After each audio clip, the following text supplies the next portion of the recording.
Vintage Books Edition, September, 1970. Copyright 1968 by Alfred A. Knopf Incorporated, Copyright 1967 by Hamia. Lyrical Essays. Critical Essays. Introduction. Although Camus's greatest achievements as a creative writer are undoubtedly to be found in his novels and his plays, his literary career nevertheless both began and ended with the publication of a volume of essays. Between the appearance of L'Envers et l'Android in 1937 and the publication of his Nobel Prize speeches in 1958, he developed and extended his use of the essay form to express both his personal attitude toward life and certain artistic values. He also wrote articles on political topics, and a selection of these, under the title Actuels, takes up 3 volumes of his complete works. But these articles, however perfect their style, did not really fall under Camus's definition of the essay. For him, it was first and foremost what its etymology suggests, an attempt to express something, a trying out of ideas and forms, an experiment. It was not a polemical tool, although it could put forward very specific ideas. It was an attempt to record impressions and ideas that could later be used in other, more imaginative works. This is why the first 2 collections of essays included in this translation, L'Envers et l'Android, The Wrong Side and the Right Side, and Noces, Nuptials, provide so natural a commentary on Camus's first novel, L'Étranger, The Stranger, and his first major philosophical work, Le Mythe de Sisyphe, The Myth of Sisyphus. He is exploring, within the context of his own immediate experience, the ideas of the absurdity of the world, the inevitability of death, and the importance of the physical life, which will later be cast into a more intellectual mold in the philosophical work and into a more perfectly controlled artistic form in the novel. The Camus that emerges from these pages is, on an intellectual level, the young pagan rejecting Christianity, and the Mediterranean sensualist already preparing that criticism of northern metaphysics which informs the home revolt, the rebel. He is also, on the more human level, the son seeking to communicate with his mother, the young man trying to come to terms with old age, and the lover of nature endeavoring to express this love in words. The 3rd volume of essays, Elit, Summer, has less unity of tone and subject matter than the first 2. It brings together texts ranging over a wider period and already bears signs of that intense disillusionment with French political life that formed the starting point for La Chute, The Fall, in 1956. It also shows Camus as an ironically detached observer of his native Algeria, concerned less with the intensity of its physical joys than with the occasionally charming naivete of its provincial culture. The first essays in Summer date from before the Second World War, and are again the working out of an experience that was to find its way into one of Camus's major works, though this time in a less central position. The evocation of Oran at the beginning of La Peste, the Plague, clearly stems from essays such as The Minotaur, or Stopping in Oran, and offers in itself an example of the transition which Camus was making in that book from a provincial to a worldwide frame of reference. Camus is not, of course, suggesting that the lyrical or the humorous account which he gives of Algerian life is the whole story. The Algerian reports translated in Resistance, Rebellion, and Death have to be read side by side with the essays in Nuptials or in Summer if an accurate picture is to emerge of the relationship between Camus and his native land. His love for Algeria was essentially lucid. But it was in that land, as all these essays show, that he found his truest and most lasting inspiration. Camus began his career as a literary critic when he was 25 and was working as a journalist on the left-wing newspaper Alger Républicain. Of the 20 or so short articles he published on literary topics before this newspaper was virtually forced to close down by the French authorities in North Africa, only 3 are translated here. The reviews of Sartre's first novel, La Nausée, and of his short stories, L'Humour, present an obvious interest for the enthusiasm that Camus showed for Sartre's work at a time when the two had never met, and for the very considerable difference of attitude that already separated the 2 men. By the time he wrote the other literary essays included in the second part of this collection, Camus had already passed beyond the stage when he was required to provide a review of a particular length to match the requirements of a newspaper. He could now write more fully, exploring the different philosophical and aesthetic problems that he had already encountered in his own work, the problems of language, the nature of tragedy, the conflict within Europe between Mediterranean and Northern values, the scope and nature of the novel. Except for his enthusiasm for Faulkner, his literary preferences were classical and traditional. Madame de Lafayette, Stendhal, Tolstoy, Melville, and Martin Dugard attracted him most as novelists, the Greeks, Shakespeare, and the Spanish playwrights of the Golden Age as dramatists. It is as a record of the ideals which inspired him rather than of the influences which he underwent that his later literary criticism is so valuable. Like the essays in The Wrong Side and the Right Side or in Nuptials, the texts in the third part of this volume are particularly valuable for the light which they throw on Camus as a creative writer. Both The Stranger and The Plague have been widely interpreted and criticized. This is how Camus thought they should be approached and how he felt they could be defended against the criticisms sometimes made of them. His 3 interviews also clarify his attitude toward his work as a whole, and particularly toward the myth of Sisyphus and the rebel. These 2 were essays, but of a more perfect and finished kind, the expression within an intellectual and historical context of an attitude toward life already worked out in lyrical terms. Philip Thody. For her generous counsel during the preparation of this volume, the editor and translator are much indebted to Germaine Brie. Lyrical Essays. I. The Wrong Side and the Right Side. L'Envers et l'Endroit. To Jean Grenier. Preface, 1958. The essays collected in this volume were written in 1935 and 1936, I was then 22, and published a year later in Algeria in a very limited edition. This edition has been unobtainable for a long time and I have always refused to have The Wrong Side and the Right Side reprinted. There are no mysterious reasons for my stubbornness. I reject nothing of what these writings express, but their form has always seemed clumsy to me. The prejudices on art I cherish in spite of myself, I shall explain them further on, kept me for a long time from considering their republication. A great vanity, it would seem, leading one to suppose that my other writings satisfy every standard. Need I say this isn't so? I am only more aware of the inadequacies in The Wrong Side and the Right Side than of those in my other work. How can I explain this except by admitting that these inadequacies concern and reveal the subject closest to my heart? The question of its literary value settled, then, I can confess that for me this little book has considerable value as testimony. I say for me, since it is to me that it reveals and from me that it demands a fidelity whose depth and difficulties I alone can know. I should like to try to explain why. Bryce Perrin often maintains that this little book contains my best work. He is wrong. I do not say this, knowing how honest he is, because of the impatience every artist feels when people are impertinent enough to prefer what he has been to what he is. No, he is wrong because at 22, unless one is a genius, one scarcely knows how to write. But I understand what Perrin, learned enemy of art and philosopher of compassion, is trying to say. He means, and he is right, that there is more love in these awkward pages than in all those that have followed. Every artist thus keeps within himself a single source which nourishes during his lifetime what he is and what he says. When that spring runs dry, little by little one sees his work shrivel and crack. These are art's wastelands, no longer watered by the invisible current. His hair grown thin and dry, covered with thatch, the artist is ripe for silence or the salons, which comes to the same thing. As for myself, I know that my source is in The Wrong Side and the Right Side, in the world of poverty and sunlight I lived in for so long, whose memory still saves me from 2 opposing dangers that threaten every artist, resentment and self-satisfaction. Poverty, first of all, was never a misfortune for me, it was radiant with light.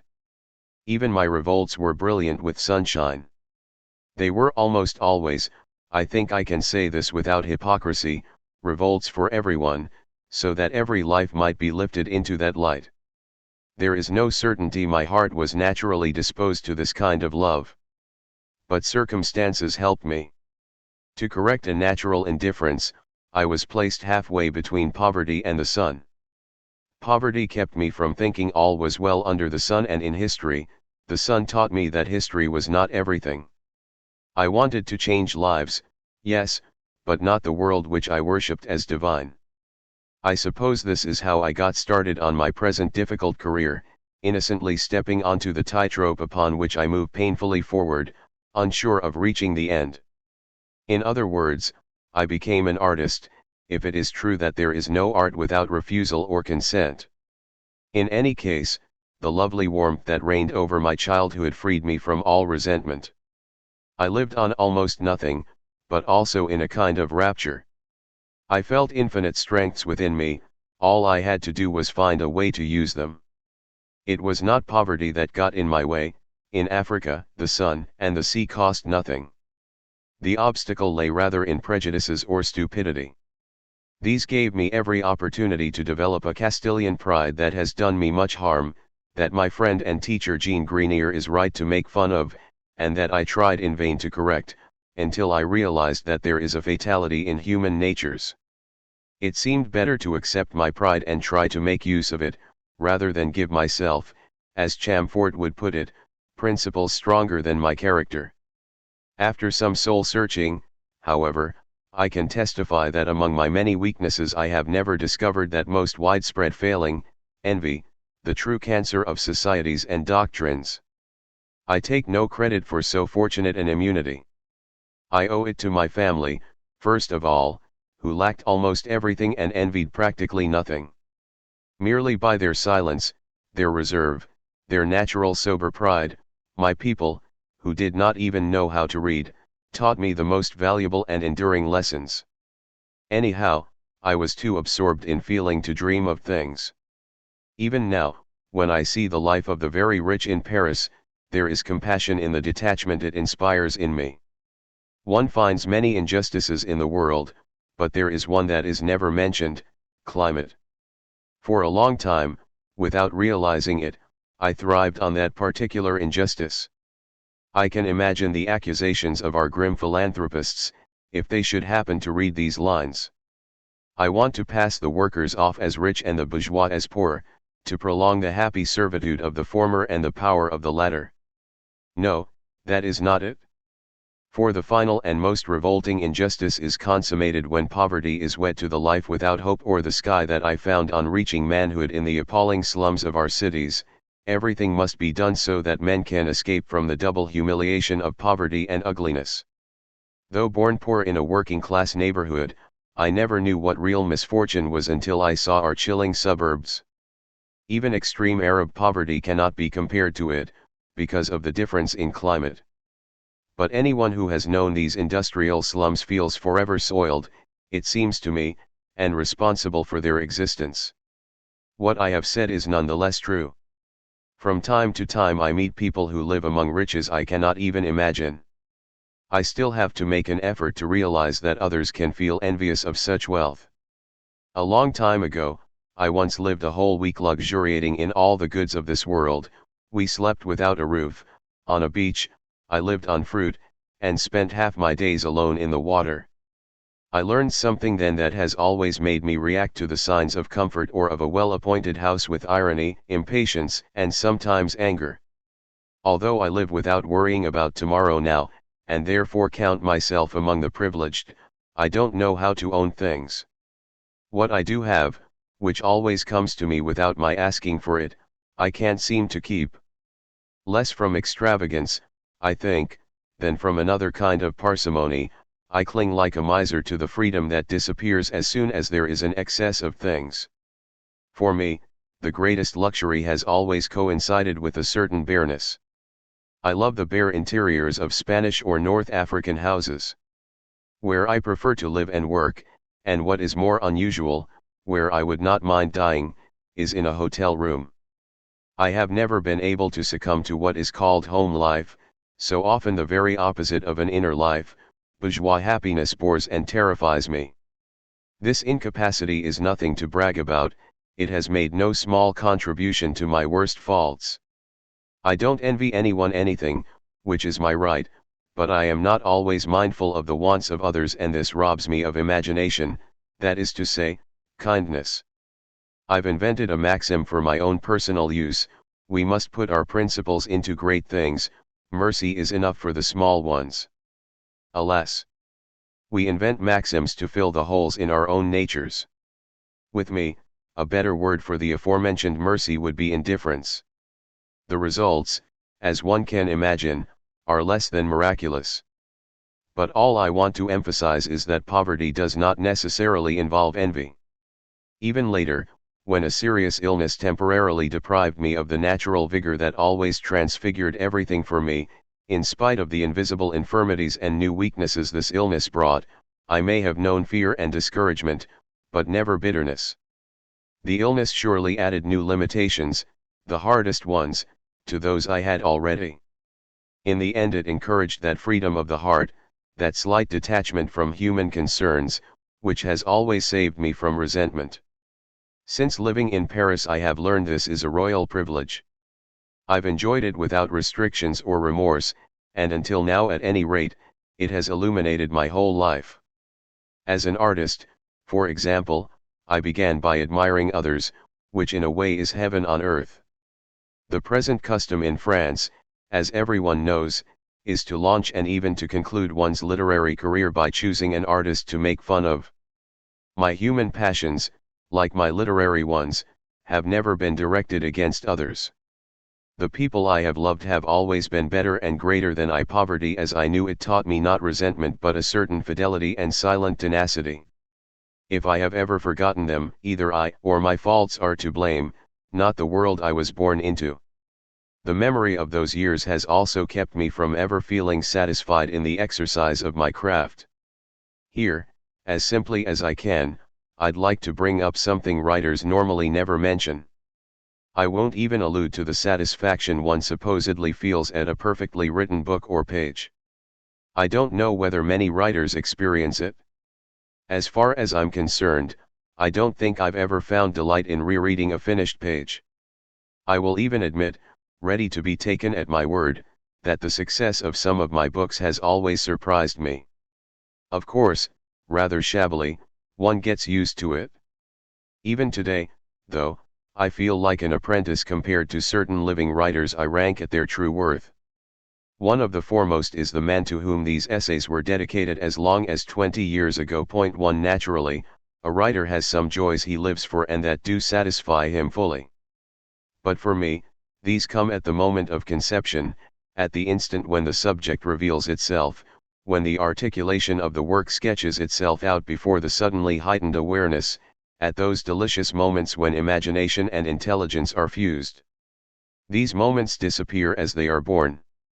What is left is the execution, that is to say, a long period of hard work. On another level, an artist also has the delights of vanity. The writer's profession, particularly in French society, is largely one of vanity. I say this without scorn, and with only slight regret. In this respect I am like everyone else, who is impervious to this ridiculous disease. Yet, in a society where envy and derision are the rule, the day comes when, covered with scorn, writers pay dearly for these poor joys. Actually, in 20 years of literary life, my work has brought very few such joys, fewer and fewer as time has passed. Isn't it the memory of the truths glimpsed in the wrong side and the right side that has always kept me from feeling at ease in the public exercise of my craft and has prompted the many refusals that have not always won me friends? By ignoring compliments and homages we lead the person paying those compliments to think we look down on him, when in fact we are only doubting ourselves. By the same token, if I had shown the mixture of harshness and indulgence sometimes found in literary careers, if like so many others I had exaggerated a bit, I might have been looked upon more favorably, for I would have been playing the game. But what's to be done, the game does not amuse me. The ambitions of a Lucien de Rubempré or a Julian Sorel often disconcert me in their naivete and their modesty. Nietzsche's, Tolstoy's, or Melville's overwhelm me, precisely because of their failure. I feel humility, in my heart of hearts, only in the presence of the poorest lives or the greatest adventures of the mind. Between the two is a society I find ludicrous. Sometimes on those opening nights at the theatre, which are the only times I ever meet what is insolently referred to as all Paris, it seems to me that the audience is about to vanish, that this fashionable world does not exist. It is the others who seem real to me, the tall figures sounding forth upon the stage. Resisting the impulse to flee, I make myself remember that every one in the audience also has a rendezvous with himself, that he knows it and will doubtless be keeping it soon. Immediately he seems like a brother once more, solitudes unite those society separates. Knowing this, how can one flatter this world, seek its petty privileges, agree to congratulate every author of every book, and openly thank the favorable critic? Why try to seduce the enemy, and above all how is one to receive the compliments and admiration that the French, in the author's presence anyway, for once he leaves the room, dispense as generously as Pernod or the fan magazines? I can't do it, and that's a fact. Perhaps there is a lot of that churlish pride of mine here, whose strength and extent I know only too well. But if this were all, if only my vanity were involved, it seems to me that I ought to enjoy compliments, superficially at least, instead of repeatedly being embarrassed by them. No, the vanity I share with others comes mostly when I react to criticisms that have some measure of truth. It's not conceit that makes me greet compliments with that stupid, ungrateful look I know so well, but, along with the profound indifference that haunts me like a natural infirmity, a strange feeling that comes over me, you're missing the point.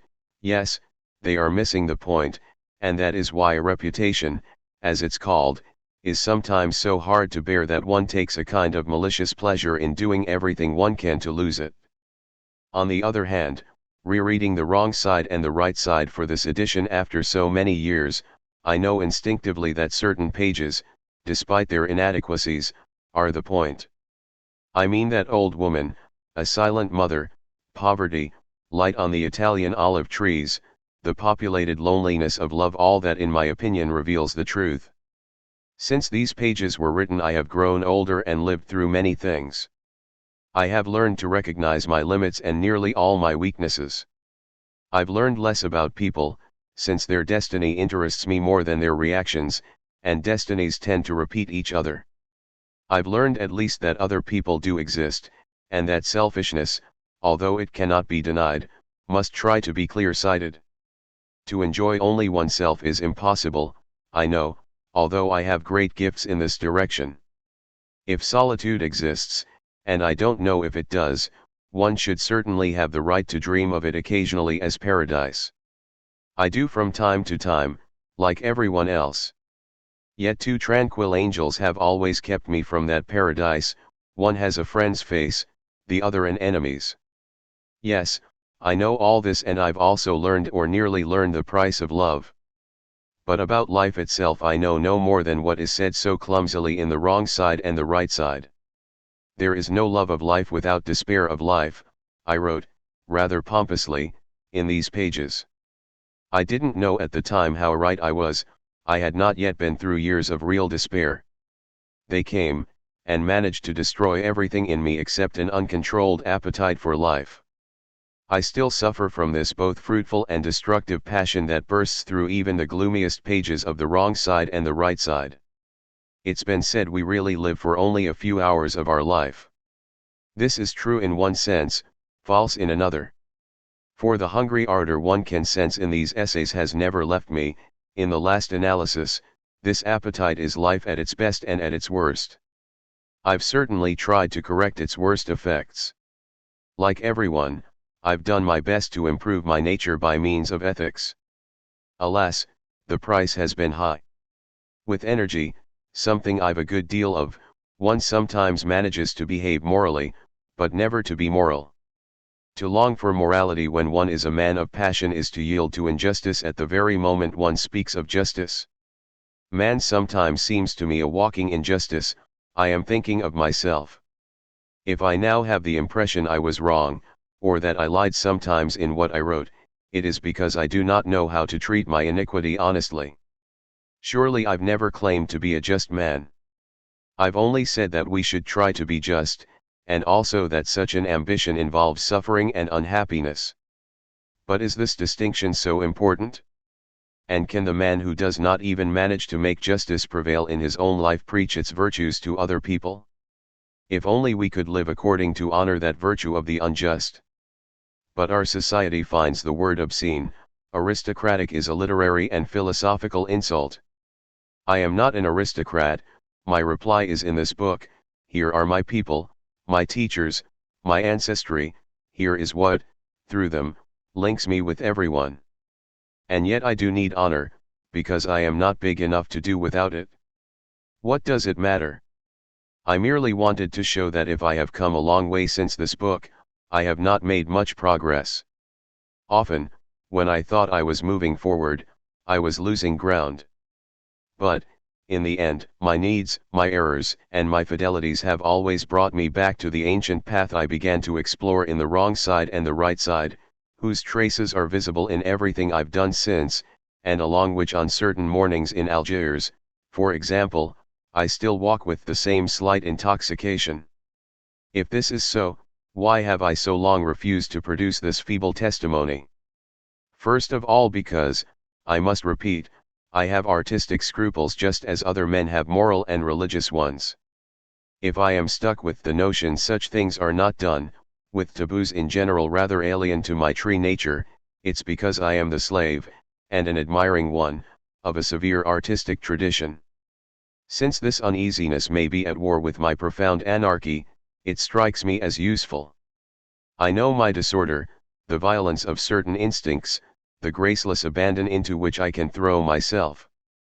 In order to be created, a work of art must first of all make use of the dark forces of the soul. But not without channeling them, surrounding them with dikes, so that the water in them rises. Perhaps my dikes are still too high today. From this, the occasional stiffness. Someday, when a balance is established between what I am and what I say, perhaps then, and I scarcely dare write it, I shall be able to construct the work I dream of.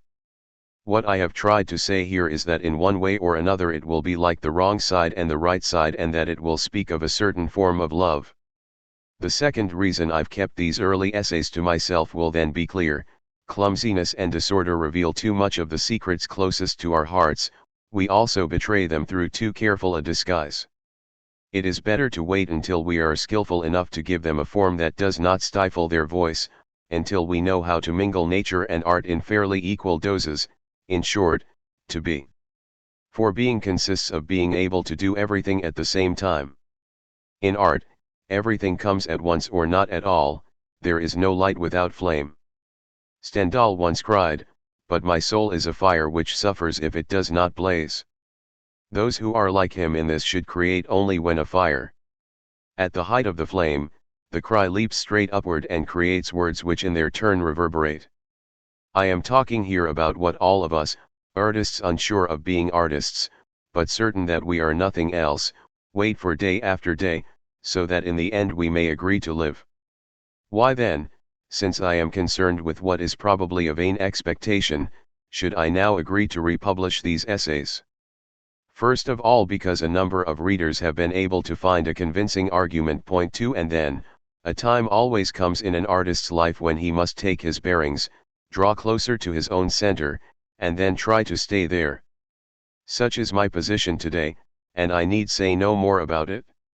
If, in spite of so many efforts to create a language and bring myths to life, I never manage to rewrite the wrong side and the right side, I shall have achieved nothing. I feel this in my bones. But nothing prevents me from dreaming that I shall succeed, from imagining that I shall still place at the center of this work the admirable silence of a mother and one man's effort to rediscover a justice or a love to match the silence. In the dream that life is, here is man, who finds his truths and loses them on this mortal earth, in order to return through wars, cries, the folly of justice and love, in short through pain, toward that tranquil land where death itself is a happy silence. Here still. Yes, nothing prevents one from dreaming, in the very hour of exile, since at least I know this, with sure and certain knowledge, a man's work is nothing but this slow trek to rediscover, through the detours of art, those 2 or 3 great and simple images in whose presence his heart first opened. This is why, perhaps, after working and producing for 20 years, I still live with the idea that my work has not even begun. From the moment that the republication of these essays made me go back to the first pages I wrote, it was mainly this I wanted to say. 1. Jean Grenier was Camus's philosophy teacher at the Lycée d'Alger and later at the University of Algiers. It was under his direction that Camus undertook research for his Diplôme d'études supérieures, which he successfully completed in 1936, on Métaphysique chrétienne et Néoplatonisme. P.T. 2. A simple one. This book already exists, but in a small number of copies sold by booksellers at a very high price. Why should wealthy readers be the only ones with the right to read it? Why indeed? Irony. 2 years ago, I knew an old woman. She was suffering from an illness that had almost killed her. The whole of her right side had been paralyzed. Only half of her was in this world while the other was already foreign to her. This bustling, chattering old lady had been reduced to silence and immobility. Alone day after day, illiterate, not very sensitive, her whole life was reduced to God. She believed in Him. The proof is that she had a rosary, a lead statue of Christ, and a stucco statue of Saint Joseph carrying the infant Jesus. She doubted her illness was incurable, but said it was so that people would pay attention to her. For everything else, she relied on the God she loved so poorly. One day someone did pay attention to her. A young man. He thought there was a truth and also knew that this woman was going to die, but did not worry about solving this contradiction. He had become genuinely interested in the old woman's boredom. She felt it. And his interest was a godsend for the invalid. She was eager to talk about her troubles, she was at the end of her tether, and you have to make way for the rising generation. Did she get bored? Of course she did. No one spoke to her. She had been put in her corner, like a dog. Better to be done with it once and for all. She would sooner die than be a burden to anyone. Her voice had taken on a quarrelsome note, like someone haggling over a bargain. Still, the young man understood. Nonetheless, he thought being a burden on others was better than dying. Which proved only one thing, that he had surely never been a burden to anyone. And of course he told the old lady, since he had seen the rosary, "You still have God." It was true. But even here she had her troubles. If she happened to spend rather a long time in prayer, if her eyes strayed and followed a pattern in the wallpaper, her daughter would say, "There she is, praying again." "What business is that of yours?" the invalid would say. "It's none of my business, but eventually it gets on my nerves." And the old woman would fall silent, casting a long, reproachful look at her daughter. The young man listened to all this with an immense, unfamiliar pain that hurt his chest. And the old woman went on, "She'll see when she's old. She'll need it too." You felt that this old woman had been freed of everything except God, wholly abandoned to this final evil, virtuous through necessity, too easily convinced that what still remained for her was the only thing worth loving, finally and irrevocably plunged into the wretchedness of man in God. But if hope in life is reborn, God is powerless against human interests. They had sat down at table. The young man had been invited to dinner. The old lady wasn't eating, because it is difficult to digest in the evening. She had stayed in her corner, sitting behind the young man who had been listening to her. And because he felt he was being watched, he couldn't eat very much. Nevertheless, the dinner progressed. They decided to extend the party by going to the cinema. As it happened, there was a funny film on that week. The young man had blithely accepted, without thinking about the person who continued to exist behind his back. The guests had risen from table to go and wash their hands before leaving. There was obviously no question of the old lady's going too. Even if she hadn't been half paralyzed, she was too ignorant to be able to understand the film. She said she didn't like the movies. The truth was she couldn't understand them. In any case, she was in her corner, vacantly absorbed in the beads of her rosary. This was where she put all her trust. The three objects she kept near her represented the material point where God began. Beyond and behind the rosary, the statue of Christ, or of Saint Joseph, opened a vast, deep blackness in which she placed all her hope. Everyone was ready. They went up to the old lady to kiss her and wish her a good night. She had already realized what was happening and was clutching her rosary tightly in her hand.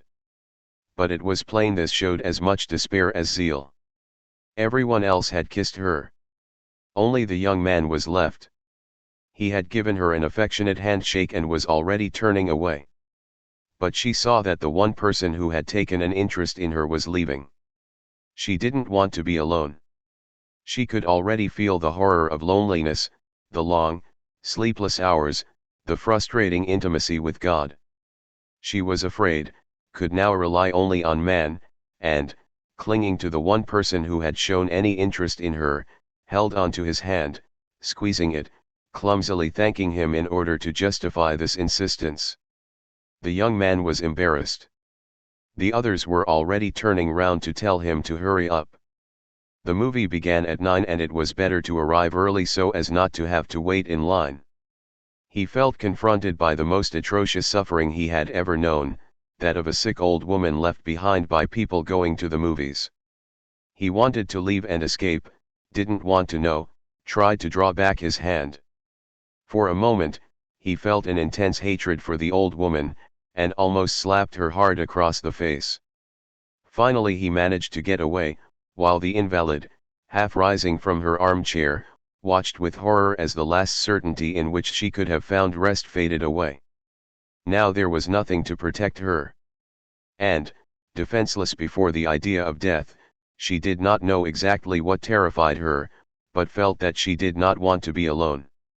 God was of no use to her. All he did was cut her off from people and make her lonely. She did not want to be without people. So she began to cry. The others were already outside in the street. The young man was gripped with remorse. He looked up at the lighted window, a great dead eye in the silent house. The eye closed. The old woman's daughter told the young man, she always turns the light off when she's by herself. She likes to sit in the dark. 1. The old man brought his eyebrows triumphantly together, waggling a sententious forefinger. When I was a young man, he said, my father used to give me 5 francs a week out of my wages as pocket money to last me till the following Saturday. Well, I still managed to save. First of all, when I went to see my fiancée, I walked 4 miles through the open country to get there and 4 miles to get back. Just you listen to me now, young men just don't know how to amuse themselves nowadays. There were 3 young men sitting at a round table with this one old man. He was describing his petty adventures, childish actions overblown, incidents of laziness celebrated as victories. He never paused in his story, and, in a hurry to tell everything before his audience left, mentioned only those portions of his past he thought likely to impress them. Making people listen was his only vice. He refused to notice the irony of the glances and the sudden mockery that greeted him. The young man saw in him the usual old bird for whom everything was marvelous in his day, while he thought himself the respected elder whose experience carries weight. The young don't know that experience is a defeat and that we must lose everything in order to win a little knowledge. He had suffered. He never mentioned it. It's better to seem happy. And if he were wrong about this, he would have been even more mistaken to try to make people sympathize with him. What do an old man's sufferings matter when life absorbs you completely? He talked on and on, wandering blissfully through the grayness of his mutterings. But it couldn't last. He needed an ending, and the attention of his listeners was waning. He wasn't even funny any longer, he was old. And young men like billiards and cards, which take their minds off the imbecility of everyday work. Soon he was alone, despite his efforts and the lies he told to enliven his story. With no attempt to spare his feelings, the young men had left. Once again he was alone. No longer to be listened to, that's the terrible thing about being old. He was condemned to silence and loneliness. He was being told that he would soon be dead. And an old man who is going to die is useless, he is even an insidious embarrassment. Let him go. He ought to go. Or, if not, to shut up is the least he can do. He suffers, because as soon as he stops talking he realizes that he is old. Yet he did get up and go, smiling to everyone around him. But the faces he saw were either indifferent, or convulsed by a gaiety that he had no right to share. A man was laughing, "She's old, I don't deny it, but sometimes the best stews are made in old pots." Another, already more seriously, "Well, we're not rich but we eat well. Look at my grandson now, he eats more than his father. His father needs a pound of bread, he needs two. And you can pile on the sausage and camembert. And sometimes when he's finished he says, 'Han, Han,' and keeps on eating." The old man moved away. And with his slow step, the short step of the donkey turning the wheel, he walked through the crowds of men on the long pavements. He felt ill and did not want to go home. Usually he was quite happy to get home to his table and the oil lamp, the plates where his fingers mechanically found their places. He still liked to eat his supper in silence, the old woman on the other side of the table, chewing over each mouthful, with an empty head, eyes fixed and dead. This evening, he would arrive home later. Supper would have been served and gone cold, his wife would be in bed, not worrying about him since she knew that he often came home unexpectedly late. She would say, "He's in the moon again," and that would be that. Now he was walking along with his gently insistent step. He was old and alone. When a life is reaching its end, old age wells up in waves of nausea. Everything comes down to not being listened to any more. He walks along, turns at the corner of the street, stumbles, and almost falls. I've seen him. It's ridiculous, but what can you do about it? After all, he prefers being in the street, being there rather than at home, where for hours on end fever veils the old woman from him and isolates him in his room. Then, sometimes, the door slowly opens and gapes ajar for a moment. A man comes in. He is wearing a light-colored suit. He sits down facing the old man and the minutes pass while he says nothing. He is motionless, just like the door that stood ajar a moment ago. From time to time he strokes his hair and sighs gently. When he has watched the old man for a long time with the same heavy sadness in his eyes, he leaves, silently. The latch clicks behind him and the old man remains, horrified, with an acid and painful fear in his stomach. Out in the street, however few people he may meet, he is never alone. His fever sings. He walks a little faster, tomorrow everything will be different, tomorrow. Suddenly he realizes that tomorrow will be the same, and, after tomorrow, all the other days. And he is crushed by this irreparable discovery.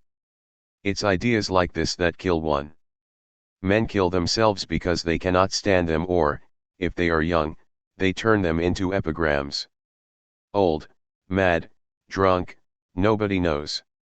His will be a worthy end, tear-stained and admirable. He will die looking his best, that is to say, he will suffer. That will be a consolation for him. And besides, where can he go? He will always be old now. Men build on their future old age. They try to give this old age, besieged by hopelessness, an idleness that leaves them with no defense. They want to become foremen so they can retire to a little house in the country. But once they are well on in years, they know very well this is a mistake. They need other men for protection. And as far as he was concerned, he needed to be listened to in order to believe in his life. The streets were darker and emptier now. There were still voices going by. In the strange calm of evening they were becoming more solemn. Behind the hills encircling the town there were still glimmers of daylight. From somewhere out of sight, smoke rose, imposingly, behind the wooded hilltops. It rose slowly in the sky, in tears, like the branches of a pine tree. The old man closed his eyes. As life carried away the rumblings of the town, and the heavens smiled their foolish, indifferent smile, he was alone, forsaken, naked, already dead. Need I describe the other side of this fine coin? Doubtless, in a dark and dirty room, the old woman was laying the table. When dinner was ready she sat down, looked at the clock, waited a little longer, and then began to eat a hearty meal. She thought to herself, he is in the moon. That would be that. There were 5 of them living together, the grandmother, her younger son, her elder daughter, and the daughter's 2 children.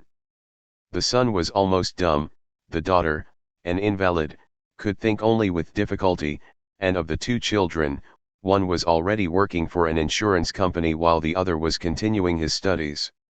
At 70, the grandmother still dominated all these people. Above her bed you could see a portrait taken of her 5 years before, upright in a black dress that was held together at the neck by a medallion, not a wrinkle on her face. With enormous clear, cold eyes, she had a regal posture she relinquished only with increasing age, but which she still sometimes tried to recover when she went out. It was these clear eyes that held a memory for her grandson which still made him blush. The old woman would wait until there were visitors and would ask then, looking at him severely, "Whom do you like best? Your mother or your grandmother?" The game was even better when the daughter was present. For the child would always reply, "My grandmother," with, in his heart, a great surge of love for his ever-silent mother. Then, when the visitors were surprised at this preference, the mother would say, "It's because she's the one who brought him up." It was also because the old woman thought that love is something you can demand. The knowledge that she herself had been a good mother gave her a kind of rigidity and intolerance. She had never deceived her husband, and had borne him 9 children. After his death, she had brought up her family energetically. Leaving their little farm on the outskirts, they had ended up in the old, poor part of the town where they had been living for a long time. And certainly this woman was not lacking in qualities. But to her grandsons, who were at the age of absolute judgments, she was nothing but a fraud. One of their uncles had told them a significant story. He had gone to pay a visit to his mother-in-law, and from the outside had seen her sitting idly at the window. But she had come to the door with a duster in her hand and had apologized for carrying on working by saying that she had so little free time left after doing her housework. And it must be confessed that this was typical. She fainted very easily after family discussions. She also suffered from painful vomiting caused by a liver complaint. But she showed not the slightest discretion in the practice of her illness. Far from shutting herself away, she would vomit noisily into the kitchen garbage can. And when she came back into the room, pale, her eyes running with tears from the effort, she would remind anyone who begged her to go to bed that she had to get the next meal ready and carry on in running the house. "I do everything here." Or again, "I don't know what would become of you without me." The children learned to ignore her vomitings, her attacks as she called them, as well as her complaints. One day she went to bed and demanded the doctor. They sent for him to humor her. On the first day he diagnosed a slight stomach upset, on the second a cancer of the liver, on the third a serious attack of jaundice. But the younger of the 2 children insisted on seeing all this as yet another performance, a more sophisticated act, and felt no concern. This woman had bullied him too much for his initial reaction to be pessimistic. And there is a kind of desperate courage in being lucid and refusing to love. But people who play at being ill can succeed. The grandmother carried simulation to the point of death. On her last day, her children around her, she began freeing herself of the fermentations in her intestines. She turned and spoke with simplicity to her grandson. "You see," she said, "I'm farting like a little pig." She died an hour later. As for her grandson, he now realized that he had not understood a thing that was happening. He could not free himself of the idea that he had just witnessed the last and most monstrous of this woman's performances. And if he asked himself whether he felt any sorrow, he could find none at all. Only on the day of the funeral, because of the general outburst of tears, did he weep, but he was afraid of being insincere and telling lies in the presence of death. It was on a fine winter's day, shot through with sunlight. In the pale blue sky, you could sense the cold all spangled with yellow. The cemetery overlooked the town, and you could see the fine transparent sun setting in the bay quivering with light, like a moist lip. None of this fits together? How very true. A woman you leave behind to go to the movies, an old man to whom you have stopped listening, a death that redeems nothing, and then, on the other hand, the whole radiance of the world. What difference does it make if you accept everything? Here are three destinies, different and yet alike. Death for us all, but his own death to each. After all, the sun still warms our bones for us. One Roger Quillot, in his notes to the second volume of Camus's works published in the Bibliothèque de la Pléiade in 1965, traces the ideas Camus expresses in these essays to the very first literary sketches written in 1932, when he was only 19. A manuscript belonging to Camus's first wife, Simone Hay, presents the themes of loneliness and old age, and specifically mentions the old woman left behind by the young people who go to the cinema. In 1935 Camus sketched a plan for these essays that indicates he intended to center them around the son's relationship with his mother. He first had the idea of writing a preface to a new edition of these essays in 1949, and read part of this one to Quillot in 1954. The essays were originally published in 1937, by the small firm of Charlotte, in Algiers. The account of Camus's home life in the last section of Irony and in the essay The Wrong Side and the Right Side include the most openly autobiographical passages in all of his work. His father was killed at the First Battle of the Marne in 1914 cf. page 38, and he lived with his mother, his grandmother, and his elder brother Lucien in the working-class suburb of Belcourt in Algiers. P.T. Between yes and no. If it is true that the only paradises are those we have lost, I know what name to give the tender and inhuman something that dwells in me today. An emigrant returns to his country. And I remember. The irony and tension fade away, and I am home once more. I don't want to ruminate on happiness. It is much simpler and much easier than that. For what has remained untouched in these hours I retrieve from the depths of forgetfulness is the memory of a pure emotion, a moment suspended in eternity. Only this memory is true in me, and I always discover it too late. We love the gentleness of certain gestures, the way a tree fits into a landscape. And we have only one detail with which to recreate all this love, but it will do, the smell of a room too long shut up, the special sound of a footstep on the road. This is the way it is for me. And if I loved then in giving myself, I finally became myself, since only love restores us. Slow, peaceful, and grave, these hours return, just as strong, just as moving. There is a kind of vague desire in the dull sky. Each rediscovered gesture reveals me to myself. Someone once said to me, "It's so difficult to live." And I remember the tone of voice. On another occasion, someone murmured, "The worst blunder is still to make people suffer. When everything is over, the thirst for life is gone." Is this what's called happiness? As we skirt along these memories, we clothe everything in the same quiet garb, and death looks like a backdrop whose colors have faded. We turn back into ourselves. We feel our distress and like ourselves the better for it. Yes, perhaps that's what happiness is, the self-pitying awareness of our unhappiness. It is certainly like that this evening. In this Moorish cafe, at the far end of the Arab town, I recall not a moment of past happiness but a feeling of strangeness. It is already night. On the walls, canary yellow lions pursue green-clad sheiks among five-branched palm trees. In a corner of the cafe, an acetylene lamp gives a flickering light. The real light comes from the fire, at the bottom of a small stove adorned with yellow and green enamel. The flames fight up the middle of the room, and I can feel them reflected on my face. I sit facing the doorway and the bay. Crouched in a corner, The cafe owner seems to be looking at my glass, which stands there empty with a mint leaf at the bottom. There is no one in the main room.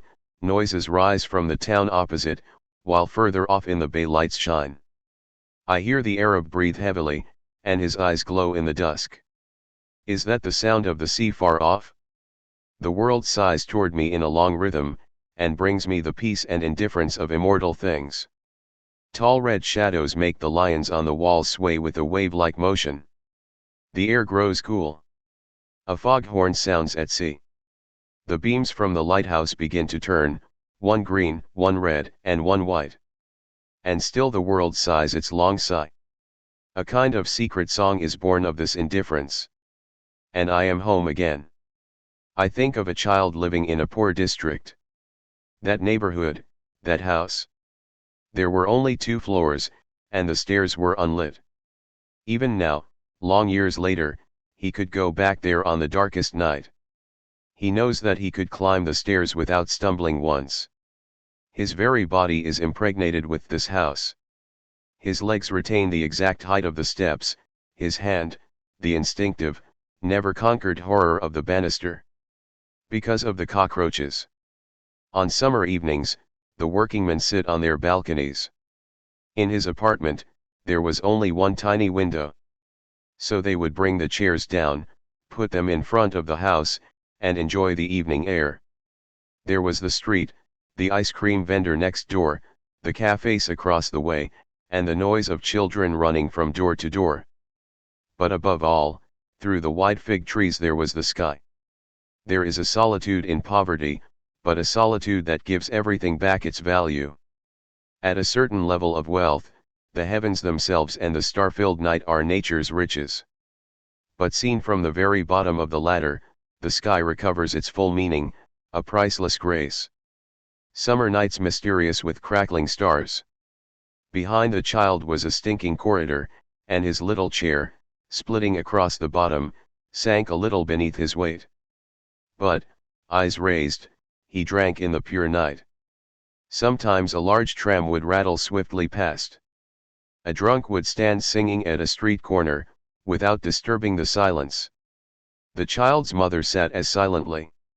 Sometimes, people would ask her, "What are you thinking about?" And she would answer, "Nothing." And it was quite true. Everything was there, so she thought about nothing. Her life, her interests, her children were simply there, with a presence too natural to be felt.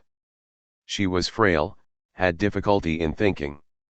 She had a harsh and domineering mother who sacrificed everything to a touchy animal pride and had long held sway over her weak-minded daughter. Emancipated by her marriage, the daughter came home obediently when her husband died. He died a soldier's death, as they say. One could see his gold-framed military medal and Croix de Guerre in a place of honor. The hospital sent the widow the small shell splinter found in his body. She kept it. Her grief has long since disappeared. She has forgotten her husband, but still speaks of her children's father. To support these children, she goes out to work and gives her wages to her mother, who brings them up with a whip. When she hits them too hard, the daughter tells her, "Don't hit them on the head." Because they are her children, she is very fond of them. She loves them with a hidden and impartial love. Sometimes, on those evenings he's remembering, she would come back from her exhausting work, as a cleaning woman, to find the house empty, the old woman out shopping, the children still at school. She would huddle in a chair, gazing in front of her, wandering off in the dizzy pursuit of a crack along the floor. As the night thickened around her, her muteness would seem irredeemably desolate. If the child came in, he would see her thin shape and bony shoulders, and stop, afraid. He is beginning to feel a lot of things. He is scarcely aware of his own existence, but this animal silence makes him want to cry with pain. He feels sorry for his mother. Is this the same as loving her? She has never hugged or kissed him, for she wouldn't know how. He stands a long time watching her. Feeling separate from her, he becomes conscious of her suffering.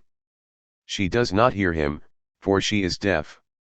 In a few moments, the old woman will come back, life will start up again, the round light cast by the kerosene lamp, the oilcloth on the table, the shouting, the swearing. Meanwhile, the silence marks a pause, an immensely long moment. Vaguely aware of this, the child thinks the surge of feeling in him is love for his mother. And it must be, because after all she is his mother. She is thinking of nothing. Outside, the light, the noises, here, silence in the night. The child will grow, will learn. They are bringing him up and will ask him to be grateful, as if they were sparing him pain. His mother will always have these silences. He will suffer as he grows. To be a man is what counts. His grandmother will die, then his mother, then he. His mother has given a sudden start. Something has frightened her. He looks stupid standing there gazing at her. He ought to go and do his homework. The child has done his homework. Today he is in a sordid cafe. Now he is a man. Isn't that what counts? Surely not, since doing homework and accepting manhood leads to nothing but old age. Still crouching in his corner, the Arab sits with his hands clasped round his feet. The scent of roasting coffee rises from the terraces and mingles with the excited chatter of young voices. The hooting of a tugboat adds its grave and tender note. The world is ending here as it does each day, and all its measureless torments now give rise to nothing but this promise of peace. The indifference of this strange mother. Only the immense solitude of the world can be the measure of it. One evening, they had called her son. He was already quite grown up to his mother's side. A fright had brought on a serious mental shock. She was in the habit of going out on the balcony at the end of the day. She would take a chair and lean her mouth against the cold and salty iron of the railing. Then she would watch the people going past. Behind her, the night would gradually thicken. In front of her, the shops would suddenly light up. The street would fill with people and fights. She would gaze emptily out until she forgot where she was. On this particular evening, a man had loomed up behind her, dragged her backward, knocked her about, and run away when he heard a noise. She had seen nothing, and fainted. She was in bed when her son arrived. He decided, on the doctor's advice, to spend the night with her. He stretched out on the bed, by her side, lying on the top of the blankets. It was summer. The fear left by the recent drama hung in the air of the overheated room. Footsteps were rustling and doors creaked. The smell of the vinegar used to cool his mother's brow floated in the heavy air. She moved restlessly about, whimpering, sometimes giving a sudden start, which would shake him from his brief snatches of sleep. He would wake drenched in sweat, ready to act only to fall back heavily after glancing at his watch on which the night light threw dancing shadows. It was only later that he realized how much they had been alone that night. Alone against the others. The others were asleep, while they both breathed the same fever. Everything in the old house seemed empty. With the last midnight trams all human hope seemed drained away, all the certainties of city noises gone. The house was still humming with their passage, then little by little everything died away. All that remained was a great garden of silence interrupted now and then by the sick woman's frightened moans. He had never felt so lost. The world had melted away, taking with it the illusion that life begins again each morning. Nothing was left, his studies, ambitions, things he might choose in a restaurant, favorite colors. Nothing but the sickness and death he felt surrounded by. And yet, at the very moment that the world was crumbling, he was alive. Finally he fell asleep, but not without taking with him the tender and despairing image of two people's loneliness together. Later, much later, he would remember this mingled scent of sweat and vinegar, this moment when he had felt the ties attaching him to his mother. As if she were the immense pity he felt spread out around him, made flesh, diligently, without pretense, playing the part of a poor old woman whose fate moves men to tears. Now the ashes in the grate are beginning to choke the fire. And still the same sigh from the earth. The perfect song of a derbuka is heard in the air, a woman's laughter above it. In the bay, the fights come closer, fishing vessels no doubt, returning to harbor.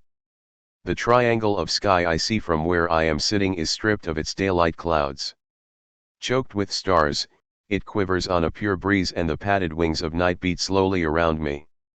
How far will it go, this night in which I cease to belong to myself? There is a dangerous virtue in the word simplicity. And tonight I can understand a man wanting to die because nothing matters anymore when one sees through life completely. A man suffers and endures misfortune after misfortune. He bears them, settles into his destiny. People think well of him. And then, one evening, he meets a friend he has been very fond of, who speaks to him absent-mindedly. Returning home, the man kills himself. Afterwards, there is talk of private sorrows and secret dramas. No, if a reason really must be found, he killed himself because a friend spoke to him carelessly. In the same way, every time it seems to me that I've grasped the deep meaning of the world, it is its simplicity that always overwhelms me. My mother, that evening, and its strange indifference. On another occasion, I was living in a villa in the suburbs, alone with a dog, a couple of cats and their kittens, all black. The mother cat could not feed them. One by one, all the kittens died. They filled the room with their filth. Every evening, when I arrived home, I would find one lying stiff, its gums laid bare. One evening, I found the last one, half eaten by the mother. It stank already. The stench of death mingled with the stench of urine. Then, with my hands in the filth and the stench of rotting flesh reeking in my nostrils, I sat down in the midst of all this misery and gazed for hour after hour at the demented glow in the cat's green eyes as it crouched motionless in the corner. Yes. And it is just like that this evening. When we are stripped down to a certain point, nothing leads anywhere anymore, hope and despair are equally groundless, and the whole of life can be summed up in an image. But why stop there? Simple, everything is simple, the fights alternating in the lighthouse, one green, one red, one white, the cool of the night, and the smell of the town and the poverty that reach me from below.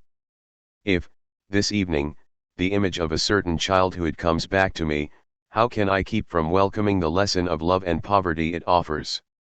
Since this hour is like a pause between yes and no, I leave hope or disgust with life for another time. Yes, only to capture the transparency and simplicity of paradises lost in an image. And so it was not long ago, in a house in an old part of town, when a son went to see his mother. They sat down facing each other, in silence. But their eyes met. "Well, mother." "Well, here we are. Are you bored?" "I don't talk much." "Oh, you've never talked much." And though her lips do not move, her face lights up in a beautiful smile. It's true, he never talked much to her. But did he ever need to? When one keeps quiet, the situation becomes clear. He is her son, she is his mother. She can say to him, "You know." She is sitting at the foot of the divan, her feet together, her hands together in her lap.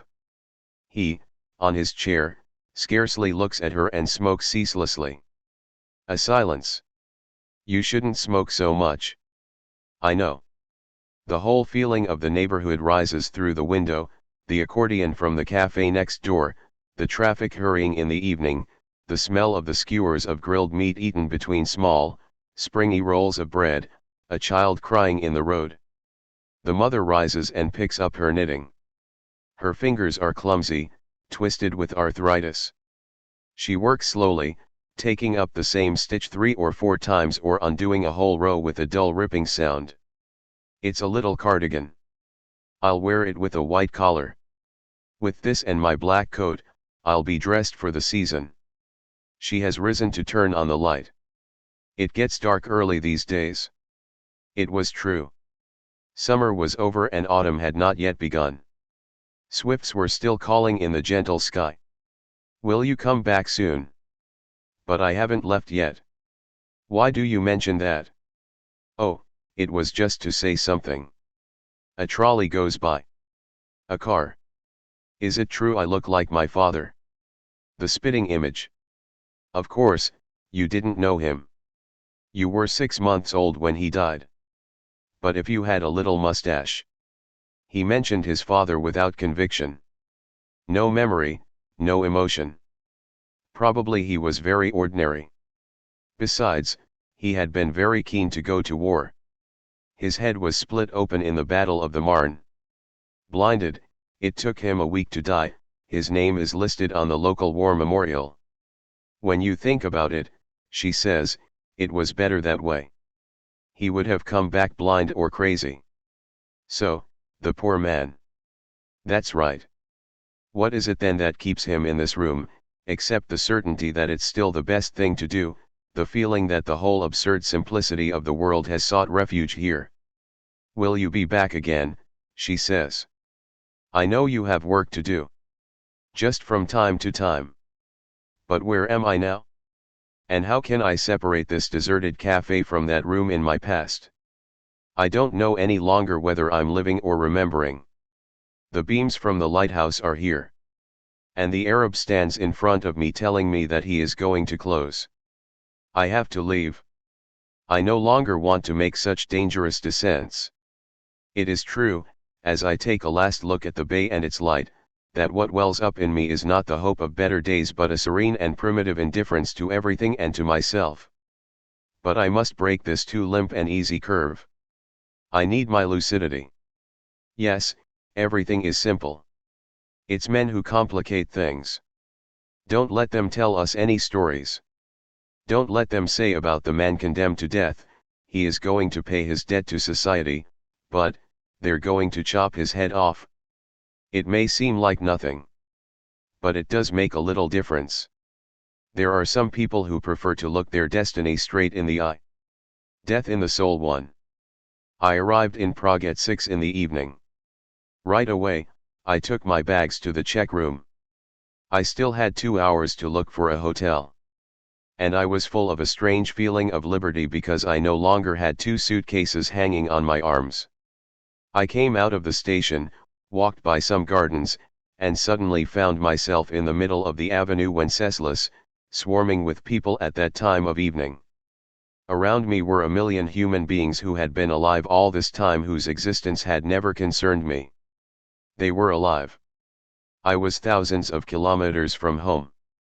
I could not understand their language. They walked quickly, all of them. And as they overtook and passed me, they cut themselves off from me. I felt lost. I had little money. Enough to live on for 6 days. After that, friends would be joining me. Just the same, I began to feel anxious. So I started looking for a cheap hotel.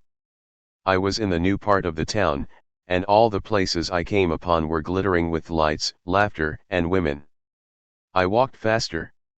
Something in my rapid pace already seemed like flight. Toward 8 in the evening, exhausted, I reached the old town. Drawn by a modest-looking hotel with a small doorway, I enter. I fill in the form, take my key. I have room number 34, on the 3rd floor. I open the door to find myself in a most luxurious room. I look to see how much it costs, twice as expensive as I'd thought. The money question is suddenly acute. Now I can live only scrimpingly in this great city. My distress, still rather vague a few moments ago, fixes itself on this one point. I feel uneasy, hollow, and empty. Nevertheless, a moment of lucidity, I have always been credited, rightly or wrongly, with the greatest indifference to money. Why should I be worried? But already my mind is working. I must get something to eat. I start walking again and look for a cheap restaurant. I should spend no more than 10 crowns on each meal. Of all the restaurants I see, the least expensive is also the least attractive. I walk up and down in front of it. The people inside begin to notice my antics. I have to go in. It is a rather murky cellar, painted with pretentious frescoes. The clientele is fairly mixed. A few prostitutes, in one corner, are smoking and talking seriously to one another. A number of men, for the most part colorless and of indeterminate age, sit eating at the tables. The waiter, a colossus in a greasy dinner jacket, leans his enormous, expressionless head in my direction. I quickly make a random choice of a dish from what, for me, is an incomprehensible menu. But it seems there is need for explanations.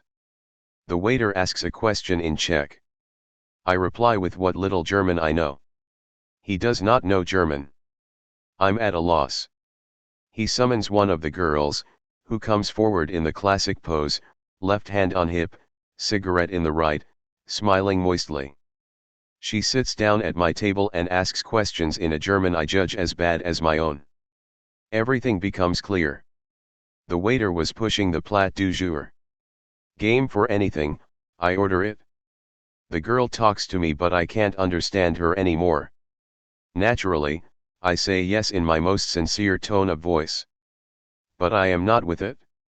Everything annoys me, I hesitate, I don't feel hungry. I feel a twinge of pain and a tightness in my stomach. I buy the girl a glass of beer because I know my manners. The plat du jour having arrived, I start to eat, a mixture of porridge and meat, ruined by an unbelievable amount of cumin. But I think about something else, or rather of nothing at all, staring at the fat, laughing mouth of the woman in front of me. Does she think I am inviting her favors? She is already close to me, starts to make advances. An automatic gesture from me holds her back. She was ugly. I have often thought that if she had been pretty I would have avoided everything that happened later. I was afraid of being sick, then and there, in the midst of all those people ready to laugh, still more afraid of being alone in my hotel room, without money or enthusiasm, reduced to myself and my miserable thoughts. Even today, I still wonder with embarrassment how the weary, cowardly creature I then became could have emerged from me. I left. I walked about in the old town, but unable to stomach my own company any longer, I ran all the way to my hotel, went to bed, and waited for sleep, which came almost at once. Any country where I am not bored is a country that teaches me nothing. That was the kind of remark I tried out to cheer myself up. Need I describe the days that followed? I went back to my restaurant. Morning and evening, I endured that atrocious, sickening cumin-flavored food. As a result, I walked around all day with a constant desire to vomit. I resisted the impulse, knowing one must be fed. Besides, what did this matter compared to what I would have had to endure if I had tried a new restaurant? Here, at least, I was recognized. People gave me a smile even if they didn't speak to me. On the other hand, anguish was gaining ground. I paid too much attention to that sharp twinge of pain in my head. I decided to organize my days, to cover them with points of reference. I stayed in bed as late as possible and the days were consequently shorter. I washed, shaved, and methodically explored the town. I lost myself in the sumptuous Baroque churches, looking for a homeland in them, emerging emptier and more depressed after a disappointing confrontation with myself. I wandered along the Vltava and saw the water swirling and foaming at its dams. I spent endless hours in the immense, silent, and empty Hradkin district. At sunset, in the shadow of its cathedral and palaces, my lonely footsteps echoed in the streets. Hearing them, the panic seized me again. I had dinner early and went to bed at 8:30. The sun pulled me out of myself. I visited churches, palaces, and museums, tried to soften my distress in every work of art. A classic dodge, I wanted my rebellion to melt into melancholy. But in vain. As soon as I came out, I was a stranger again. Once, however, in a Baroque cloister at the far end of the town, the softness of the hour, the bells tinkling slowly, the clusters of pigeons flying from the old tower, and something like a scent of herbs and nothingness gave rise within me to a tear-filled silence that almost delivered me. Back at the hotel that evening, I wrote the following passage in one sitting. I reproduce it here unchanged, since its very pomposity reminds me of how complex my feelings were. What other profit can one seek to draw from travel? Here I am, stripped bare, in a town where the signs are strange, unfamiliar hieroglyphics, with no friends to talk to, in short, without any distraction. I know very well that nothing will deliver me from this room filled with the noises of a foreign town, to lead me to the more tender glow of a fireside or a place I'm fond of. Should I shout for help? Unfamiliar faces would appear. Churches, gold, incense, everything flings me back into this daily life where everything takes its color from my anguish. The curtain of habits, the comfortable loom of words and gestures in which the heart drowses, slowly rises, finally to reveal anxiety's pallid visage. Man is face to face with himself, I defy him to be happy. And yet this is how travel enlightens him. A great discord occurs between him and the things he sees. The music of the world finds its way more easily into this heart grown less secure. Finally stripped bare, the slightest solitary tree becomes the most tender and fragile of images. Works of art and women's smiles, races of men at home in their land and monuments that summarize the centuries, this is the moving and palpable landscape that travel consists of. Then, at twilight, this hotel room where once again the hollow feeling eats at me, as if my soul were hungry. Need I confess that all this was just a means of getting to sleep? I can admit it now.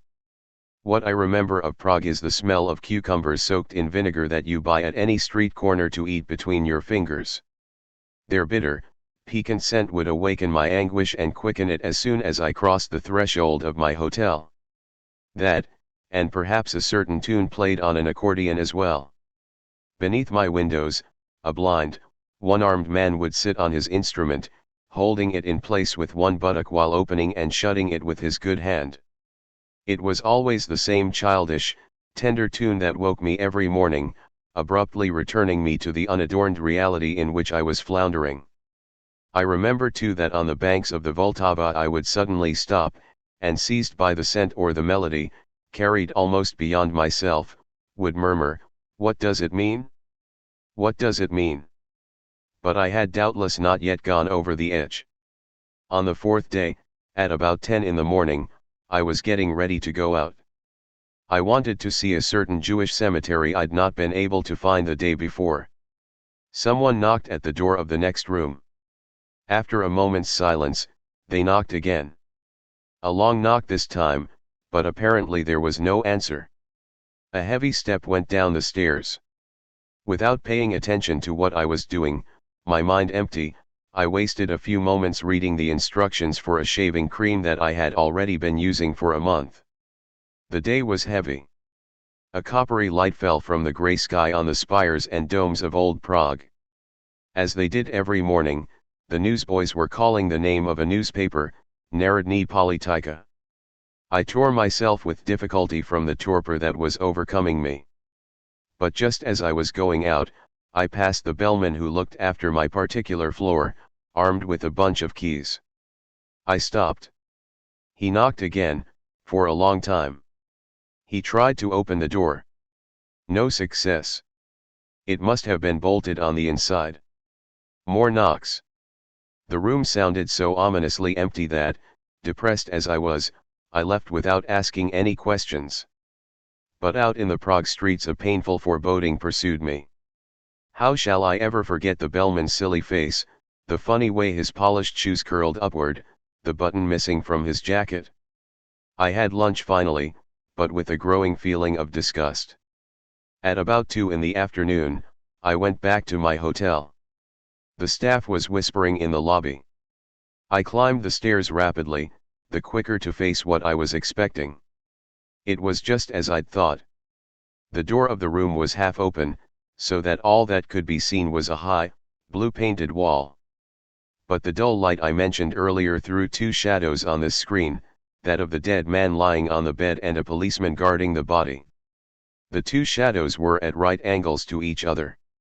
The light overwhelmed me. It was authentic, a real light, an afternoon light, signifying life, the sort of light that makes one aware of living. He was dead. Alone in his room. I knew it was not suicide. I dashed back into my room and threw myself on the bed. a man like so many others, short and fat as far as I could tell from his shadow. He had probably been dead for quite a while.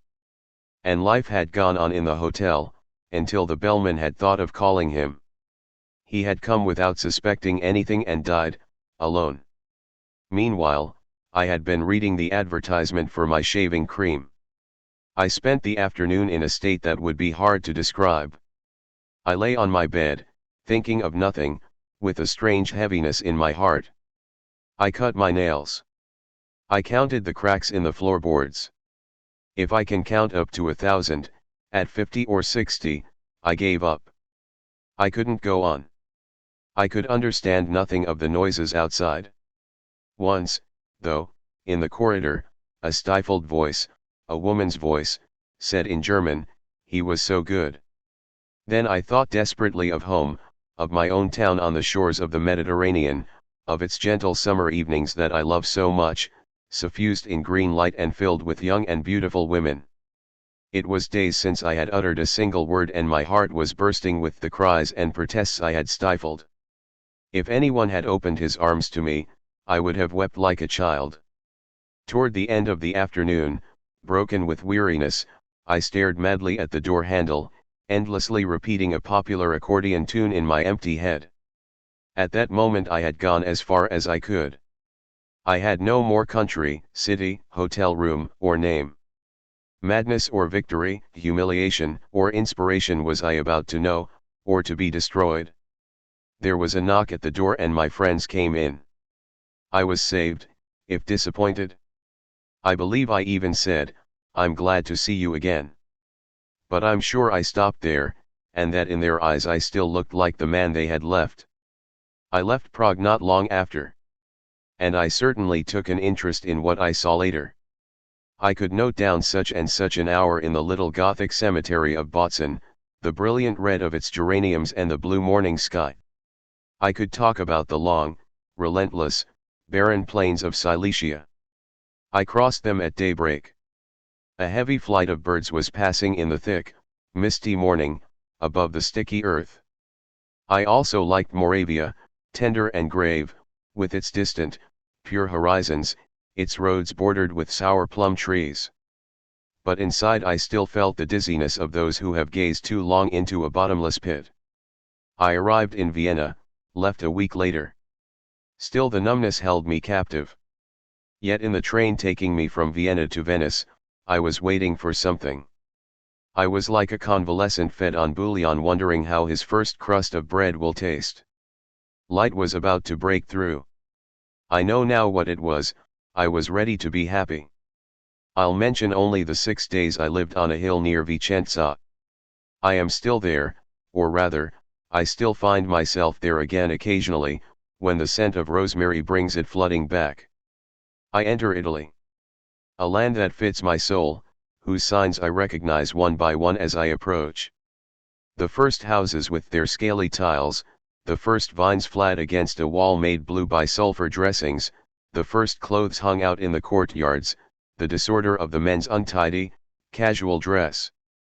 And the first cypress, so slight and yet so straight, the first olive tree, the dusty fig tree. The soul exhausts its revolts in the shady piazzas of small Italian towns, in noontimes when pigeons look for shelter, in slowness and sloth passion melts by degrees into tears, and then, Vicenza. Here the days revolve from the daybreak, swollen with roosters crowing to the unequaled evenings, Swedish and tender, silky behind the cypress trees, their long hours measured by the crickets chirping. The inner silence that accompanies me rises from the slow pace that leads from each of these days to the next. What more can I long for than this room opening on the plain below, with its antique furniture and its handmade lace? I have the whole sky on my face and I feel as if I could follow these slow, revolving days forever, spinning motionlessly with them. I breathe in the only happiness I can attain, an attentive and friendly awareness. I spend the whole day walking about. From the hill, I go down to Vicenza or else further into the country. Every person I meet, every scent on the street is a pretext for my measureless love. Young women looking after a children's summer camp, the ice cream vendor's horn, His cart is a gondola on wheels, pushed by two handles. The displays of fruit, red melons with black pips, translucent, sticky grapes, all are props for the person who can no longer be alone. Point 2 But the cicada's tender and bitter chirping, the perfume of water and stars one meets on September nights, the scented paths among the lentisks and the rosebushes, all these are signs of love for the person forced to be alone. Point 3 Thus pass the days. After the dazzling glare of hours filled with sun, the evenings come, in the splendid golden backdrop of the sun setting behind the darkness of the cypress trees. I walk along the road toward the crickets one hears from far away. As I advance, one by one they begin to sing more cautiously, and then fall silent. I move forward slowly, oppressed by so much ardent beauty. Behind me, one by one, the crickets' voices swell once more. A mystery hangs in the sky from which beauty and indifference descend.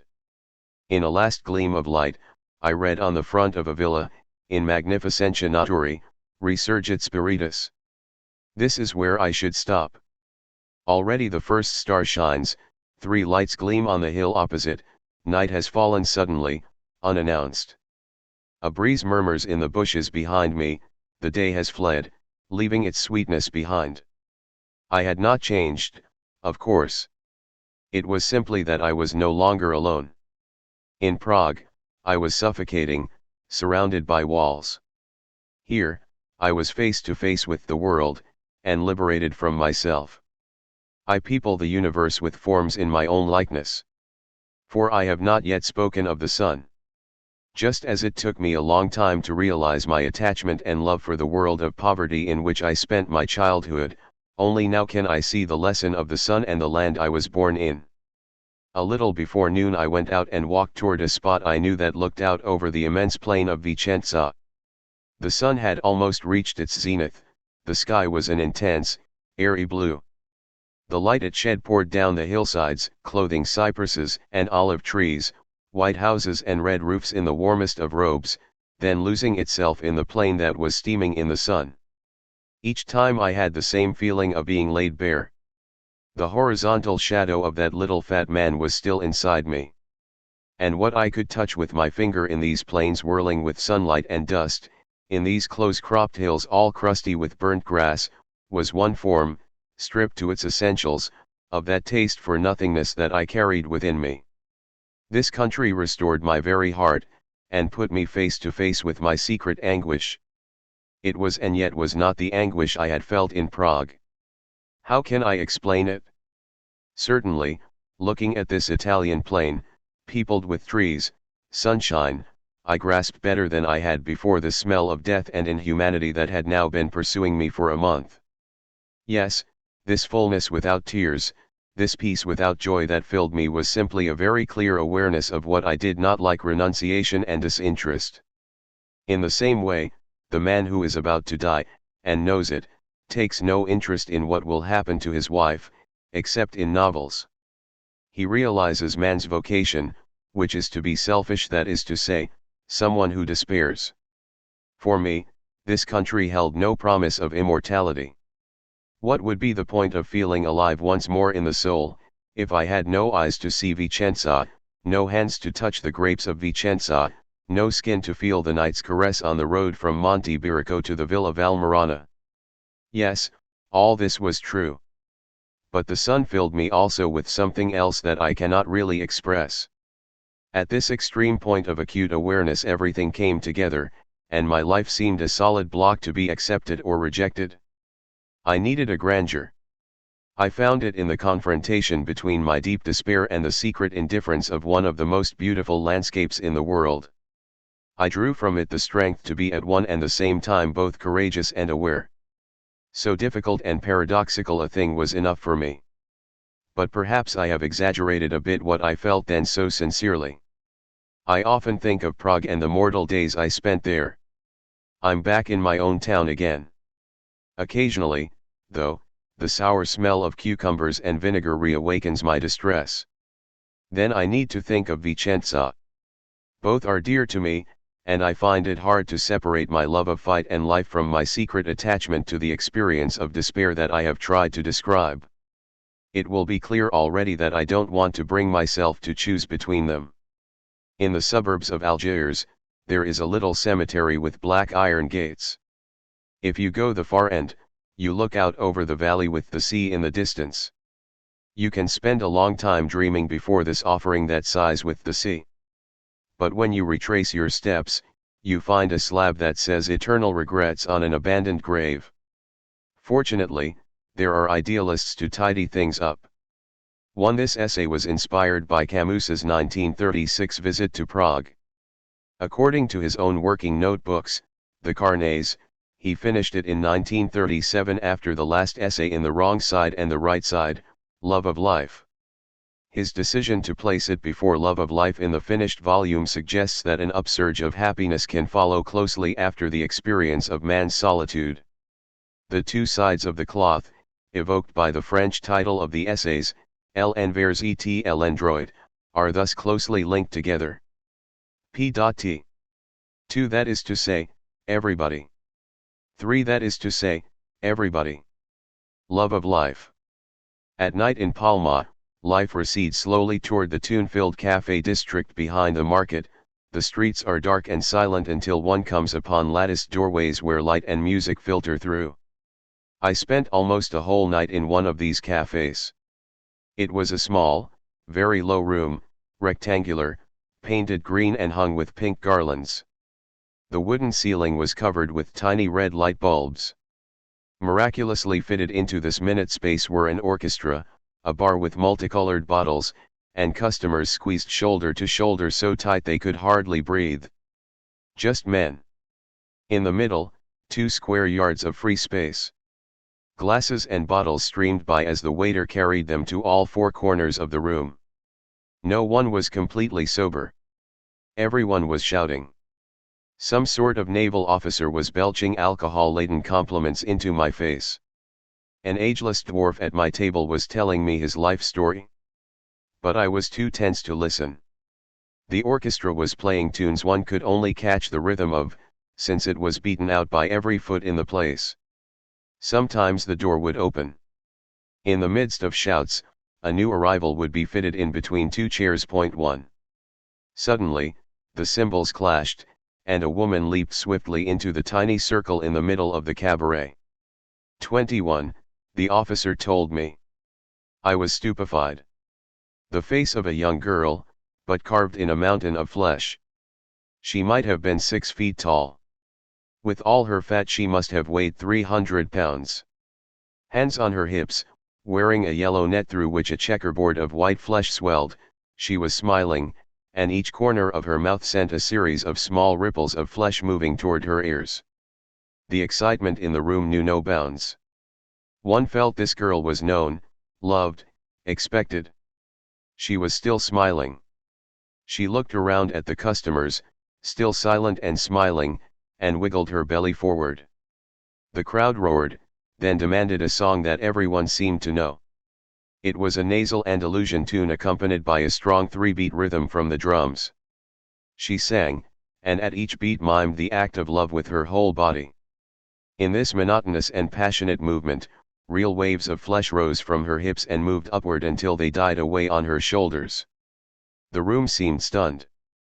But pivoting around with the refrain, seizing her breasts with both hands and opening her red, moist mouth, the girl took up the tune in chorus with the audience, until everyone stood upright in the tumult.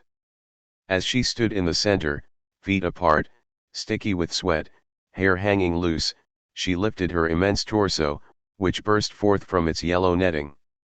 Like an unclean goddess rising from the waves, her eyes hollow, her forehead low and stupid, only a slight quivering at her knees, like a horse's after a race, showed she was still living. In the midst of the foot-stamping joy around her, she was like an ignoble and exalting image of life, with despair in her empty eyes and thick sweat on her belly.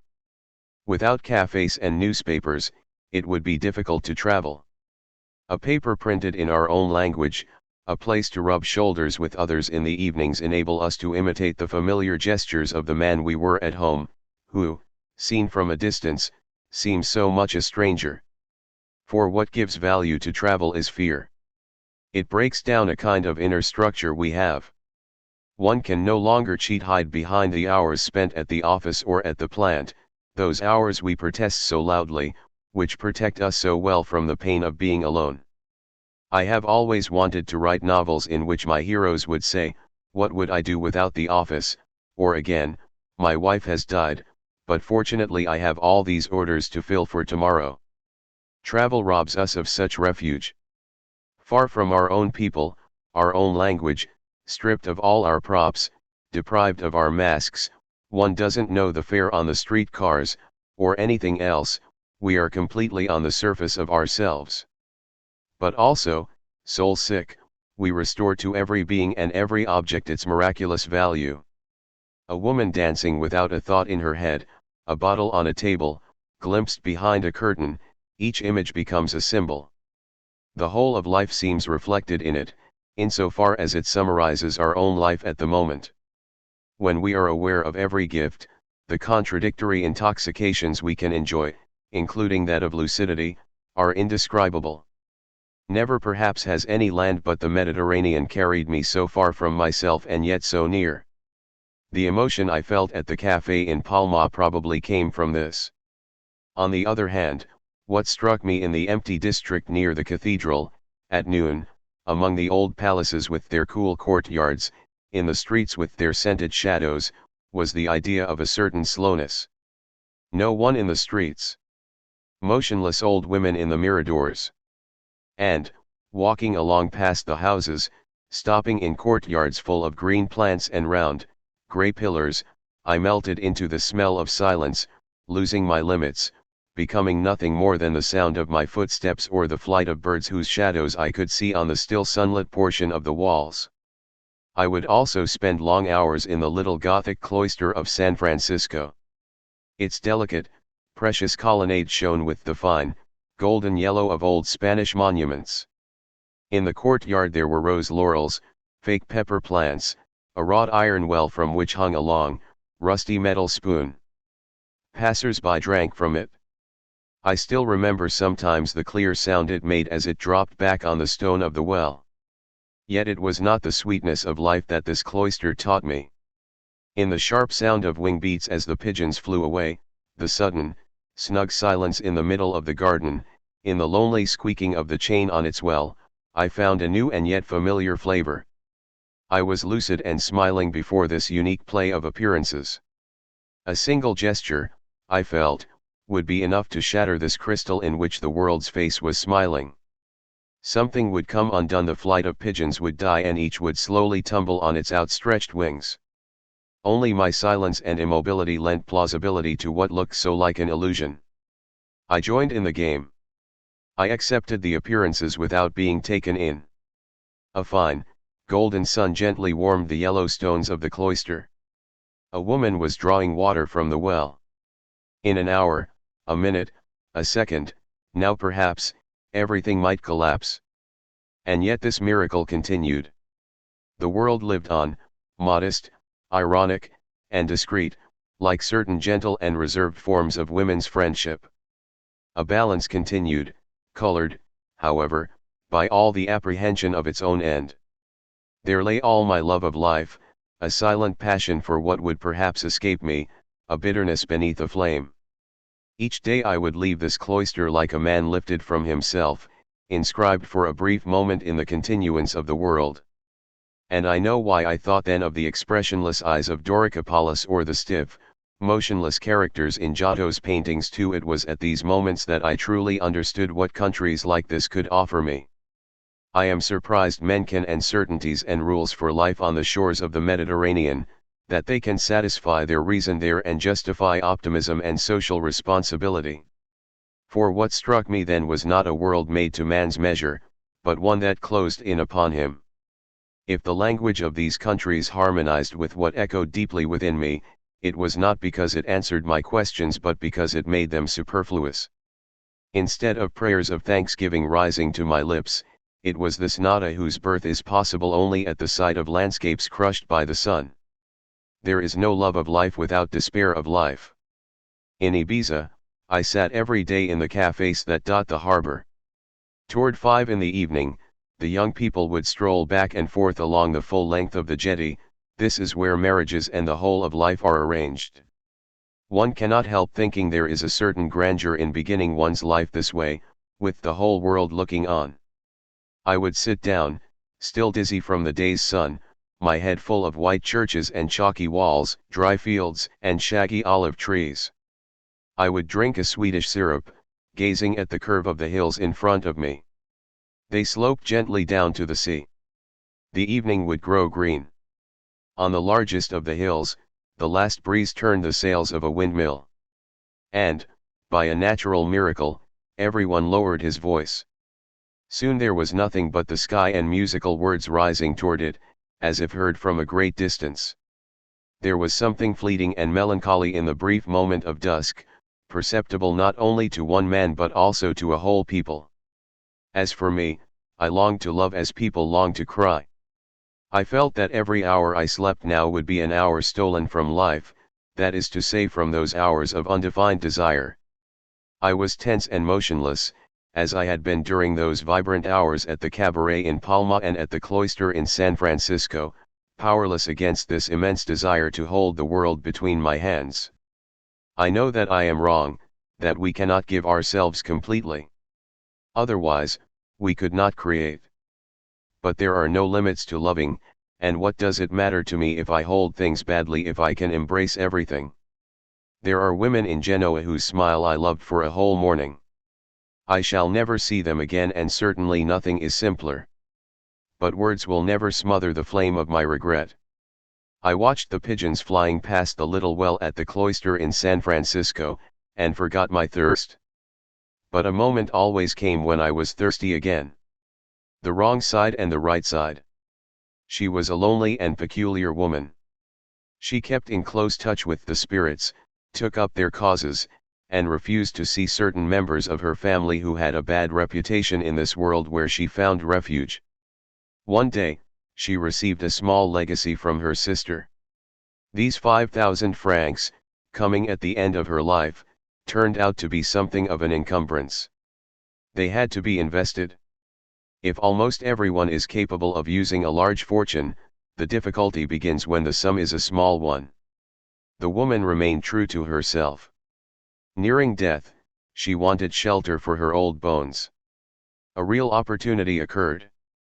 A lease had just expired in the local cemetery. On this plot the owners had erected a magnificent, soberly designed black marble tomb, a genuine treasure in fact, which they were prepared to let her have for 4,000 francs. She purchased the vault. It was a safe investment, immune to political upheavals or fluctuations in the stock market.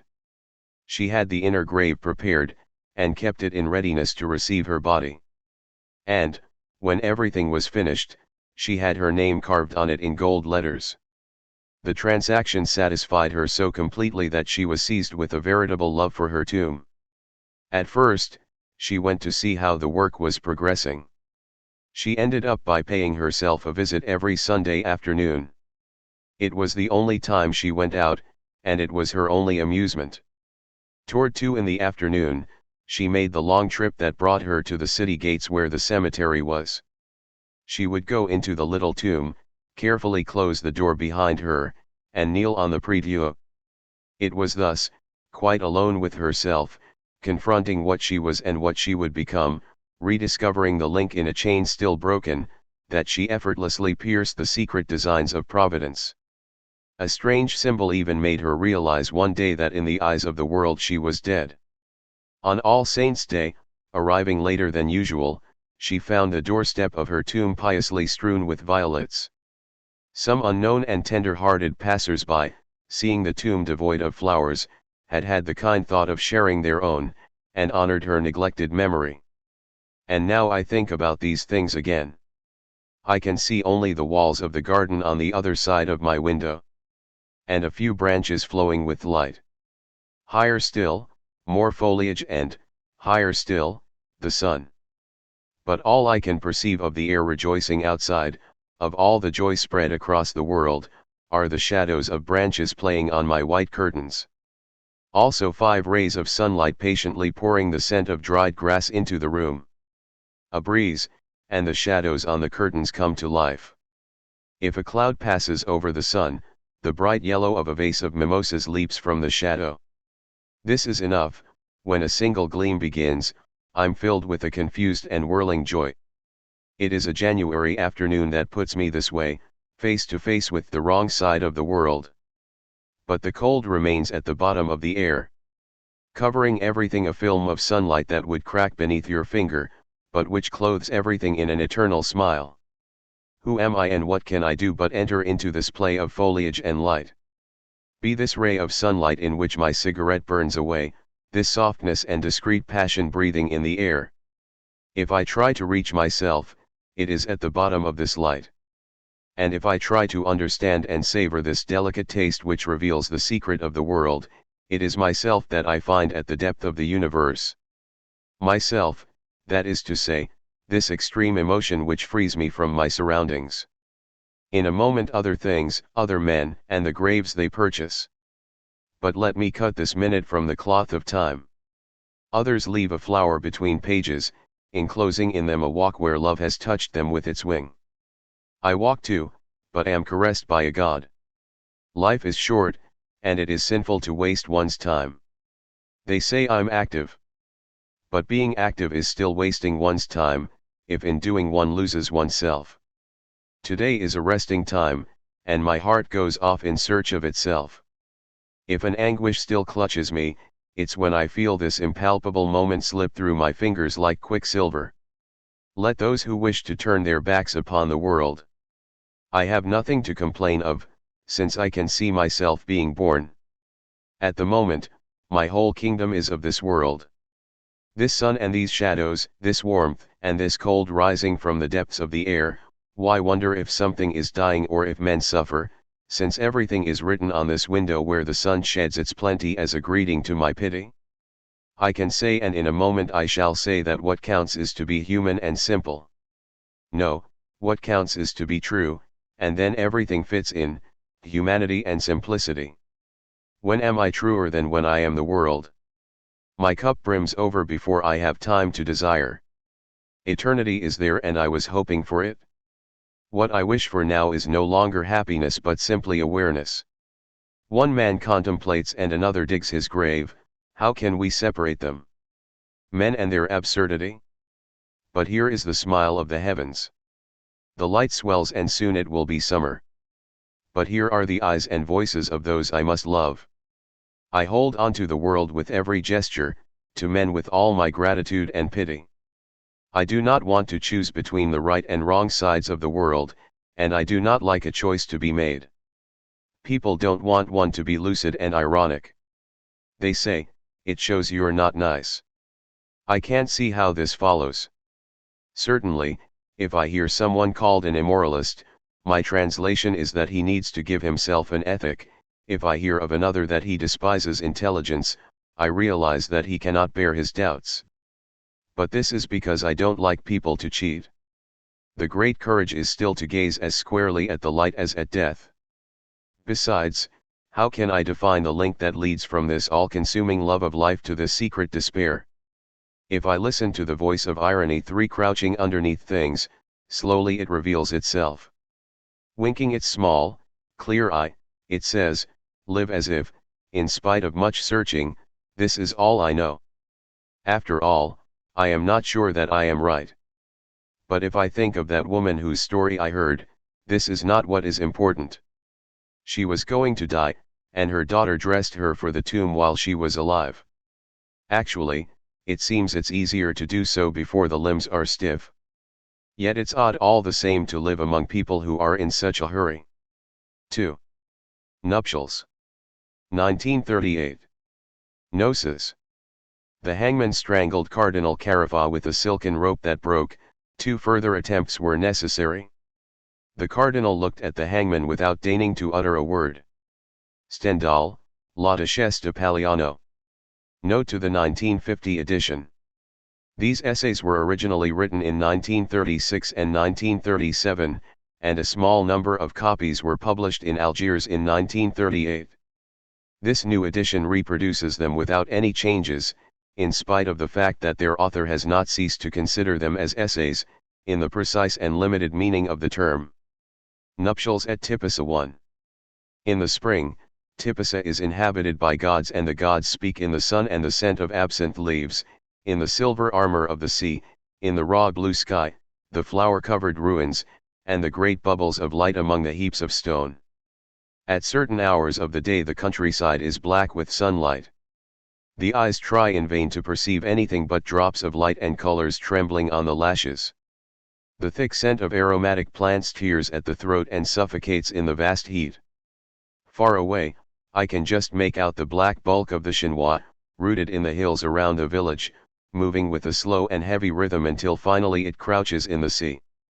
The village we pass through to get there already opens on the bay. We enter a blue and yellow world and are welcomed by the pungent, odorous sigh of the Algerian summer earth. Everywhere, pinkish bougainvillea hangs over villa walls, in the gardens the hibiscus are still pale red, and there is a profusion of tea roses thick as cream, with delicate borders of long, blue iris. All the stones are warm. As we step off the buttercup yellow bus, butchers in their little red trucks are making their morning rounds, calling to the villagers with their horns. To the left of the port, a dry stone stairway leads to the ruins, through the mastic trees and broom. The path goes by a small lighthouse before plunging into the open country.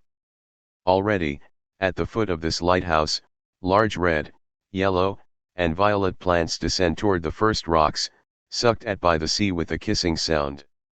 As we stand in the slight breeze, with the sun warming one side of our faces, we watch the fight coming down from the sky, the smooth sea and the smile of its glittering teeth. We are spectators for the last time before we enter the kingdom of ruins. After a few steps, the smell of absinthe seizes one by the throat. The wormwood's grey wool covers the ruins as far as the eye can see. Its oil ferments in the heat, and the whole earth gives off a heady alcohol that makes the sky flicker. We walk toward an encounter with love and desire. We are not seeking lessons or the bitter philosophy one requires of greatness. Everything seems futile here except the sun, our kisses, and the wild scents of the earth. I do not seek solitude. I have often been here with those I loved and read on their features the clear smile the face of love assumes. Here, I leave order and moderation to others. The great free love of nature and the sea absorbs me completely. In this marriage of ruins and springtime, the ruins have become stones again, and losing the polish imposed on them by men, they have reverted to nature. To celebrate the return of her prodigal daughters, nature has laid out a profusion of flowers. The heliotrope pushes its red and white head between the flagstones of the forum, red geraniums spill their blood over what were houses, temples, and public squares. Like the men whom much knowledge brings back to God, many years have brought these ruins back to their mother's house. Today, their past has finally left them, and nothing distracts them from the deep force pulling them back to the center of all that falls. How many hours have I spent crushing absinthe leaves, caressing ruins, trying to match my breathing with the world's tumultuous sighs. Deep among wild scents and concerts of somnolent insects, I open my eyes and heart to the unbearable grandeur of this heat-soaked sky. It is not so easy to become what one is, to rediscover one's deepest measure. But watching the solid backbone of the chinois, my heart would grow calm with a strange certainty. I was learning to breathe, I was fitting into things and fulfilling myself. As I climbed one after another of the hills, each brought a reward, like the temple whose columns measure the course of the sun and from which one can see the whole village, its white and pink walls and green verandas. Like the basilica on the East Hill too, which still has its walls and is surrounded by a great circle of uncovered ornamented coffins, most of them scarcely out of the earth, whose nature they still share. They used to contain corpses, now sage and wallflowers grow in them. The St. Salsa Basilica is Christian, but each time we look out through a gap in the walls we are greeted by the song of the world, hillsides planted with pine and cypress trees, or the sea rolling its white horses 20 yards away. The hill on which St. Salsa is built has a flat top and the wind blows more strongly through the portals. Under the morning sun, a great happiness hovers in space. Those who need myths are indeed poor. Here the gods serve as beds or resting places as the day races across the sky. I describe and say, this is red, this blue, this green. This is the sea, the mountain, the flowers. Need I mention Dionysus to say that I love to crush mastic bulbs under my nose? Is the old hymn that will later come to me quite spontaneously even addressed to Demeter, happy is he alive who has seen these things on earth? How can we forget the lesson of sight and seeing on this earth? All men had to do at the mysteries of Eleusis was watch. Yet even here, I know that I shall never come close enough to the world. I must be naked and dive into the sea, still scented with the perfumes of the earth, wash them off in the sea, and consummate with my flesh the embrace for which sun and sea, lips to lips, have so long been sighing. I feel the shock of the water, rise up through a thick, cold glue, then dive back with my ears ringing, my nose streaming, and the taste of salt in my mouth. As I swim, my arms shining with water flash into gold in the sunlight, until I fold them in again with a twist of all my muscles. The water streams along my body as my legs take tumultuous possession of the waves and the horizon disappears. On the beach, I flop down on the sand, yield to the world, feel the weight of flesh and bones, again dazed with sunlight, occasionally glancing at my arms where the water slides off and patches of salt and soft blonde hair appear on my skin. Here I understand what is meant by glory, the right to love without limits. There is only one love in this world. To clasp a woman's body is also to hold in one's arms this strange joy that descends from sky to sea. In a moment, when I throw myself down among the absinthe plants to bring their scent into my body, I shall know, appearances to the contrary, that I am fulfilling a truth which is the sun's and which will also be my death's. In a sense, it is indeed my life that I am staking here, a life that tastes of warm stone, that is full of the sighs of the sea and the rising song of the crickets. The breeze is cool and the sky blue. I love this life with abandon and wish to speak of it boldly, it makes me proud of my human condition. Yet people have often told me, there's nothing to be proud of. Yes, there is, this sun, this sea, my heart leaping with youth, the salt taste of my body and this vast landscape in which tenderness and glory merge in blue and yellow. It is to conquer this that I need my strength and my resources. Everything here leaves me intact, I surrender nothing of myself, and don no mask. Learning patiently and arduously how to live is enough for me, well worth all their arts of living. Shortly before noon, we would come back through the ruins to a little cafe by the side of the port. How cool was the welcome of a tall glass of iced green mint in the shady room, to heads ringing with colors and the symbols of the sun. Outside were the sea and the road burning with dust. Seated at the table, I would try to blink my eyelids so as to catch the multicolored dazzle of the white-hot sky. Our faces damp with sweat, but our bodies cool in light clothing, we would flaunt the happy weariness of a day of nuptials with the world. The food is bad in this cafe, but there is plenty of fruit, especially peaches, whose juice drips down your chin as you bite into them. Gazing avidly before me, my teeth closing on a peach, I can hear the blood pounding in my ears. The vast silence of noon hangs over the sea.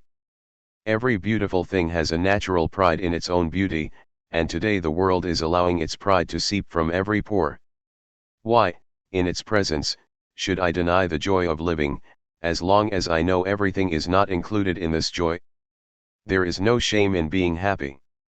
But today the fool is king, and I call those who fear pleasure fools. They've told us so much about pride, you know, Lucifer's sin. Beware, they used to cry, you will lose your soul, and your vital powers. I have in fact learned since that a certain pride. But at other times I cannot prevent myself from asserting the pride in living that the whole world conspires to give me. At Tipasa, I see equals I believe, and I am not stubborn enough to deny what my hands can touch and my lips caress. I don't feel the need to make it into a work of art, but to describe it, which is different. Tipasa seems to me like a character one describes in order to give indirect expression to a certain view of the world. Like such characters, Tipasa testifies to something, and does it like a man. Tipasa is the personage I'm describing today, and it seems to me that the very act of caressing and describing my delight will ensure that it has no end. There is a time for living and a time for giving expression to life. There is also a time for creating, which is less natural. For me it is enough to live with my whole body and bear witness with my whole heart. Live Tipasa, manifest its lessons, and the work of art will come later. Herein lies a freedom. I never spent more than a day at Tipasa. A moment always comes when one has looked too long at a landscape, just as it is a long time before one sees enough of it. Mountains, the sky, the sea are like faces whose barrenness or splendor we discover by looking rather than seeing. But in order to be eloquent, every face must be seen anew. One complains of growing tired too quickly, when one ought to be surprised that the world seems new only because we have forgotten it. Toward evening I would return to a more formal section of the park, set out as a garden, just off the main road. Leaving the tumult of scents and sunlight, in the cool evening air, the mind would grow calm and the body relaxed, savoring the inner silence born of satisfied love. I would sit on a bench, watching the countryside expand with light. I was full.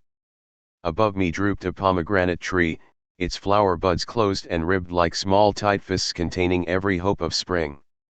There was rosemary behind me, and I could smell only the scent of its alcohol. The hills were framed with trees, and beyond them stretched a band of sea on which the sky, like a sail becalmed, rested in all its tenderness. I felt a strange joy in my heart, the special joy that stems from a clear conscience. There is a feeling actors have when they know they've played their part well, that is to say, when they have made their own gestures coincide with those of the ideal character they embody, having entered somehow into a prearranged design, bringing it to life with their own heartbeats. That was exactly what I felt. I had played my part well. I had performed my task as a man, and the fact that I had known joy for one entire day seemed to me not an exceptional success but the intense fulfillment of a condition which, in certain circumstances, makes it our duty to be happy. Then we are alone again, but satisfied. Now the trees were filled with birds. The earth would give a long sigh before sliding into darkness. In a moment, with the first star, night would fall on the theater of the world. The dazzling gods of day would return to their daily death. But other gods would come. And, though they would be darker, their ravaged faces too would come from deep within the earth.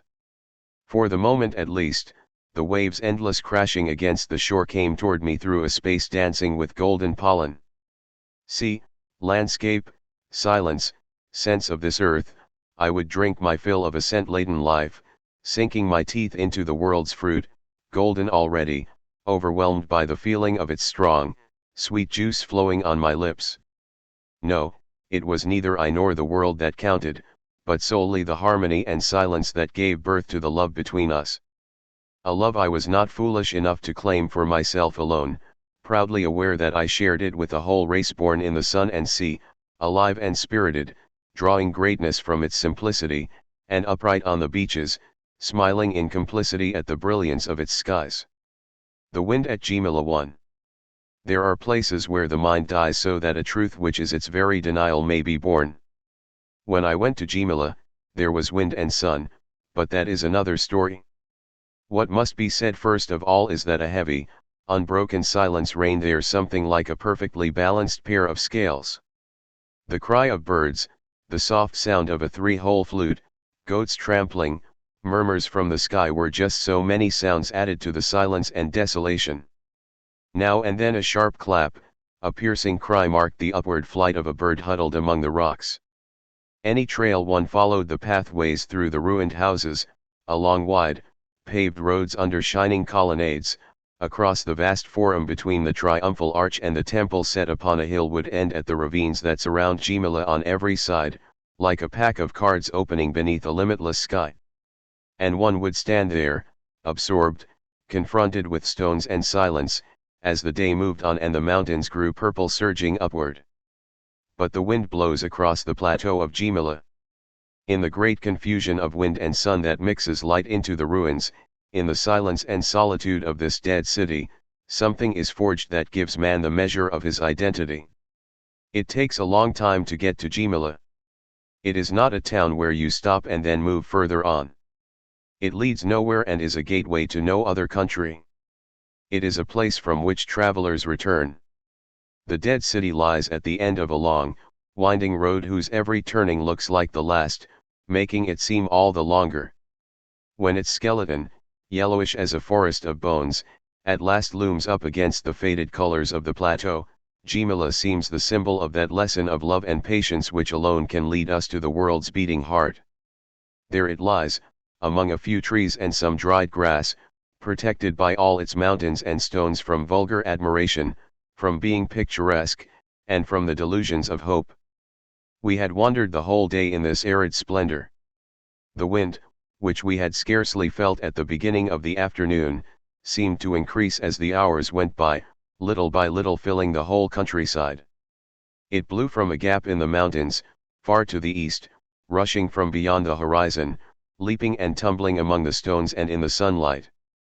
It whistled loudly across the ruins, whirled through an amphitheater of stones and earth, bathing the heaps of pockmarked stone, circling each column with its breath and spreading out in endless cries on the forum, open to the heavens. I felt myself whipping in the wind like a mast, hollowed at the waist. Eyes burning, lips cracking, my skin became so dry it no longer seemed mine. Until now, I had been deciphering the world's handwriting on my skin. There, on my body, the world had inscribed the signs of its tenderness or anger, warming with its summer breath or biting with its frosty teeth. But rubbed against for so long by the wind, shaken for more than an hour, staggering from resistance to it, I lost consciousness of the pattern my body traced. Like a pebble polished by the tides, I was polished by the wind, worn through to the very soul. I was a portion of the great force on which I drifted, then much of it, then entirely it, confusing the throbbing of my own heart with the great sonorous beating of this omnipresent natural heart. The wind was fashioning me in the image of the burning nakedness around me. And its fugitive embrace gave me, a stone among stones, the solitude of a column or an olive tree in the summer sky. The violent bath of sun and wind drained me of all strength. I scarcely felt the quivering of wings inside me, life's complaint, the weak rebellion of the mind. Soon, scattered to the four corners of the earth, self-forgetful and self-forgotten, I am the wind and within it, the columns and the archway, the flagstones warm to the touch, the pale mountains around the deserted city. And never have I felt so deeply and at one and the same time so detached from myself and so present in the world. Yes, I am present. And what strikes me at this moment is that I can go no further like a man sentenced to life imprisonment, to whom everything is present. But also like a man who knows that tomorrow will be the same, and every other day. For when a man becomes conscious of what he is now, it means he expects nothing further. If there are landscapes like moods, they are the most vulgar. All through this country I followed something that belonged not to me but to it, something like a taste for death we both had in common. Between the columns with their now lengthening shadows anxieties dissolved into the air like wounded birds. And in their place came an arid lucidity. Anxiety springs from living hearts. But calm will hide this living heart, this is all I can see clearly. As the day moved forward, as the noises and lights were muffled by the ashes falling from the sky, deserted by myself, I felt defenseless against the slow forces within me that were saying no. Few people realize that there is a refusal that has nothing to do with renunciation. What meaning do words like future, improvement, good job have here? What is meant by the heart's progress? If I obstinately refuse all the later-ons of this world, it is because I have no desire to give up my present wealth. I do not want to believe that death is the gateway to another life. For me, it is a closed door. I do not say it is a step we must all take, but that it is a horrible and dirty adventure. Everything I am offered seeks to deliver man from the weight of his own life. But as I watch the great birds flying heavily through the sky at Jimila, it is precisely a certain weight of life that I ask for and obtain. If I am at one with this passive passion, the rest ceases to concern me. I have too much youth in me to be able to speak of death. But it seems to me that if I had to speak of it, I would find the right word here between horror and silence to express the conscious certainty of a death without hope. We live with a few familiar ideas. 2 or 3. We polish and transform them according to the societies and the men we happen to meet. It takes 10 years to have an idea that is really one's own that one can talk about. This is a bit discouraging, of course. But we gain from this a certain familiarity with the splendor of the world. Until then, we have seen it face to face. Now we need to step aside to see its profile. A young man looks the world in the face. He has not had time to polish the idea of death or of nothingness, even though he has gazed on their full horror. That is what youth must be like, this harsh confrontation with death, this physical terror of the animal who loves the sun. Whatever people may say, on this score at least, youth has no illusions. It has had neither the time nor the piety to build itself any.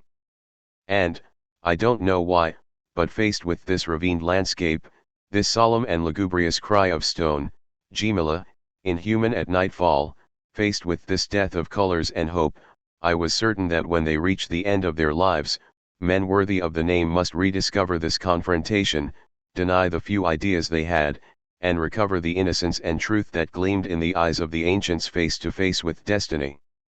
They regain their youth, but by embracing death. There is nothing more despicable in this respect than illness. It is a remedy against death.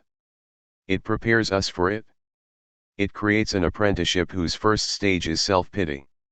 It supports man in his great effort to avoid the certainty that he will die completely. But Jimala, and then I feel certain that the true, the only, progress of civilization, the one to which a man devotes himself from time to time, lies in creating conscious deaths. What always amazes me, when we are so swift to elaborate on other subjects, is the poverty of our ideas on death. It is a good thing or a bad thing, I fear it or I summon it, they say. Which also proves that everything simple is beyond us. What is blue, and how do we think blue? The same difficulty occurs with death. Death and colors are things we cannot discuss.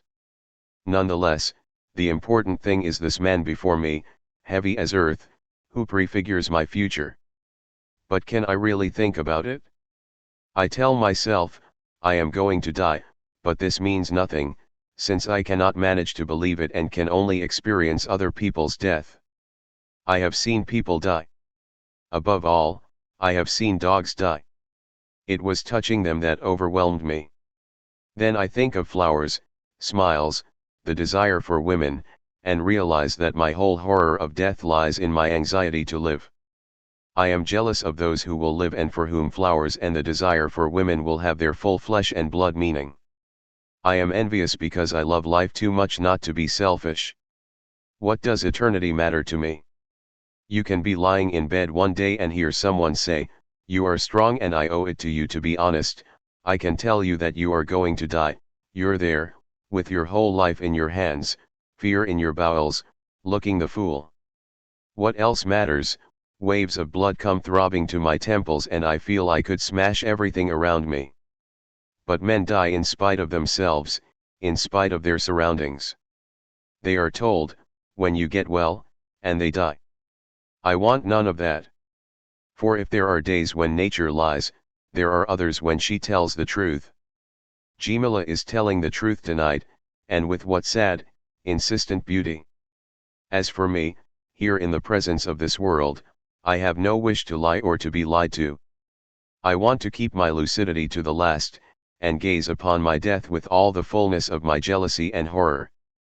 It is to the extent I cut myself off from the world that I fear death most, to the degree I attach myself to the fate of living men instead of contemplating the unchanging sky. Creating conscious deaths is to diminish the distance that separates us from the world and to accept a consummation without joy, alert to rapturous images of a world forever lost. And the melancholy song of the Jimala Hills plunges this bitter lesson deeper in my soul. Toward evening, we were climbing the slopes leading to the village and, retracing our steps, listened to explanations. Here is the pagan town, This area outside the field is where the Christians lived. Later on, yes, it is true. Men and societies have succeeded one another in this place, conquerors have marked this country with their non-commissioned officers' civilization. They had a vulgar and ridiculous idea of greatness, measuring the grandeur of their empire by the surface it covered. The miracle is that the ruin of their civilization is the very negation of their ideal. For this skeleton town, seen from high above as evening closes in and white flights of pigeons circle round the triumphal arch, engraved no signs of conquest or ambition on the sky. The world always conquers history in the end. The great shout of stone that Jimala hurls between the mountains, the sky and the silence, well do I know its poetry, lucidity, indifference, the true signs of beauty or despair. The heart tightens at the grandeur we've already left behind. Jimala remains with its sad watery sky, the song of a bird from the other side of the plateau, the sudden, quick scurrying of goats along the mountainside, and, in the calm, resonant dusk, the living face of a horned god on the pediment of an altar. Summer in Algiers 1. To Jacques Ergon. They are often secret, the love affairs we have with cities. Old towns like Paris, Prague, and even Florence are closed in upon themselves in such a way as to delimit their domain. But Algiers and a few other privileged coastal towns open into the sky like a mouth or a wound. What one can fall in love with in Algiers is what everybody lives with, the sea, visible from every corner, a certain heaviness of the sunlight, the beauty of the people. And, as usual, such generosity and lack of shame emit a more secret perfume. In Paris, one can yearn for space and for the beating of wings. Here, at least, man has everything he needs, and his desires thus assured, can take the measure of his riches. One probably has to live a long time in Algiers to understand how desiccating an excess of nature's blessings can be. There is nothing here for people seeking knowledge, education, or self-improvement. The land contains no lessons. It neither promises nor reveals anything. It is content to give, but does so profusely. Everything here can be seen with the naked eye, and is known the very moment it is enjoyed. The pleasures have no remedies and their joys remain without hope. What the land needs are clear-sighted souls, that is to say, those without consolation. It asks that we make an act of lucidity as one makes an act of faith. A strange country, which gives the men it nourishes both their splendor and their misery.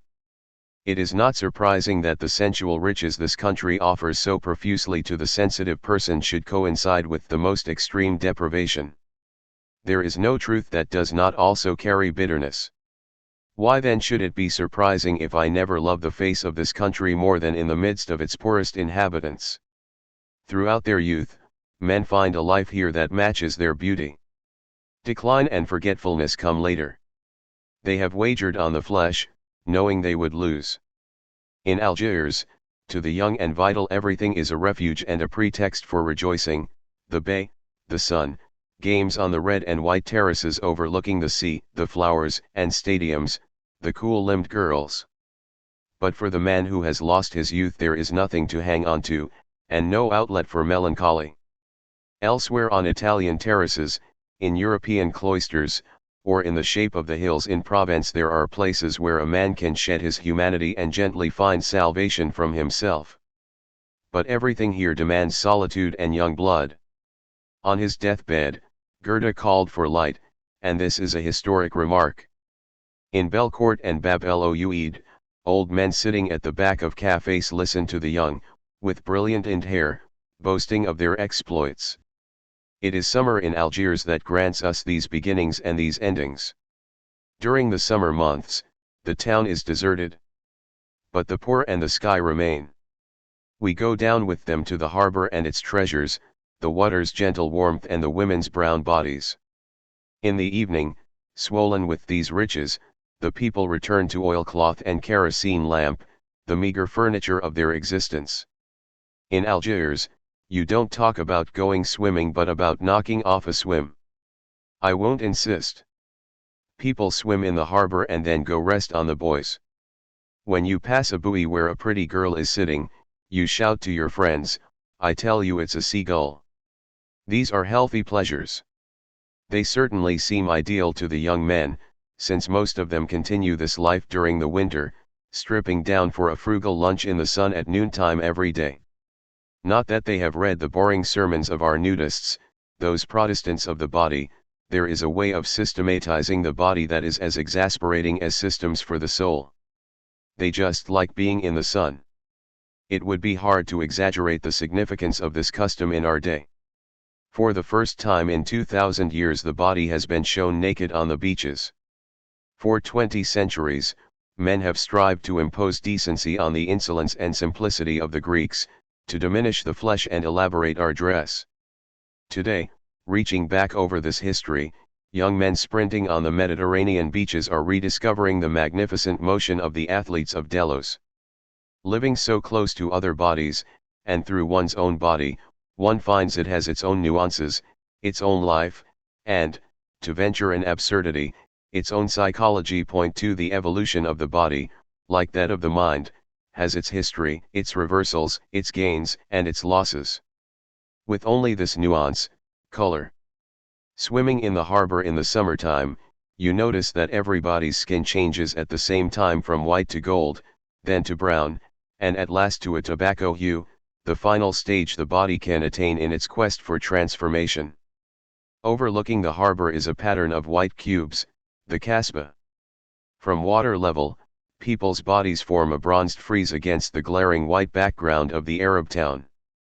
And, as one moves into August and the sun grows stronger, the white of the houses grows more blinding and the skins take on a darker glow. How then can one keep from feeling a part of this dialogue between stone and flesh, keeping pace with the sun and the seasons?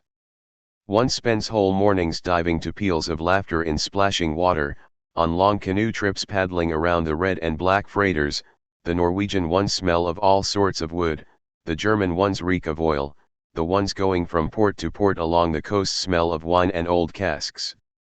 At the hour when the sun spills from every corner of the sky, an orange canoe laden with brown bodies carries us home in one mad sprint.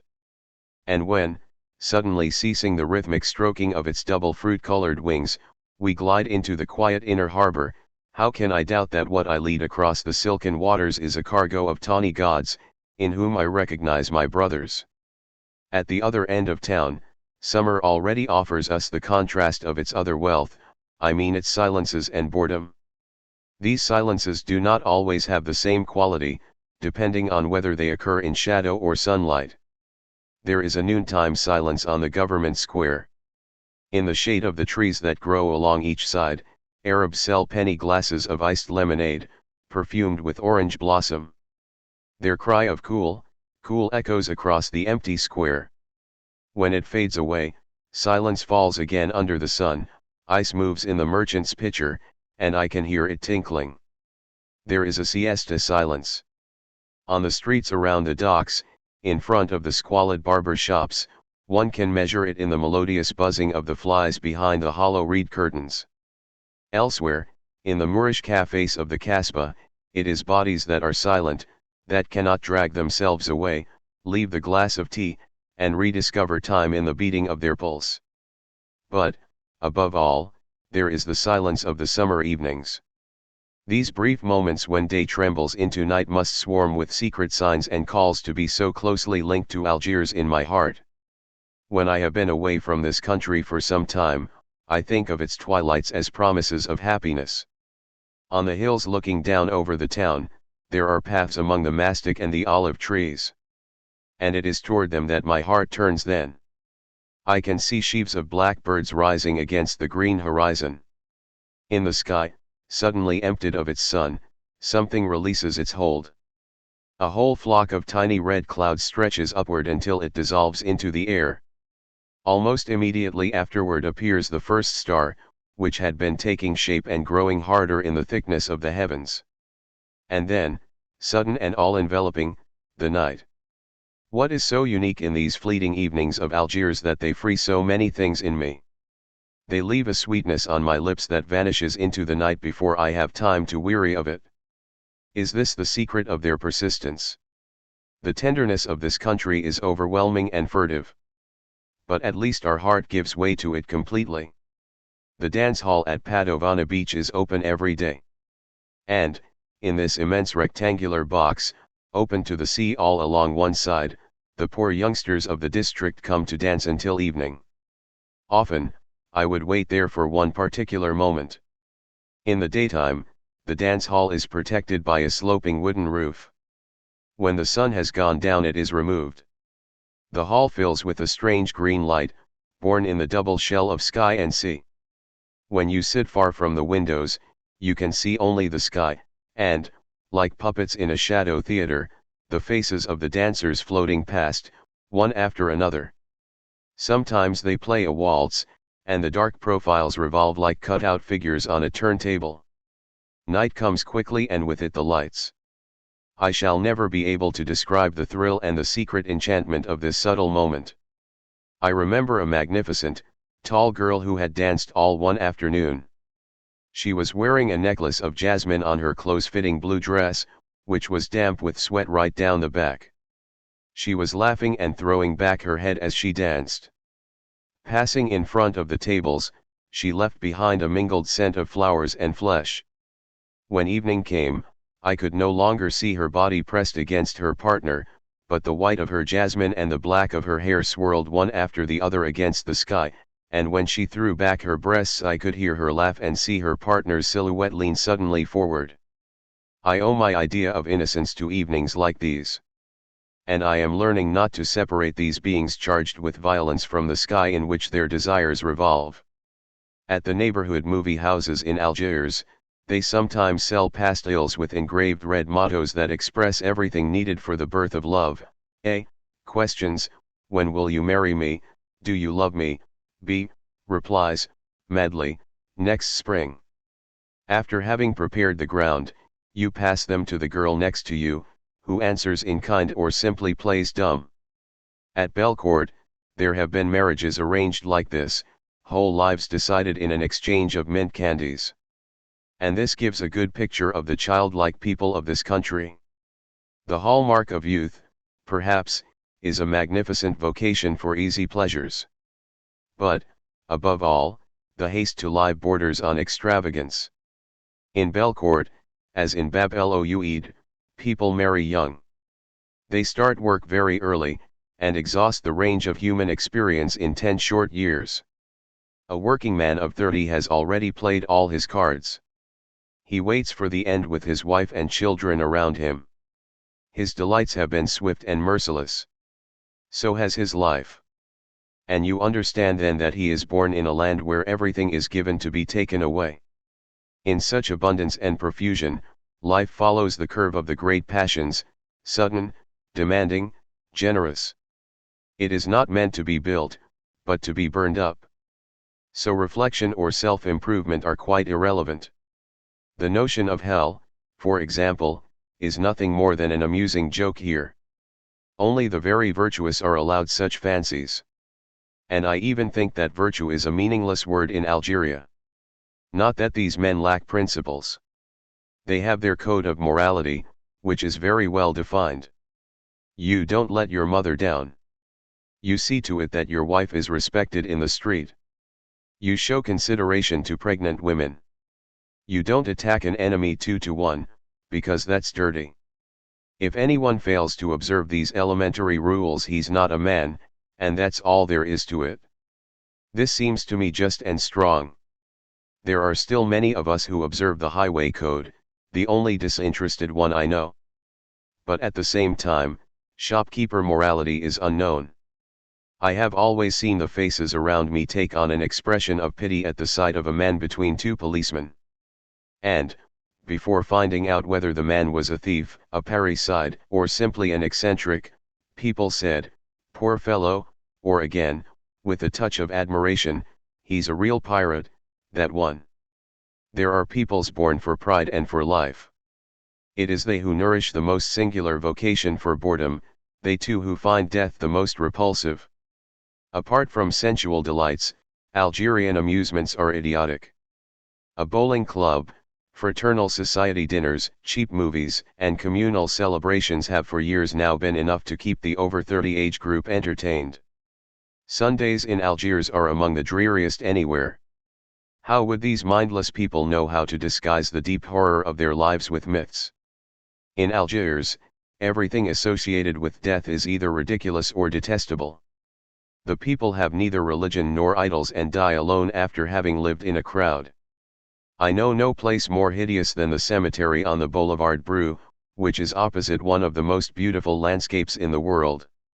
A fearful sadness rises from the accumulated bad taste of its black monuments, revealing death's true face. Everything passes, the heart-shaped ex-votos read, but memory. And they all insist on the ridiculous eternity provided at so small a price by the hearts of those who loved us. The same phrases serve all forms of despair. They are addressed to the deceased and speak in the second person singular. Our memory will never abandon thee, a gloomy pretense by means of which one lends a body and desires to what is, at best, a black liquid. In another spot, in the midst of a stupefying display of flowers and marble birds, is this reckless vow, never shall thy grave lack flowers. But one is quickly reassured, the words are carved around a gilded stucco bouquet, a great time-saver for the living, like those flowers called everlasting, which owe their pompous name to the gratitude of those who still jump on moving buses. Since one must move with the times, the classical warbler is sometimes replaced by a breathtaking pearly airplane, piloted by a silly-looking angel who, disregarding all logic, has been provided with a magnificent pair of wings. Still, how can I explain it, these images of death never quite separate themselves from life. The values are closely linked. The favorite joke of Algerian undertakers, driving by in an empty hearse, is to shout like a ride, honey, to the pretty girls they meet along the way. There is nothing to keep one from finding this symbolic, if in somewhat bad taste. It may also seem blasphemous to greet the news of someone's death with a wink of the left eye and the comment, poor guy, he won't sing any more. Or, like the woman from Oran who had never loved her husband, the Lord gave him to me, the Lord hath taken him away. But when all is said and done, I don't see what is sacred about death, and I am, on the contrary, very aware of the difference between fear and respect. Everything breathes the horror of death in this country that is an invitation to life. And yet it is beneath the walls of this very cemetery that the young men of Belcourt arrange their meetings and the girls let themselves be kissed and fondled. I fully realize that such people cannot be accepted by everyone. Intelligence does not occupy the place here that it does in Italy. This race is indifferent to the mind. It worships and admires the body. From this comes its strength, its naive cynicism, and a puerile vanity that leads it to be severely criticized. People commonly reproach its mentality, that is to say, its particular mode of life and set of values. And it is true that a certain intensity of living involves some injustice. Yet here are a people with no past, with no traditions, though not without poetry. Their poetry has a hard, sensual quality I know very well. It is far from tender, even from the tenderness of the Algerian sky. It is the only poetry, in fact, that moves me and restores me. The opposite of a civilized people is a creative one. These barbarians lounging on the beaches give me the foolish hope that, perhaps without knowing it, they are modeling the face of a culture where man's greatness will finally discover its true visage. These people, wholly engaged in the present, live with neither myths nor consolation.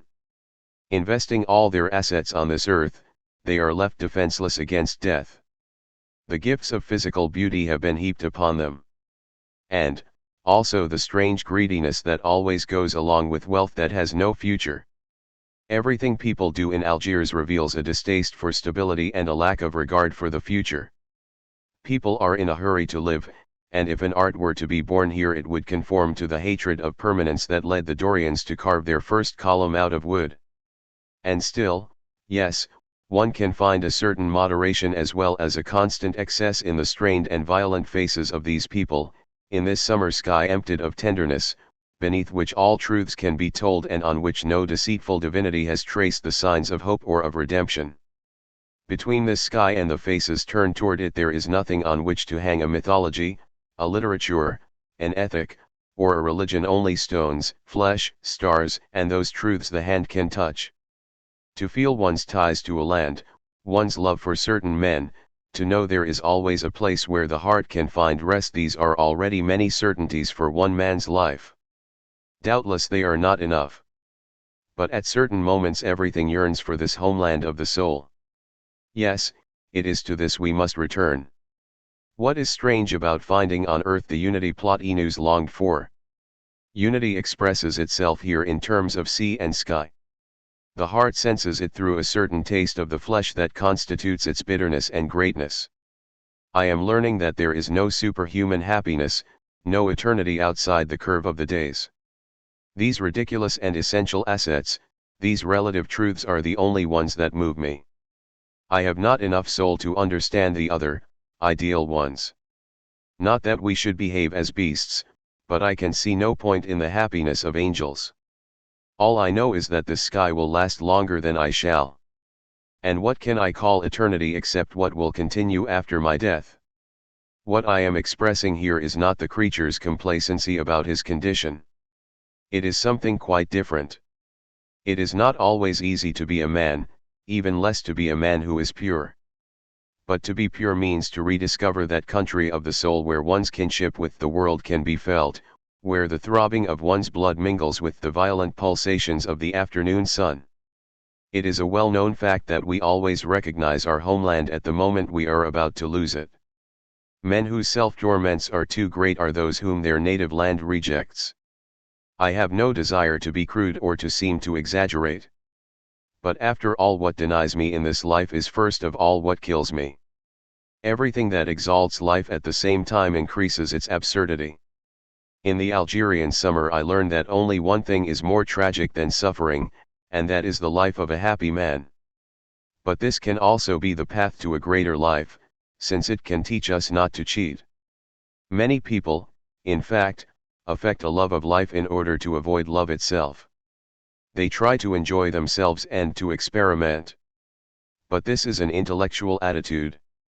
It takes a rare vocation to become a sensualist. A man lives out his life without the help of his mind, with its triumphs and defeats, its simultaneous loneliness and companionship. Seeing those men from Belcourt who work, take care of their wives and children, often without a word of complaint, I think that one can feel a certain shame. I certainly have no illusions. There is not much love in the lives I am describing. I should say rather that there is no longer very much. But at least they have eluded nothing.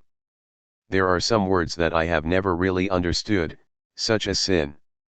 Yet I think I know that these men have never sinned against life. For if there is a sin against life, it lies perhaps less in despairing of it than in hoping for another life and evading the implacable grandeur of the one we have. These men have not cheated. They were gods of the summer at 20 in their thirst for life, and they are still gods today, stripped of all hope. I have seen 2 of them die. They were full of horror, but silent. It is better that way. From the mass of human evils swarming in Pandora's box, the Greeks brought out hope at the very last, as the most terrible of all. I don't know any symbol more moving. For hope, contrary to popular belief, is tantamount to resignation. And to live is not to be resigned. Such at least is the bitter lesson of summers in Algiers. But already the season trembles and the summer passes. After so much violence and tension, the first September rains are like the first tears of a liberated land, as if for a few days this country were bathed in tenderness. Yet at the same time the carob trees emit the scent of love across Algeria. In the evening or after the rain, the whole earth lies, its belly moistened with a bitter almond-scented seed, at rest from having yielded all summer long to the sun. And once again this fragrance consecrates the nuptials of man and earth, and gives rise in us to the only truly virile love in this world, one that is generous and will die. The desert one. To Jean Grenier. Living, of course, is rather the opposite of expressing. If I am to believe the great Tuscan masters, it means bearing triple witness in silence, fire, and immobility. It takes a long time to realize that one can encounter the faces in these Tuscan paintings any day of the week in the streets of Florence or Pisa. But of course we no longer know how to see the real faces of those around us. We no longer look at our contemporaries, eager only for those points of reference in them that determine our behavior. We prefer its most vulgar poetry to the face itself. As for Giotto and Piero della Francesca, they are perfectly aware that a man's feelings are nothing. Surely everyone has a heart. But the great simple, eternal emotions around which the love of living revolves, hatred, love, tears, and joys, these grow deep inside a man and mold the visage of his destiny, like the grief that makes Mary clench her teeth in Giottino's Entombment. In the immense friezes of Tuscan churches I make out crowds of angels, their features scarcely traced, but in each mute and passionate face I recognize a solitude. Point 2. What matters are not picturesque qualities, episodes, shades of color, or emotional effects. What counts is not poetry. What counts is truth. And I call truth anything that continues. There is a subtle lesson in thinking that, in this respect, only painters can satisfy our hunger. This is because they have the privilege of making themselves novelists of the body. Because they work in that magnificent and trivial matter called the present. And the present always shows itself in a gesture. They do not paint a smile, a fleeting moment of modesty, of regret, or of expectation, but a face with the shape of its bones and the warmth of its blood. What they have expelled from these faces molded for eternity is the curse of the mind, at the price of hope. For the body knows nothing of hope. All it knows is the beating of its own heart. Its eternity consists of indifference. As in the Scourging of Christ by Piero della Francesca, where, in a freshly washed courtyard, both the tortured Christ and the thick-set executioner reveal the same detachment in their attitudes. This is because the torment has no sequel. Its lesson ends with the frame around the canvas. Why should a man who expects no tomorrow feel emotion?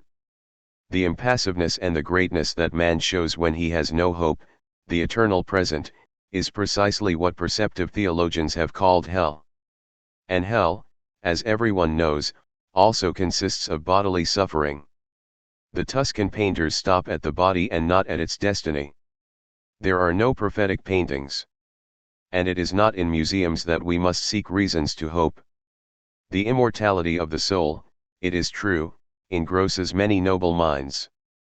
But this is because they reject the body, the only truth that is given them, before using up its strength. For the body presents no problems, or, at least, they know the only solution it proposes, a truth which must perish and which thus acquires a bitterness and nobility they dare not contemplate directly. Noble minds would rather have poetry than the body, for poetry concerns the soul. Clearly, I am playing on words. But it is also clear that all I wish to do by calling it truth is consecrate a higher poetry, the dark flame that Italian painters from Cimabue to Francesca have raised from the Tuscan landscape as the lucid protestation of men thrown upon an earth whose splendor and light speak ceaselessly to them of a non-existent God. Sometimes indifference and insensitivity permit a face to merge with the mineral grandeur of a landscape. Just as certain Spanish peasants come to resemble their own olive trees, so the faces in Giotto's pictures, shorn of the insignificant shadows that reveal the soul, finally merge with Tuscany itself in the only lesson it freely offers, the exercise of passion at the expense of feeling, a mixture of asceticism and pleasure, a resonance common to both man and the earth, and by which man, like the earth, defines himself as halfway between wretchedness and love. There are not many truths the heart can be sure of. I realized this one evening as the shadows were beginning to drown the vines and olive trees of the Florentine countryside in a vast and silent sadness. But sadness in this country is never anything but a commentary on beauty. And as the train traveled on through the evening, I felt a tension in me slowly relaxing. Can I doubt today that even with the face of sadness, one could call it happiness? Yes, Italy also lavishes on every landscape the lesson illustrated by its men. But it is easy to miss our chance of happiness, for it is always undeserved. The same is true of Italy. And if its grace is sudden, it is not always immediate. More than any other country, Italy invites us to deepen an experience that paradoxically seems to be complete on first acquaintance. This is because it begins by pouring out its poetry the better to disguise its truth. Italy's first enchantments are rites of forgetfulness, the laurel roses of Monaco, flower-filled Genoa with its smell of fish, and blue evenings on the Ligurian coast. Then finally Pisa, and with it an Italy which has lost the rather tawdry charm of the Riviera. But it is still a land of easy virtue, so why not lend ourselves for a time to its sensual grace? There is nothing urging me on while I am here. I am deprived of the joys of the harried tourist since a cheap ticket compels me to spend a certain time in the town of my choice. My patience for love and understanding seems endless on this first evening when, dead tired and starved, I enter Pisa, greeted on the station platform by 10 loudspeakers bellowing out a flood of sentimental songs to an almost entirely youthful crowd. I already know what I expect. After the life here has surged around me, the strange moment will come, when, with the cafes closed and the silence suddenly restored, I'll walk through the short, dark streets toward the center of the town. The black and gold Arno, the green and yellow monuments, the empty town. How can I describe the neat and sudden subterfuge that transforms Pisa at 10 each evening into a strange stage set of silence, water, and stone? In such a night as this, Jessica. Here, on this unique stage, gods appear with the voices of Shakespeare's lovers. We must learn how to lend ourselves to dreaming when dreams lend themselves to us. Already I can hear in the depth of this Italian night the strains of the more private song that people come to look for here. Tomorrow, and only tomorrow, the countryside will round out in the morning light. Tonight I am a god among gods, and as Jessica flies off on the swift steps of love, I mingle my voice with Lorenzo's.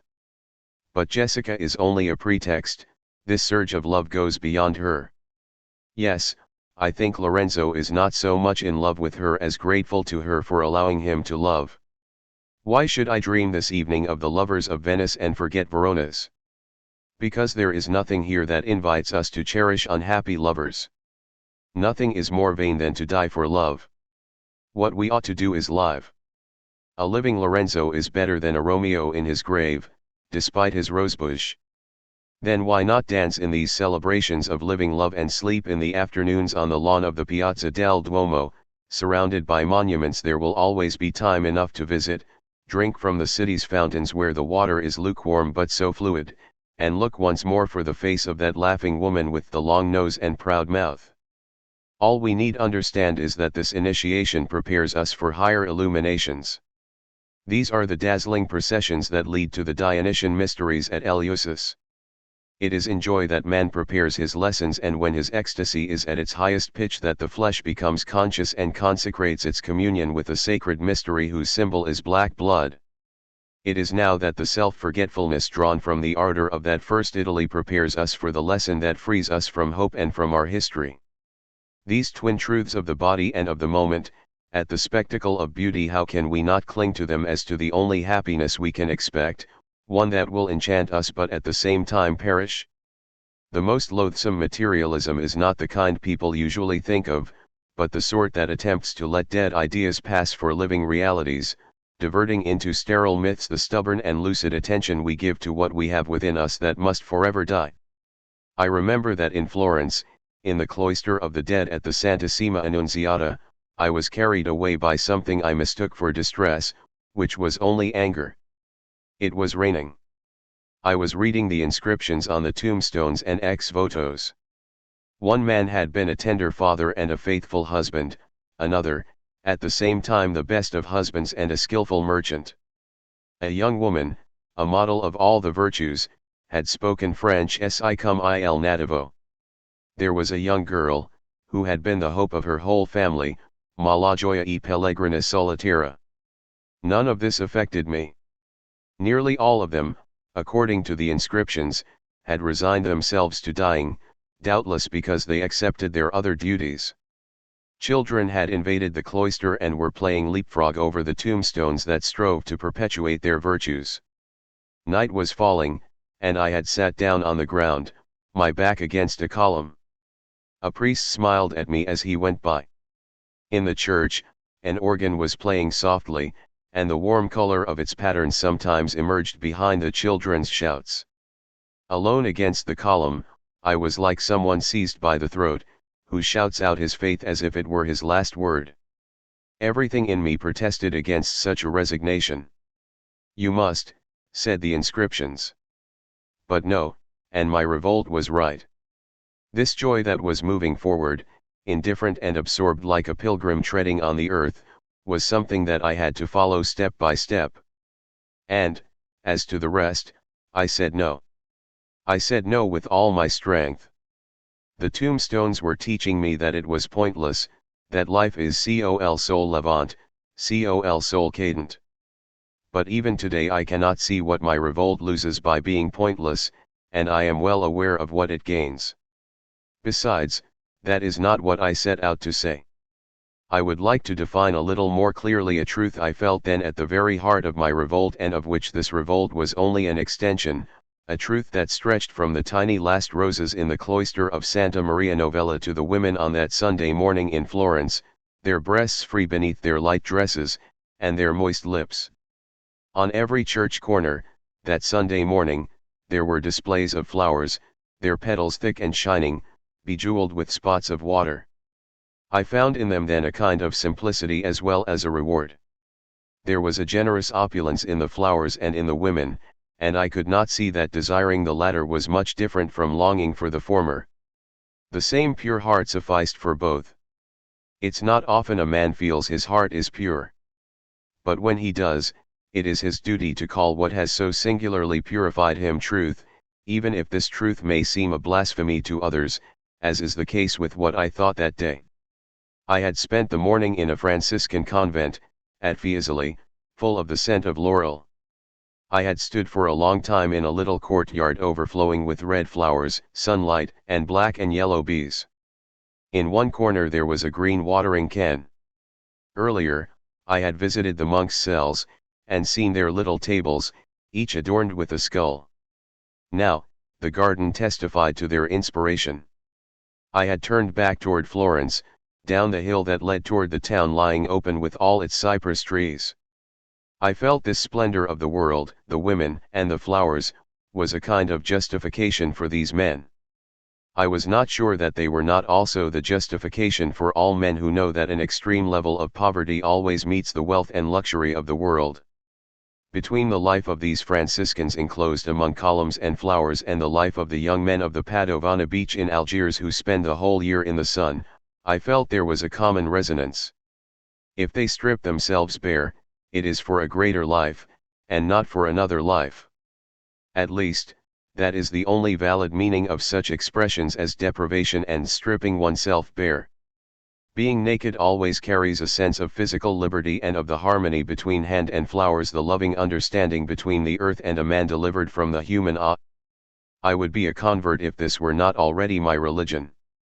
No, what I have just said cannot be a blasphemy any more than if I say that the inner smile of Giotto's portraits of Saint Francis justifies those who have a taste for happiness.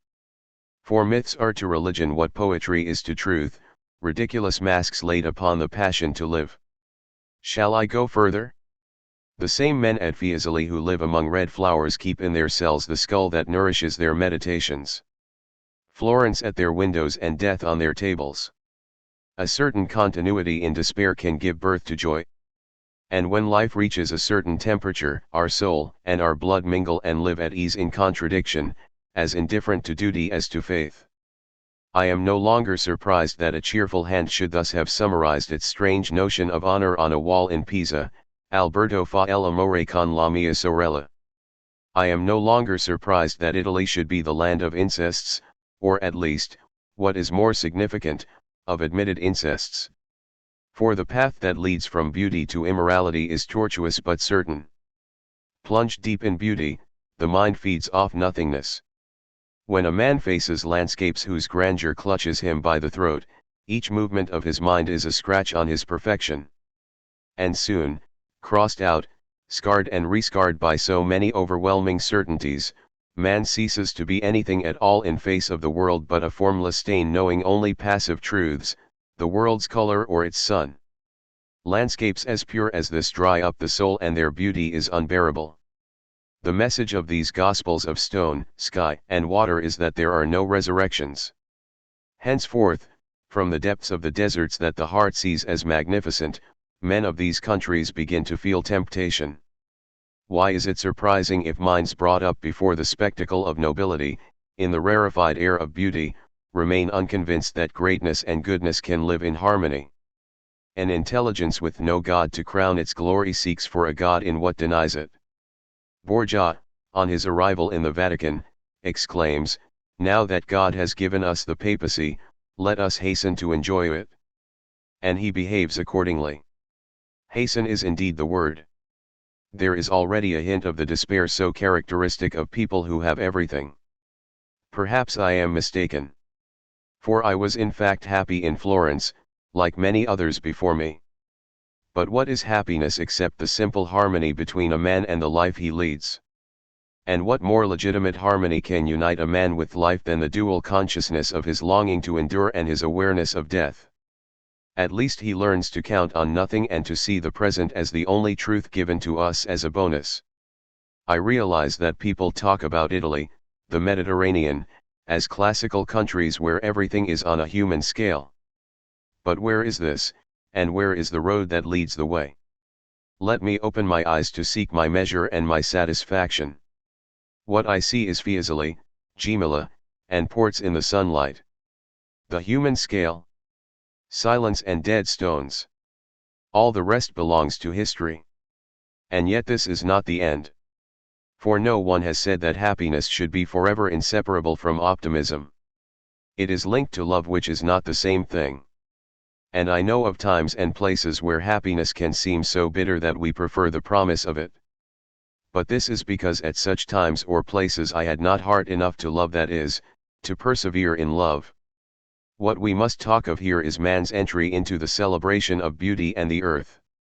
For now, like the neophyte shedding his last veils, he surrenders to his God the small change of his personality. Yes, there is a higher happiness, where happiness seems trivial. In Florence, I climbed right to the top of the Boboli Gardens, to a terrace from which I could see Mount Oliveto and the upper part of the town as far as the horizon. On each of the hills, the olive trees were pale as little wisps of smoke, and the stronger shoots of the cypresses stood out against their light mist, the nearer ones green and the further ones black. Heavy clouds spotted the deep blue of the sky. As the afternoon drew to a close, a silvery light bathed everything in silence.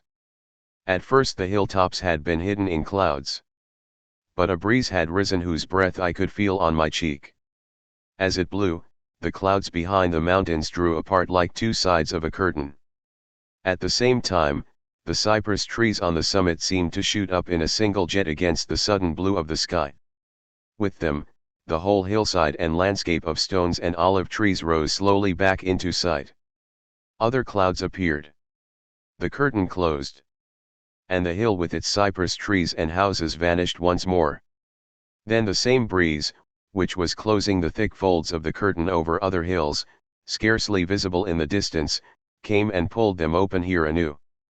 As the world thus filled and emptied its lungs, the same breath ended a few seconds away and then, a little further off, took up again the theme of a fugue that stone and air were playing on a world scale. Each time, the theme was repeated in a slightly lower key. As I followed it into the distance, I became a little calmer. Reaching the end of so stirring a vision, with one final glance I took in the whole range of hills breathing in unison as they slipped away, as if in some song of the entire earth. Millions of eyes, I knew, had gazed at this landscape, and for me it was like the first smile of the sky. It took me out of myself in the deepest sense of the word. It assured me that but for my love and the wondrous cry of these stones, there was no meaning in anything. The world is beautiful, and outside it there is no salvation. The great truth that it patiently taught me is that the mind is nothing, nor even the heart. And that the stone warmed by the sun or the cypress tree shooting up against the suddenly clear sky mark the limits of the only universe in which being right is meaningful, nature without men. And this world annihilates me. It carries me to the end. It denies me without anger.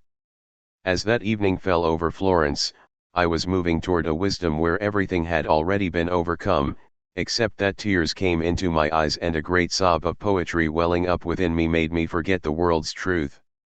It is on this moment of balance I must end, the strange moment when spirituality rejects ethics, when happiness springs from the absence of hope, when the mind finds its justification in the body. If it is true that every truth carries its bitterness within, it is also true that every denial contains a flourish of affirmations. And this song of hopeless love born in contemplation may also seem the most effective guide for action. As he emerges from the tomb, the risen Christ of Piero della Francesca has no human expression on his face, only a fierce and soulless grandeur that I cannot help taking for a resolve to live. For the wise man, like the idiot, expresses little. The reversion delights me. But do I owe this lesson to Italy, or have I drawn it from my own heart? It was surely in Italy that I became aware of it. But this is because Italy, like other privileged places, offers me the spectacle of a beauty in which, nonetheless, men die. Here again truth must decay, and what is more exalting? Even if I long for it, what have I in common with the truth that is not destined to decay?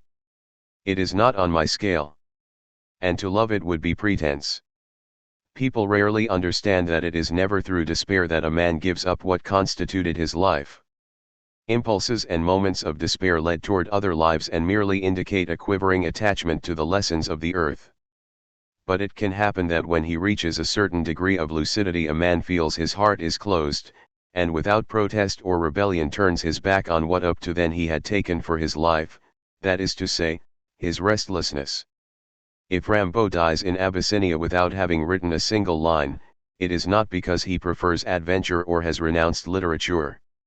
It is because that's how things are, and because when we reach a certain stage of awareness we finally acknowledge something which each of us, according to our particular vocation, seeks not to understand. This clearly involves undertaking the survey of a certain desert. But this strange desert is accessible only to those who can live there in the full anguish of their thirst. Then, and only then, is it peopled with the living waters of happiness. Within reach of my hand, in the Babolai Gardens, hung enormous golden Chinese persimmons whose bursting skin oozed a thick syrup. Between this light hill and these juicy fruits, between the secret brotherhood linking me to the world and the hunger urging me to seize the orange-colored flesh above my hand, I could feel the tension that leads certain men from asceticism to sensual delights and from self-denial to the fullness of desire. I used to wonder, I still wonder at this bond that unites man with the world, this double image in which my heart can intervene and dictate its happiness up to the precise limit where the world can either fulfill or destroy it. Florence. One of the few places in Europe where I have understood that at the heart of my revolt consent is dormant. In its sky mingled with tears and sunlight, I learned to consent to the earth and be consumed in the dark flame of its celebrations. I felt, but what word can I use? What excess? How can one consecrate the harmony of love and revolt? The earth. In this great temple deserted by the gods, all my idols have feet of clay. 3. Summer. Elliot. But you were born for a limpid day. Holderlin. While the essays in the wrong side and the right side and nuptials were all written and published within a relatively short time, and express attitudes closely connected with a particular period in Camus's life, those included in Elliot in 1954 cover a much wider period. As his own note to page 109 indicates, he began writing Le Minotaur ou la Halte d'Oran as early as 1939, although the essay was not finally published until February 1946, when it appeared in the 13th number of the Revue Larcher. It was subsequently published by Charlotte in Algiers and was made available to the general reading public in France only in 1954. In contrast, the first brief notes for the Sea Close By were written in October 1949, see Carnets 2, Gallimard, 1964, p. 290, Alfred A. Knopf edition, p. 228, and the essay itself was published in a review in 1954. Oran was a town that Camus knew very well. In the first volume of his Carnets, he refers to 2 visits that he made there in 1939, and it was the birthplace of his second wife, Francine IV, whom he married in 1940. La Peste is set in Oran, and the insistence upon the ordinary, down-to-earth, and commercial atmosphere of the city is an important theme in the novel. P.T. The Minotaur, or Stopping in Oran. To Pierre Galindo. This essay dates from 1939, something the reader should bear in mind in judging what Oran might be like today. Violent protests emanating from this beautiful town have in fact assured me that all the imperfections have been, or will be, remedied. The beauties celebrated in this essay, have, on the other hand, been jealously protected. Oran, a happy and realistic city, no longer needs writers. It is waiting for tourists. 1953. There are no more deserts. There are no more islands. Yet one still feels the need of them. To understand this world, one must sometimes turn away from it. To serve men better, one must briefly hold them at a distance. But where can the necessary solitude be found, the long breathing space in which the mind gathers its strength and takes stock of its courage? There are still the great cities. But they must meet certain conditions. The cities Europe offers are too full of murmurs from the past. A practiced ear can still detect the rustling of wings, the quivering of souls. We feel the dizziness of the centuries of glory and revolutions. We are reminded of the clamor in which Europe was forged. There is not enough silence. Paris is often a desert for the heart, but sometimes, from the height of Père Lachaise, a wind of revolution suddenly fills this desert with flags and vanquished grandeurs. The same is true of certain Spanish towns, of Florence or Prague. Salzburg would be peaceful without Mozart. But now and then the great cry of Don Juan plunging into hell runs across the Salzach. Vienna seems more silent, a maiden among cities. Its stones are no more than 3 centuries old, and their youth has known no sadness. But Vienna stands at a crossroads of history. The clash of empires echoes around her. On certain evenings when the sky clothes itself in blood, the stone horses on the monuments of the ring seem about to take flight. In this fleeting instant, when everything speaks of power and history, you can distinctly hear the Ottoman Empire crashing under the charge of the Polish cavalry. Here, too, there is not enough silence. It is certainly this well-populated solitude that men look for in the cities of Europe. At least, men who know what they want. Here, they can choose their company, take it and leave it. How many minds have been tempered in the walk between a hotel room and the old stones of the Ile St. Louis? It is true that others died of loneliness. But it was here, in any case, that those who survived found reasons to grow and for self-affirmation. They were alone and yet not alone. Centuries of history and beauty, the burning evidence of 1,000 past lives, accompanied them along the Seine and spoke to them both of traditions and of conquests. But their youth urged them to call forth this company. There come times in history, when such company is a nuisance. It's between the two of us now, cries Rastignac as he confronts the vast mustiness of Paris. Yes, but 2 can also be too many. Deserts themselves have taken on a meaning, poetry has handicapped them. They have become the sacred places for all the world's suffering. What the heart requires at certain moments is just the opposite, a place without poetry. Descartes, for his meditations, chose as his desert the busiest commercial city of his time. There he found his solitude, and the chance to write what is perhaps the greatest of our virile poems. The first precept was never to accept anything as true unless I knew without the slightest doubt that it was so. One can have less ambition and yet the same longing. But for the last 3 centuries Amsterdam has been covered with museums. To escape from poetry and rediscover the peacefulness of stones we need other deserts, and other places without soul or resources. Oran is one of these. The street. I have often heard people from Oran complain about their town, there are no interesting people here. But you wouldn't want them if there were. A number of high-minded people have tried to acclimate this desert to the customs of another world, faithful to the principle that no one can genuinely serve art or ideas without cooperation from others. Point 1. The result is that the only edifying circles are those of poker players, boxing and bowling fans, and local clubs. At least their atmosphere is natural. After all, there is a kind of greatness that doesn't lend itself to elevation. It is sterile by nature. And anyone who wants to find it leaves the clubs behind to descend into the street. The streets of Oran are reserved for dust, pebbles, and heat. If it rains there is a flood and a sea of mud. But rain or shine, the shops have the same absurd, extravagant look. All the bad taste of Europe and the Orient meets in Oran. There, pell-mell, are marble greyhounds, Swan Lake ballet dancers, Diana the huntress in green galalith, discus throwers and harvesters, everything that serves as wedding or birthday presents, the whole depressing crew that some joker of a businessman endlessly conjures up to fill our mantelpieces. But the relentless bad taste reaches a point of baroque extravagance where all can be forgiven.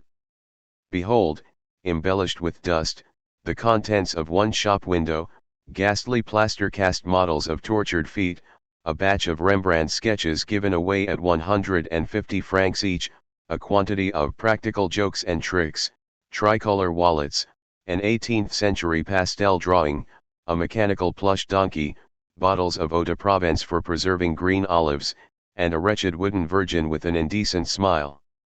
So that no one will be left in ignorance, the management has placed a label at its feet, Wooden Virgin. You can find in Oran too. One cafes whose grease-covered countertops are strewn with the feet and wings of flies, where the proprietor never stops smiling although the place is always empty. A small black coffee used to cost 12 sous and a large 18. Two photographers' shops where techniques have not progressed since the invention of sensitized paper. They display a singular fauna, never encountered in the street, ranging from a pseudo-sailor leaning with one elbow on a console table to a marriageable maiden in a dowdy dress, simpering with dangling arms against a sylvan background. It can be assumed that these are not copies from nature but original creations. 3. An edifying abundance of undertakers. This is not because more people die in Oran than elsewhere, but simply, I suppose, because they make more fuss about it. The endearing simplicity of this nation of shopkeepers even extends to their advertising. The program of a local movie theater describes a third-rate coming attraction. I note the adjectives magnificent, splendid, extraordinary, marvelous, overwhelming, and stupendous. In conclusion, the management informs the public of the considerable sacrifices it has had to make in order to be able to present this astonishing production. The price of seats, however, will remain the same. It would be wrong to assume that this merely shows the taste for exaggeration peculiar to Mediterranean countries. What the authors of this remarkable advertisement are really doing is giving proof of their psychological perspicacity. They need to overcome the indifference and profound apathy people have in this country when faced with a choice between two entertainments, two jobs, and often, even between two women. One decides only when compelled to do so. And the advertisers are perfectly aware of this. They will go to American extremes, since the same exasperating conditions exist in both places. Finally, the streets of Oran reveal the two main pleasures of the local young people, having their shoes shined, and promenading in these same shoes along the boulevard. To understand fully the first of these two sensual delights, you must entrust your shoes at 10 o'clock on a Sunday morning to the shoe shiners on the Boulevard Gallieni. There, perched on a high armchair, one can enjoy the peculiar satisfaction that even the layman derives from the spectacle of men as deeply and visibly in love with their work as are the shoe cleaners of Oran. Everything is worked out to the last detail. Several brushes, 3 kinds of polishing rags, shoe polish mixed with gasoline, one would think the operation concluded as a perfect shine rises beneath the application of the soft brush. But the same eager hand puts a second coat of polish on the gleaming surface, rubs it, dulls it, drives the cream into the very heart of the leather and then creates, with the same brush, a double and truly definitive shine that flashes forth from the depths. The marvels thus obtained are then exhibited to the connoisseurs. To really appreciate the pleasures offered by the boulevard, you must attend the costume balls organized by the young people of Oran every evening in the town's main thoroughfares. Fashionable Oranians between the ages of 16 and 20 model their elegance on American movie stars, disguising themselves every night before dinner. With curly, brilliant hair flowing from under a felt hat pulled down over the left ear while its brim obliterates the right eye, the neck encircled in a collar generous enough to receive the continuation of the hair, the microscopic knot of the tie held in place by the strictest of pins, a jacket hanging halfway down the thighs and nipped in at the hips, fight-colored trousers hanging short, and shoes gleaming above triple soles, these youths click along the sidewalks, sounding their unshakable self-confidence with their steel-tipped shoes. In every detail they attempt to imitate the style, the brashness, the superiority of Mr. Clark Gable. This is why, thanks to their rather careless pronunciation, the town's more critical citizens have nicknamed these young men the Clarkes. In any case, the main boulevards of Oran are invaded late every afternoon by an army of amiable adolescents who take the greatest pains to look like gangsters. Since the young girls know they have been destined since birth to marry these tender-hearted ruffians, they too flaunt the makeup and elegance of the great American actresses. The same cynics consequently christen them Marlenis. Thus, when on the evening boulevards the chirping of birds rises from the palm trees to the sky, scores of Clarkes and Marlenis meet, and size each other up appreciatively, happy to be alive and to make believe, indulging for an hour in the bliss of perfect existences. What we are witnessing here, to quote the envious, are meetings of the American delegation. The words reveal the bitterness of those over 30 who have no part in such games. They fail to see these daily congresses of youth and romantic love for what they are, the parliaments of birds one finds in Hindu literature.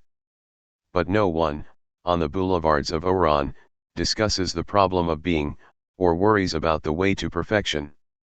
There is only the fluttering of wings, the flaunting of outspread tails, flirtations between victorious graces, all the rapture of a careless song that fades with the coming of night. Already I hear Kostakov, we must concern ourselves with higher things. Alas, he is quite capable of doing so.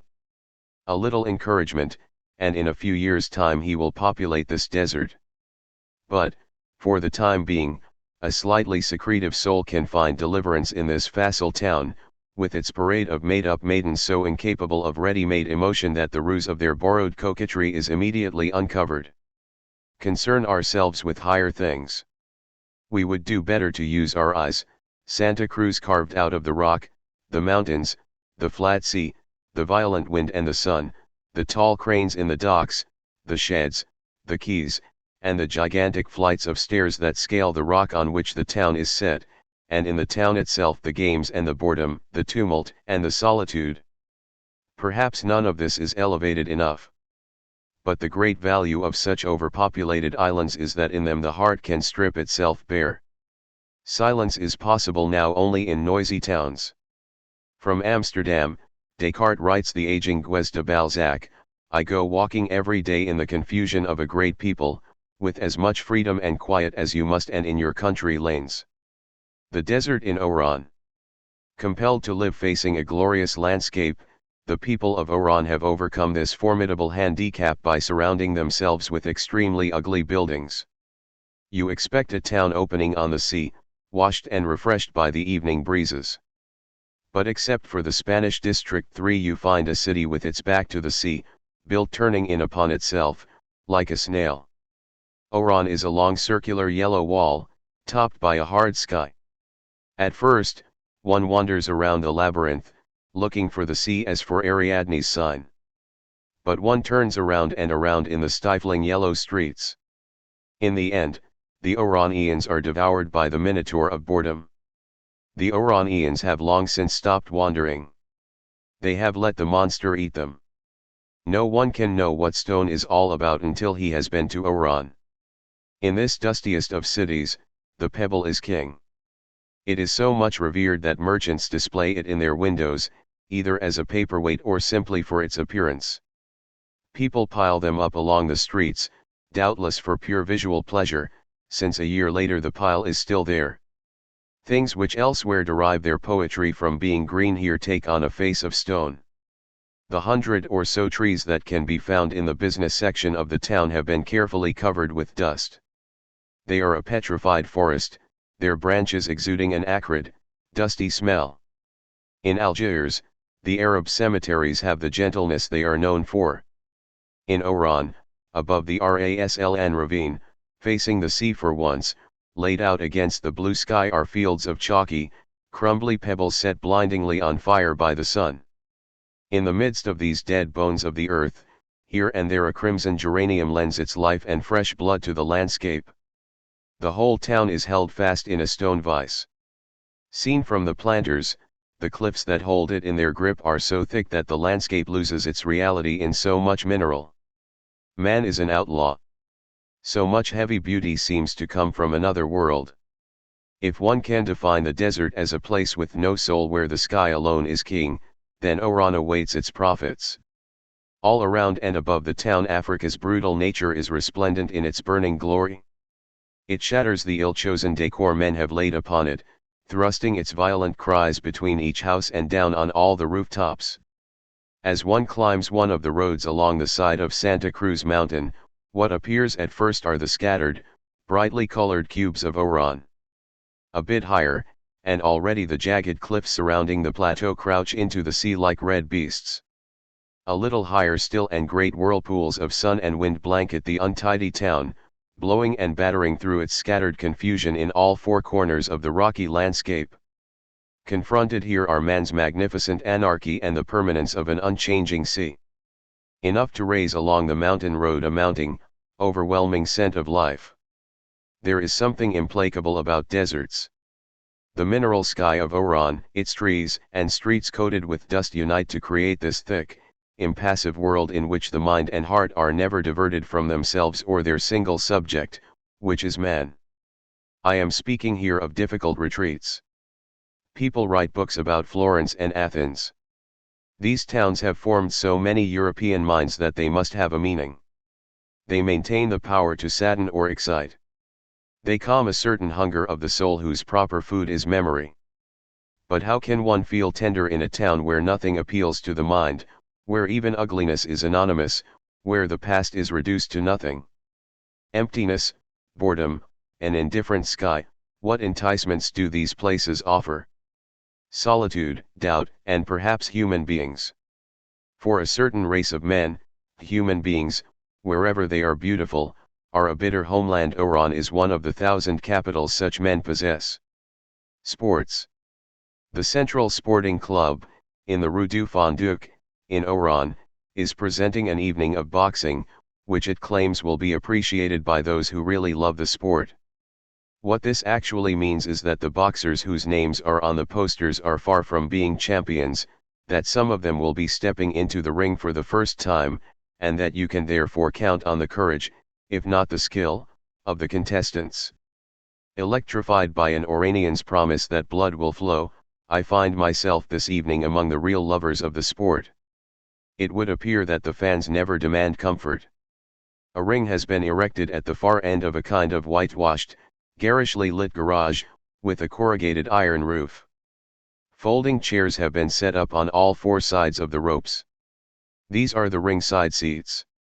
Other seats have been set up the length of the hall, and at the far end there is a wide open space known as the promenade, so named because not one of the 500 people standing there can take out his pocket handkerchief without causing a serious accident.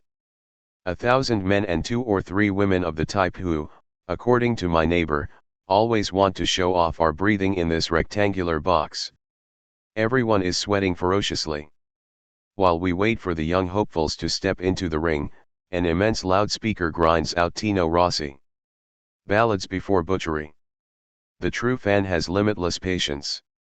The match scheduled for 9 o'clock has not yet started at past, and yet no one complains. It is a warm spring evening, and the smell of men in shirt sleeves is intoxicating. Vigorous discussions are punctuated with the periodic popping of lemonade corks and the tireless lamentations of the Corsican singer. A few late arrivals squeeze into the audience as a spotlight rains blinding light on the ring. The amateur fights begin. These white hopes, or beginners, who fight for pleasure, are always anxious to prove it by massacring each other at the first opportunity, with a fine disregard for technique. None of them has ever lasted more than 3 rounds. Tonight's hero is a certain Kid Avion, who ordinarily sells lottery tickets on cafe terraces. At the beginning of the second round, his opponent took an unfortunate dive out of the ring under the impact of a propeller-like fist. The crowd has grown a little more excited, though still polite. Gravely, it inhales the sacred scent of liniment. It contemplates the series of slow rites and confused sacrifices, rendered even more authentic by the expiatory patterns thrown against the whiteness of the wall by the struggling shadows.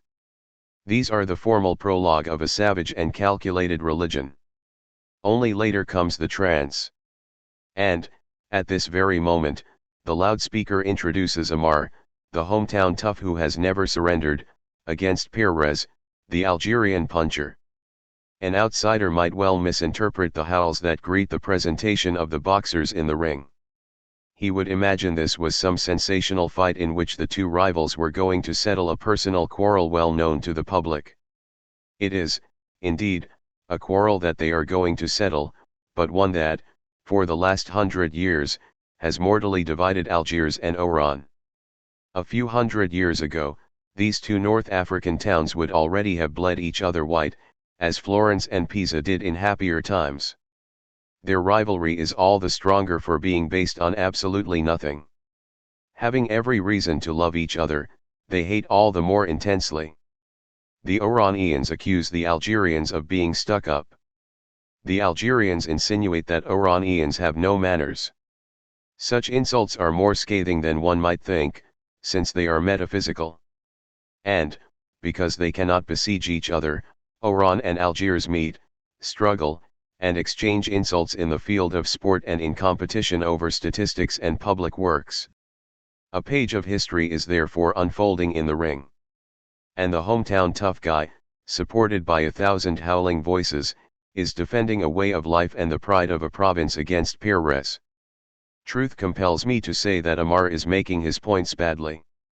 His arguments are out of order, he lacks reach.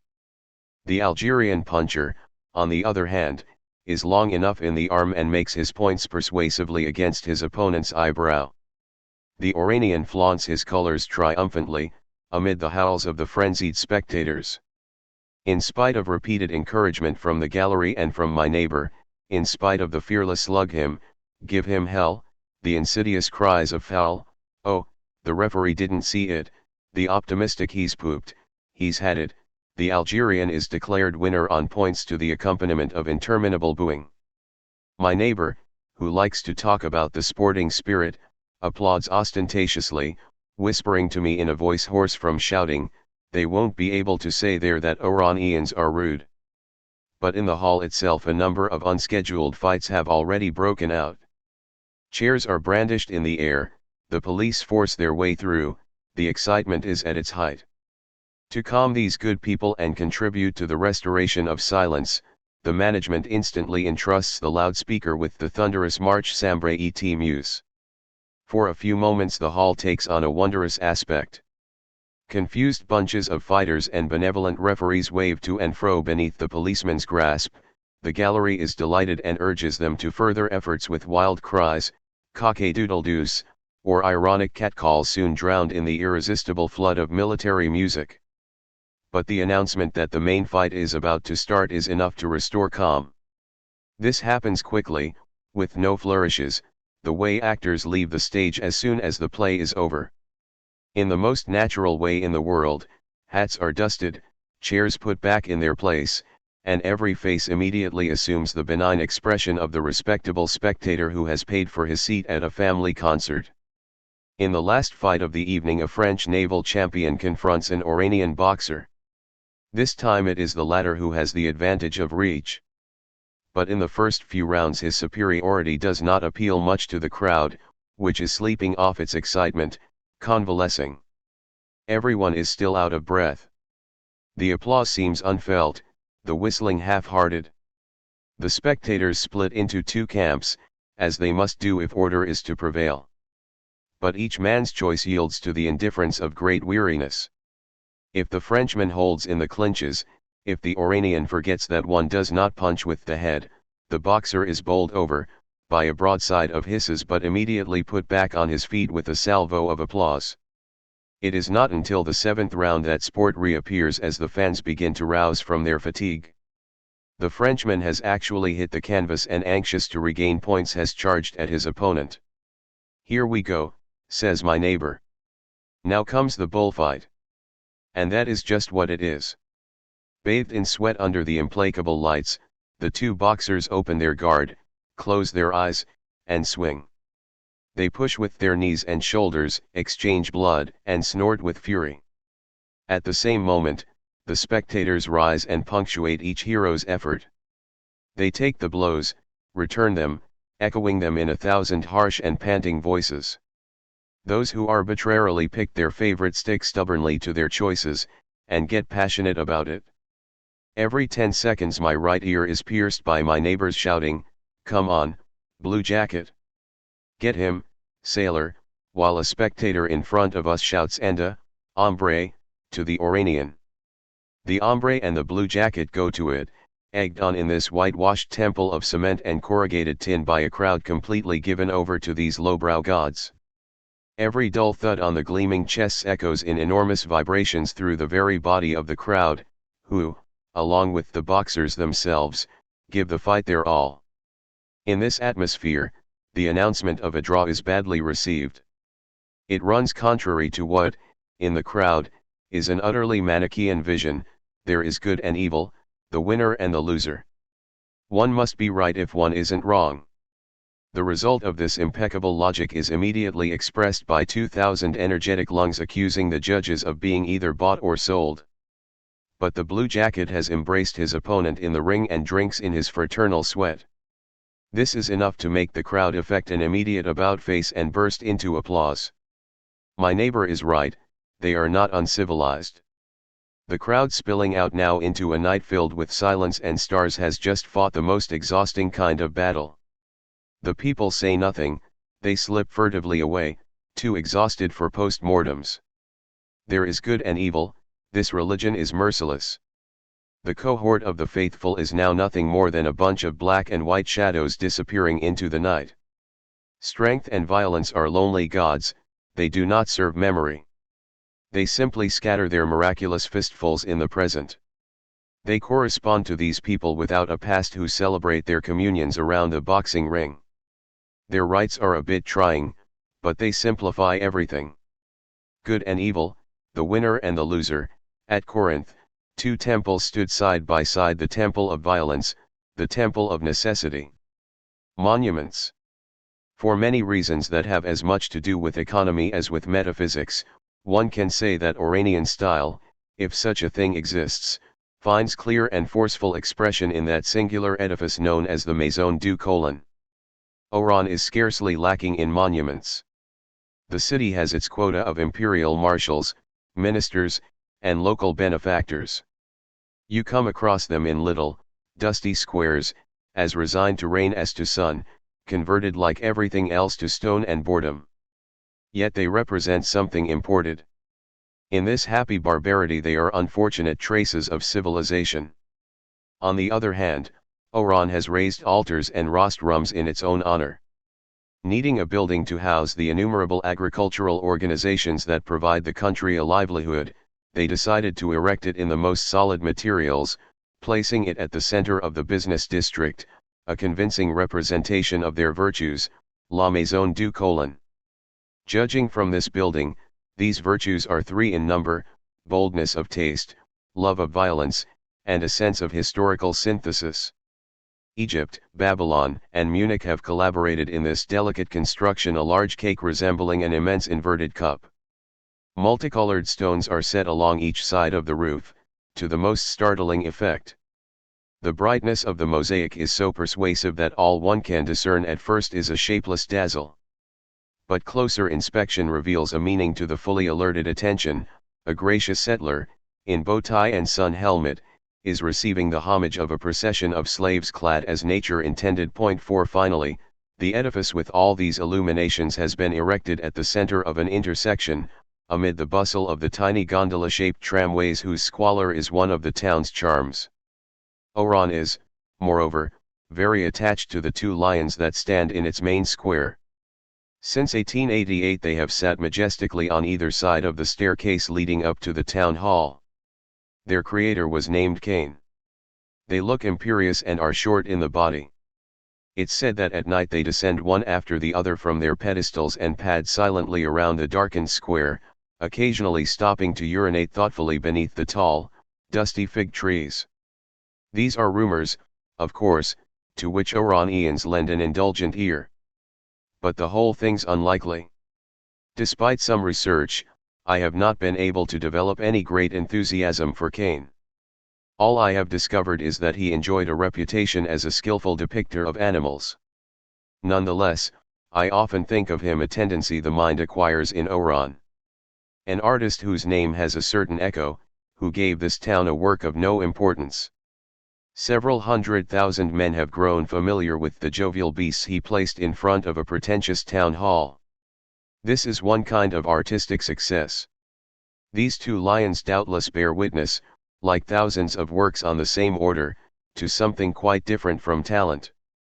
Other men were able to create the night watch, St. Francis receiving the stigmata, David, or the exaltation of the flower. Cain stuck two grinning cats in the town square of a trading province overseas. But David one day will crumble along with Florence, while these lions perhaps will be saved from disaster.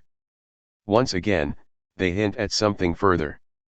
Can I clarify this idea? These statues are both insignificant and solid. The mind has made no contribution to them, matter a very large one. Mediocrity seeks to endure by any means, including bronze. We refuse its claims to eternity, but it makes them every day. Isn't mediocrity itself eternity? In any case, there is something touching about this perseverance. It has its lesson, the lesson offered by all Oran's monuments and by the city itself. For an hour a day, once in a while, you are compelled to take an interest in something that is not important. The mind can profit from such moments of calm. This is how it takes the cure, and because these moments of humility are absolutely necessary to the mind, it seems to me this opportunity for mental relaxation is better than many others. Everything perishable seeks to endure. Let's admit that everything wishes to endure. Man's works have no other meaning, and in this respect Cain's lions have the same chance of success as the ruins at Angkor. This inclines us to be modest. There are other monuments in Oran, or, at least, that is what we must call them since they too are representative of their town, in perhaps a more significant way. They are the excavations now being made along the coastline for a distance of 10 kilometers. The ostensible reason is to transform the brightest of bays into an enormous port. Actually, it is still another opportunity for man to pit himself against stone. In the canvases of certain Flemish masters, you see the insistent recurrence of an admirably spacious theme, building the Tower of Babel.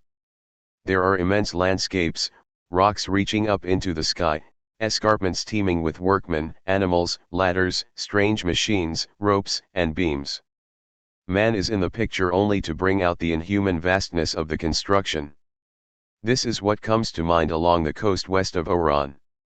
Clinging to immense slopes are rails, pickup trucks, cranes, and miniature railways. Through whistles, dust, and smoke, toy-like locomotives twist around vast blocks of stone under a devouring sun. Night and day a nation of ants swarms over the smoking carcass of the mountain. Scores of men, hanging from the same rope against the cliff face, their bellies pressed to the handles of pneumatic drills, quiver day after day in mid-air, unloosing whole patches of stone that crash down in a roar of dust. Further along, trucks dump their loads from the top of the slopes, and the rocks, suddenly launched toward the sea, roll and dive into the water, each heavy block followed by a shower of lighter stones. At regular intervals, in the dead of night or in the middle of the day, explosions shake the whole mountain and raise the very sea itself. What man is doing with these excavations is launching a head-on attack against stone. And if we could for a moment forget the harsh slavery that makes this work possible, we would be filled with admiration. These stones, wrenched from the mountain, help man in his designs. They pile up beneath the first waves, gradually emerge, and finally take shape as a jetty that will soon be covered with men and machines daily moving further out to sea. Vast steel jaws gnaw unceasingly at the cliff's belly, swivel round, and disgorge their excess rubble into the sea. As the face of the cliff sinks lower, the whole coast pushes the sea relentlessly backward. Stone, of course, cannot be destroyed. All one can do is move it around. In any case, it will always outlast the men who use it. For the moment, it supports their determination to act. Even that determination is doubtless quite gratuitous. But to move things around is man's work. He must choose between doing that or doing nothing at all. 5 Clearly, the Oranians have chosen. For years to come they will keep piling rocks along the coast and into its indifferent bay. In 100 years, that is to say, tomorrow, they will have to start again. But today these heaps of rock express the men who move in and out among them, their faces masked in dust and sweat. The true monuments of Oran are still its stones. Ariadne's stone. The people of Oran, it would seem, are like that friend of Flaubert's who, from his deathbed, cast a last look on this irreplaceable earth and cried out, "Close the window, it's too beautiful." They have closed the window, they have walled themselves in, they have exorcised the landscape. But Le Poitevin died, and the days continued to follow one another just the same. Just as the sea and land beyond the yellow walls of Oran continue their indifferent dialogue. This permanence in the world has always had a charm for man. It excites him and drives him to despair. The world never has more than one thing to say, it is interesting, then boring.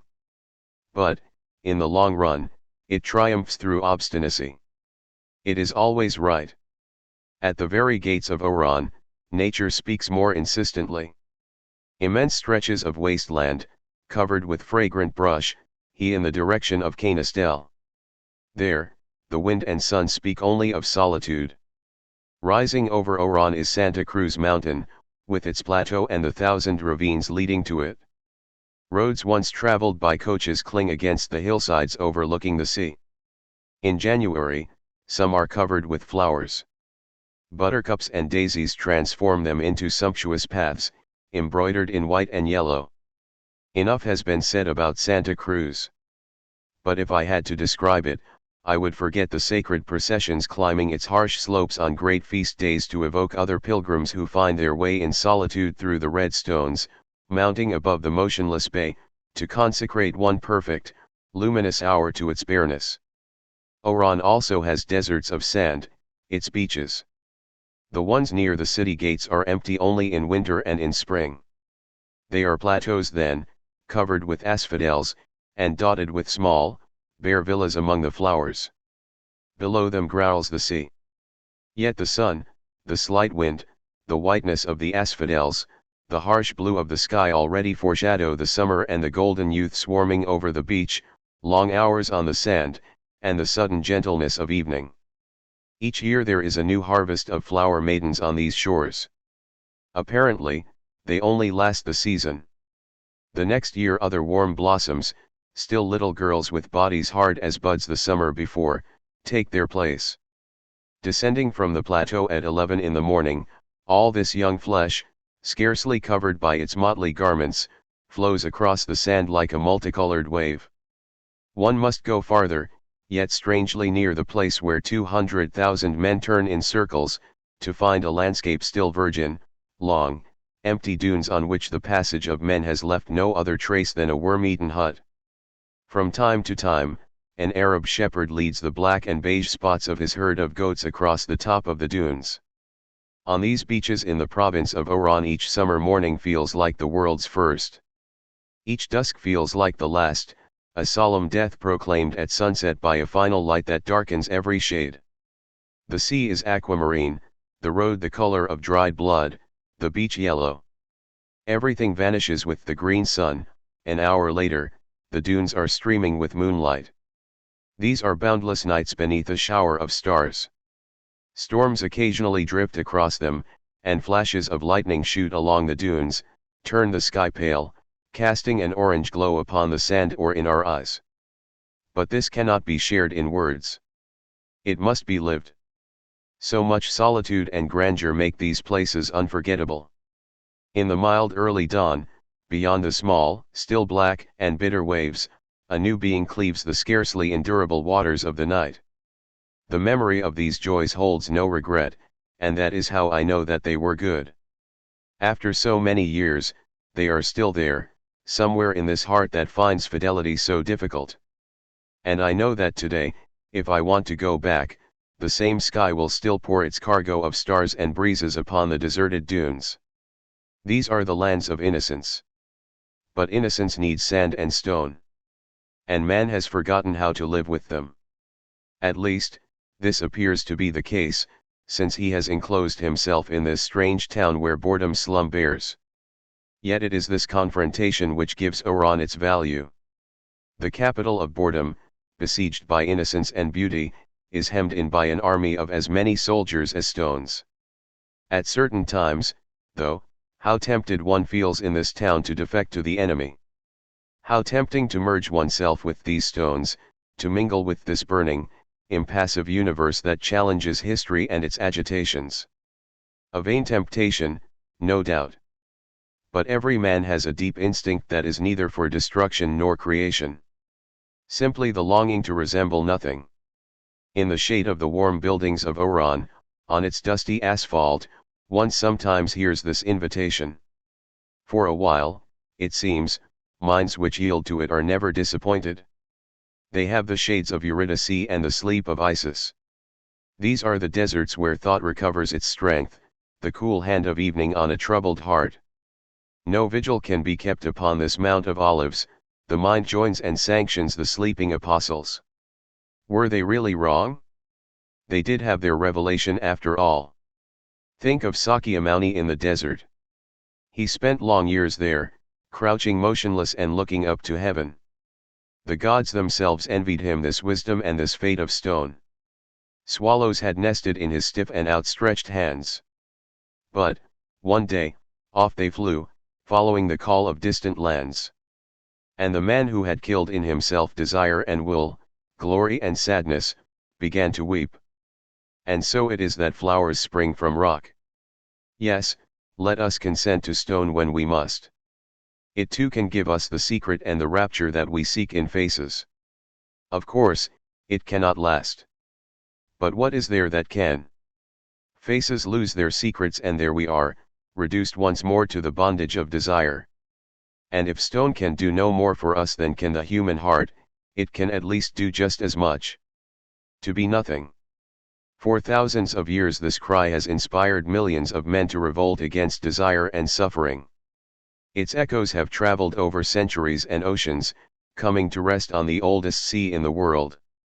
They still reverberate softly against the solid cliffs of Oran. Without knowing it, everyone in this country follows this precept.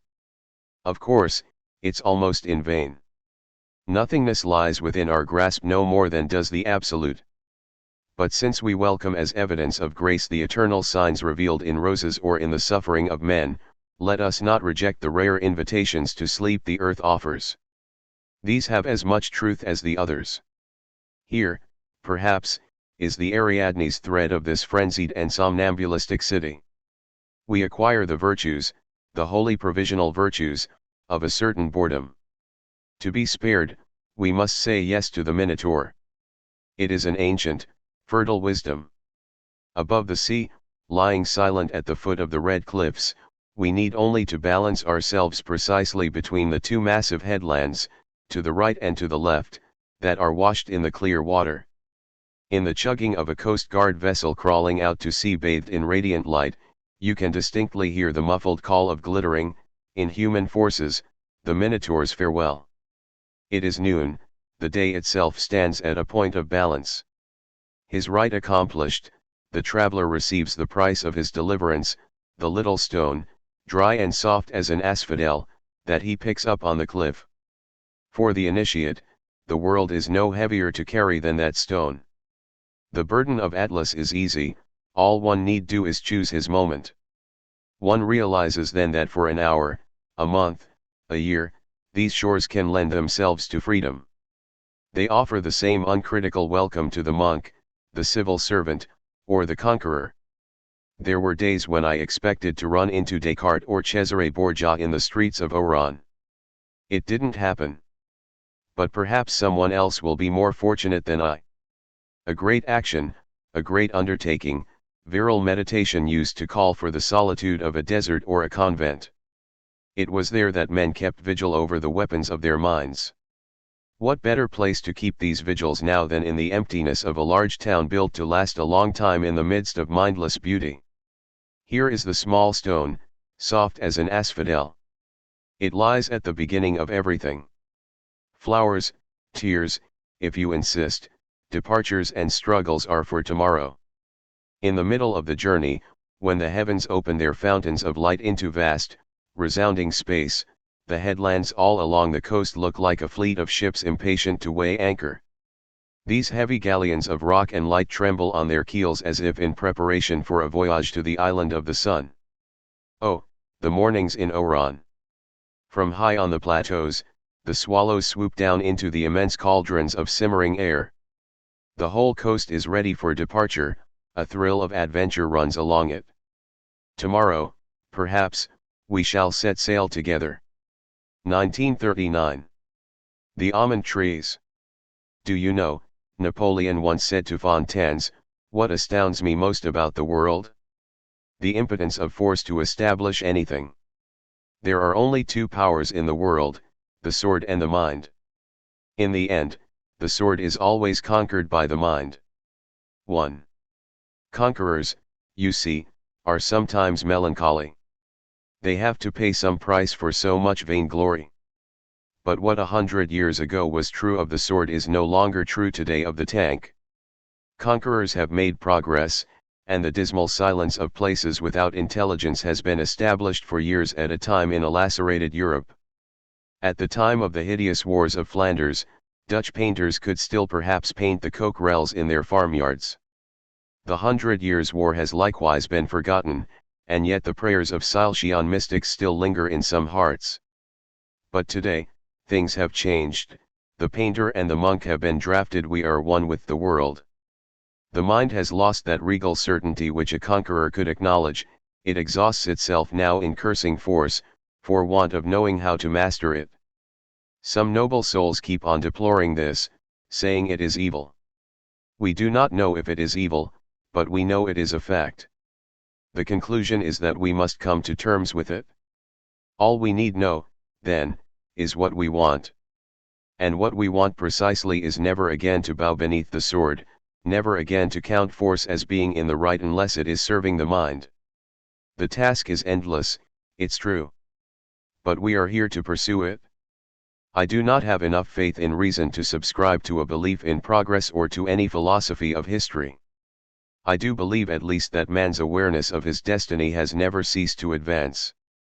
We have not overcome our condition, and yet we know it better. We know that we live in contradiction, but we also know that we must refuse this contradiction and do what is needed to reduce it. Our task as men is to find the few principles that will calm the infinite anguish of free souls. We must mend what has been torn apart, make justice imaginable again in a world so obviously unjust, give happiness a meaning once more to peoples poisoned by the misery of the century. Naturally, it is a superhuman task. But superhuman is the term for tasks men take a long time to accomplish, that's all. Let us know our aims then, holding fast to the mind, even if force puts on a thoughtful or a comfortable face in order to seduce us. The first thing is not to despair. Let us not listen too much to those who proclaim that the world is at an end. Civilizations do not die so easily, and even if our world were to collapse, it would not have been the first. It is indeed true that we live in tragic times. But too many people confuse tragedy with despair. Tragedy, Lawrence said, ought to be a great kick at misery too. This is a healthy and immediately applicable thought. There are many things today deserving such a kick. When I lived in Algiers, I would wait patiently all winter because I knew that in the course of one night, one cold, pure February night, the almond trees of the Vallée de Consuls would be covered with white flowers. I would marvel then at the sight of this fragile snow resisting the rains and the wind from the sea. Yet every year it lasted just long enough to prepare the fruit. There is no symbol here. We will not win our happiness with symbols. We'll need something more solid. I mean only that sometimes, when life weighs too heavily today in a Europe still full of misery, I turn toward those shining lands where so much strength is still intact. I know them too well not to realize that they are the chosen land where courage and contemplation can thrive in harmony. Thinking of them teaches me that if we are to save the mind we must ignore its gloomy virtues and celebrate its strength and wonder. Our world is poisoned by its misery, and seems to wallow in it. It has utterly surrendered to that evil which Nietzsche called the spirit of heaviness. Let us not add to this. It is futile to weep over the mind, it is enough to labor for it. But where are the conquering virtues of the mind? The same Nietzsche listed them as mortal enemies to heaviness of the spirit. For him, they are strength of character, taste, the world, classical happiness, severe pride, the cold frugality of the wise. More than ever, these virtues are necessary today, and each of us can choose the one that suits him best. Before the vastness of the undertaking, let no one forget strength of character. I don't mean the theatrical kind on political platforms, complete with frowns and threatening gestures. But the kind that through the virtue of its purity and its sap, stands up to all the winds that blow in from the sea. Such is the strength of character that in the winter of the world will prepare the fruit. 1940. Prometheus in the Underworld 1. I felt the gods were lacking as long as there was nothing to oppose them. Lucian, Prometheus in the Caucasus. What does Prometheus mean to man today? One could doubtless claim this god-defying rebel as the model of contemporary man and his protest thousands of years ago in the deserts of Scythia as culminating in the unparalleled historical convulsion of our day. But, at the same time, something suggests that this victim of persecution is still among us and that we are still deaf to the great cry of human revolt of which he gives the solitary signal. Modern man indeed endures a multitude of suffering on the narrow surface of this earth. For the man deprived of food and warmth, liberty is merely a luxury that can wait. All he can do is suffer a little more, as if it were only a question of letting liberty and its last witnesses vanish a bit more. Prometheus was the hero who loved men enough to give them fire and liberty, technology and art. Today, mankind needs and cares only for technology. We rebel through our machines, holding art and what art implies as an obstacle and a symbol of slavery. But what characterizes Prometheus is that he cannot separate machines from art. He believes that both souls and bodies can be freed at the same time. Man today believes that we must first of all free the body, even if the mind must suffer temporary death. But can the mind die temporarily? Indeed, if Prometheus were to reappear, modern man would treat him as the gods did long ago. They would nail him to a rock, in the name of the very humanism he was the first to symbolize. The hostile voices to insult the defeated victim would be the very ones that echo on the threshold of Aeschylean tragedy, those of force and violence. Am I yielding to the meanness of our times, to naked trees and the winter of the world? But this very nostalgia for light is my justification. It speaks to me of another world, of my true homeland. Does this nostalgia still mean something to some men? The year the war began, I was to board a ship and follow the voyage of Ulysses. At that time, even a young man without money could entertain the extravagant notion of crossing the sea in quest of sunlight. But I did what everyone else did at the time. I did not get on that ship. I took my place in the queue shuffling toward the open mouth of hell. Little by little, we entered. At the first cry of murdered innocence, the door slammed shut behind us. We were in hell, and we have not left it since. For 6 long years we have been trying to come to terms with it. Now we glimpse the warm ghosts of fortunate islands only at the end of long, cold, sunless years that lie ahead. How then, in this damp, dark Europe, can we avoid hearing with a quiver of regret and difficult complicity the cry the aged Chateaubriand uttered to Ampere departing for Greece, "You won't find a leaf from the olive trees or a single grape left of the ones I saw in Attica. I even miss the grass that grew there in my day. I haven't had the strength to make a patch of heather grow."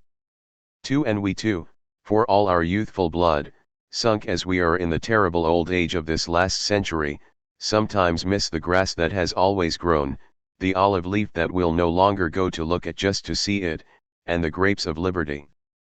Man is everywhere, and everywhere we find his cries, his suffering, and his threats. With so many men gathered together, there is no room for grasshoppers. History is a sterile earth where heather does not grow. Yet men today have chosen history, and they neither could nor should turn away from it. But instead of mastering it, they agree a little more each day to be its slave. Thus they betray Prometheus, this son both bold in thought and light of heart. This is how they revert to the wretchedness of the men Prometheus tried to save. They saw without seeing, heard without listening, like figures in a dream. Yes, one evening in Provence, one perfect hill, one whiff of salt are enough to show us that everything still lies before us. We need to invent fire once more, to settle down once again to the job of appeasing the body's hunger. Attica, liberty, and its grape gathering, the bread of the soul, must come later. What can we do about this but cry to ourselves, they will never exist any more, or they will exist for others, and do what must be done so that others at least do not go begging. We who feel this so painfully, and yet who try to accept it without bitterness, are we lagging behind, or are we forging ahead, and will we have the strength to make the heather grow again? We can imagine how Prometheus would have replied to this question that rises from our century.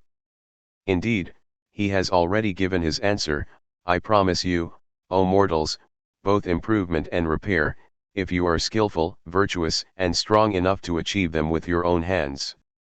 If, then, it is true that salvation lies in our own hands, I will answer yes to the question of the century, because of the thoughtful strength and the intelligent courage I still feel in some of the people I know."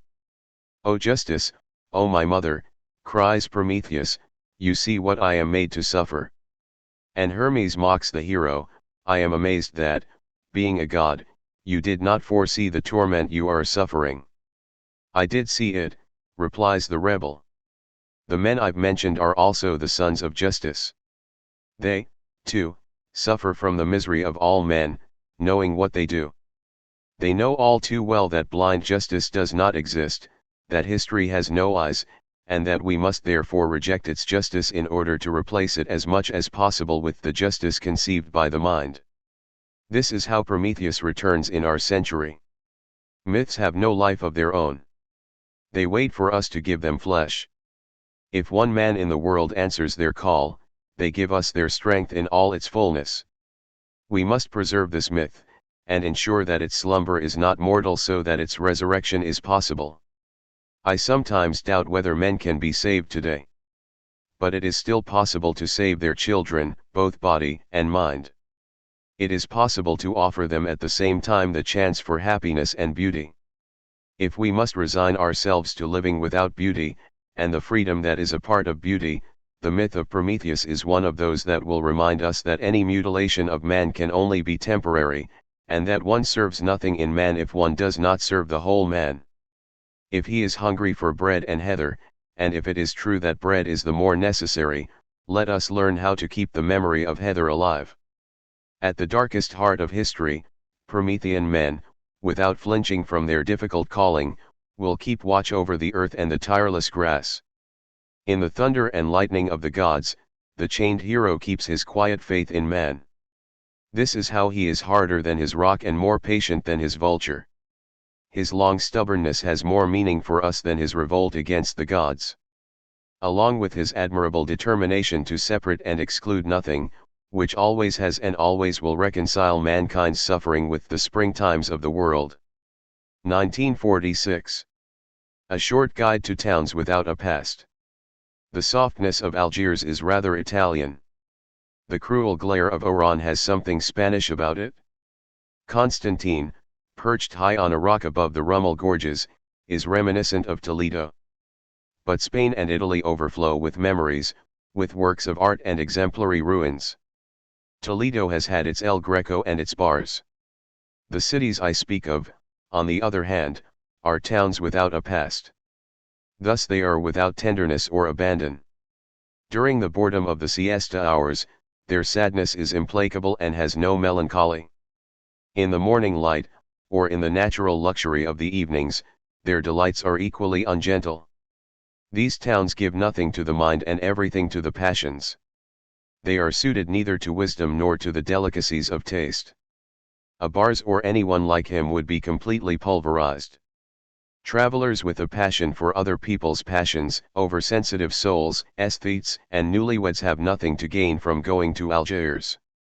And, unless he had a divine call, a man would be ill-advised to retire and live there forever. Sometimes, in Paris, when people I respect ask me about Algeria, I feel like crying out, "Don't go there." Such joking has some truth in it. For I can see what they are expecting and know they will not find it. And, at the same time, I know the attractions and the subtle power of this country, its insinuating hold on those who linger, how it immobilizes them first by ridding them of questions and finally by lulling them to sleep with its everyday life. At first the revelation of the light, so glaring that everything turns black and white, is almost suffocating.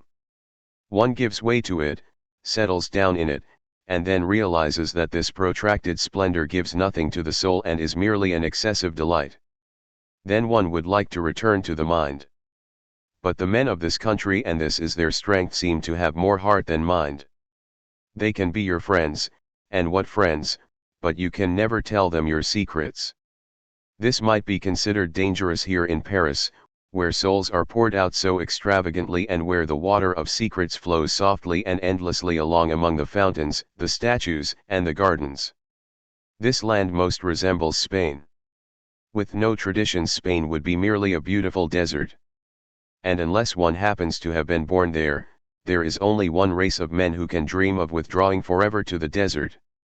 Having been born in this desert, I can hardly think of describing it as a visitor. Can one catalogue the charms of a woman one loves dearly? No, one loves her all of a piece, if I may use the expression, with one or two precise reasons for tenderness, like a favorite pout or a particular way of shaking the head. Such is my long-standing liaison with Algeria, one that will doubtless never end and that keeps me from being completely lucid. All anyone can do in such a case is to persevere and make a kind of abstract list of what he loves in the thing he loves. This is the kind of academic exercise I can attempt here on the subject of Algeria. First there is the beauty of the young people. The Arabs, of course, and then the others. The French of Algeria are a bastard race, made up of unexpected mixtures. Spaniards and Alsatians, Italians, Maltese, Jews, and Greeks have met here. As in America, such raw intermingling has had happy results. As you walk through Algiers, look at the wrists of the women and the young men, and then think of the ones you see in the Paris metro. The traveler who is still young will also notice that the women are beautiful. The best place in Algiers to appreciate this is the terrace of the Café de Facultés, in the Rue Michelet, on a Sunday morning in April. Groups of young women in sandals and light, brightly colored dresses walk up and down the street. You can admire them without inhibitions, that is what they come for. The Cintre Bar, on the Boulevard Gallieni in Oran, is also a good observatory. In Constantine, you can always stroll around the bandstand.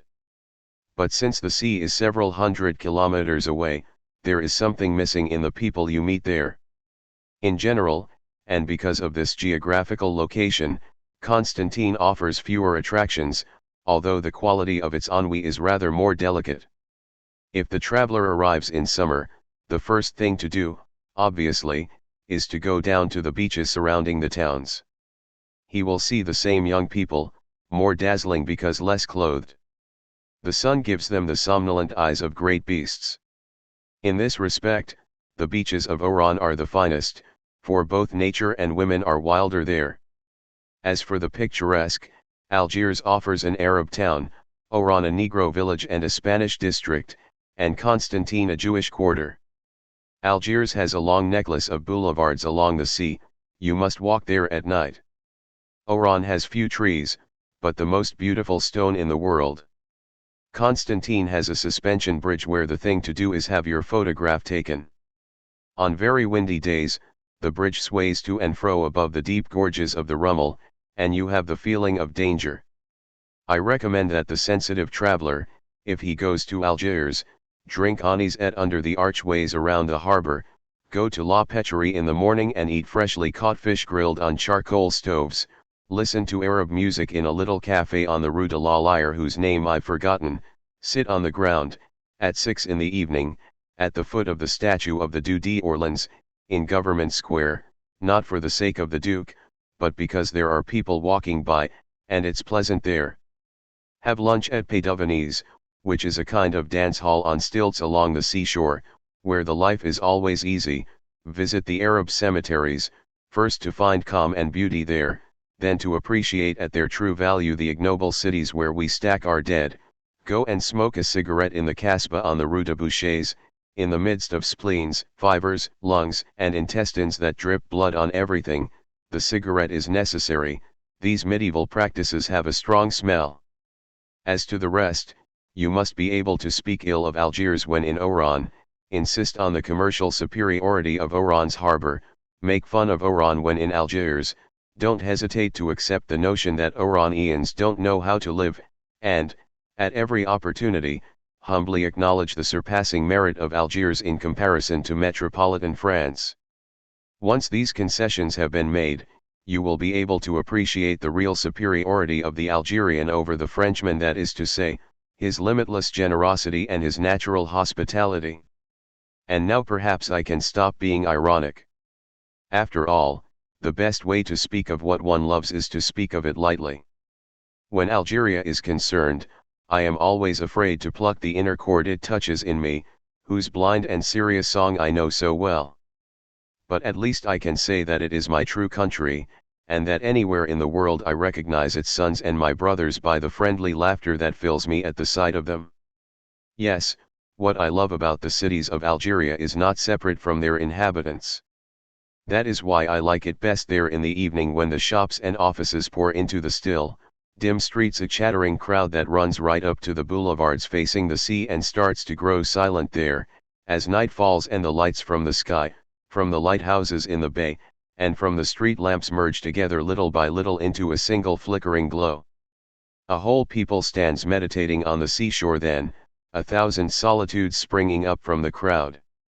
Then the vast African nights begin, the royal exile, and the celebration of despair that awaits the solitary traveler. No, you must certainly not go there if you have a lukewarm heart or if your soul is weak and weary. But for those who know what it is to be torn between yes and no, between noon and midnight, between revolt and love, and for those who love funeral pyres along the shore, a flame lies waiting in Algeria. 1947. Helen's Exile 1. The Mediterranean has a solar tragedy that has nothing to do with mists.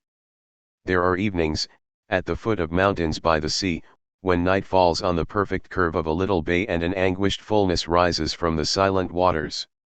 Such moments make one realize that if the Greeks knew despair, they experienced it always through beauty and its oppressive quality. In this golden sadness, tragedy reaches its highest point.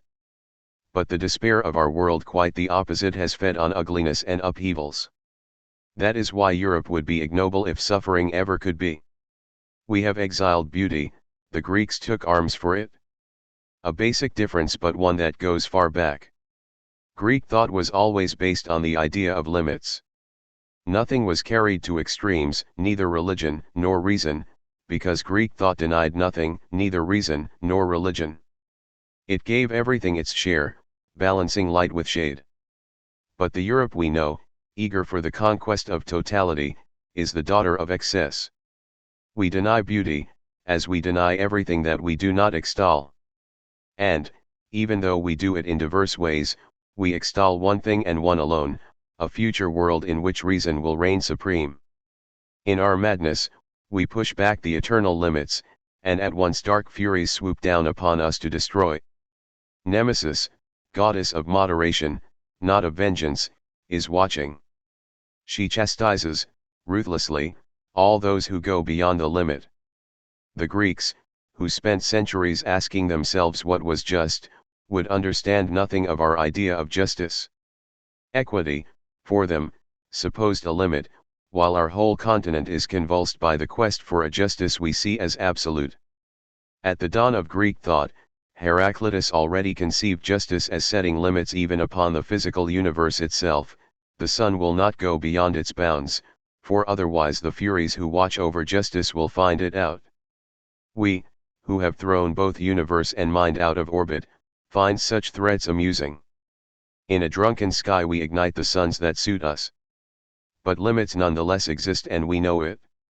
In our wildest madness we dream of an equilibrium we have lost, and which in our simplicity we think we shall discover once again when our errors cease, an infantile presumption, which justifies the fact that childish peoples, inheriting our madness, are managing our history today. A fragment attributed to the same Heraclitus states simply, presumption, regression of progress. And centuries after the Ephesian, Socrates, threatened by the death penalty, granted himself no superiority other than this: he did not presume to know what he did not know. The most exemplary life and thought of these centuries ends with a proud acknowledgement of ignorance. In forgetting this we have forgotten our virility. We have preferred the power that apes greatness, Alexander first of all, and then the Roman conquerors, whom our school history books, in an incomparable vulgarity of soul, teach us to admire. We have conquered in our turn, have set aside the bounds, mastered heaven and earth. Our reason has swept everything away. Alone at last, we build our empire upon a desert. How then could we conceive that higher balance in which nature balanced history, beauty, and goodness, and which brought the music of numbers even into the tragedy of blood? We turn our back on nature, we are ashamed of beauty. Our miserable tragedies have the smell of an office, and their blood is the color of dirty ink. That is why it is indecent to proclaim today that we are the sons of Greece. Or, if we are sons turned renegade. Putting history on the throne of God, we are marching toward theocracy, like those the Greeks called barbarians, whom they fought to the death in the waters of Salamis. If we really want to grasp the difference, we must look to the one man among our philosophers who is the true rival of Plato. Only the modern city Hegel dares to write, offers the mind the grounds on which it can achieve awareness of itself. We live in the time of great cities. The world has been deliberately cut off from what gives it permanence: nature, the sea, hills, evening meditations. There is no consciousness any more except in the streets, because there is history only in the streets, so runs the decree. And, consequently, our most significant works demonstrate the same prejudice. One looks in vain for landscapes in the major European writers since Dostoevsky. History explains neither the natural universe which came before it, nor beauty which stands above it. Consequently it has chosen to ignore them. Whereas Plato incorporated everything nonsense, reason, and myths, our philosophers admit nothing but nonsense or reason, because they have closed their eyes to the rest. The mole is meditating. It was Christianity that began to replace the contemplation of the world with the tragedy of the soul. But Christianity at least referred to a spiritual nature, and therefore maintained a certain fixity. Now that God is dead, all that remains are history and power. For a long time now, the whole effort of our philosophers has been solely to replace the idea of human nature with the idea of situation and ancient harmony with the disorderly outbursts of chance or the pitiless movement of reason. While the Greeks used reason to restrain the will, we have ended by placing the impulse of the will at the heart of reason, and reason has therefore become murderous. For the Greeks, values existed a priori and marked out the exact limits of every action. Modern philosophy places its values at the completion of action. They are not, but they become, and we shall know them completely only at the end of history. When they disappear, limits vanish as well, and since ideas differ as to what these values will be, since there is no struggle which, unhindered by these same values, does not extend indefinitely, we are now witnessing the messianic forces confronting one another, their clamors merging in the shock of empires. Excess is a fire, according to Heraclitus. The fire is gaining ground, Nietzsche has been overtaken. It is no longer with hammer blows but with cannon shots that Europe philosophizes. Nature is still there, nevertheless. Her calm skies and her reason oppose the folly of men. Until the atom too bursts into flame, and history ends in the triumph of reason and the death agony of the species. But the Greeks never said that the limit could not be crossed. They said it existed and that the man who dared ignore it was mercilessly struck down. Nothing in today's history can contradict them. Both the historical mind and the artist seek to remake the world. But the artist, through an obligation of his very nature, recognizes limits the historical mind ignores. This is why the latter aims at tyranny while the passion of the artist is liberty. All those who struggle today for liberty are in the final analysis fighting for beauty. Of course, no one thinks of defending beauty solely for its own sake. Beauty cannot do without man, and we shall give our time its greatness and serenity only by sharing in its misery. We shall never again stand alone. But it is equally true that man cannot do without beauty, and this is what our time seems to want to forget. We tense ourselves to achieve empires and the absolute, seek to transfigure the world before having exhausted it, to set it to rights before having understood it. Whatever we may say, we are turning our backs on this world. Ulysses, on Calypso's island, is given the choice between immortality and the land of his fathers. He chooses this earth, and death with it. Such simple greatness is foreign to our minds today. Others will say that we lack humility, but the word, all things considered, is ambiguous. Like Dostoevsky's buffoons who boast of everything, rise up to the stars and end by flaunting their shame in the first public place, we simply lack the pride of the man who is faithful to his limitations, that is, the clairvoyant love of his human condition. I hate my time, wrote Saint-Exupéry before his death, for reasons that are not far removed from those I have mentioned.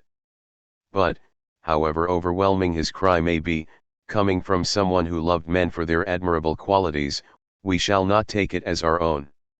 Yet what a temptation, at certain times, to turn our backs on this gaunt and gloomy world. But this is our time and we cannot live hating ourselves. It has fallen so low as much from the excess of its virtues as from the greatness of its faults. We shall fight for the one among its virtues that has ancient roots. Which virtue? Patroclus's horses weep for their master, dead in battle. All is lost. But Achilles takes up the battle and victory comes at the end because friendship has been murdered. Friendship is a virtue. It is by acknowledging our ignorance, refusing to be fanatics, recognizing the world's limits and man's, through the faces of those we love, in short, by means of beauty. This is how we may rejoin the Greeks. In a way, the meaning of tomorrow's history is not what people think. It is in the struggle between creation and the Inquisition. Whatever the price artists will have to pay for their empty hands, we can hope for their victory. Once again, the philosophy of darkness will dissolve above the dazzling sea. Oh, noonday thought, the Trojan War is fought far from the battleground. Once again, the terrible walls of the modern city will fall, to deliver Helen's beauty, its soul serene as the untroubled waves? 1948. 1. This text, written in August 1948 and originally dedicated to the poet René Char, one of Camus's close personal friends, first appeared in the Cahiers du Sud in 1948. The ideas that it expresses form the basis for many of the political and philosophical arguments developed in L'Homme Revolt, The Rebel, in 1951. P.T. The Enigma 1. Waves of sunlight, pouring from the topmost sky, bounce fiercely on the countryside around us. Everything grows quiet beneath its force, and Mount Luberon, over there, is merely a vast block of silence that I listen to unceasingly. I listen carefully, someone is running toward me in the distance, invisible friends call to me, my joy grows, just as years ago. Once again, a happy enigma helps me to understand everything. Where is the absurdity of the world? Is it this resplendent glow or the memory of its absence? With so much sun in my memory, how could I have wagered on nonsense? People around me are amazed, so am I, at times. I could tell them, as I tell myself, that it was in fact the sun that helped me, and that the very thickness of its light coagulates the universe and its forms into a dazzling darkness. But there are other ways of saying this, and I should like, faced with the white and black clarity that, for me, has always been the sign of truth, to explain in simple terms what I feel about this absurdity which I know too well to allow anyone to hold forth on it without making certain nuances. The very fact of talking about it, after all, will lead us back to the sun. No man can say what he is. But sometimes he can say what he is not. Everyone wants the man who is still searching to have already reached his conclusions. 1,000 voices are already telling him what he has found, and yet he knows that he hasn't found anything. Should he search on and let them talk? Of course. But, from time to time, one must defend himself. I do not know what I am looking for, cautiously I give it a name, I withdraw what I said, I repeat myself, I go backward and forward. Yet people insist I identify my term or terms, once and for all. Then I object, when things have a label aren't they lost already? Here, at least, is what I can try to say. If I am to believe one of my friends, a man always has two characters, his own, and the one his wife thinks he has. Substitute society for wife and we shall understand how a particular expression, used by a writer to describe a whole context of emotions, can be isolated by the way people comment on it and laid before its author every time he tries to talk about something else. Words are like actions. Are you the father of this child? Yes. Then he is your son. It is not as simple as that, not at all. Thus Gerard de Nerval, one filthy night, hanged himself twice, once for himself because he was unhappy, and a second time for his legend, which now helps some people to live. No one can write about real unhappiness, or about certain moments of happiness, and I shall not try to do so here. But, as far as legends are concerned, we can describe them, and, for a moment at least, believe that we have dispelled them. A writer writes to a great extent to be read, let's admire those who say they don't, but not believe them. Yet more and more, in France, he writes in order to obtain that final consecration which consists of not being read. In fact, from the moment he can provide the material for a feature article in the popular press, there is every possibility that he will be known to a fairly large number of people who will never read his works because they will be content to know his name and to read what other people write about him. From that point on he will be known, and forgotten, not for what he is, but according to the image a hurried journalist has given of him. To make a name in literature, therefore, it is no longer indispensable to write books. It is enough to be thought of as having written one which the evening papers will have mentioned and which one can fall back on for the rest of one's life. There is no doubt that such a reputation, great or small, will be undeserved. But what can be done about it? Let us rather admit that the inconvenience may also be beneficial. Doctors know that certain illnesses are desirable, they compensate, in some way, for a functional disorder which, without them, might express itself in some more serious disturbance. Thus there are fortunate constipations and providential attacks of arthritis. The flood of words and hasty judgments, which nowadays drowns all public activity in an ocean of frivolity, at least endows the French writer with the modesty he constantly needs in a nation that, furthermore, gives a disproportionate importance to his calling. To see one's name in 2 or 3 newspapers I could mention is so harsh a trial that it must inevitably involve some spiritual benefit. Praise be, then, to a society that teaches us so cheaply, every day, by its very homage, that the greatness it honors is worthless. The louder its noise, the quicker it dies. It evokes the flaxen fires Alexander VI often had burned before him to remind him that the glory of this world vanishes like smoke. But let's leave irony aside. It is enough to say that an artist must resign himself good-humoredly and allow what he knows is an undeserved image of himself to lie about in dentists' waiting rooms and at the hairdressers. I know a fashionable writer who, according to such sources, supposedly spent every night presiding over bacchanalian orgies, where nymphs were clothed in nothing but their hair and fauns had gloomy fingernails. One might have wondered how he found the time to write a series of books that fill several library shelves. Like most of his colleagues, this writer actually spends his nights sleeping in order to spend long hours every day at his desk, and drinks Vichy water so as not to strain his liver. This does not prevent the average Frenchman, whose Saharan sobriety and mania for cleanliness are well known, from growing indignant at the idea of our writers teaching people to drink and not to wash. There is no dearth of examples. I personally can furnish an excellent cheap recipe for securing a reputation for austerity. I actually have so weighty a reputation, a source of great amusement to my friends. As far as I'm concerned, it rather makes me blush, since I know how little I deserve it. It's enough, for instance, to decline the honor of dining with a newspaper editor of whom you do not have a high opinion. Even simple decency cannot be imagined except by reference to some twisted sickness of the soul. No one will ever imagine that if you refuse this editor's dinner, it may be not only because you haven't a very high opinion of him, but also because your greatest fear in the world is being bored, and what is more boring than a typical Parisian dinner? One must therefore submit. But, from time to time, you can try to readjust the sights, and repeat that you can't always be a painter of the absurd and that no one can believe in a literature of despair. Of course, it is always possible to write, or to have written, an essay on the notion of the absurd. But after all, you can also write about incest without necessarily having hurled yourself on your unfortunate sister, and I have nowhere read that Sophocles ever thought of killing his father and dishonoring his mother.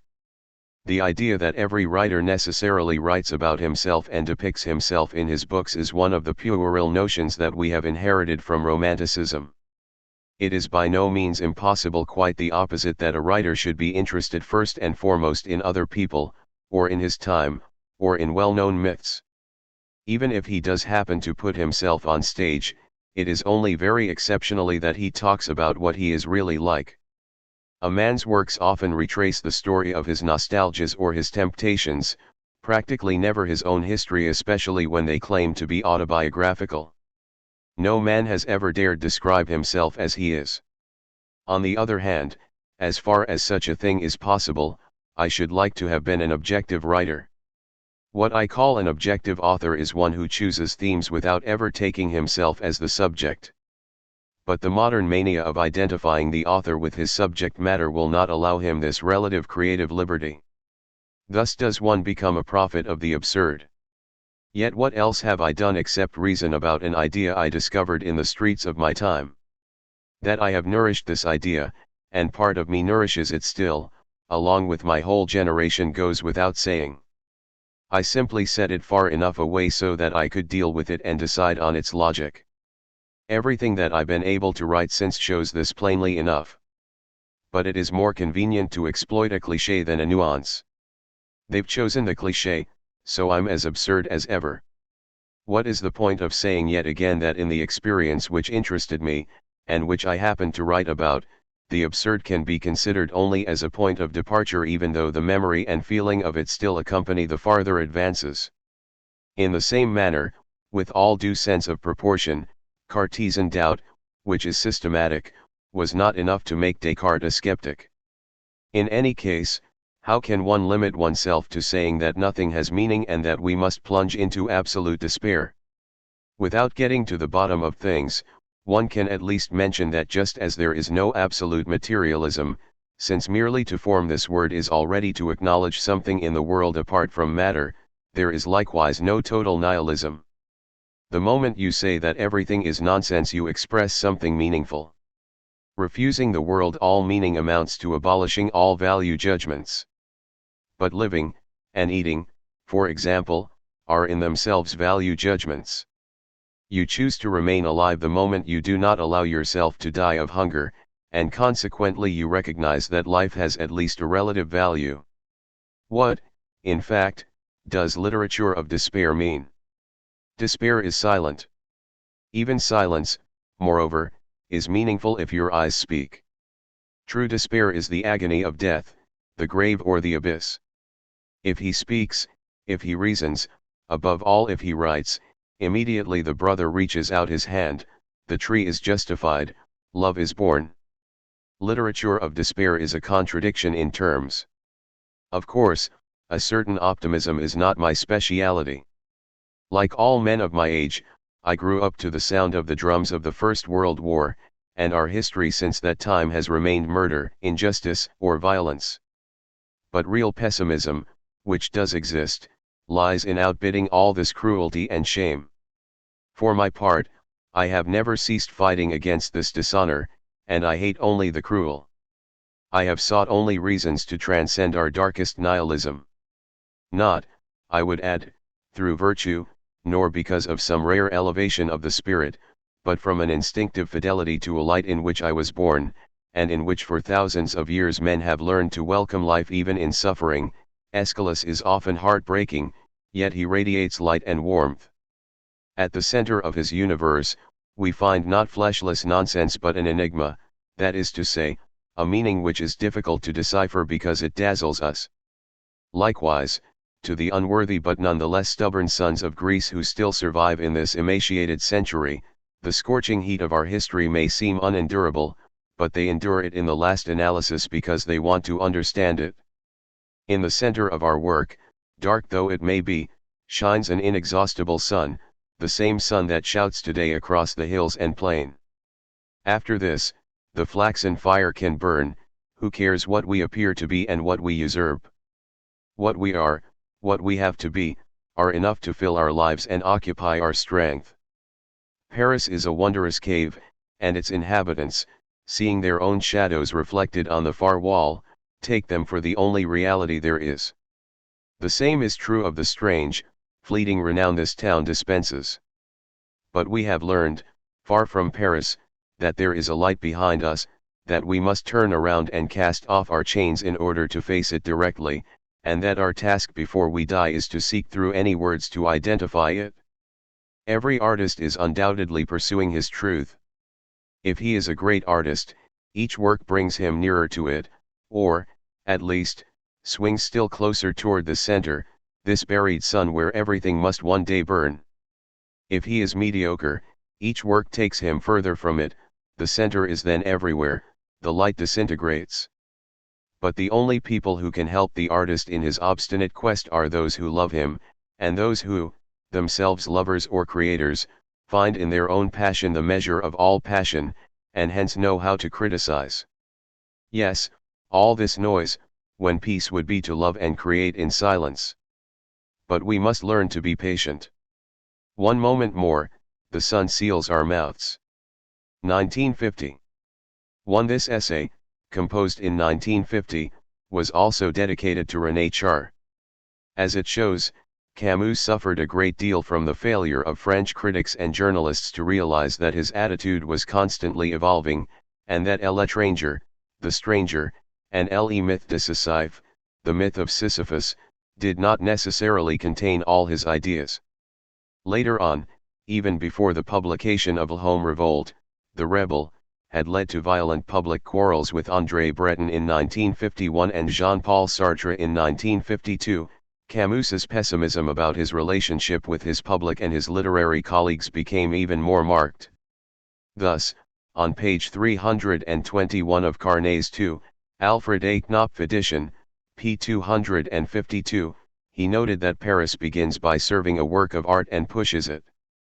But once it is established, then the fun begins. It is essential to destroy it. Thus there are, in Paris, as in certain streams in Brazil, thousands of little fish whose job this is. They are tiny, but innumerable. Their whole head, if I may say so, is in their teeth. And they completely remove the flesh from a man in 5 minutes, leaving nothing but the bare bones. They then go away, sleep a little, and begin again. P.T. Return to Tipasa. You sailed away from your father's dwelling, with your heart on fire, Medea. And you passed between the rocky gates of the seas. And now you sleep on a foreign shore, Medea. For 5 days the rain had been falling unceasingly on Algiers, finally drenching the sea itself. From the heights of an apparently inexhaustible sky, unending sheets of rain, so thick they were viscous, crashed into the gulf. Soft and grey like a great sponge, the sea heaved in the shapeless bay. But the surface of the water seemed almost motionless beneath the steady rain. At long intervals, however, a broad and imperceptible movement raised a murky cloud of steam from the sea and rolled it into the harbor, below a circle of soaking boulevards. The town itself, its white walls running with damp, gave off another cloud of steam that billowed out to meet the first. Whichever way you turned you seemed to be breathing water, you could drink the very air. Looking at this drowned sea, seeing in December an Algiers that was still for me the city of summers, I walked about and waited. I had fled from the night of Europe, from a winter of faces. But even the town of summers was emptied of its laughter, offering me only hunched and streaming backs. In the evening, in the fiercely lit cafes where I sought refuge, I read my age on faces I recognized without knowing their names. All I knew was that these men had been young when I was, and that now they were young no longer. I stayed on, though, without any clear idea of what I was waiting for, except, perhaps, the moment when I could go back to Tipasa. It is certainly a great folly, and one that is almost always punished, to go back to the places of one's youth, to want to relive at 40 the things one loved or greatly enjoyed at 20. But I was aware of this folly. I had already been back to Tipasa once, not long after those war years that marked for me the end of my youth. I hoped, I think, to rediscover there a liberty I was unable to forget. Here, more than 20 years ago, I had spent whole mornings wandering among the ruins, breathing the scent of absinthe, warming myself against the stones, discovering the tiny, short-lived roses that survive in springtime. Only at noon, when even the crickets are silenced by the heat, would I flee from the avid blaze of an all-consuming light. Sometimes, at night, I would sleep open-eyed beneath a sky flowing with stars. I was alive at those moments. 15 years later, I found my ruins again. A few steps from the first waves, I followed the streets of the forgotten city across the fields covered with bitter trees, and, on the hills overlooking the bay, could still caress their pillars, which were the color of bread. But now the ruins were surrounded by barbed wire, and could be reached only through official entrances. It was also forbidden, for reasons sanctioned, it would seem, by morality, to walk there after dark. By day, one would meet an official guard. That morning, doubtless by chance, it was raining across the whole sweep of the ruins. Bewildered, walking through the lonely, rain-soaked countryside, I tried at least to recover the strength that has so far never failed me, that helps me to accept what is. Once I have realized I cannot change it. I could not, of course, travel backward through time and restore to this world the face I had loved, which had disappeared in a single day a long time before. On the 2nd of September, 1939, I not go to Greece, as I had planned. Instead, the war enveloped us, then Greece itself. This distance, these years separating the warm ruins from the barbed wire, were also within me, as I stood that day staring at tombs filled with black water or beneath the dripping tamarisk trees. Raised above all in the spectacle of a beauty that was my only wealth, I had begun in plenty. The barbed wire came later, I mean tyrannies, war, policings, the time of revolt. We had had to come to terms with night, the beauty of daytime was only a memory. And in this muddy Tipasa, even the memory was growing dim. No room now for beauty, fullness, or youth. In the light cast by the flames, the world had suddenly shown its wrinkles and its afflictions, old and new. It had suddenly grown old, and we had too. I knew the ardor I had come in search of could only be roused in someone not expecting it. There is no love without a little innocence. Where was innocence? Empires were crumbling, men and nations were tearing at one another's throats, our mouths were dirted. Innocent at first without knowing it, now we were unintentionally guilty, the more we knew, the greater the mystery. This is why we busied ourselves, oh mockery, with morality. Frail in spirit, I dreamed of virtue. In the days of innocence, I did not know morality existed. Now I knew it did, and could not live up to it. On the promontory I had loved in former days, between the drenched pillars of the ruined temple, I seemed to be walking behind someone whose footsteps I could still hear on the tombstones and mosaics, but whom I would never catch up with again. I went back to Paris, and stayed for some years before returning home again. During all these years, however, I had a vague feeling of missing something. Once you have had the chance to love intensely, your life is spent in search of the same light and the same ardor. To give up beauty and the sensual happiness that comes with it and devote oneself exclusively to unhappiness requires a nobility I lack. But, after all, nothing is true that compels us to make it exclusive. Isolated beauty ends in grimaces, solitary justice in oppression. Anyone who seeks to serve the one to the exclusion of the other serves no one, not even himself, and in the end is doubly the servant of injustice. A day comes when, because we have been inflexible, nothing amazes us anymore, everything is known, and our life is spent in starting again. It is a time of exile, dry lives, dead souls.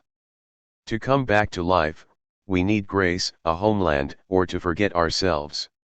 On certain mornings, as we turn a corner, an exquisite dew falls on our heart and then vanishes. But the freshness lingers, and this, always, is what the heart needs. I had to come back once again. And, in Algiers a second time, still walking under the same downpour that I felt had not stopped since what I thought was my final departure, in the midst of this immense melancholy smelling of rain and sea, in spite of the misty sky, the sight of people's backs fleeing beneath the deluge, the cafes whose sulphurous light decomposed everyone's face, I persisted in my hopes. Anyway, didn't I know that rain in Algiers, although it looks as if it would go on forever, nonetheless does stop suddenly, like the rivers in my country that swell to a flood in 2 hours, devastate acres of land, and dry up again in an instant? One evening, in fact, the rain stopped. I waited still one more night. A liquid morning rose, dazzling, over the pure sea. From the sky, fresh as a rose, washed and revached by the waters, reduced by each successive laundering to its most delicate and clearest texture, a quivering light fell, endowing each house, each tree, with a palpable shape and a magic newness. The earth must have risen in just such a light the morning the world was born. Once again I set out for Tipasa. There is not a single one of these 69 kilometers of highway that is not filled for me with memories and sensations. A violent childhood, adolescent daydreams to the hum of the bus's engines, mornings, the freshness of young girls, beaches, young muscles always tensed, the slight anguish that the evening brings to a 16-year-old heart, the desire to live, glory, and always the same sky, for months on end, with its inexhaustible strength and light, as companion to the years, a sky insatiable, one by one devouring victims lying crucified upon the beach at the funereal hour of noon. Always the same sea as well, almost impalpable in the morning air, glimpsed again on the horizon as soon as the road, leaving the Sahel and its hills with their bronze-colored vineyards, dipped down toward the coast. But I did not stop to look at it. I wanted to see the Chinois again, that heavy, solid mountain, carved all in one piece and running along the west side of Tipasa Bay before descending into the sea.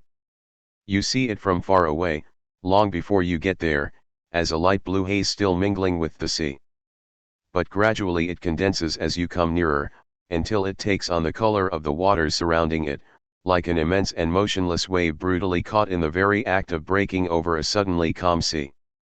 Nearer still, almost at the gates of Tipasa, you see its frowning mass, brown and green, the old, unshakable, moss-covered god, port and haven for its sons, of whom I am one. I was gazing at it as I finally crossed the barbed wire and stood among the ruins. And, in the glorious December light, as happens only once or twice in lives that may later be described as heaped with every blessing, I found exactly what I had come in search of, something which in spite of time and in spite of the world was offered to me and truly to me alone, in this deserted nature. From the olive-strewn forum, one could see the village down below. Not a sound came from it, wisps of smoke rose in the limpid air. The sea also lay silent, as if breathless beneath the unending shower of cold, glittering light. From the chinois, a distant cock-crow alone sang the fragile glory of the day. Across the ruins, as far as one could see, there were nothing but pitted stones and absinthe plants, trees, and perfect columns in the transparence of the crystal air. It was as if the morning stood still, as if the sun had stopped for an immeasurable moment. In this light and silence, years of night and fury melted slowly away. I listened to an almost forgotten sound within myself, as if my heart had long been stopped and was now gently beginning to beat again. And, now awake, I recognized one by one the imperceptible sounds that made up the silence, the basso continuo of the birds, the short, light sighing of the sea at the foot of the rocks, the vibration of the trees, the blind song of the columns, the whispering of the absinthe plants, the furtive lizards. I heard all this, and also felt the waves of happiness rising up within me. I felt that I had at last come back to harbor, for a moment at least, and that from now on this moment would never end. But soon afterward the sun rose visibly a degree higher in the sky. A blackbird chirped its brief prelude, and immediately, from all around, bird voices exploded with a strength, a jubilation, a joyful discord, an infinite delight. The day moved on. It was to carry me through till evening.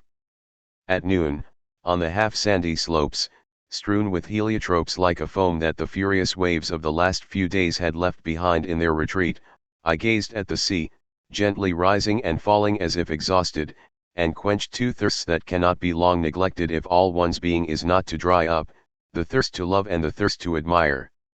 For there is only misfortune in not being loved, there is misery in not loving. All of us, today, are dying of this misery. This is because blood and hatred lay bare the heart itself, the long demand for justice exhausts even the love that gave it birth. In the clamor we live in, love is impossible and justice not enough. That is why Europe hates the daylight and can do nothing but confront one injustice with another. In order to prevent justice from shriveling up, from becoming nothing but a magnificent orange with a dry, bitter pulp, I discovered one must keep a freshness and a source of joy intact within, loving the daylight that injustice leaves unscathed, and returning to the fray with this light as a trophy. Here, once more, I found an ancient beauty, a young sky, and measured my good fortune as I realized at last that in the worst years of our madness the memory of the sky had never left me. It was this that in the end had saved me from despair. I had always known that the ruins of Tipasa were younger than our dry docks or our debris. In Tipasa, the world is born again each day in a light always new. O light! The cry of all the characters in classical tragedy who come face to face with their destinies. I knew now that their final refuge was also ours. In the depths of winter, I finally learned that within me there lay an invincible summer. Once more I left Tipasa, returning to Europe and its struggles. But the memory of that day sustains me still and helps me meet both joy and sorrow with equanimity. In the difficult times we face, what more can I hope for than the power to exclude nothing and to learn to weave from strands of black and white one rope-taut end to the breaking point? In everything I've done or said so far, I seem to recognize these two forces, even when they contradict each other. I have not been able to deny the light into which I was born, and yet I have not wished to reject the responsibilities of our time. It would be too easy to set against the gentle name Tipasa other names more sonorous and more cruel. There is, for man today, an inner path that I know well from having traveled both ways upon it, which leads from the summits of the mind to the capitals of crime. And, doubtless, one can always rest, sleep on the hillside or settle into crime. But if we give up a part of what exists, we must ourselves give up being, we must then give up living or loving except by proxy. Thus there is a will to live without refusing anything life offers, the virtue I honor most in this world. From time to time, at least, it's true that I would like to have practiced it. Since few times require to the extent ours does that one be as equal to the best as to the worst, to avoid nothing and keep a double memory alive is precisely what I would like to do. Yes, there is beauty and there are the humiliated. Whatever difficulties the enterprise may present, I would like never to be unfaithful either to the one or the other. But this still sounds like ethics, and we live for something that transcends ethics. If we could name it, what silence would follow? East of Tipasa, the hill of Saint Salsa, evening has come to life. It is still light, of course, but an invisible waning of the light announces the sunset. A wind rises, gentle as the night, and suddenly the untroubled sea chooses its way and flows like a great barren river across the horizon. The sky darkens. Then begins the mystery, the gods of night, and what lies beyond pleasure. But how can this be expressed? The little coin I carry back from here has one clear side, the face of a beautiful woman that reminds me of what I've learned in the course of this day, while the other side, which I feel beneath my fingers homeward bound, has been eaten away. What does this lipless mouth express if not what another, mysterious voice within me says, that daily teaches me my ignorance and my happiness? The secret I am looking for is buried in a valley of olive trees, beneath the grass and cold violets, around an old house that smells of vines. For more than 20 years I have wandered over this valley, and over others like it, questioning dumb goatherds, knocking at the door of empty ruins. Sometimes, when the first star shines in a still, clear sky, beneath a rain of delicate light, I have thought that I knew. I did know, in fact.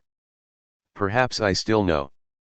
But no one is interested in this secret, doubtless I myself do not desire it, and I cannot cut myself off from my own people. I live with my family, who believe they reign over rich and hideous cities, built of stones and mists. Day and night it raises its voice, and everything yields beneath it while it bows down to nothing, it is deaf to all secrets. Its power sustains me and yet bores me, and I come to be weary of its cries. But its unhappiness is my own, we are of the same blood. I too am sick, and am I not a noisy accomplice who has cried out among the stones? Thus I try to forget, I march through our cities of iron and fire, I smile bravely at the night, I welcome the storms, I will be faithful. In fact, I have forgotten, henceforth, I shall be deaf and active. But perhaps one day, when we are ready to die of ignorance and exhaustion, I shall be able to renounce our shrieking tombs, to go and lie down in the valley, under the unchanging light, and learn for one last time what I know. 1953. The Sea Close by 1. Logbook. I grew up with the sea and poverty for me was sumptuous, then I lost the sea and found all luxuries grey and poverty unbearable. Since then, I have been waiting. I wait for the homebound ships, the house of the waters, the limpidity of day. I wait patiently, am polite with all my strength. I am seen walking by on fine, sophisticated streets, I admire landscapes, I applaud like everyone, shake hands, but it is not I who speak. Men praise me, I dream a little, they insult me, I scarcely show surprise. Then I forget, and smile at the man who insulted me, or am too courteous in greeting the person I love. Can I help it if all I remember is one image? Finally they summon me to tell them who I am. Nothing yet, nothing yet. I surpass myself at funerals. Truly, I excel. I walk slowly through the iron-strewn suburbs, taking the wide lanes planted with cement trees that lead to holes in the cold ground. There, beneath the slightly reddened bandage of the sky, I watch bold workmen inter my friends beneath 6 feet of earth. If I toss the flower a clay-covered hand holds out to me, it never misses the grave. My piety is exact, my feelings as they should be, my head suitably inclined. I am admired for finding just the right word. But I take no credit, I am waiting. I have been waiting for a long time. Sometimes, I stumble, I lose my touch, success evades me. What does it matter, I am alone then. I wake up at night, and, still half asleep, think I hear the sound of waves, the breathing of waters. Fully awake, I recognize the wind in the trees and the sad murmur of the empty town. Afterward, all my art is not too much to hide my anguish or clothe it in the prevailing fashion. At other times, it's the opposite, and I am helped. On certain days in New York, lost at the bottom of those stone and steel shafts where millions of men wander, I would run from one shaft to the next, without seeing where they ended, until, exhausted, I was sustained only by the human mass seeking its way out. But, each time, there was the distant honking of a tugboat to remind me that this empty well of a city was an island, and that off the tip of the battery the water of my baptism lay in wait for me, black and rotting, covered with hollow corks. Thus, I who own nothing, who have given away my fortune, who camp in all my houses, am still heaped, when I choose, with every blessing, I can set sail at any hour, a stranger to despair. There is no country for those who despair, but I know that the sea precedes and follows me, and I hold my madness ready. Those who love and are separated can live in grief, but this is not despair, they know that love exists. This is why I suffer, dry-eyed, in exile. I am still waiting. A day comes, at last. The sailors' bare feet beat softly on the deck. We are setting sail at daybreak. The moment we leave the harbor a short, gusty wind vigorously brushes the sea, which curls backward in small, foamless waves. A little later, the wind freshens and strews the sea with swiftly vanishing camellias. Thus, throughout the morning, we hear our sails slapping above a cheerful pond. The waters are heavy, scaly, covered with cool froth. From time to time the waves lap against the bow, a bitter, unctuous foam, the god's saliva, flows along the wood and loses itself in the water, where it scatters into shapes that die and are reborn, the hide of some white and blue cow, an exhausted beast that floats for a long time in our wake. Ever since our departure, the seagulls have been following our ship, apparently without effort, almost without moving their wings. Their fine, straight navigation scarcely leans upon the breeze. Suddenly, a loud plop at the level of the kitchen stirs up a greedy alarm among the birds, throwing their fine flight into confusion and sending up a fire of white wings. The seagulls whirl madly in every direction and then with no loss of speed drop from the fight one by one and dive toward the sea. A few seconds later they are together again on the water, a quarrelsome farmyard that we leave behind, nesting in the hollow of the wave, slowly picking through the manna of the scraps. At noon, under a deafening sun, the sea is so exhausted it scarcely finds the strength to rise. When it falls back on itself it makes the silence whistle. After an hour's cooking, the pale water, a vast white-hot iron sheet, sizzles. In a minute it will turn and offer its damp side, now hidden in waves and darkness, to the sun. We pass the gates of Hercules, the headland where Antaeus died. Beyond, there is ocean everywhere. On one side we pass the Horn and the Cape of Good Hope, the meridians wed the latitudes, the Pacific drinks the Atlantic. At once, setting course for Vancouver, we sail slowly toward the South Seas. A few cable lengths away, Easter Island, Desolation, and the New Hebrides file past us in convoy. Suddenly, one morning, the seagulls disappear. We are far from any land, and alone, with our sails and our engines. Alone also with the horizon. The waves come from the invisible east, patiently, one by one, they reach us, and then, patiently, set off again for the unknown west, one by one. A long voyage, with no beginning and no end. Rivers and streams pass by, the sea passes and remains. This is how one ought to love, faithful and fleeting. I wed the sea. The high seas. The sun sinks and is swallowed by the fog long before it reaches the horizon. For a brief moment, the sea is pink on one side and blue on the other. Then the waters grow darker. The schooner slides, minute, over the surface of a perfect circle of thick, tarnished metal. And, at the most peaceful hour, as evening comes, hundreds of porpoises emerge from the water, frolic around us for a moment, then flee to the horizon where there are no men. With them gone, silence and the anguish of primitive waters are what remain. A little later still, we meet an iceberg on the tropic. Invisible, to be sure, after its long voyage in these warm waters, but still effective, it passes to starboard, where the rigging is briefly covered with a frosty dew, while to port the day dies without moisture. Night does not fall at sea. It rises, rather, toward the still pale sky. From the depths of waters an already drowned sun gradually darkens with its thick ashes. For a brief moment, Venus shines alone above the black waves. In the twinkling of an eye, stars swarm in the liquid night. The moon has risen. First it lights the water's surface gently, then climbs higher and inscribes itself in the supple water. At last, at its zenith, it lights a whole corridor of sea, a rich river of milk which, with the motion of the ship, streams down inexhaustibly toward us across the dark ocean. Here is the faithful night, the cool night I called for in the rollicking lights, the alcohol, the tumult of desire. We sail across spaces so vast they seem unending. Sun and moon rise and fall in turn, on the same thread of light and night.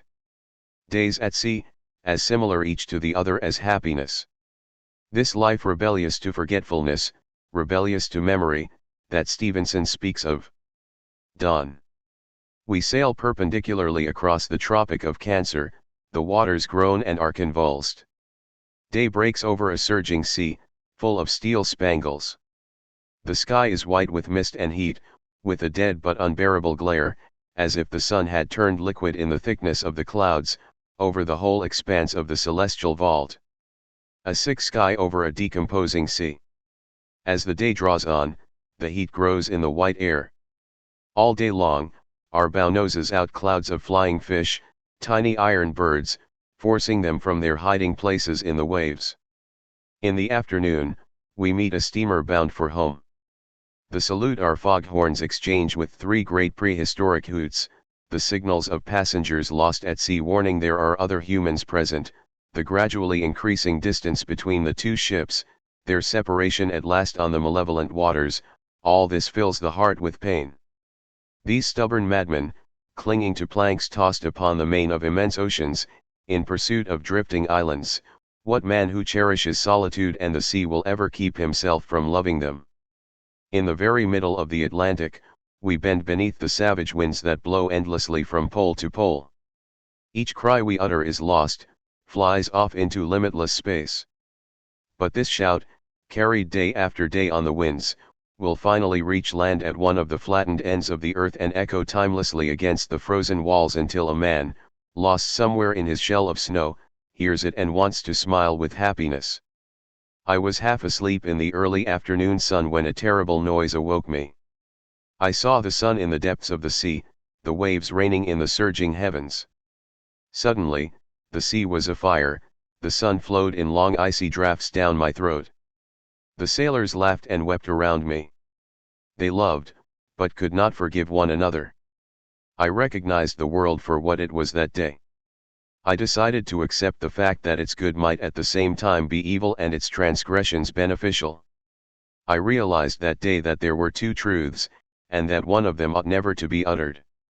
The curious austral moon, looking slightly paired, keeps us company for several nights and then slides rapidly from the sky into the sea, which swallows it. The Southern Cross, the infrequent stars, the porous air remain. At the same instant, the wind ceases. The sky rolls and pitches above our immobile masts. Engine dead, sails hove to, we are whistling in the warm night as the water beats amicably against our sides. No commands, the machines are silent. Why indeed should we continue, and why return? Our cup runneth over, a mute rapture lulls us invincibly to sleep. There are days like this when all is accomplished, we must let ourselves flow with them, like swimmers who keep on until exhausted. What can we accomplish? I have always concealed it from myself. O bitter bed, princely couch, the crown lies at the bottom of the seas. In the morning, the lukewarm water foams gently under our propeller. We put on speed. Toward noon, traveling from distant continents, a herd of walruses cross our path, overtake us, and swim rhythmically to the north, followed by multicolored birds which from time to time alight upon their tusks. This rustling forest slowly vanishes on the horizon. A little later the sea is covered with strange yellow flowers. Toward evening, for hour after hour, we are preceded by an invisible song. Comfortably, I fall asleep. All sails stretched to the keen breeze, we skim across a clear and rippling sea. At top speed, our helm goes hard to port. And toward nightfall, correcting our course again, listing so far to starboard that our sails skim the water, we sail rapidly along the side of a southern continent I recognize from having once flown blindly over it in the barbarous coffin of an airplane. I was an idle king and my chariot dawdled, I waited for the sea but it never came. The monster roared, took off from the guano fields of Peru, hurled itself above the beaches of the Pacific, flew over the fractured white vertebrae of the Andes and then above the herds of flies that cover the immense Argentinian plain, linking in one swoop the milk-drowned Uruguayan meadows to Venezuela's black rivers, landing, roaring again, quivering with greed at the sight of new empty spaces to devour, and yet never failing to move forward, or at least doing so only with a convulsed, obstinate slowness, a fixed, weary, and intoxicated energy. I felt I was dying in this metallic cell and dreamed of bloodshed and orgies. Without space, there is neither innocence nor liberty. When a man cannot breathe, prison means death or madness, what can he do there but kill and possess? But today I have all the air I need, all our sails slap in the blue air, I am going to shout at the speed, we'll toss our sextants and compasses into the sea. Our sails are like iron under the imperious wind. The coast drifts at full speed before our eyes, forests of royal coconut trees whose feet are bathed by emerald lagoons, a quiet bay, full of red sails, moonlit beaches. Great buildings loom up, already cracking under the pressure of the virgin forest that begins in the backyards. Here and there a yellow ipecac or a tree with violet branches bursts through a window. Rio finally crumbles away behind us and the monkeys of the Tijuca will laugh and gibber in the vegetation that will cover its new ruins. Faster still, along wide beaches where the waves spread out in sheaves of sand, faster still, where the Uruguayan sheep wade into the sea and instantly turn it yellow. Then, on the Argentinian coast, great crude piles of faggots, set up at regular intervals, raise slowly grilling halves of oxen to the sky. At night, the ice from Tierra del Fuego comes and beats for hours against our hull, the ship hardly loses speed and tacks about. In the morning, the single wave of the Pacific, whose cold foam boils green and white for thousands of kilometers along the Chilean coast, slowly lifts us up and threatens to wreck us. The helm avoids it, overtakes the Kerguelen Islands. In the Swedish evening the first Malayan boats come out to meet us. To sea! To sea! Shouted the marvelous boys in one of the books from my childhood. I have forgotten everything about that book except this cry. To sea, and across the Indian Ocean into the corridor of the Red Sea, where on silent nights one can hear the desert stones, scorched in the daytime, freeze and crack one by one as we return to the ancient sea in which all cries are hushed. Finally, one morning, we drop anchor in a bay filled with a strange silence, beaconed with fixed sails. A few seabirds are quarreling in the sky over scraps of reeds. We swim ashore to an empty beach, all day plunging into the water and drying off on the sand. When evening comes, under a sky that turns green and fades into the distance, the sea, already calm, grows more peaceful still. Short waves shower vaporous foam on the lukewarm shore. The seabirds have disappeared. All that is left is space, open to a motionless voyage. Knowing that certain nights whose sweetness lingers will keep returning to the earth and sea after we are gone, yes, this helps us die. Great sea, ever in motion, ever virgin, my religion along with night. It washes and satiates us in its sterile billows, frees us and holds us upright. Each breaker brings its promise, always the same. What does each say? If I were to die surrounded by cold mountains, ignored by the world, an outcast, at the end of my strength, at the final moment the sea would flood my cell, would lift me above myself and help me die without hatred. At midnight, alone on the shore. A moment more, and I shall set sail. The sky itself has weighed anchor, with all its stars, like the ships covered with lights which at this very hour throughout the world illuminate dark harbors. Space and silence weigh equally upon the heart. A sudden love, a great work, a decisive act, a thought that transfigures, all these at certain moments bring the same unbearable anxiety, quickened with an irresistible charm.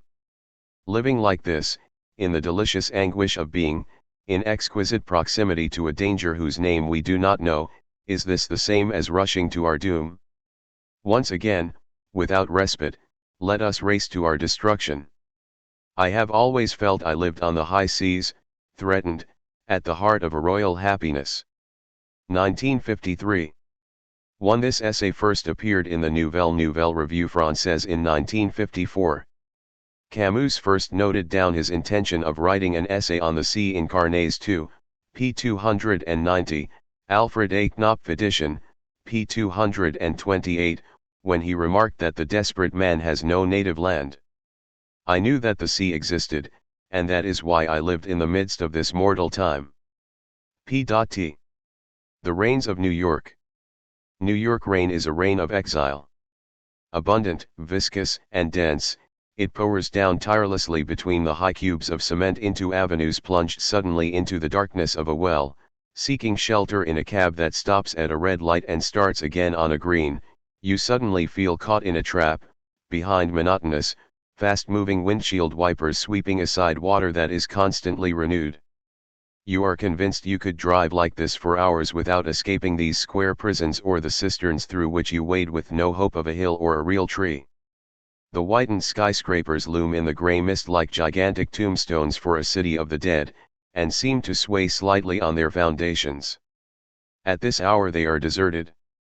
8 million men, the smell of steel and cement, the madness of builders, and yet the very height of solitude. Even if I were to clasp all the people in the world against me, it would protect me from nothing. The reason perhaps is that New York is nothing without its sky. Naked and immense, stretched to the four corners of the horizon, it gives the city its glorious mornings and the grandeur of its evenings, when a flaming sunset sweeps down 8th Avenue over the immense crowds driving past the shop windows, whose lights are turned on well before nightfall. There are also certain twilights along Riverside Drive, when you watch the parkway that leads uptown, with the Hudson below, its waters reddened by the setting sun, off and on, from the uninterrupted flow of gently, smoothly running cars. From time to time there suddenly rises a song that recalls the sound of breaking waves. Finally I think of other evenings, so gentle and so swift they break your heart, that cast a purple glow over the vast lawns of Central Park, seen from Harlem. Clouds of Negro children are striking balls with wooden bats, shouting with joy, while elderly Americans, in checked shirts, sprawl on park benches, sucking molded ice creams on a stick with what energy remains to them, while squirrels burrow into the earth at their feet in search of unknown tidbits.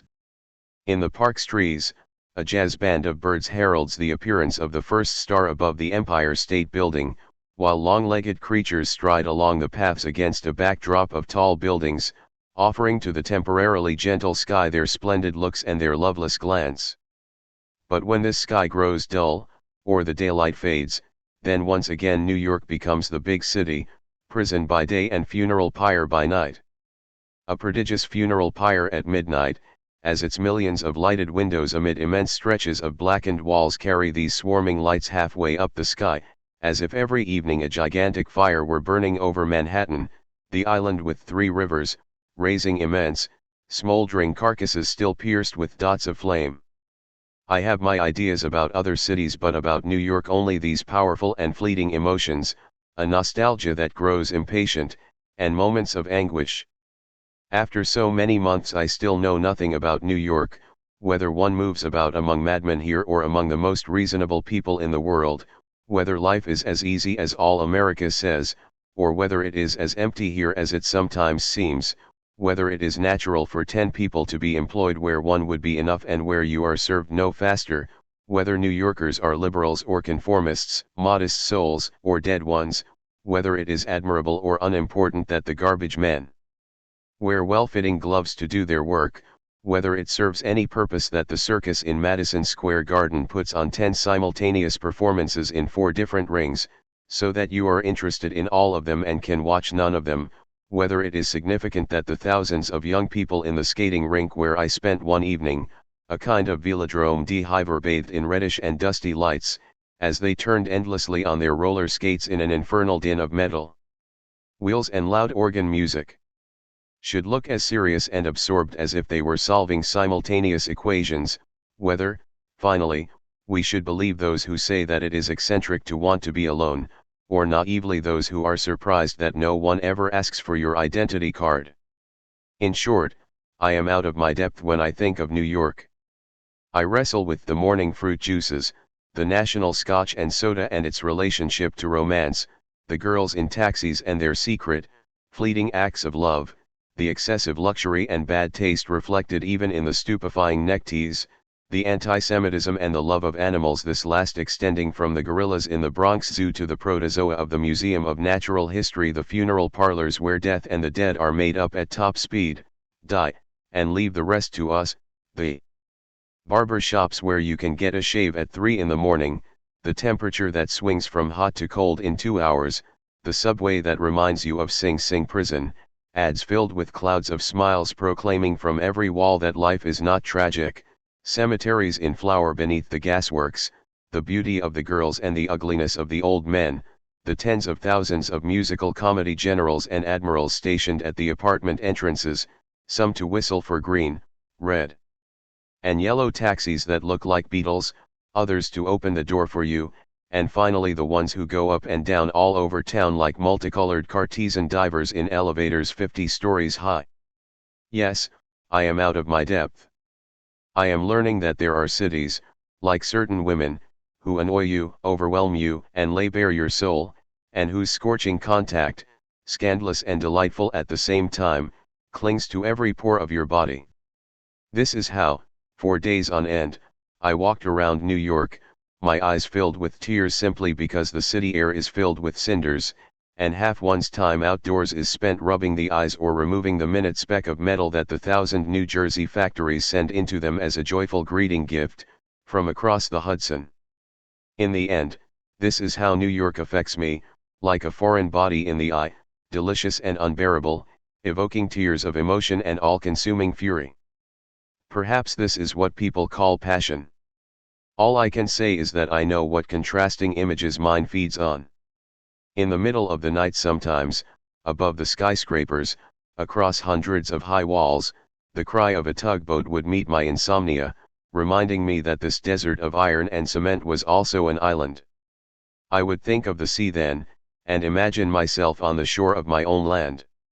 On other evenings, riding in the front of the 3rd Avenue L, as it greedily swallows the little red and blue lights it tears past at 3rd-story level, from time to time allowing itself to be slowly absorbed by half-dark stations, I watched the skyscrapers turning in our path. Leaving the abstract avenues of the center of town, I would let myself ride on toward the gradually poorer neighborhoods, where there were fewer and fewer cars. I knew what awaited me, those nights on the Bowery. A few paces from the half-mile-long stretch of splendid bridal shops, where not one of the waxen mannequins was smiling, the forgotten men live, those who have let themselves drift into poverty in the city of bankers. It is the gloomiest part of town, where you never see a woman, where 1 man in every 3 is drunk, and where in a strange bar, apparently straight out of a western, Fat old actresses sing about ruined lives and a mother's love, stamping their feet to the rhythm and spasmodically shaking, to the bellowing from the bar, the parcels of shapeless flesh that age has covered them with. The drummer is an old woman too, and looks like a screech owl, and some evenings you feel you'd like to know her life at one of those rare moments when geography disappears and loneliness becomes a slightly confused truth. At other times, but yes, of course, I loved the mornings and the evenings of New York. I loved New York, with that powerful love that sometimes leaves you full of uncertainties and hatred, sometimes one needs exile. And then the very smell of New York rain tracks you down in the heart of the most harmonious and familiar towns, to remind you there is at least one place of deliverance in the world, where you, together with the whole people and for as long as you want, can finally lose yourself forever. Published in Forms et Coulas, 1947. 2. Critical Essays. The New Mediterranean Culture 1. The aim of the Maison de la Culture, which is celebrating its opening today, is to serve the culture of the Mediterranean. Faithful to the general directions governing institutions of its type, it seeks within a regional framework to encourage the development of a culture whose existence and greatness need no proof. Perhaps there is something surprising in the fact that left-wing intellectuals can put themselves to work for a culture that seems irrelevant to their cause, and that can even, as has happened in the case of Moraz, be monopolized by theoreticians of the right. It may indeed seem that serving the cause of Mediterranean regionalism is tantamount to restoring empty traditionalism with no future, celebrating the superiority of one culture over another, or, again, adopting an inverted form of fascism and inciting the Latin against the Nordic peoples. This is a perpetual source of misunderstandings. The aim of this lecture is to try to dispel them. The whole error lies in the confusion between Mediterranean and Latin, and in attributing to Rome what began in Athens. To us it is obvious that our only claim is to a kind of nationalism of the sun. We could never be slaves to traditions or bind our living future to exploits already dead. A tradition is a past that distorts the present. But the Mediterranean land about us is a lively one, full of games and joy. Moreover, nationalism has condemned itself. Nationalisms always make their appearance in history as signs of decadence. When the vast edifice of the Roman Empire collapsed, when its spiritual unity, from which so many different regions drew their justification, fell apart, then and only then, at a time of decadence, did nationalisms appear. The West has never rediscovered unity since. At the present time, internationalism is trying to give the West a real meaning and a vocation. However, this internationalism is no longer inspired by a Christian principle, by the papal Rome of the Holy Roman Empire. The principle inspiring it is man. Its unity no longer lies in faith but in hope. A civilization can endure only insofar as its unity and greatness, once all nations are abolished, stem from a spiritual principle. India, almost as large as Europe, with no nations, no sovereignty, has kept its own particular character even after 2 centuries of English rule. This is why, before any other consideration, we reject the principle of a Mediterranean nationalism. In any case, it would never be possible to speak of the superiority of Mediterranean culture. Men express themselves in harmony with their land. And superiority, as far as culture is concerned, lies in this harmony and in nothing else. There are no higher or lower cultures. There are cultures that are more or less true. All we want to do is help a country to express itself locally. Nothing more. The real question is this: is a new Mediterranean civilization within our grasp? 2 obvious facts. A. There is a Mediterranean Sea, a basin linking about 10 different countries. Those men whose voices boom in the singing cafes of Spain, who wander in the port of Genoa, along the docks in Marseilles, the strange, strong race that lives along our coasts, all belong to the same family. When you travel in Europe, and go down toward Italy or Provence, you breathe a sigh of relief as you rediscover these casually dressed men, this violent, colorful life we all know. I spent 2 months in Central Europe, From Austria to Germany, wondering where that strange discomfort weighing me down, the muffled anxiety I felt in my bones, came from. A little while ago, I understood. These people were always buttoned right up to the neck. They did not know how to relax. They did not know what joy was like, joy which is so different from laughter. Yet it is details like this that give a valid meaning to the word country. Our country is not the abstraction that sends men off to be massacred, but a certain way of appreciating life which is shared by certain people, through which we can feel ourselves closer to someone from Genoa or Majorca than to someone from Normandy or Alsace. That is what the Mediterranean is, a certain smell or scent that we do not need to express, we all feel it through our skin. b. There are other, historical, facts. Each time a doctrine has reached the Mediterranean basin, in the resulting clash of ideas the Mediterranean has always remained intact, the land has overcome the doctrine. In the beginning Christianity was an inspiring doctrine, but a closed one, essentially Judaic, incapable of concessions, harsh, exclusive, and admirable. From its encounter with the Mediterranean, a new doctrine emerged, Catholicism. A philosophical doctrine was added to the initial store of emotional aspirations. The monument then reached its highest and most beautiful form, adapting itself to man. Thanks to the Mediterranean, Christianity was able to enter the world and embark on the miraculous career it has since enjoyed. Once again it was someone from the Mediterranean, Francis of Assisi, who transformed Christianity from an inward-looking, tormented religion into a hymn to nature and simple joy. The only effort to separate Christianity from the world was made by a northerner, Luther. Protestantism is, actually, Catholicism wrenched from the Mediterranean, and from the simultaneously pernicious and inspiring influence of the sea. Let us look even closer. For anyone who has lived both in Germany and in Italy, it is obvious that fascism does not take the same form in both countries. You can feel it everywhere you go in Germany, on people's faces, in the city streets. Dresden, a garrison town, is almost smothered by an invisible enemy. What you feel first of all in Italy is the land itself. What you see first of all in a German is the Hitlerite who greets you with Heil Hitler, in an Italian, the cheerful and gay human being. Here again, the doctrine seems to have yielded to the country, and it is a miracle wrought by the Mediterranean that enables men who think humanly to live unoppressed in a country of inhuman laws. 3. But this living reality, the Mediterranean, is not something new to us. And its culture seems the very image of the Latin antiquity the Renaissance tried to rediscover across the Middle Ages.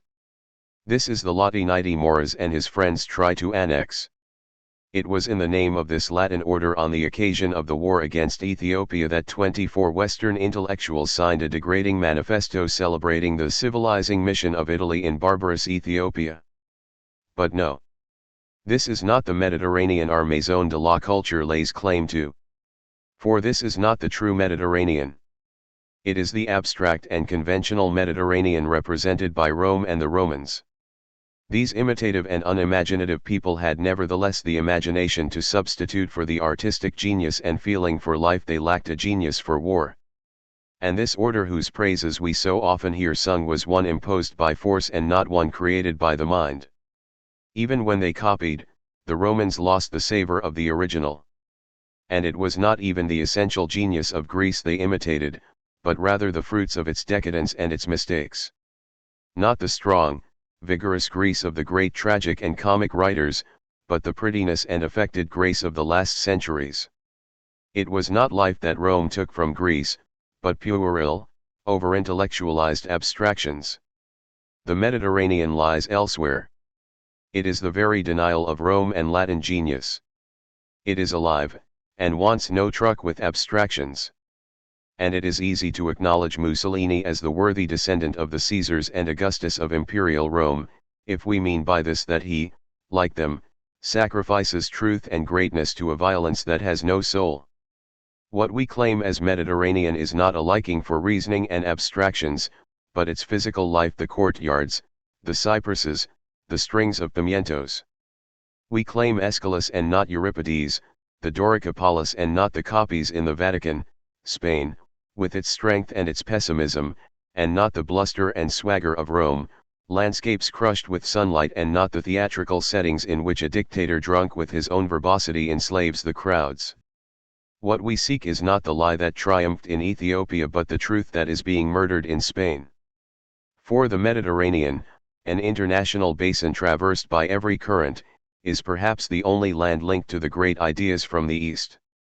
For it is not classical and well-ordered, but diffuse and turbulent, like the Arab districts in our towns or the Genoan and Tunisian harbors. The triumphant taste for life, the sense of boredom and the weight of the sun, the empty squares at noon in Spain, the siesta, this is the true Mediterranean, and it is to the east that it is closest. Not to the Latin West. North Africa is one of the few countries where East and West live close together. And there is, at this junction, little difference between the way a Spaniard or an Italian lives on the quays of Algiers, and the way Arabs live around them. The most basic aspect of Mediterranean genius springs perhaps from this historically and geographically unique encounter between East and West. On this question I can only refer you to Odysseo, 2.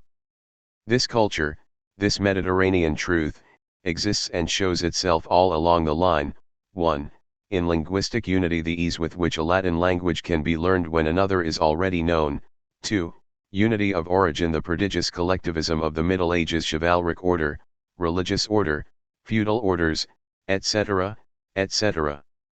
On all these points the Mediterranean gives us the picture of a living, highly colored, concrete civilization, which changes doctrines into its own likeness and receives ideas without changing its own nature. But then, you may say, why go any further? Because the very land that transformed so many doctrines must transform the doctrines of the present day. A Mediterranean collectivism will be different from a Russian collectivism, properly so called. The issue of collectivism is not being fought in Russia, it is being fought in the Mediterranean basin and in Spain, at this very moment.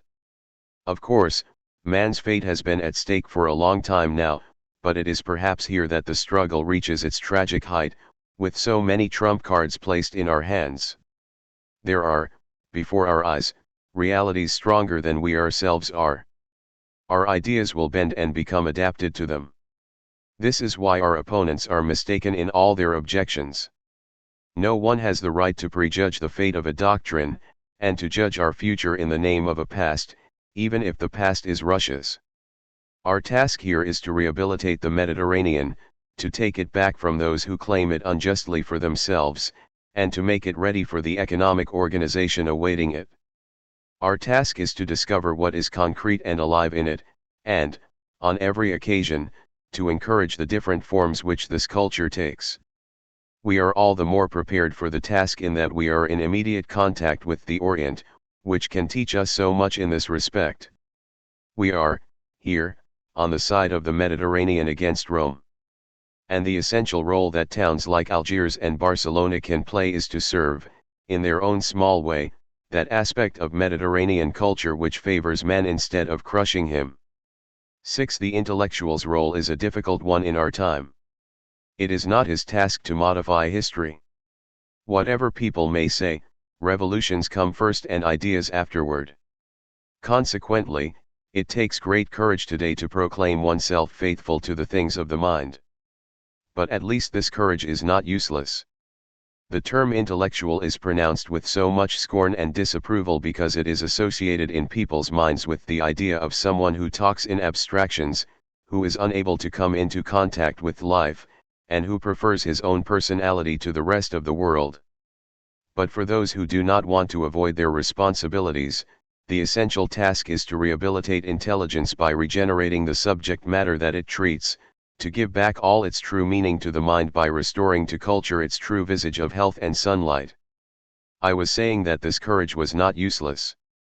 For if it is not indeed the task of intelligence to modify history, its real task will nevertheless be to act upon man, for it is man who makes history. We have a contribution to make to this task. We want to link culture with life.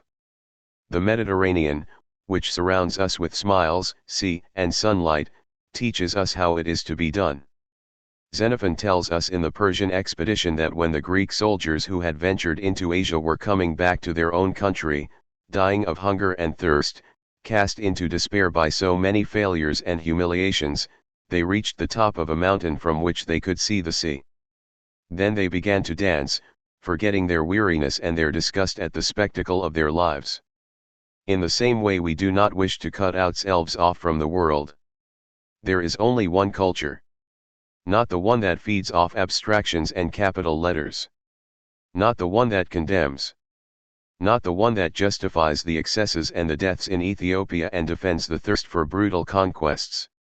We know that one very well, and want nothing to do with it. What we seek is the culture that finds life in the trees, the hills, and in mankind. This is why men of the left are here with you today, to serve a cause that at first sight had nothing to do with their own opinions. I would be happy if, like us, you were now convinced that this cause is indeed ours.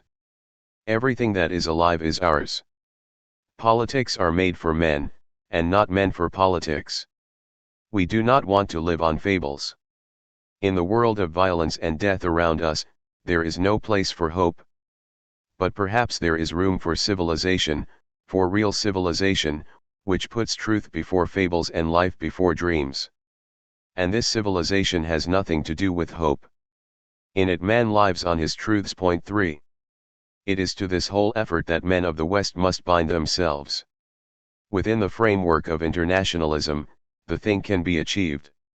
If each one of us within his own sphere, his country, his province agrees to work modestly, success is not far away. As far as we are concerned, we know our aim, our limitations, and our possibilities. We only need open our eyes to make men realize that culture cannot be understood unless it is put to the service of life, that the mind need not be man's enemy. Just as the Mediterranean sun is the same for all men, the effort of men's intelligence should be a common inheritance and not a source of conflict and murder. Can we achieve a new Mediterranean culture that can be reconciled with our social idea? Yes. But both we and you must help to bring it about. Published in the first number of the Revue Jean Méditerranée, monthly bulletin of the Algiers Maison de la Culture, April 1937. On Jean-Paul Sartre's La Nausée 1. A novel is never anything but a philosophy expressed in images. And in a good novel the philosophy has disappeared into the images. But the philosophy need only spill over into the characters and action for it to stick out like a sore thumb, the plot to lose its authenticity, and the novel its life. Nonetheless, a work that is to endure cannot do without profound ideas. And this secret fusion of experience and thought, of life and reflection on the meaning of life, is what makes the great novelist, as we see him in a work like Man's Fate, for example. The novel in question today is one in which this balance has been broken, where the theories do damage to the life. Something that has happened rather often lately. But what is striking in La Nausée is that remarkable fictional gifts and the play of the toughest and most lucid mind acts at the same time both lavished and squandered. Taken individually, each chapter of this extravagant meditation reaches a kind of perfection in bitterness and truth. The novel that takes shape a small port in the north of France, a bourgeoisie of shipowners who combine religious observance with the pleasures of the table, a restaurant where the exercise of eating reverts to the repugnant in the narrator's eyes, everything that concerns the mechanical side of existence, in short, is depicted with a sureness of touch whose lucidity leaves no room for hope. Similarly, the reflections on time, represented in an old woman trotting aimlessly along a narrow street, are, taken in isolation, among the most telling illustrations of the philosophy of anguish as summarized in the thought of Kierkegaard, Chestov, Jaspers, or Heidegger. Both faces of the novel are equally convincing. But taken together, they don't add up to a work of art. The passage from one to the other is too rapid, too unmotivated, to evoke in the reader the deep conviction that makes art of the novel. Indeed, the book itself seems less a novel than a monologue. A man judges his life, and in so doing judges himself. I mean that he analyzes his presence in the world, the fact that he moves his fingers and eats at regular hours, and what he finds at the bottom of the most elementary act is its fundamental absurdity. In the best ordered of lives, there always comes a moment when the structures collapse. Why this and that, this woman, that job or appetite for the future? To put it all in a nutshell, why this eagerness to live in limbs that are destined to rot? The feeling is common to all of us. For most men, the approach of dinner, the arrival of a letter, or a smile from a passing girl are enough to help them get around it. But the man who likes to dig into ideas finds that being face to face with this particular one makes his life impossible. And to live with the feeling that life is pointless gives rise to anguish. From sheer living against the stream, the whole of one's being can be overcome with disgust and revulsion, and this revolt of the body is what is called nausea. A strange subject, certainly, and yet the most banal. M. Sartre carries it to its conclusions with a vigor and certainty that show how ordinary so seemingly subtle a form of disgust can be. It is here that the similarity between M. Sartre and another author, whom, unless I am mistaken, no one has mentioned in connection with La Nausée, is to be found. I mean Franz Kafka. But the difference is that with M. Sartre's novel some indefinable obstacle prevents the reader from participating and holds him back when he is on the very threshold of consent. I attribute this to the noticeable lack of balance between the ideas in the work and the images that express them. But it may be something else. For it is the failing of a certain literature to believe that life is tragic because it is wretched. Life can be magnificent and overwhelming, that is its whole tragedy. Without beauty, love, or danger it would be almost easy to live. And M. Sartre's hero does not perhaps give us the real meaning of his anguish when he insists on those aspects of man he finds repugnant, instead of basing his reasons for despair on certain of man's signs of greatness. The realization that life is absurd cannot be an end, but only a beginning. This is a truth nearly all great minds have taken as their starting point. It is not this discovery that is interesting, but the consequences and rules for action that can be drawn from it.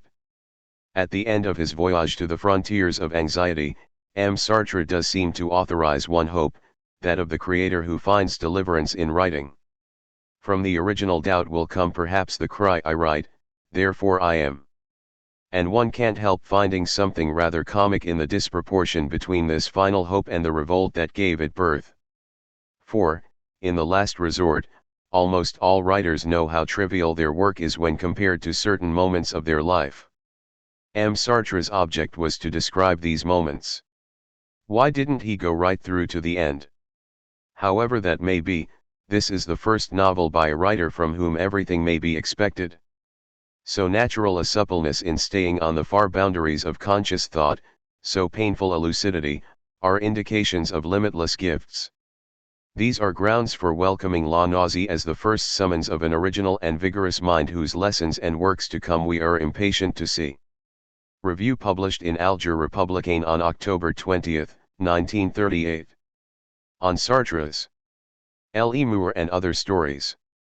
Jean-Paul Sartre, whose La Nausée was reviewed in this column, has just published a collection of short stories in which the strange and bitter themes of his first novel appear once more, in a different form.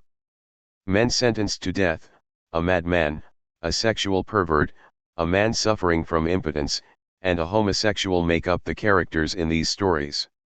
One might wonder at the bias of these choices. But already, in La Nausée, the author's aim was to turn an exceptional case into an everyday story. It is at the far boundaries of the heart and instinct that M. Sartre finds his inspiration. But this needs further definition. One can prove that the most ordinary person is already a monster of perversity and that, for example, we all more or less wish for the death of those we love. At least, such is the aim of a certain kind of literature. It does not seem to me that this is M. Sartre's aim. And, at the risk of being perhaps a shade oversubtle, I would say that his aim is to show that the most perverse of creatures acts, reacts, and describes himself in exactly the same way as the most ordinary. And if there were a criticism to be made, it would concern only the use the author makes of obscenity. Obscenity in literature can attain a certain grandeur. It certainly contains an element of grandeur, if one thinks for instance of Shakespeare's. But at least obscenity must be called for by the work itself. And while this may be the case for Erostrate in Le Mur, I cannot say the same for Intimide, where the sexual descriptions often seem gratuitous. M. Sartre has a certain taste for impotence, both in the larger meaning of the word and in its physiological sense, which leads him to choose characters who have arrived at the limits of their selves, stumbling over an absurdity they cannot overcome. The obstacle they come up against is their own lives, and I will go so far as to say that they do so through an excess of liberty. These beings, with no attachments, no principles, no Ariadne's thread, are so free they disintegrate, deaf to the call of action or creation. A single problem preoccupies them, and they have not defined it. From this stems both the immense interest and the absolute mastery of M. Sartre's stories. Whether one takes young Lucien, who begins with surrealism and ends in the Action Française, Eve, whose husband is insane and who wants at all costs to penetrate into the mad domain from which she is excluded, or the hero of Erostrate, everything these characters do, say, or feel is unexpected. And from the moment they are introduced to us there is no clue as to what they will do in the next. M. Sartre's art lies in the detail with which he depicts his absurd creatures, the way he observes their monotonous behavior. He describes, suggesting very little but patiently following his characters and attributing importance only to their most futile actions. It would not be surprising to learn that at the very moment he begins his story, the author himself is not sure where it will lead him. Yet the fascination such a story evokes is undeniable. One cannot put it down, and soon the reader too acquires that higher, absurd freedom which leads the characters to their own ends. For his characters are, in fact, free. But their liberty is of no use to them. At least, this is what M. Sartre demonstrates. And doubtless this explains the often overwhelming emotional impact of these pages as well as their cruel pathos. For in this universe man is free of the shackles of his prejudices, sometimes from his own nature, and, reduced to self-contemplation, becomes aware of his profound indifference to everything that is not himself. He is alone, enclosed in this liberty. It is a liberty that exists only in time, for death inflicts on it a swift and dizzying denial. His condition is absurd. He will go no further, and the miracles of those mornings when life begins anew have lost all meaning for him. How does one remain lucid confronted with such truths?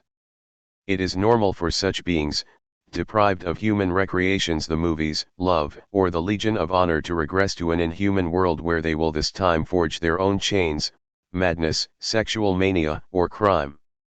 Eve wants to go mad. The protagonist of Erostrate wants to commit a crime, and Lulu wants to live with her impotent husband. Those who escape these turnabouts or who do not complete them can always yearn for the self-annihilation they offer. And, in the best of these short stories, La Chambre, Eve watches her husband's delirium and tortures herself to discover the secret of this universe in which she would like to be absorbed, of this isolated room in which she would like to sleep with the door forever closed. This intense and dramatic universe, this brilliant yet colorless depiction, are a good definition of M. Sartre's work and its appeal. And one can already speak of the work of an author who, in 2 books, has known how to get straight to the essential problem and bring it to life through his obsessive characters. A great writer always brings his own world and its message. M. Sartre's brings us to nothingness, but also to lucidity. And the image he perpetuates through his characters, of a man seated amid the ruins of his life, is a good illustration of the greatness and truth of this work. On Ignacio Sillone's Bread and Wine. Editions Grasset has just given us an excellent translation of Ignacio Sillone's novel Bread and Wine. Here, once again, is a work that deals with timely problems. But the mixture of anguish and detachment with which these problems are approached enables us to greet Bread and Wine as a great revolutionary work. We can do so for several reasons. First of all, the work is without any doubt an anti-fascist's. But the message it contains goes beyond anti-fascism. For although its protagonist, a revolutionary who has spent years in exile after having escaped from a concentration camp, still finds reasons to hate fascism when he returns to Italy. He also discovers reasons to doubt.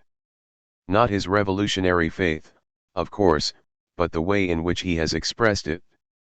One of the book's key passages is certainly the moment when the hero, Pietro Sacca, sharing now the elemental life of Italian peasants, wonders whether the theories in which he has travestied his love for them have not simply put a greater distance between him and them. It is in this sense that the work is revolutionary. For a revolutionary work is not one that glorifies victories and conquests, but one that brings to light the revolution's most painful conflicts. The more painful the conflicts, the greater their effect.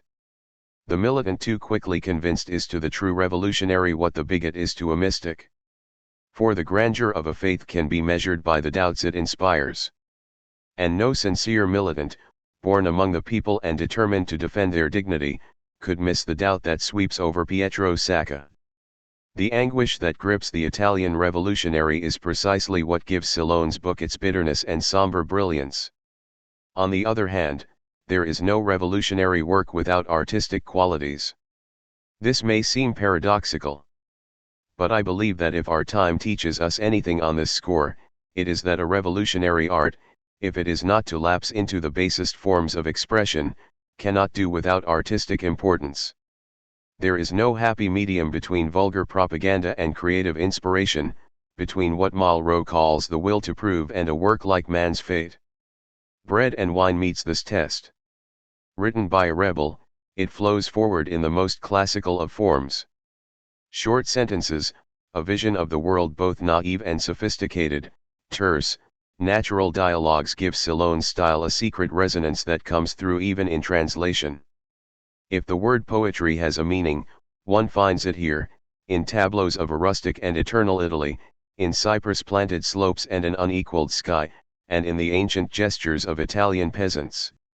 To rediscover the road to these gestures and this truth, and to return from an abstract philosophy of the revolution to the bread and wine of simplicity, this is Ignazio Salone's itinerary and the lesson of his novel. And no small part of its greatness is its ability to inspire us to rediscover, beyond the hatreds of today, the face of a proud and human people who remain our only hope for peace. Intelligence and the Scaffold 1. It is said that when Louis XVI, on his way to the guillotine, tried to give one of his guards a message for the Queen, he drew the following reply: "I am not here to run your errands but to lead you to the scaffold." This excellent example of propriety in wording and obstinate perseverance to the job at hand is, it seems to me, perfectly applicable, if not to all the novels in our language at least to a certain classical tradition in the French novel. Novelists of this genre do indeed refuse to carry messages, and their only concern seems to be to lead their characters imperturbably to the rendezvous awaiting them, whether it be Madame de Clovis to her convent, Juliet to happiness and Justine to her ruin, Julien Sorel to his beheading, Adolphe to his solitude, Madame de Graslin to her deathbed, or Proust to the celebration of old age he discovers in the salon of Madame de Guermantes. What characterizes these authors is their singleness of purpose. One would look in vain through these novels for the equivalent of a Wilhelm Meister's interminable adventures. It is not that pedantry is foreign to us but that we have our own particular kind of pedantry, which is not, fortunately, Goethe's sort. All that can be said is that in art an ideal of simplicity always requires fixity of intention. Hence a certain obstinacy that seems central in the French novel. This is why the problems of the novel are primarily artistic. If our novelists have proved anything, it is that the novel, contrary to general belief, cannot easily dispense with perfection. Only it is an odd sort of perfection, not always a formal one. People imagine wrongly that novels can dispense with style. As a matter of fact, they demand the most difficult style, the kind that does not call attention to itself. But the problems our great novelists set themselves have not concerned form for form's sake. They focused only on the exact relationship they wished to introduce between their tone and their ideas. Somewhere between monotony and chit-chat they had to find a language to express their obstinacy. If their language often lacks outward distinction, it is because it is molded in a series of sacrifices. The messages have been omitted, everything is reduced to essentials. This is how minds as different as Stendhal's and Madame de Lafayette's may seem akin, both have worked hard to find the right language. Indeed, the first problem Stendhal set himself is the one that has preoccupied great novelists for centuries. What he called an absence of style was a perfect conformity between his art and his passions. Point 2 For what gives originality to all French novels compared to those written in other countries is that they are not only a school of life but an artistic school. The liveliest flame crackles in their rigorous language. Our great successes are born of a particular concept of strength, which might be called elegance, but which needs to be defined. One must be two persons when one writes. In French literature, the great problem is to translate what one feels into what one wants others to feel. We call a writer bad when he expresses himself in reference to an inner context the reader cannot know. The mediocre writer is thus led to say anything he pleases. The great rule of an artist, on the other hand, is to half forget himself the better to communicate. Inevitably this involves sacrifices. And this quest for an intelligible language whose role is to disguise the immensity of his objective leads him to say not what he likes but only what he must. A great part of the genius of the French novel lies in the conscious effort to give the order of pure language to the cries of passion. In short, what triumphs in the works I am discussing is a certain preconceived idea. I mean intelligence. But the term needs definition. One always tends to think of intelligence as involving only what is visible structure, for example.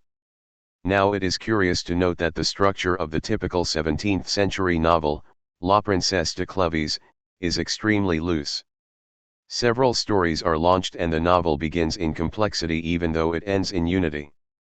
Actually, we have to wait for Adolphe, in the 19th century, to find the purity of line we are so ready to imagine we find in La Princesse de Clovis.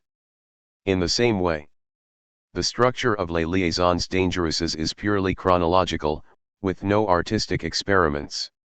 In Sada's novels the composition is elementary, philosophical dissertations alternate with erotic descriptions right to the end.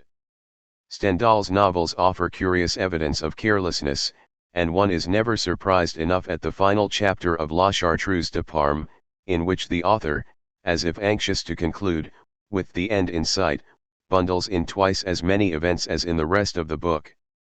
It is surely not these examples which justify the claim that French novels possess an Apollonian perfection of form. The unity, the profound simplicity, the classicism of these novels thus lie elsewhere. It is surely closer to the truth to say merely that the great characteristic of these novelists is in the fact that each, in his own way, always says the same thing and always in the same tone. To be classic is to repeat oneself. And thus at the heart of our great works of fiction one finds a certain conception of man that intelligence strives to illustrate by means of a small number of situations. And, of course, this can be said of any good novel, if it is true that novels create their universe by means of intelligence, just as the theater creates its universe by means of action. But what seems peculiar to the French tradition is that plot and characters are generally limited to this idea and everything is arranged so as to make it echo on indefinitely. Here, intelligence not only contributes the original idea, at the same time it is also a marvelously economical principle that creates a kind of passionate monotony. It is both creative and mechanical at the same time. To be classical is both to repeat oneself and to know how to repeat oneself. And this is the difference I see between French novels and those of other countries, where intelligence inspires the fiction but also allows itself to be carried away by its own reactions. Point 3.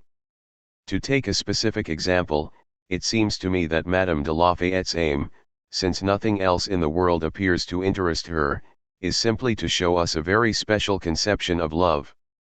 Her strange postulate is that this passion places man in peril. And while this is something one might say in conversation, no one ever thinks of pushing the logic quite so far as she did. What one feels at work in La Princesse de Clovis, La Princesse de Montpensier, or La Comtesse de Tende is a constant mistrust of love. It is apparent in her very language, where certain words really seem to burn in her mouth. What Madame de Clovis had said about his portrait had restored him to life by making him realize that it was he whom she did not hate.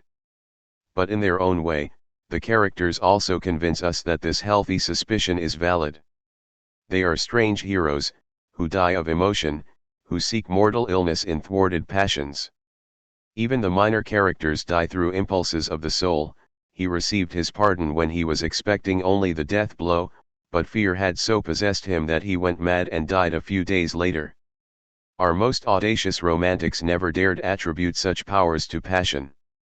Faced with such ravages of feeling, it is easy to understand why Madame de Lafayette makes an extraordinary theory of marriage as a lesser evil the mainspring of her plot.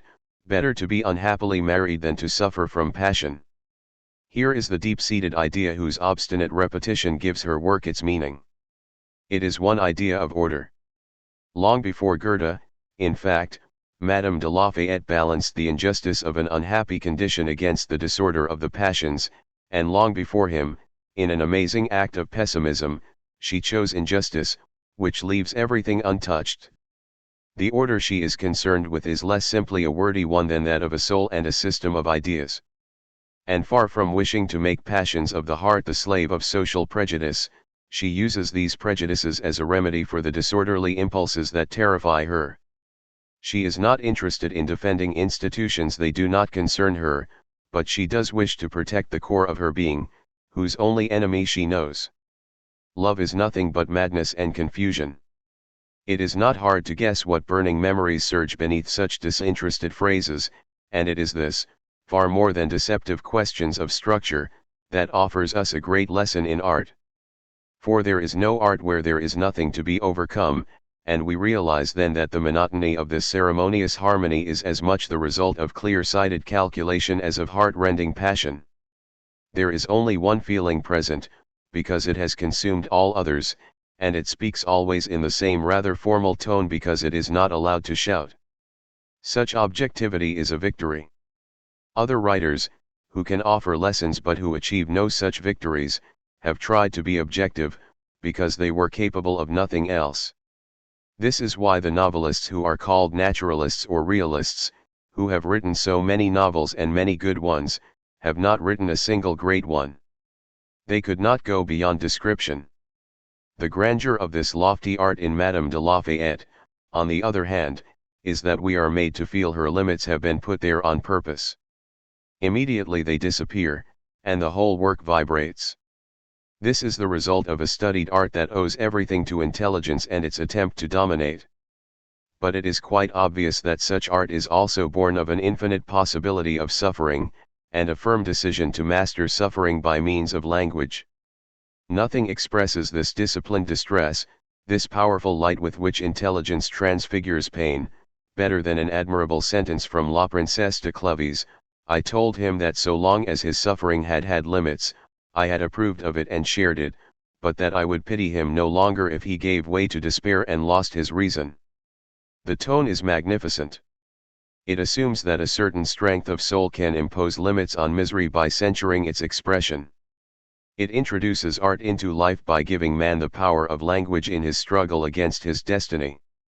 And thus we see that if this literature is a school for life, it is precisely because it is a school of art. To be more accurate, the lesson of these lives and these works of art is no longer simply one of art, but one of style. We learn from them to give our behavior a certain form. And this permanent truth, which Madame de Lafayette never stops repeating, which she expresses in this sentence in unforgettable form, takes on its full significance and illuminates what I mean when we realize that the very man who says it, the Prince of Clovis, will nonetheless die of despair. It would be easy to find in Sada, in Stendhal, in Proust, and in a few contemporary writers similar lessons in style and life, very different in each case, but always made up of a choice, a calculated independence, and a clarity of aim. The perseverance in sin legitimized in Sada 4, the litanies of energy in Stendhal 5, Proust's heroic effort to portray human suffering within a wholly privileged existence all say one thing and nothing else. Out of a single feeling that has become a part of them forever, these writers create works that are both various and yet monotonous. Of course, all I am doing here is making a few suggestions. Perhaps they are enough to demonstrate that the rigor, the purity, and the concentrated force of French classical fiction do not stem purely from its qualities of form. In any case, such a term has no meaning in art, but from the stubborn clinging to a certain tone, a certain constancy of soul, and a human and literary knowledge of sacrifice. Such classicism is a matter of deliberate choices. Partis pris. Point 6. The cult of the efficacity of intelligence creates not only an art but also a civilization and a way of life. It's possible, of course, that such an attitude has limitations. But perhaps they are necessary ones. We tend nowadays to undervalue lucid effort. And we are very proud of the universality of our taste. But perhaps this universality diminishes our inner strength. To someone who asked Newton how he had managed to construct his theory, he could reply, by thinking about it all the time. There is no greatness without a little stubbornness. In any case, this is how I explain the very strong feeling I have about our great novels.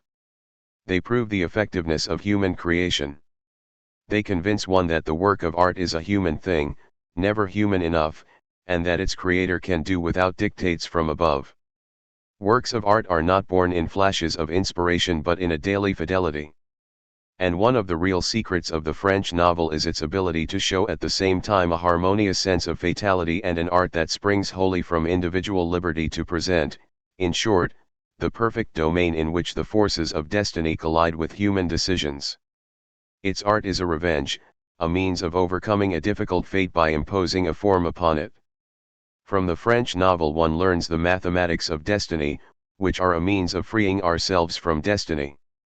And if the Prince of Clovis shows that in spite of everything he is superior to the tremors of a susceptibility that will kill him, it is because he is capable of forming that admirable sentence which refuses to depict madness and despair. None of our great novelists has turned his back on human suffering, but we can also say that none has surrendered to it and that they have all mastered it with an inspiring patience, through the discipline of art. A contemporary Frenchman owes his idea of virility perhaps, and naturally his virility needs no beating on the drum, to this series of incisive, scorching works in which the superior exercise of an intelligence that cannot keep from dominating moves unflinchingly forward, to the very scaffold. From a special issue of the magazine Confluences on Problems of the Novel, July 1943. Portrait of a Chosen Man 1. Le Portrait de M. Poget was published before the war, in installments, in a review of relatively limited influence. At the time, it enjoyed an undoubted but unobtrusive success. It has just appeared in book form too, and it still seems to have been relatively little discussed in the unoccupied zone. This is because, in spite of appearances, the world has not changed since the war. It is still very noisy. And if a measured voice undertakes to speak to us of an austere and pure example, the probability is that no one will listen. What we mean when we say that a book has found an audience is that it has gone beyond the large or small circle of readers it could count upon even before publication. Naturally, I have no doubts that Le Portrait de M. Poget was read enthusiastically in Catholic circles. But it would be a good thing if very different readers had the opportunity to meditate on this fine book, and what I would like to do here is describe its appeal to a mind alien to Catholicism. It is an extremely difficult enterprise to put intelligence and modesty on stage, or to sketch the portrait and write the novel of a spiritual adventure. Le Portrait de M. Poget belongs to a genre difficult to define, even more tricky to categorize.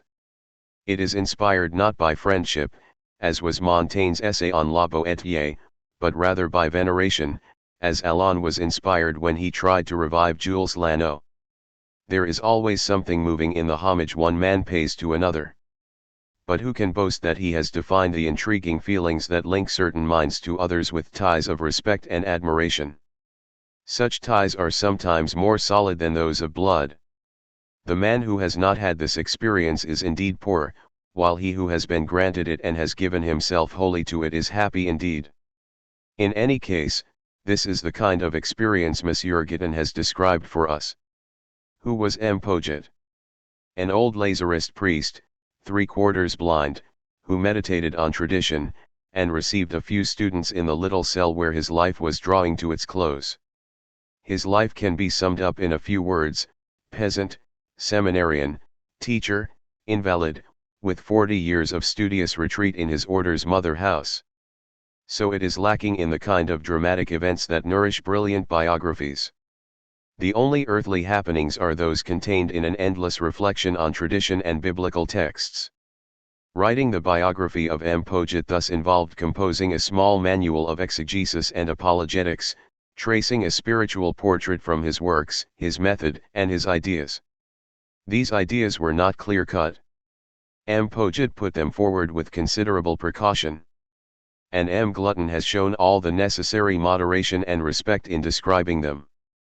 Consequently, to summarize would be to distort them. The reader can remedy this difficulty by making allowances for it.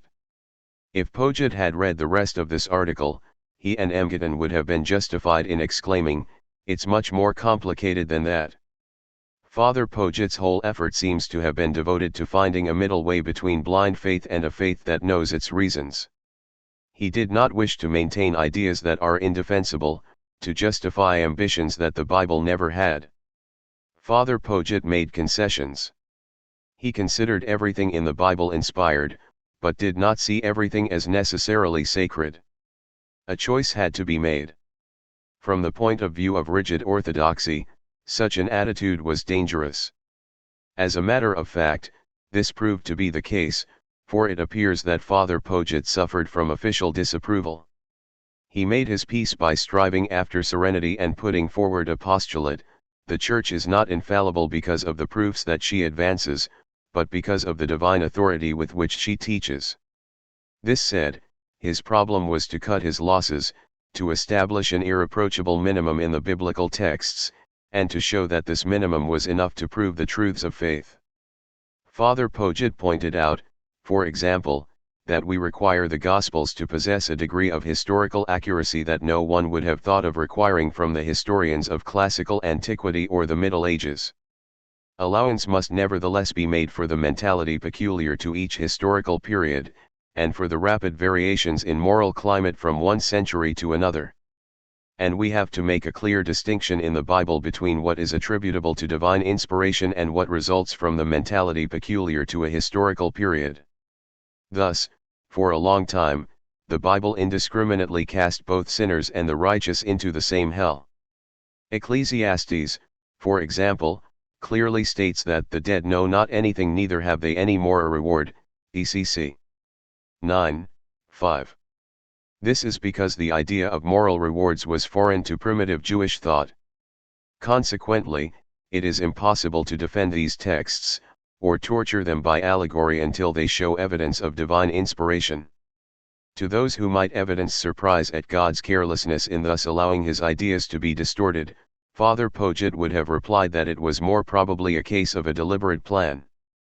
God has proportioned his revelations to the ability of men to understand them. The light of God is too bright for human eyes, and revelation must be progressive. God is a teacher, M. Poget would say.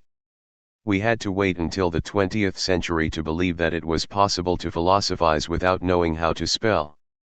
Such an idea would have scandalized Father Poget. Divine pedagogy, like all reasonable pedagogies, proceeds on the contrary by stages. It does not lay down the law, it teaches. It temporizes with the human mind and gives it time to breathe. Thus God has made himself a realist and a politician. Father Poget also liked to talk of another divine attribute, that of condescension, which we must, I suppose, take in its exact meaning of coming down to the level of. God's motto would thus be, according to our author, neither too soon, nor too late, nor too much at a time. The result is that God had made his teaching coincide with history. History is the series of manöuvres organized by God to make the light of truth penetrate the blind hearts of men. We must consequently look upon revelation as something that develops in a stubborn effort to free itself from successive layers of worldly prejudice. There must be no tampering with historical truth. and Monsieur Guiton had considerable justification for replying to critics that, what is remarkable is not that Judeo-Christianity should be clothed in particular mental attitudes, but that it should transcend them. Let us finally note that the Church supports this effort in her own work of defining the faith, which as Father Poget points out is almost always negative. The Church gives every liberty to her theologians. She rejects only those theories which threaten the existence of the faith in their time. Revelation teaches what is, the Church rejects what is not. The task of the Church is thus to watch over the march of truth, preventing men from causing it either to hasten or to stray. Heretics, in short, are men who want to go faster than God. There is no salvation for impatience. These principles of the basic minimum, of respect for the mentality peculiar to a particular period, and of progressive revelation form the basis of M. Poget's method. This method does not, it is true, go to the root of the problem. That root is the problem of being, and Poget seems to have been suspicious of metaphysics.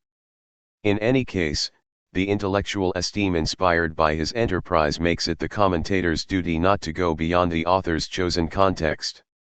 Within this context, however, Poget's method is exposed to one great objection. It runs the risk, in fact, of using this respect for the mentality peculiar to a historical period as an easy way out for problems raised by exegesis. Everything that contradicts faith is attributed to the mentality of the time, and discussion is thus avoided. On this point M. Guiton offers a reply that is only half satisfying: the method is as good as the mind using it. True. But that involves the risk of abolishing the very problem of methodology, for there would no longer be good and bad methods but good and bad minds. With a few nuances, I would not find this a completely impossible point of view.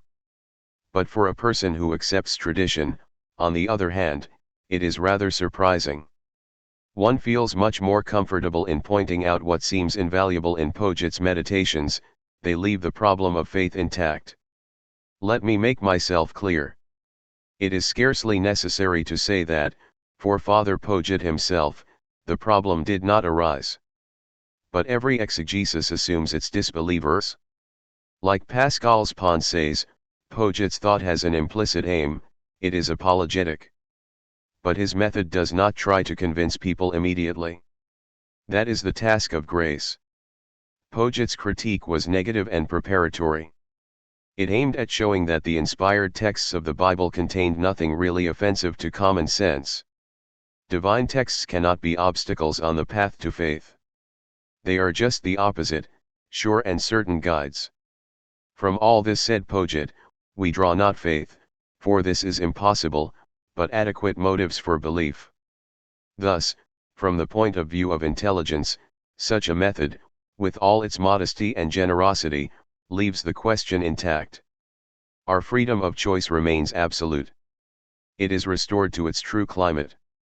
For 100 years now, science and religion have been mixed together far too much. Point 3 More supple examination, indeed, restores complete freedom both to Christians and to unbelievers. The former no longer try to prove revelation, while the latter no longer base their arguments on the Bible's doubtful genealogies. The problem of faith does not lie in quibbles of this kind. Poget uses common sense to restore prestige to grace. On this issue he puts things back into their rightful places, the only way to make the mind progress. These are the real merits of a method like his. And however discreet they may be, these merits are so invaluable as to make us forget the astonishing attitude that kept Copernicus and Galileo on the index for 300 years, or that accords divine status to the slightest comma in the Bible. Is all of Father Poget contained in this method? We might perhaps expect to find that there is also, in addition, some whiff of existence, some more human resonance. The very method, however, ought to disclose, to those who are looking for it, the secret of a great soul. When M. Guiton writes that the principle Father Poget followed in his researches was a courageous indifference to his desires, we seem indeed to stand face to face with the man and, for a second, to possess him completely. Again, we feel completely informed, as to his human side, when Father Poget confides to us, there are moments, now that I am drawing near my end, when I have questions which might lead toward disbelief. It would be puerile to exaggerate the meaning of these confessions. They are the significant shadows of the portrait, the fold of the lip that Piero della Francesca gave the Duke di Urbino. It would be nothing without the rest, the hard eyes, the imperious nose, and even the landscape in the background. But, without it, the face would lose its secret and its humanity. Here, in conclusion, I can repeat the question I asked in the beginning, but who was M. Poget? Today, when India is in fashion, one is certain of an audience if one talks about gurus. Indeed, it is one of those spiritual masters whom this priest calls to mind. Yet this cannot be said of his influence. His teaching is really not aimed at illumination or at the inner God. This strange guru has transformed historical criticism into an instrument of asceticism. He appeals to common sense in order to support the revelation of what goes beyond our senses. I am not competent to judge if he was rewarded in what was dearest to his heart. For one can, on the other hand, easily feel that a book like the one that has just been devoted to him is not only a homage but also a proof of the efficacy of such teaching. For I have scarcely discussed the book itself, faithful in this, I suppose, to the intentions of its author. In another book by Gittin we read that the elect are those who realize their own ideal type. In this respect, we can see that we have today a portrait of a chosen man that appears as an exceptional triumph in our literature. To write it required not only talent, but also the powerful motives of admiration and affection. M. Gittin indeed brings clarity to the most delicate ideas, which is a feature of the highest style. He also breathes warmth into abstractions and passion into objectivity. This comes from the soul. A virile piety does the rest and gives this fine book its tone. It would be ungracious to insist upon the reservations that the ethical a priori one feels in certain pages of the book, pages 130 passim, 157, can inspire in a non-Catholic thinker. It is enough to note that such reservations exist. The essential thing is that this book of good faith should be accorded its rightful place, far above the vain remarks that, today, are heard like the sounding brass and tinkling cymbal mentioned by St. Paul. 5. Review published in the Cahiers du Sud, April 1943. On a Philosophy of Expression. By Bryce Perrin. 1. It is not certain that our time has lacked gods. Many have been proposed, usually stupid or cowardly ones. Our time does, on the other hand, seem to lack a dictionary. At least, this is obvious to those in this world in which all words are prostituted who hope for justice that is unambiguous and liberty that is unequivocal. The question Bryce Perrin has just raised is whether such a dictionary is possible, and, above all, whether it is conceivable in the absence of a God to give the words in such a dictionary their meanings. Perrin's recent books are concerned with language. 2 But even his early essays took the unreliability of language as their subject matter. 3 Perrin's long and scrupulous reflection would be enough to earn him attention and esteem. But his books are timely and important for many other reasons, which I shall mention in my conclusion, and despite the apparent speciality of their subject, they are always pertinent. What is Perrin's originality? He makes language a metaphysical question. For professional philosophers, language poses historical and psychological problems. How did it originate? What are its laws? These are the limits of the inquirer's ambition. But there is a primary question that necessarily concerns the very value of the words we use. We must know whether our language is truth or falsehood. This is the question Perrin chooses to discuss. Yet talking is apparently the easiest thing in the world. We lie when we want to and tell the truth when we must. This is not the problem. What we need to know is whether or not our language is false at the very moment when we think we are telling the truth, whether words have flesh or are merely empty shells, whether they mask a deeper truth or are merely part of a wild goose chase. Actually, we already know that words fail us sometimes at the very moment when our heart is going to speak, that they betray us even more often in our moments of greatest sincerity, and that at other times their only use is to trick us by appearing to leave no problems. We know quite well that to pay one's debt to society, die on the field of battle, put an end to one's days, make total war, be rather weak in the chest, and lead a life of toil are ready-made expressions whose purpose is to camouflage heartbreaking experiences.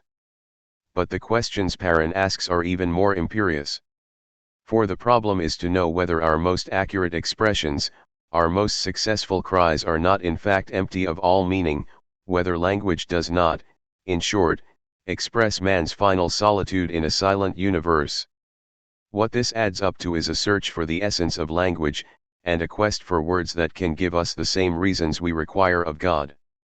For Perrin's basic premise is that if language is meaningless then everything is meaningless, and the world becomes absurd. We know only by means of words. If they are proved useless, then we are finally and irredeemably blinded. But indulging in metaphysics means accepting paradoxes, and the metaphysics of language follows this rule. Either, in fact, our words translate only our impressions, and, partaking of their contingency, are deprived of any precise meaning, or else our words represent some ideal and essential truth, and consequently have no contact with tangible reality, which they can in no way affect. Thus we can name things only with uncertainty, and our words become certain only when they cease to refer to actual things. In neither of these cases can we count on words to tell us how to behave. And tragedy begins as a consequence. We cannot, says Perrin, accuse language of being the instrument of falsehood and of error, without at the same time, and for the same reasons, accusing the world of being bad and God of being wicked and, quoting Socrates in the Phaedo, the misuse of language is not only distasteful in itself, but actually harmful to the soul. 5. The situation Socrates faced is analogous to our own. There was evil in men's souls because there were contradictions in communication, because the most ordinary words had several different meanings, were distorted and diverted from the plain and simple use that people imagined them to have. Such problems cannot leave us indifferent. We too have our sophists and call for a Socrates, since it was Socrates' task to attempt the cure of souls by the search for a dictionary. If the words justice, goodness, beauty have no meaning, then men can tear one another to pieces. Socrates' effort, and his failure, lay in seeking this impeccable meaning, for the lack of which he chose to die. The value of Perrin's recherches lies in a similar concern for these urgent consequences. His first effort is one of honesty. He sets out, with the greatest clarity, the paradox of expression. If man chooses the sensualist hypothesis, he will obtain the external world but lose knowledge. If he chooses the idealist hypothesis, he will obtain knowledge, but will not know how to deal with tangible reality and his knowledge will be useless. In the first case, his language will become literature. In the second, the logical system, developed from a few simple propositions, will soon appear as the fruit of a dream, or as the appalling amusement with which a prisoner might occupy his solitude. 6. We understand now why language for Perrin is not only a metaphysical problem but indeed the root of all metaphysics. And it is not without good reason that he offers his researches both as an inquiry into our condition and as an introduction to the history of philosophy. Any philosophical system is, in the last analysis, a theory of language. Every inquiry about being calls into question the power of words. The history of philosophy for Perrin is basically a history of the failures of the mind, confronted with the problem of language. Man has not managed to find his words.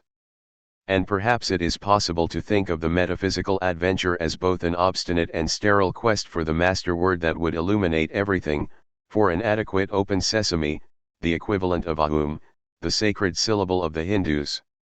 In this respect, Perrin's researches show that from classical Greek philosophy to modern dialectic, considerations of language have moved toward an attitude of acceptance and resignation. Attempts at justification have been replaced by a study of the rules of expression.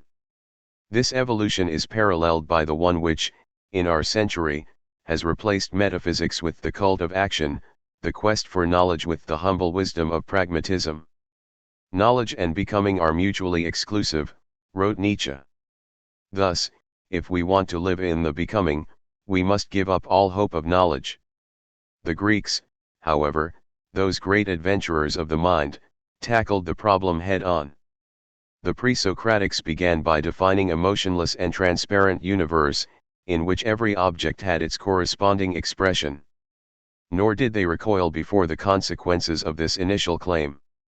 For if each word is guaranteed by an object in this world, nothing can be denied, and Protagoras is right to proclaim that all is true. Knowledge is inseparable from sensation, and discussion becomes impossible. This world cannot be objected to, and we need only speak to tell the truth. 7 But Gorgias can just as well say that all is false, since in fact there are more real objects than words to designate them. No word can give a complete account of what it designates, nothing can be proved since nothing can be exhausted. Greek thought oscillated for a long time between these extreme conclusions. And it is not without significance that it should have found its purest literary form in the dialogue, as if Protagoras and Gorgias had to confront each other tirelessly through centuries of Hellenic thought. Socrates' object, and Plato's, was to find the law that transcended our acts and our expressions. We are not very certain about Socrates' conclusions. We know that he chose to die, perhaps proof he believed more in the virtue of example than in verbal demonstration. But as for Plato, Paron correctly remarks that the dialogues are nothing but long struggles between language and reality, in which, paradoxically, reality is the loser. For the theory of ideas marks the victory of words, which are more general than objects and closer to that ideal land of which this world is but a pale copy. For words to have meaning, their meaning must come from somewhere else than the tangible world, so fleeting and so changeable. This elsewhere, to which so many Greek minds appealed with all their strength, is being. Plato's solution is no longer psychological but cosmological. 8 He makes language an intermediary stage in the hierarchy that proceeds from matter to the One. The Logos is a species of being, one of the spheres of universal harmony. Next to it, this world has no importance. Thus, from the 5th century BC, the definitive problem is laid out: the world or language, nonsense or eternal light. This is the sharp division that Aristotle, anxious to remain within the familiarity of earthly things, rejects. The Aristotelian theory of proof, whereby words are correct only by convention, but by a convention that rests on an accurate intuition of essences, is an ambiguous compromise. This is the choice Pascal brings back in all its cruelty. Uncertain of language, trembling before the enormity of falsehood, incapable of making paradox reasonable, Pascal merely convinces himself that it exists. 9 But he denounces this paradox better than anyone else. 2 errors, he writes. 1. To take everything literally. 2. To take everything spiritually. Thus Pascal suggests not a solution but a submission to traditional language because it comes to us from God, humility in the face of words in order to find their true inspiration. We have to choose between miracles and absurdity, there is no middle way. We know the choice Pascal made. With a few important nuances that I shall mention further on, it is obvious that for Paron too this dilemma constitutes the basic problem. But he nonetheless studies the considerable effort modern philosophers have made to arrive at a compromise less insulting to reason. Such a compromise already begins in Descartes and Leibniz, and I should point out that the chapters devoted to these philosophers in Paron's Recherches are absolutely original. The compromise, however, finds its best expression in German philosophy, especially in Hegel. We know that, characteristically, German philosophy hit upon the idea of deifying history. Precisely, history, taken as a whole, is considered the common expression of unity and of becoming. Actually, it is no longer a question of unity or the absolute, in the classical sense. There are no longer any truly atemporal essences. On the contrary, ideas realize themselves in time. One of Hegel's texts quoted by Paron is a striking illustration of this position. It must therefore be said of the absolute that it is essentially result, and that it is only when it reaches its conclusion that it succeeds in being what it is in truth. its nature consisting precisely of being at one and the same time its own fact, subject or becoming one. This will immediately be recognized as a philosophy of immanence. The absolute no longer stands in opposition to the relative world, but mingles with it. There is no longer any truth, but there is something which is in the process of creating itself, which will become truth. And, similarly, language is nothing but the totality of our inner life. The truth of a word is not something it owns, but something which creates itself little by little in sentences, speeches, literature, and the history of literatures. The word God, for example, is nothing outside its attributes and the phrase that acknowledges him. Separated from the pile of notions men's hearts and the history of mankind have accumulated and continue to accumulate around it, the word itself is insignificant. All words thus form part of an unending adventure that moves toward a universal meaning. At that point too language is being, because being is everything. I have not enough space here to discuss the idea. Interested readers may turn to Parent's discussion. What he does, briefly, is to confront Hegel with the objections any philosophy of immanence raises. We cannot conceive of a truth that has neither beginning nor end, that participates at one and the same time in the physical and the universal. Metaphysics is the science of beginnings, and the demands language provokes are more categorical than the replies that one can furnish with it. Is language truth or falsehood? To reply that it is truth in the process of self-creation, and with the help of falsehood, is possible only if we carry our abstractions right into the heart of concrete things. In any case, this reply cannot satisfy the trenchant paradox with which the mind is here confronted. The history of philosophy always brings the thinker back to the Pascalian dilemma. The aim of Parent's recherches is to use new arguments to underline a paradox that is as old and cruel as man himself. It would indeed be a mistake to imagine that what we have here is an argument which simply concludes that the world is meaningless. Because Parent's originality, for the time being at any rate, is to keep the dilemma in suspense. He does of course say that if language has no meaning then nothing can have any meaning, and that anything is possible. But his books show, at the same time, that words have just enough meaning to refuse us this final certainty that the ultimate answer is nothingness.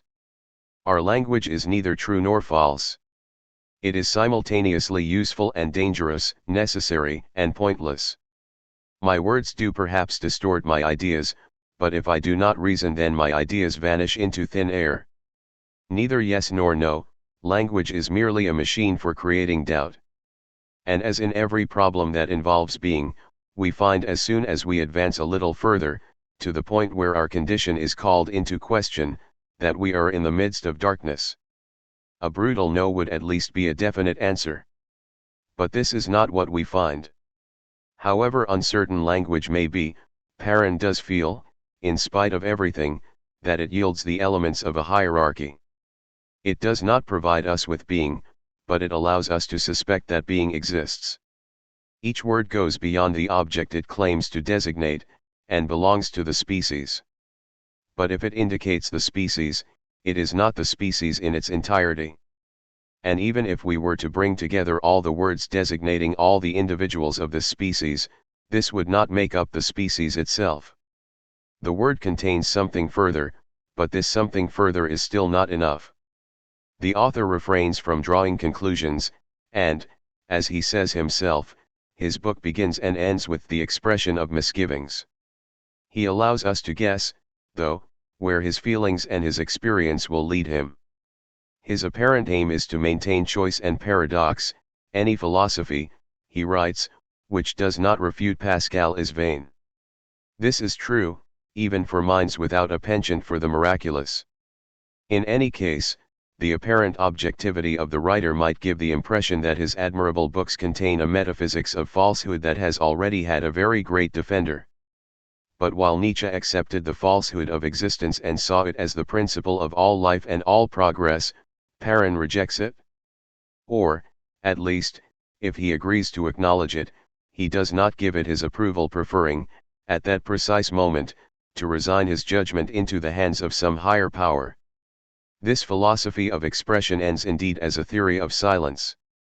Perrin's basic idea is one of honesty. The criticism of language cannot get around the fact that our words commit us and that we should remain faithful to them. Naming an object inaccurately means adding to the unhappiness of this world. And, in fact, the vast wretchedness of man, which has long pursued Perrin and which has inspired so many moving accents in his work, is falsehood. Without knowing, or without yet saying, how it is possible, he knows that the great task of man is not to serve falsehood. When he finishes his analysis, he merely glimpses the fact that language contains a power that reaches far beyond ourselves. We ask language to express what is most intimately personal to man. It is not fitted to such a task. It was made to formulate what is most strictly impersonal, what, in man, is closest to other people too. It is to this higher banality that we should perhaps limit ourselves, for it is there that the artist and the peasant, the thinker and the worker, come together. Because language goes beyond individuals, and its terrible inadequacy is the sign of its transcendence. For Perrin, this transcendence needs a hypothesis. We are well aware that here, confronted with the Pascalian choice, Perrin leans toward the miraculous and, through it, to traditional language. He sees as evidence of a God the fact that men resemble one another. The miracle consists of going back to everyday words, bringing to them the honesty needed to lessen the part of falsehood and hatred. Point 3. This is indeed a path that leads to silence, but toward a silence that is relative, since absolute silence is impossible. Although Perrin may tell us that his book stops short of ontology, his final effort is to pursue with the most silent of beings that higher conversation in which words are unnecessary. Language is only a means of drawing us to its opposite, silence and God. 4. At this point the critic should call a halt. The essential in any case is not yet to know which to choose, miracles or absurdity. The important thing is to show that they form the only possible choice, and that nothing else matters. But I think I would be justified in pointing out, in my conclusion, that this is where Perrin's apparently very highly specialized investigations tie in with our century and its destiny. They have, in fact, never really been removed from them, and it is not irrelevant to learn that in their author's eyes Perrin's books constitute one single meditation, extending over a number of years, intimately linked to the history of his life and our times. What characterizes our century is perhaps not so much the need to rebuild the word as to rethink it. This amounts to giving the world its language. This is why some of the great artistic or political movements of our time have called language into question. Surrealism is a good illustration of how a philosophy of expression can be closely related to social criticism. Today, when the questions the world puts to us are so much more urgent, we search for words with even more anguish. The lexicons that are proposed to us don't fit. And it is natural for our best minds to form a kind of passionate academy in quest of a French dictionary. This is why the most significant works of the 1940s are perhaps not the ones people think, but those that call language and expression once more into question. The criticism of Jean-Paul Hahn, The New World created by Francis Ponge, and Perrin's historical philosophy seem to me to answer this need, though on very different planes and with very marked contrasts between them. For they do not indulge in Byzantine speculations about grammatical motivation, but ask a number of basic questions that are a part of human suffering. It is in their inquiry that our sacrifices find a form. Only one thing has changed since the Surrealists. Instead of using the uncertainty of language and the world to justify every possible kind of liberty, calculated madness or automatic writing, men are striving for an inner discipline. The tendency is no longer to deny that language is reasonable or to give free rein to the disorders it contains. The trend is to recognize that language has the limited powers to return, through miracles or through absurdity, to its tradition. In other words, and this intellectual move is of the highest importance for our time, we no longer use the falsehood and apparent meaninglessness of the world to justify instinctual behavior, but to defend a prejudice in favor of intelligence. It is a question merely of a reasonable intelligence that has returned to concrete things and has a concern for honesty. It is a new classicism and one that expresses the two values most frequently attacked today, I mean intelligence and France. For many reasons, the book Paran promises us on the ontology of language takes on great importance. But in the meantime, over and above any differences of opinion, let us begin by recognizing how deeply he resembles us. A taste for the truth, a lesson in modesty following scrupulous analysis informed by the most extensive documentation, this is the education one receives from Paran's books. We cannot turn our back on such works. We still have much to do, and we are still subjected to the most torturous questions. But it is certain that, whether we turn toward miracles or toward absurdity, we shall do nothing without those virtues in which human honor lies: honesty and poverty. What we can learn from the experience Paran sets forth is to turn our back upon attitudes and oratory in order to bear scrupulously the weight of our own daily life. Preserve man in his perseverance, we read in Essai sur la mesure humaine. It is through this that he becomes immense, and gains the only immensity that he can transmit. Yes, we must rediscover our banality. The question is merely to know whether we shall have both the genius and the simple heart that are needed. Article published in Poésie 44, 1944. On Jules Roy's La Vallée Arieuse 1. Today's writers talk about what happens to them. Tolstoy centered War and Peace around the retreat from Moscow, which he himself had not experienced. In our own day, he would not receive the approval of his contemporaries unless he replaced the first Napoleon with the third, and cast Prince Andrei in the siege of Sebastopol, where Tolstoy himself fought well, though without having been able to overcome his fear of rats. There are reasons for this, and they are complex. But, in any case, very few of our writers seem blessed with that innocence which enables them to bring imaginary characters to life, detach themselves from these characters enough to love them truly, and, consequently, make other people love them. This is, after all, because we lack both time and a future, and because we have to hasten to create in the interval between war and revolution. Hence we do what is quickest, which is to report what we have done and what we have seen. And it is true that any great work is, in a way, the account of a spiritual adventure. But generally such an account is suggested or transfigured. Today, we go no further than the account, the document, the slice of life, as the naturalists ignorantly called it. A minimum of preparation, a few strips of bacon, 2 or 3 flowers of fluted paper, and the meat is served raw. As a result, cooks are becoming scarce, a certain manner is beginning to be lost, or at least forgotten, and finally the best we can do is accept what we are. But this shouldn't keep us from being clear-sighted and from realizing that this new taste for raw meat leads to the loss of what has long been the strength, sometimes the explosive strength, of our literature. I mean a sense of propriety. To make myself clear, and by straining words a little, I will say, for example, that there is a sense of propriety in Sada. Candor is becoming obstreperous, and when everyone embraces it, it becomes a new kind of conformism. The attitude is very understandable, of course. The adventures of past writers almost always had to do with love. Through respect for their partners, and consideration for the world, they transposed. Today, the raw material of experience is provided by men whom no one respects, and their frenzied embraces, called war or revolution. What is the point of restraint? Let the meat bleed, since that is its function. But this does not alter the fact that art cannot do without restraint, whose very impulses it shares. It does not alter the fact that art lies in the distance that time gives to suffering or to joy. And if our time compels us to turn away from art in order to involve ourselves in new and fresh suffering, it is still true that the best books are and will be those which limit the damage, and which, though rejecting nothing of the cumbersome present, will nevertheless continue to show a certain restraint.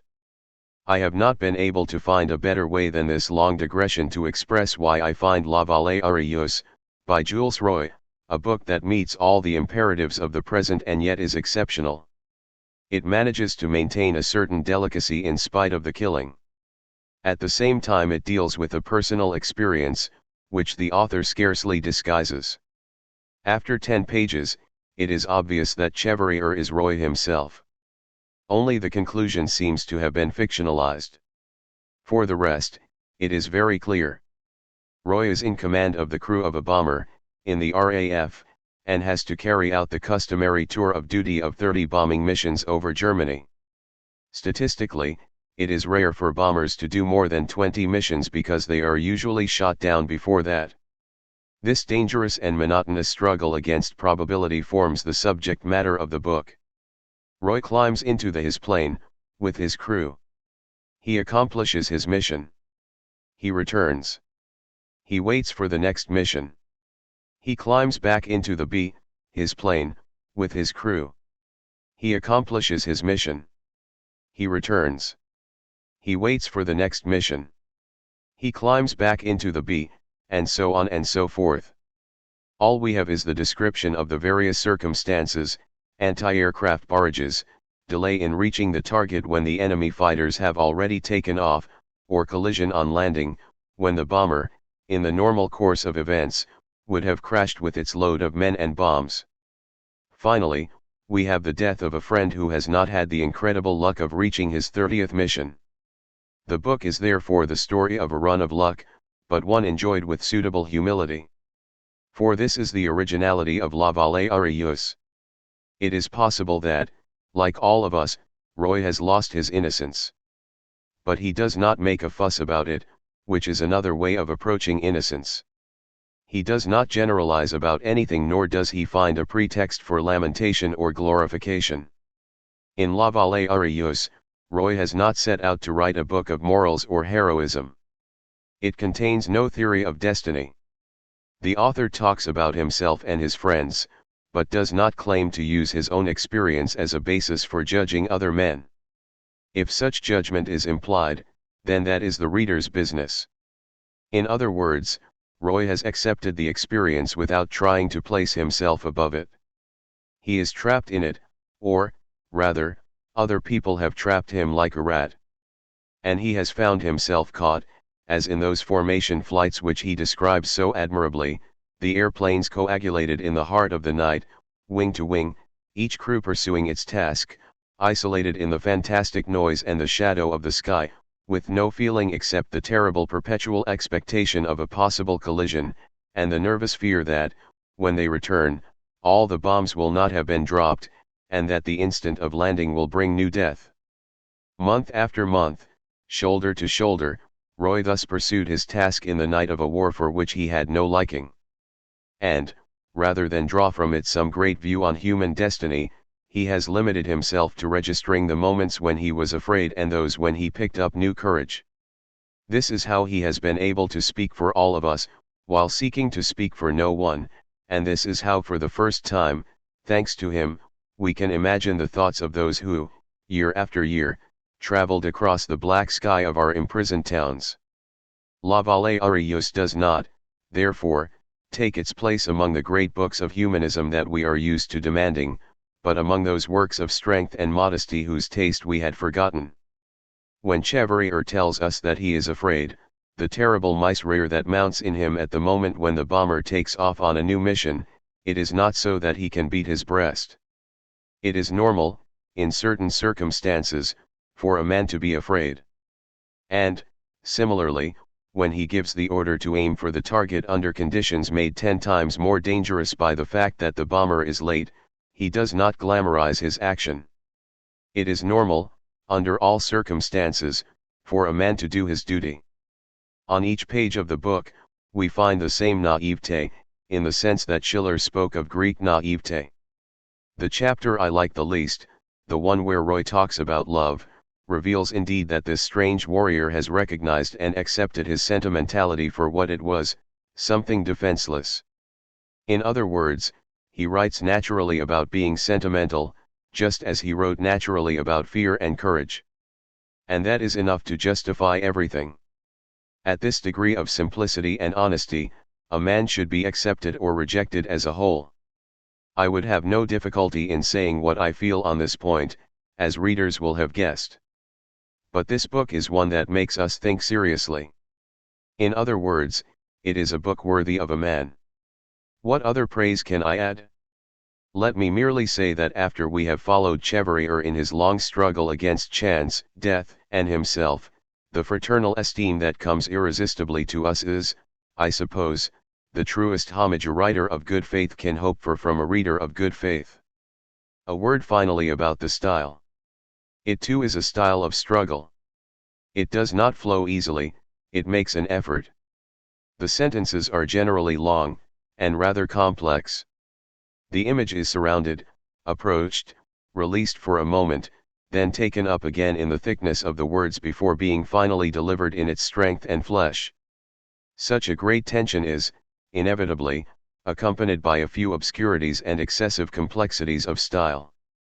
But it is this very effort that explains Roy's greatest success as well as his surprising ability to make us see what he is describing.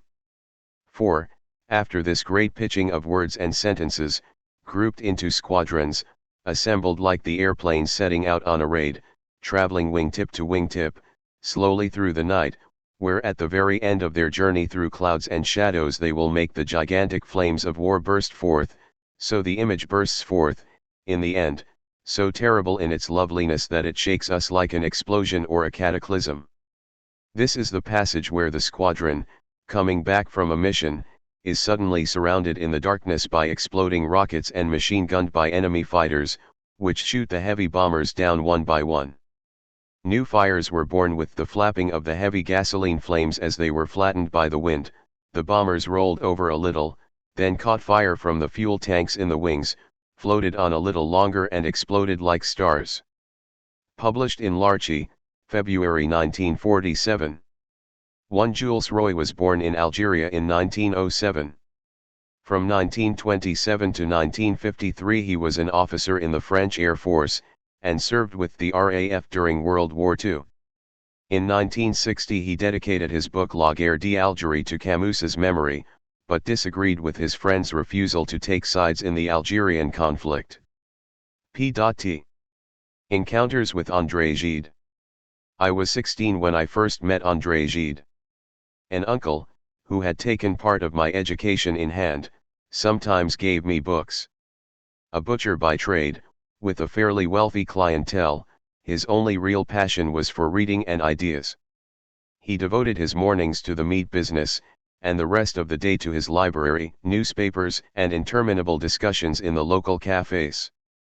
One day, he held out to me a small book with a parchment-like cover, assuring me that I would find it interesting. I read everything, indiscriminately. In those days, I probably opened Les Nourritures Terrestres after having finished Lettres de Femme or a volume of the Part Elan series. I found the invocations rather obscure. I shied away from this hymn to the bounties of nature. In Algiers, at 16, I was saturated with these riches. No doubt I longed for others, and then the evocations of Blida, Little Rose. I knew Blida, unfortunately. I gave the book back to my uncle, telling him that it had indeed been interesting. Then I went back to the beach, to my listless studies and idle reading, and also to the difficult life I led. The encounter had not been a success. The next year, I met Jean Grenier. He also, among other things, offered me a book. It was a novel by André de Richelieu called La Douleur. I don't know André de Richelieu, but I have never forgotten his admirable book, the first to speak to me of what I knew, a mother, poverty, fine evening skies. It loosened a tangle of obscure bonds within me, freed me from fetters whose hindrance I felt without being able to give them a name. I read it in one night, in the best tradition, and the next morning, armed with a strange new liberty, went hesitatingly forward into unknown territory. I had just learned that books dispensed things other than forgetfulness and entertainment.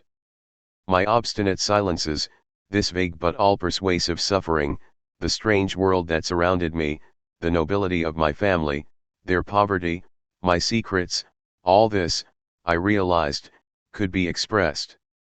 There was a deliverance, an order of truth, in which poverty, for example, suddenly took on its true face, the one I had suspected it possessed, that I somehow revered. La Douleur gave me a glimpse of the world of creation, into which Gide was to be my guide. This is how my second encounter with him took place. I began to read properly. A fortunate illness had taken me away from my beaches and my pleasures. My readings were still disorderly, but there was a new appetite in them. I was looking for something. I wanted to rediscover the world I had glimpsed that seemed to me to be my own. From books to daydreams, alone or because of friends, little by little I was discovering new dimensions in life. After so many years, I still remember the amazement of this apprenticeship. One morning, I stumbled on Gide's traits. 2 days later, I knew by heart whole passages of La Tentative Amoureuse. As to the Retour de l'Enfant Prodigue, it had become the book of which I never spoke. Perfection seals our lips. I only made a dramatic adaptation of it, which I later put on the stage with a few friends. Meanwhile, I read all Gide's work, responding in my turn to Les Nourritures Terrestres with the personal upheaval so often described by others. Mine came the second time round, perhaps because of the first reading I was a young, unenlightened barbarian, but also because for me there was nothing revolutionary in the senses. The shock was decisive in quite a different way. Long before Gide himself had confirmed this interpretation, I learned to read Les Nourritures Terrestres as the gospel of a self-deprivation I needed. From that point on, Gide held sway over my youth, and it is impossible not to be always grateful to those we have at least once admired for having hoisted us to the highest point our soul can reach. In spite of all this, however, I never saw Gide as my master either as a writer or a thinker. I had given myself others. Rather, Gide seemed to me, because of what I have just said, the model of the artist, the guardian, the king's son, who kept watch over the gates of the garden where I wanted to live. There is almost nothing in what he has written about art, for example, that I don't entirely approve of, although our century has moved away from his conception. The reproach made of Gide's work is that it neglects the anguish of our time. We choose to believe that a writer must be revolutionary to be great. If this is so, history proves that it is true only up to the revolution, and no further. Moreover, it is by no means certain that Gide did move away from his time. What is more certain is that his time wanted to move away from what he represented. The question is whether it will ever succeed, or will do so only by committing suicide. Gide also suffers from that other prejudice of our day, which insists that we parade our despair to be counted as intelligent. On this point, discussion is easier, the pretext is a poor one. Yet I had to forget Gide's example, of necessity, and turn away very early from this world of innocent creation, leaving at the same time the land where I was born. History imposed itself on my generation. I had to take my place in the waiting line on the threshold of the black years. We fell into step, and have not yet reached our goal. How could I not have changed since then? At least I have not forgotten the plenitude and light in which my life began, and I have put nothing above them. I have not denied Gide. In fact, I encountered him again at the end of our darkest years. I was in Paris then, living in part of his flat. It was a studio with a balcony, and its greatest peculiarity consisted of a trapeze that hung in the middle of the room. I had it taken down, I think. I got tired of seeing the intellectuals who came to see me hanging from it. I had been settled in the studio for some months when Gide, in his turn, came back from North Africa. I had never met him before, yet it was as if we had always known each other. Not that Gide ever received me very intimately. He had a horror, as I already knew, of that noisy promiscuity which takes the place of friendship in our world. But the smile with which he greeted me was simple and joyful, and, when he was with me, I never saw him on his guard. Otherwise, 40 years difference in age stood between us, together with our mutual horror of embarrassing each other. This is why I spent long weeks next door to Gide, almost without seeing him. Occasionally, he would knock at the double door that separated the studio from his library. At arm's length, he would be carrying Sarah, his cat, who had slipped into his room via the roof. Sometimes, the piano attracted him. On another occasion, he listened by my side to the announcement of the armistice on the radio. I realized that the war, which brings most people an end to their loneliness, was for him, as it was for me, the only true loneliness. Sitting around the radio, for the first time we shared the solidarity of the times. On other days, all I knew of his presence on the other side of the door were footsteps, rustlings, the gentle disturbance of his meditations and musings. What did it matter? I knew that he was there, next door to me, guarding with his unrivaled dignity that secret realm I had dreamed of entering, and toward which I have always turned, in the midst of our struggles and our shouts. Today, now that he is no longer among us, who can replace my old friend at the gates of this kingdom? Who will look after the garden until we can get back to it? He, at least, kept watch until his death, so it is right for him to continue to receive the quiet gratitude we owe to our true masters. The unpleasant noises made at his departure will in no way alter this. Of course, those who know how to hate are still furious over this death. He, whose privileges have been so bitterly envied, as if justice did not consist of sharing these privileges rather than mingling everything in a general servitude, is argued over even at the end. People are indignant about such serenity. Not a day goes by without his once again receiving the homage of hatred, envy, or that poor insolence which thinks it descends from Cardinal de Retz, although actually it originates in the scullery. Yet what unanimity ought to have been performed around this little iron bed. To die is such appalling torture for some men that it seems to me as if a happy death redeems a small patch of creation. If I were a believer, Gide's death would be a consolation. But if those believers I see do believe, what is the object of their faith? Those deprived of grace simply have to practice generosity among themselves. As far as the believers are concerned, they lack nothing, they are provided for, or at least they act as if that were the case. We, on the other hand, lack everything but the fraternal hand. Surely this is why Sartre was able to pay Gide, over and above their differences, an exemplary act of homage. Certain men thus find, in their reflections, the secret of a serenity neither miserly nor facile. Gide's secret is that he never, in the midst of his doubts, lost the pride of being a man. Dying was also part of this condition, which he wanted to assume to the very end. What would have been said of him, if after having lived surrounded by privilege, he had gone trembling to his death? This would have shown that his moments of happiness were stolen ones. But no, he smiled at the mystery, and turned toward the abyss the same face he had presented to life. Without even knowing it, we were waiting for that one last moment. And, for one last time, he kept the rendezvous. Homage to André Gide, from the Nouvelle Revue Française, November 1951. Roger Martin Dugard 1. Read, in Devenir, the portrait of old Mazarouls and his wife. From his very first book, Roger Martin Dugard achieves the portrait in depth, whose secret seems to be lost nowadays. This third dimension, which extends the range of his work, makes it almost unique in contemporary literature. Our present literary production could, in fact, when it is valid, claim descent from Dostoevsky rather than from Tolstoy. Inspired or impassioned shadows outline the commentary in motion of a reflection on man's fate. Doubtless there is also depth and perspective in Dostoevsky's characters, but, unlike Tolstoy, he does not make such qualities the rule for his creation. Dostoevsky looks above all for movement, Tolstoy for form. There is the same difference between the young women in The Possessed and Natasha Rostov as there is between a character in the movies and one on the stage, more animation and less flesh.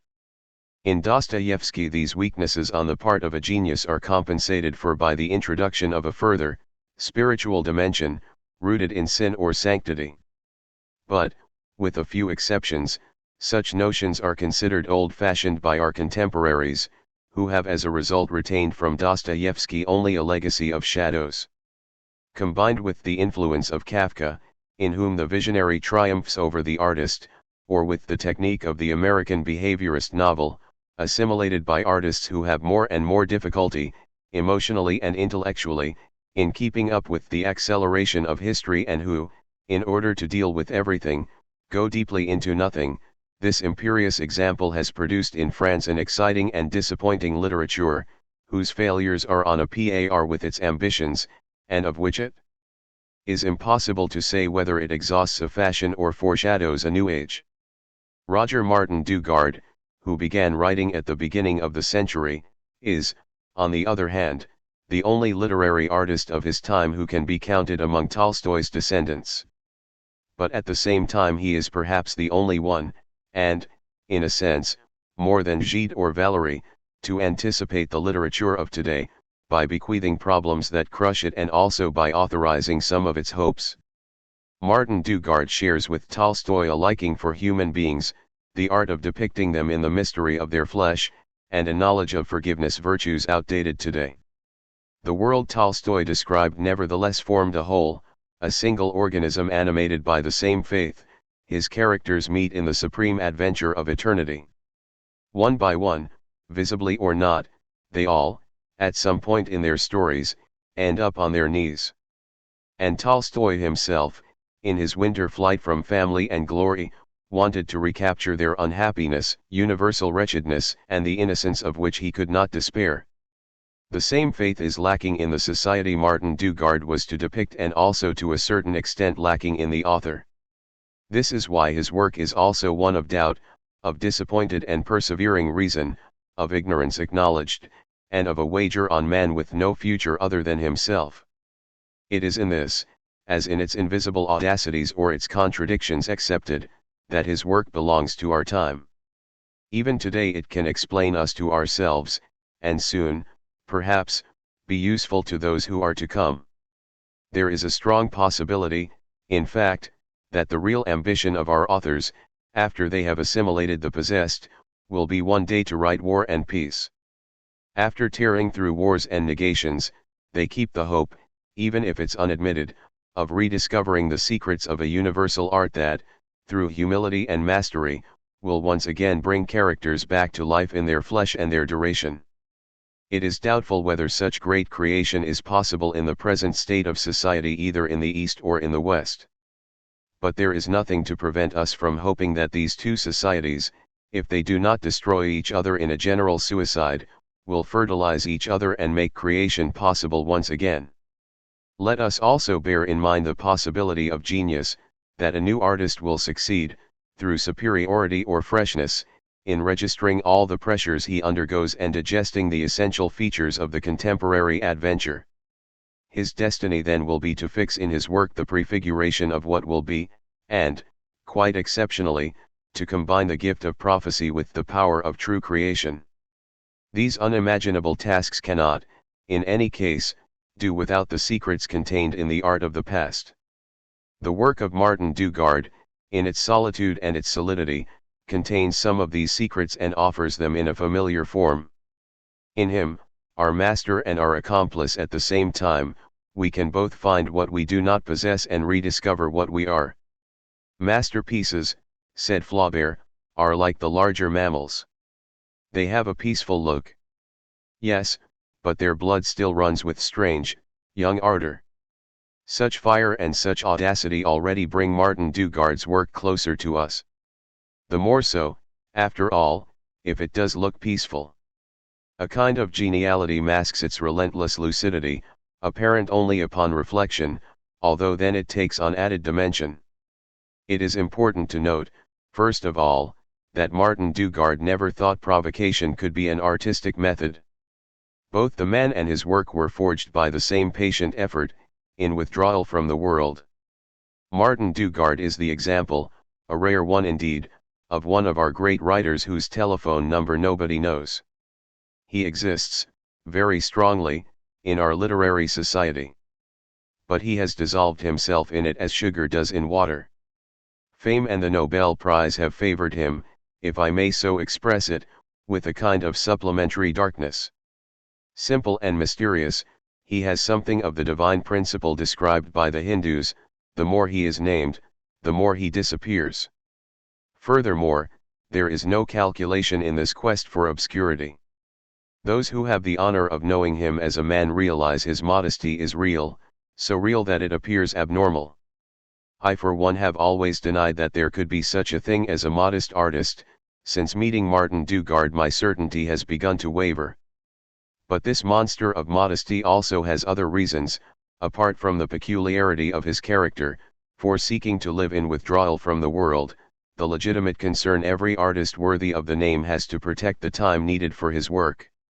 This reason becomes imperative the moment the author identifies his work with the construction of his own life. Time then ceases to be merely the place where the work is done, but becomes the work itself, immediately threatened by any diversion. Such a vocation rejects provocation and its calculated stratagems, instead accepting in everything concerned with literary creation the law of true craftsmanship. When Martin Dugard began his career as a writer, men were entering literature. The history of the Nouvelle Revue Française group is clear proof of this, rather as one enters the religious life. Today, people enter it or pretend to do so as if in mockery. It is merely a pathetic derision which can, with a few writers, have its effectiveness. With Martin Dugard, however, there was never any doubt about the seriousness of literature. The first of his published novels, Devenir, is a clear indication of this, being the story of a literary vocation that fails through lack of character. He makes the person in whom he depicts himself say, "Everyone has a little genius, what people don't have any more these days, because it's something you have to acquire, is a conscience." The same character likes neither too polished an art, which he describes as castrated, nor geniuses who are essentially adolescent. I hope readers will forgive the author for the truth and topicality of his second remark. But the big guy, as Martin Dugard calls him in the novel, continues squarely in the same vein. In Paris, all writers seem to have talent. Actually, they have never had time to acquire any. All they have is a kind of cleverness which they borrow from one another, a communal treasure in which individual values are frittered away. It is already obvious that if art is a religion, it will not be an attractive one. On this point Martin Dugard quickly cut himself off from the theoreticians of art for art's sake. Symbolism, which caused so much exquisite damage among the writers of his generation, never had any effect on him, except in certain stylistic indulgences to which he later outgrew, like adolescent acne. He was only 27 when he wrote Devenir, and the writer who is quoted with enthusiasm in this first work is already Tolstoy. From here on, Martin Dugard was to remain faithful all his life to an ascetic vocation, an artistic Jansenism that would make him shun ostentation and effect, in order to sacrifice everything to uninterrupted labor on a work he wanted to make endure. What is difficult, says this precocious and perspicacious thinker, is not to have been someone but to stay that way.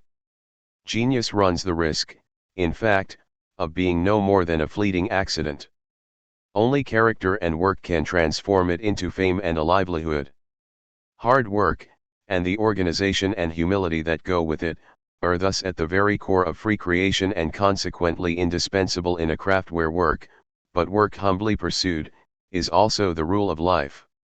It is no exaggeration to say that Martin Dugard's very aesthetic principles made it inevitable that his work, in which individual problems have the starring roles, take on historical dimensions.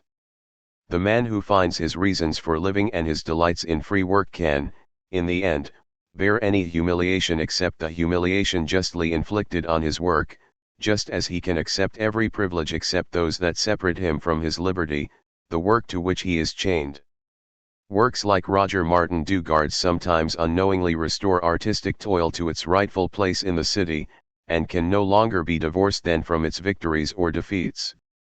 But even before any other discovery, the result is this work, solid as stone, whose main body is Les Thibault and whose buttresses are Devenir, Jean Barrois, Vieille France, Confidence Africaine, and the plays. We can discuss this work, we can try to see its limitations. But we cannot deny that it exists, and does so superbly, with an unbelievable honesty. Commentaries can add to it or detract from it, but the fact remains that we have here one of those works, exceptional in France, around which one can turn, as one walks around a building. The same generation that gave us so many aesthetic eons, so many subtle, delicate writers, also brought a work rich in people and in passions, constructed according to the plans of a well-tried technique. This nave of men, built solely with the rigor of an art practiced a whole lifetime, testifies that in a time of poets, essayists, and novelists concerned with the soul, a master craftsman, a Pierre de Couronne without a religion but not without faith, was born in our land. Nevertheless, a law exists in art which says that every creator should be buried beneath the weight of his most obvious virtues. The proverbial honesty of his art has sometimes hidden the true Martin Dugard in a time which, for various reasons, put genius and improvisation above everything else, as if genius could do without a work schedule and improvisation without arduous leisure. The critics thought they had done enough by paying homage to virtue, forgetting that in art virtue is only a means placed at the service of risk. There is certainly no lack of audacity in the work that concerns us. It stems nearly always from the obstinate pursuit of psychological truth. It thus serves to emphasize the ambiguity of human beings, without which this truth is meaningless. We are already surprised, reading Devenir, by the cruel modernity of the ending. André, who has just buried his wife in great grief, notices the young servant girl standing at the window. We know that he has desired her, and realize that she will help him digest his sorrow. Martin Dugard deals frankly with sexuality and with the shadowy zone of darkness it casts over every life. Frankly, but not crudely. He has never given way to the temptation of suggestive licentiousness that makes so many contemporary novels as boring as guides to social etiquette. He has not obligingly described monotonous excesses. He has chosen rather to show the importance of sexual life through its inopportunity. Like a true artist, he has not painted directly what it consists of, but indirectly, what it forces people to become.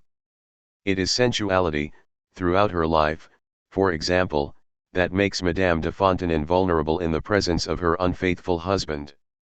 We know this, and yet it is never said, except as Madame de Fontaine watches over her husband on his deathbed. What is also noticeable in Les Thibault is a curious intermingling of the themes of desire and death. Once more, it is the night before the burial of Mother Frubling that Jacques is initiated by Lisbeth. Certainly we must see this intermingling as one of the obsessions that are an artist's privilege and at the same time as a means of underlining the unusual nature of the sexual life. But desire is not only mingled with the things of death, it also contaminates morality and makes it ambiguous. The righteous man, the man who observes the outward show of Christianity, the father in Les Thibault, writes in his diary, "Do not confuse with the love of our neighbor the emotion we feel at the approach, at the touch, of certain young people, even children." Then he crosses out only the final words, and this omission reconciles him with both modesty and sincerity. Just as Jerome de Fontaine savors the delight of the repentant libertine when he saves Reinette from the prostitution into which he had cast her. "I am good, I am better than they think," he repeats tenderly to himself. But he cannot resist sleeping with her one last time, adding the pleasures of the flesh to those of virtue. One sentence is all Martin Dugard needs to summarize the mechanical inspiration of the pose. His fingers were automatically unfastening her skirt, as his lips rested on her forehead in a paternal kiss. The whole work has this flavor of truth. The admirable Vieille France not only offers us Martin Dugard's most sinister character, the postman Joino, a sort of Astaroth on bicycle, but it also abounds in pitiless revelations about the provincial heart, and the last page gives an astonishing conclusion. Similarly, in African Secret, the very simplicity of an incestuous brother's tone will make his unfortunate adventure seem natural. In 1931, with Untaciturn, Martin Dugard dared to put on the stage, without the slightest vulgarity of tone, the drama of a respectable industrialist who discovers he has homosexual leanings. At last, in Les Thibault, the brilliant touches multiply. One could quote the scene in which Guy secretly allows the child that the man she loves has had with another woman to suck her virgin breast, or the meal Antoine and Jacques have, after the father's death, that almost in spite of themselves takes on a slight air of celebration. But there are two such touches I rank higher than the others, for they show the great novelist at work. The first is Jacques' stubborn silence when, for the first time, Antoine comes to see him at the Reform School in Croix. How could there be a better way to convey humiliation than this silence? The rapidly muttered words, the onsets of reticence in which the silence is clothed, and which serve to underline it even further, are so accurately calculated and proportioned that mystery and pity suddenly erupt into what was until then a straightforward story, opening much wider vistas than those of the middle-class Parisian milieu in which it had begun. Humiliation has never been depicted more objectively or more successfully, except by Dostoevsky, whose technique is either frenzied or grating. I am not counting Lawrence, who describes a personal humiliation, and by Malraux, in the epic mode, especially in La Vote Royale, which I persist in liking whatever its author may say. No one, however, has ever tried to paint it in subdued and even colors, and Martin Dugard has perhaps achieved what is most difficult in art. If there are artistic miracles, they must resemble those that come from grace. I have always thought it would be easier to redeem a man steeped in vice and crime than a greedy, narrow-minded, pitiless merchant. Thus, in art, the more prosaic the reality chosen as one's subject matter, the more difficult it is to transfigure. Even here, however, there is a point beyond which we cannot go, that makes any claim to absolute realism quite untenable. But it is here nonetheless, halfway between reality and its stylization, that art from time to time achieves the perfect triumph. The portrait of Jacques in his humiliation remains, in my view, one of these triumphs. To give one last example of Martin Dugard's technique, I shall quote the father's simulated death in Les Thibaut. A brilliant idea, indeed, on the novelist's part, to make the play acting that had, in a sense, formed this character's whole life, extend even into death. The man who could not prevent himself from constantly playing the part of a Christian is also incapable, in the idleness and depression of an illness that he does not know is fatal, of resisting the temptation to dramatize the last moments of his life. So he organizes, from his bed, a dress rehearsal, which is half sincere, involving assemblies of servants, exemplary acts of repentance, the praising of virtues, and flights of holiness. The father expects his reward in the form of protests that will dissipate the vague anxiety he sometimes harbors, as does every invalid. But his family's genuine grief, their tacit acceptance of his speeches on his approaching end, suddenly bring him face to face with his true condition. His play acting, instead of producing the good results he had hoped for, brings the cruel reflection of a merciless reality. Having thought himself an actor, he finds himself a victim. From this moment, he begins to die, and fear sterilizes his faith. His great cry, "Ah, how can God do this to me?" crowns this dramatic discovery with the emptiness and duplicity of his religious beliefs and also his need of them. He dies reconciled, nonetheless, but in gasps of pain and childish songs that reveal a man broken to the very core, stripped of his pretense and ostentation, delivered naked to death and simple faith. Such a canvas bears the signature of a master. The novelist able to depict the successive impulses of a soul that transforms being itself into a device for pretense has nothing to learn from anyone. He has only lessons, and durable ones, to offer us. But even more than his art, it is Martin Dugard's themes that coincide with our own preoccupations. The path he has followed with so fortunate and deliberate a pace is one the rest of us have had to race along, with history at our heels. I mean, generally, the personal evolution that leads one to a recognition of the history of all men and to an acceptance of their struggles. Even in this, of course, Martin Dugard has his own particular stamp. He stands midway between his predecessors and his peers, who talked of nothing but the individual and never let history play more than a circumstantial role, and his successors, who make only embarrassed allusions to the individual. In Les Thibaut, and in Jean Barrois, individuals are intact and the pain of history still quite fresh. They have not yet worn each other out. Martin Dugard has not experienced our situation, in which we inherit at the same time shop-worn people and a history tensed and paralyzed by several wars and the fear of final destruction. We can say without paradox that what is alive in our present-day experience lies behind us, in a work like Roger Martin Dugard's. As early as 1913, in any case, Jean Berrois outlines the movement that concerns us. The subject of this curious novel is familiar, although its construction is quite unusual. Technically, in fact, there is nothing of the novel about it. It breaks with all the genre's traditions, and there is nothing comparable to it in literature since. Its author seems to have looked, systematically, for the least fictional of mediums. The book is made up of dialogues, accompanied by brief stage directions, and documents, some of them incorporated in their original form. Consequently, the interest of the book never weakens, and it can be read in one sitting. This may be because the subject was perfectly suited to such a technique. Actually, Martin Dugard intended to adopt this form for all his future work. As it turned out, only Jean Berrois was to profit from it.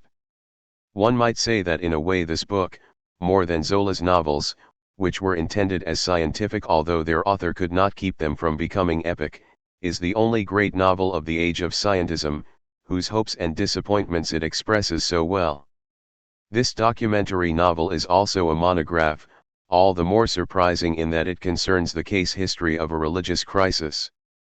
It happens that to make a card index of the aspirations and doubts of a soul was, in the long run, an enterprise particularly fitting in a period inspired, with a few exceptions, by the religion of science. In the course of the book, Berrois abandons the old faith for the new. If, face to face with death, he betrays this new belief at the very last moment, he still remains the man of that brief new age which was to collapse in 1914. His story is therefore all the more striking, related to us in the style of the New Gospels. The case history reads like an adventure tale because its unusual form is deeply wedded to the story it unfolds.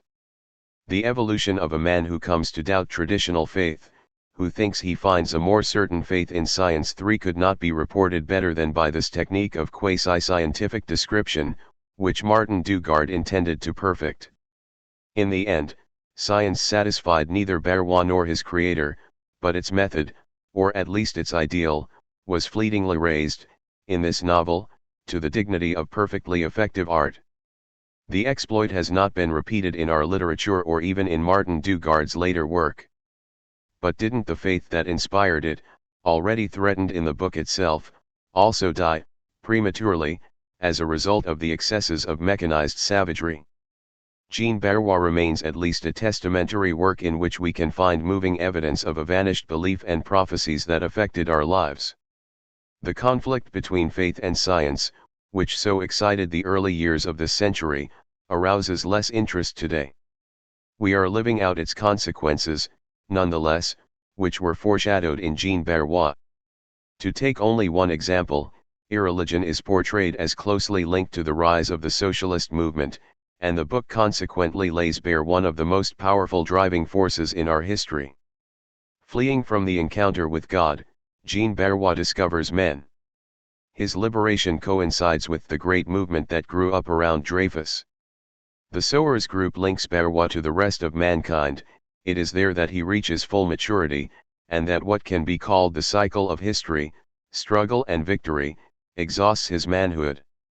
Historical disappointments bring him gradually back to solitude, to anguish, and, faced with death, to the denial of his new faith.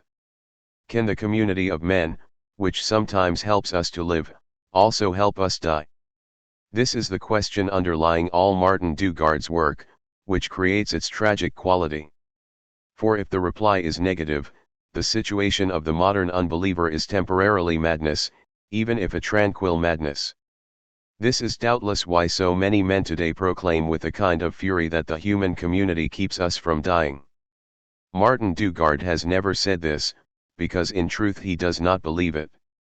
But he gives us in his novel, along with Berrois, the portrait of a rationalist who does not deny his own beliefs, and who dies without abjuring reason.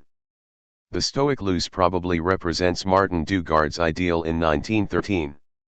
A particularly severe and somber ideal, if Luz himself is to be believed. I do not acknowledge two moral standards.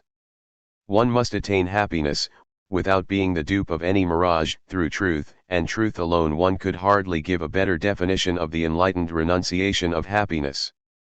But let us simply remember that the first portrait of men who reject all forms of hope, determined to confront death in its entirety, who later swarm into our literature, was traced in 1913 by Roger Martin Dugard. The great theme of the individual caught between history and God will be orchestrated symphonically in Les Thibault, where all the characters move toward the catastrophe of the summer of 1914. The religious problem, however, is upstaged. It runs through the first volumes, disappears as history gradually swamps individual destinies, reappearing in negative form in the final volume, with the description of Antoine Thibault's solitary death. The reappearance is nonetheless significant. Like any true artist, Martin Dugard cannot get rid of his obsessions. It is significant, therefore, that his great work ends with the constant theme of all his books, the death agony, in which man is, if I may put it this way, finally faced with the ultimate question. But in the epilogue that ends Les Thibault, Martin Dugard's two main characters, the priest and the doctor, have disappeared, or come very near to doing so. Les Thibault ends with the death of a doctor, alone among other doctors. It seems that for Martin Dugard, as for Antoine, the problem has now ceased to present itself solely on the individual human level. And it is indeed the experience of history, and his enforced involvement in it, which explains this evolution on Antoine's part. Historical passion, in the two senses of the word, is atheistic today, or seems to be. In simple terms, this means that the historical misfortunes of the 20th century have marked the collapse of bourgeois Christianity. A symbolic illustration of this idea can be seen in the fact that the father, who represents religion to Antoine IV, dies just after Antoine has proclaimed his atheism. War breaks out at the same time, and a world that thought it could live by trade and still be religious collapses in bloodshed. If it is legitimate to see Les Thibault as one of the first committed novels, the point should simply be made that it has better claims to this description than those published today. For Martin Dugard's characters, unlike ours, have something to commit and something to lose in historical conflicts. The pressure of immediate events struggles in their very being against traditional structures, whether religious or cultural. When these structures are destroyed, in a certain way man himself is destroyed. He is simply ready to exist, someday. Thus Antoine Thibault first becomes aware that other people exist, but this first step leads him only to confront death in an attempt to discover, beyond any consolation or illusion, the final secret of his reasons for living. With Les Thibault, the man of our half-century is born, the human being we are concerned with, and whom we can choose to commit or to liberate. He is ready for everything, so long as we have not decided what he is. It is Antoine who most strikingly embodies the theme. Of the two brothers, Jacques is the one most often praised and admired. He has been seen as exemplary. I, on the other hand, see Antoine as the true hero of Les Thibault. And, since I cannot undertake to comment on the whole of so vast a work, I feel that its essential features can be underlined in a comparison between the two brothers. Let me begin by giving my reasons for choosing Antoine as the central character. Les Thibault opens and closes with Antoine, who constantly grows in importance throughout the work. Besides, Antoine seems closer to his creator than Jacques. A novelist certainly expresses and betrays himself through all his characters at the same time, each of them represents one of his tendencies or his temptations. Martin Dugard is or has been Jacques, just as he is or has been Antoine. The words he gives them are sometimes his own, sometimes not. An author will, by the same token and for the same reasons, be nearest the character who combines the largest number of contradictions. From this point of view, Antoine, because of his complexity, the different roles he plays in the novel, is a richer character than Jacques. Finally, and this is my principal reason, the basic theme of Les Thibault is more convincing in Antoine than in Jacques. Both of them, it is true, leave their private universe to rejoin the world of men. Jacques even does so before Antoine. But his evolution is less significant since it is more logical and could have been foreseen. What is easier than to pass from individual revolt to the idea of revolution? But what is more profound, and more persuasive, on the other hand, than the inner metamorphosis of a happy, well-balanced man, full of strength and sincere self-esteem, a mark of nobility, according to Ortega y Gasset, that brings him to the recognition of a common misery in which he will find both his limits and his fulfillment. The interest Les Thibault's first readers took in Jacques is understandable, of course. Adolescents were in fashion at the time. Martin Dugard's generation popularized the cult of youth in France, a cult at first merry and then fearful, which has contaminated our literature. Nowadays, every writer seems riddled with anxiety to find out what young people think of him, when the only interesting thing would be to know what he really thinks about them. However, I am not sure that the reader of 1955 will be tempted for very long to prefer Jacques to Antoine. Let us admit at least that Martin Dugard succeeded, with Jacques, in giving us one of the finest portraits of adolescence our literature offers. Thin-skinned, courageous, self-willed, determined to say everything he thinks, as if everything one thinks were worth saying, passionate in friendship but clumsy in love, stiff and stilted like certain virginities, uncomfortable with himself and with other people, doomed by his purity and intransigence to lead a difficult life, he is superbly depicted by his creator. But here again we have an exceptional destiny, a character who tears through life like a blind meteor. In a sense, Jacques is not made for life. His two great experiences, love and the revolution, are proof of this. It is worth noting, first of all, that Jacques experiences the revolution before he experiences love. When he sleeps with Jenny, he tries to live them both at the same time, a hopeless idea. When the revolution betrays both him and itself, he leaves Jenny suddenly and goes off to face a solitary death that he hopes will be exemplary. His disappearance is the only guarantee that their love will endure. The wild, intractable Jenny, who begins by hating Jacques, without, moreover, being very fond of anyone, cannot bear to be touched, which has curious implications. Yet, separated from Jacques, she discovers she has a kind of hard passion for him, in which there is little tenderness. She can find lasting fulfillment, if this word has any meaning for her, only as a widow. It would seem that Jenny is the stuff of which suffragettes are made, faithfulness to the ideas of her dead husband, and the care given to the child of this curious love will be enough to keep her going. And in truth, what other ending is conceivable for the adventure of these two trapped souls? Their love in the Paris of August 1914, with Jenny in mourning following Jacques into all the public places where the socialist betrayal, and the beginnings of disaster, will unfold, with both of them running through the scorching afternoon as bells boom out the order to mobilize, is filled more with pain than delight. It is not without surprise that we learn these two lovers have occupied one bed. We would prefer, in fact, not to think about this formality. Artistically, the two characters are more than convincing, they are true. In a human way, Jacques alone touches our hearts, because he is a figure of torment and failure. Setting out from his solitary revolt, he discovers history and its struggles, joins the socialist movement on the eve of one of its greatest defeats, lives through this defeat in anguish, discovers Jenny for the briefest of moments, abandons her in the same dreamlike state in which he had made her his mistress, and, despairing of everything, retreats into solitude, but this time to the loneliness of sacrifice. To give oneself, to achieve deliverance by giving one's all.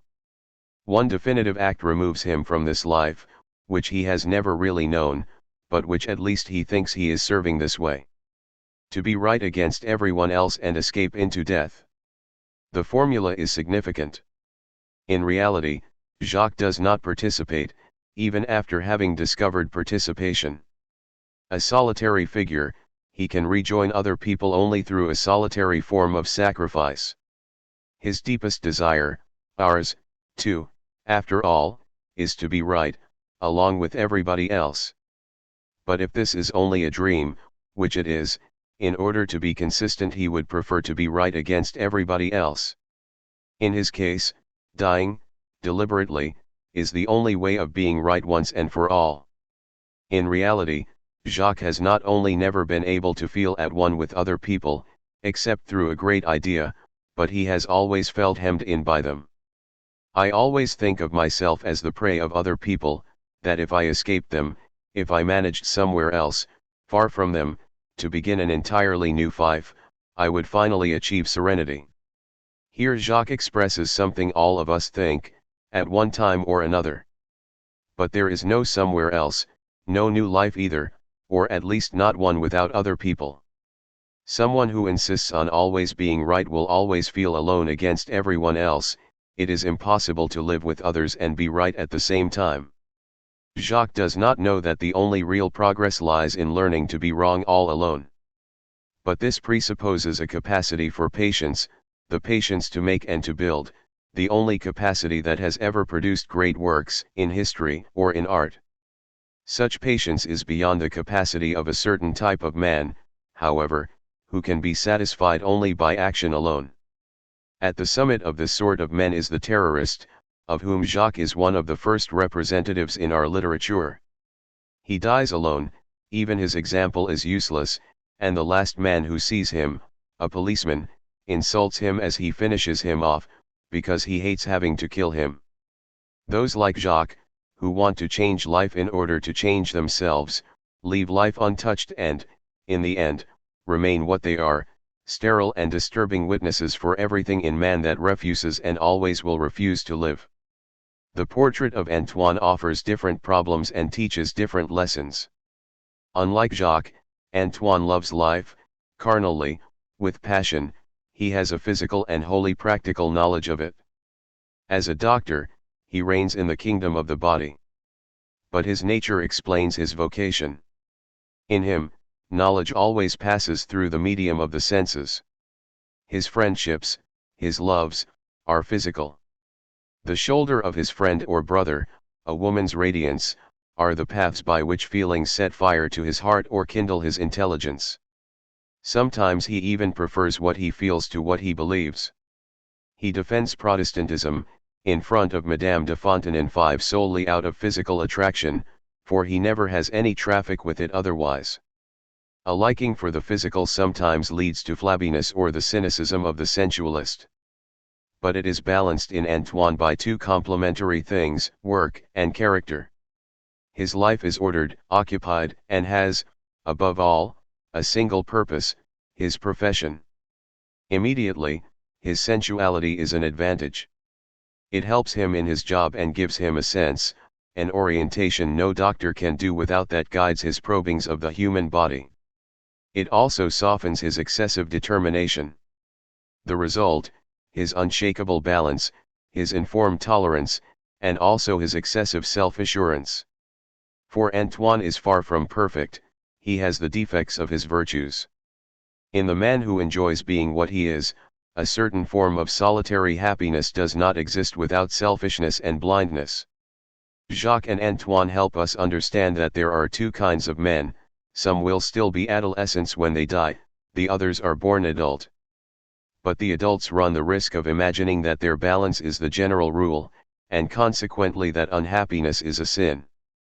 Antoine seems to believe that the world he lives in is the best possible and that anyone, indeed, can choose to live in a large townhouse on the Rue de l'Université, to pursue the honorable calling of Doctor of Medicine, and welcome life in all its goodness. This is his limitation, in the first volumes at least, and it leads him to adopt a number of unattractive attitudes. Born a bourgeois, he lives with the idea that everything around him is eternal, since everything surrounding him suits his convenience. This conviction even influences his true nature, which he drapes in the doublet of being a Thibaut son and heir. He behaves as a man of wealth, even in his sexual adventures, he pays cash for his pleasures, striking an air of importance and authority. Antoine will therefore not have to accept life. He will merely have to discover that he is not the only person living. In keeping with his nature, he will simply follow an opposite path to his brothers. Here the profound truth of the novel is revealed. Martin Dugard knows that men learn not from circumstances themselves, but from the contact of their own natures with circumstances. They become what they are. And, quite naturally, it is a woman who breaks the shell with which Antoine protects himself. Truth can reach a carnal man only through the flesh. This is why its path cannot be foreseen. Here the path is called Rachel, and the episode of her affair with Antoine remains one of the most beautiful in Les Thibault. The love affair between Rachel and Antoine, unlike so many affairs in literature, does not hover in the blissful heavens of verbal effusions.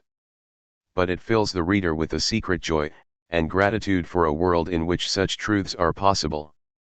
Rachel's physical beauty radiates the whole of Les Thibault, and until the very eve of his death Antoine continues to draw warmth from it. He finds in Rachel not the tired or humiliated prey to which he had been accustomed, but his generous equal. She admires Antoine, of course, but she is not his subordinate. She has lived, seen the world, she remains slightly mysterious for him, and cannot free herself from what she has been. Without ceasing to love Antoine, she says, "I am like this," and he has to admit that people can exist independently of him, that this is nevertheless something good, which gives an added taste to life. From their first meeting, they are equals. On the stormy summer night when Antoine operates on a little girl with the emergency resources at his disposal, Rachel holds the lamp steadily and Antoine discovers that the doctor in him is helped simply by the fact that she is there. Later on, exhausted, sitting side by side, they fall asleep. Antoine wakes, feeling a gentle warmth along one side of his body. Rachel has dozed off against him. They will become lovers a little later on, but they are already intimate, linked to each other so that each pours into the other a richer life. From this moment on, Antoine abdicates, joyfully and gratefully. When Jacques meets his brother again in Lausanne, after long years of separation, he finds him changed. What 100 sermons could not have accomplished a woman has achieved. But this woman does not belong to the world Antoine had thought unique and unchangeable. She is one of those who never stay, who are always nomads. What one inhales in her presence is liberty. A sensual freedom, of course, in which Antoine discovers for the first time that equality with indifference which is the highest dream of minds and bodies. But this liberty is also a freedom from prejudices Rachel does not fight against, she does not even know that they are there, and her very existence quietly denies them. This is why Antoine becomes less complicated with her and discovers the only valid aspects of his own nature, his personal generosity, his vitality, and his power to admire. 6 He does not become better, but he fulfills himself a little more, outside himself and yet nearer to what he really is, in joyfully responding to a person who in turn acknowledges and welcomes him. Perhaps a certain royal truth is defined in this: a man who feels entitled to be just what he is, at the same time freeing another being by loving her very nature. Long after their separation, this realization continues to inspire Antoine. He was laughing the deep, youthful laugh he had so long repressed, that Rachel had permanently freed. They do in fact separate, without seeing each other, on a foggy, rainy night. Their story is apparently a short one. Rachel follows the darker slope of her character, returning to Africa to rejoin the mysterious man who dominates her. Here, the motivation seems a bit romantic. Actually, she is moving toward death, with which this living creature has a natural complicity. But she has helped Antoine to grow up, and she will even have helped him to die better, since it is toward her that he turns once more when he is close to death. "Do not despise your uncle Antoine," he writes in the notebook that he is keeping for Jacques' son. "This poor adventure is, after all, the best thing that happened in my poor life." The word poor is excessive here, but it is written in self-pity by a dying man. Antoine's love life has doubtless not been a very rich one, but, in this life, Rachel has been a royal gift that enriched him without obligation. When Jacques, to whom Antoine risks confiding something of this love, proclaims from the height of his ignorant purity, "Ah, no, Antoine, love is something different from that, he does not know what he is talking about. There is a lesson he has missed, a knowledge worth having, which would make him humbler about love according to the flesh and freer for the joyous gifts that life and people can bestow. Liberty and humility, these are the virtues Rachel awakens in Antoine. Life is bad, Antoine sometimes tries to tell himself, as if he were talking to some stubbornly optimistic interlocutor, and this stubborn, stupidly satisfied person was himself, the everyday Antoine. It is this Antoine, better informed, who survives the liaison with Rachel. He knows that life is good, he moves easily through it, can he when he has to, and patiently waits for life to justify this confidence. Most of the time it does. But, somewhere within him, a concern awakened by Rachel has at the same time humanized his assurance. Antoine now knows that other people exist, and that, in love, for example, we do not take our pleasure alone. This is one way, but a sure and certain one, of learning that during the historical events to come he will not be the only one to suffer. France goes to war. Jacques refuses the war and dies from this refusal. Antoine agrees to fight, with no love for war 7 and eventually dies from this acceptance. He leaves behind his life as a wealthy and famous doctor, the newly decorated townhouse whose paint is chipped off by his army equipment. He knows that he will never return to the world he is leaving behind.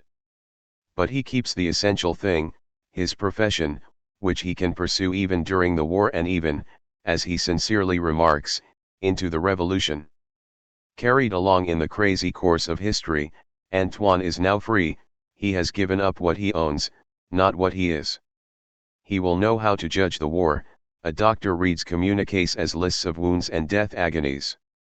Gassed, crippled, certain that he is going to die, he regrets nothing of the old world.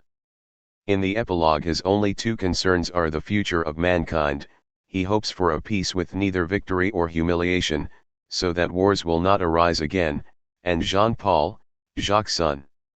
As for himself, he no longer has anything but memories, among them the memory of Rachel, which make up his knowledge of life and which help him to die.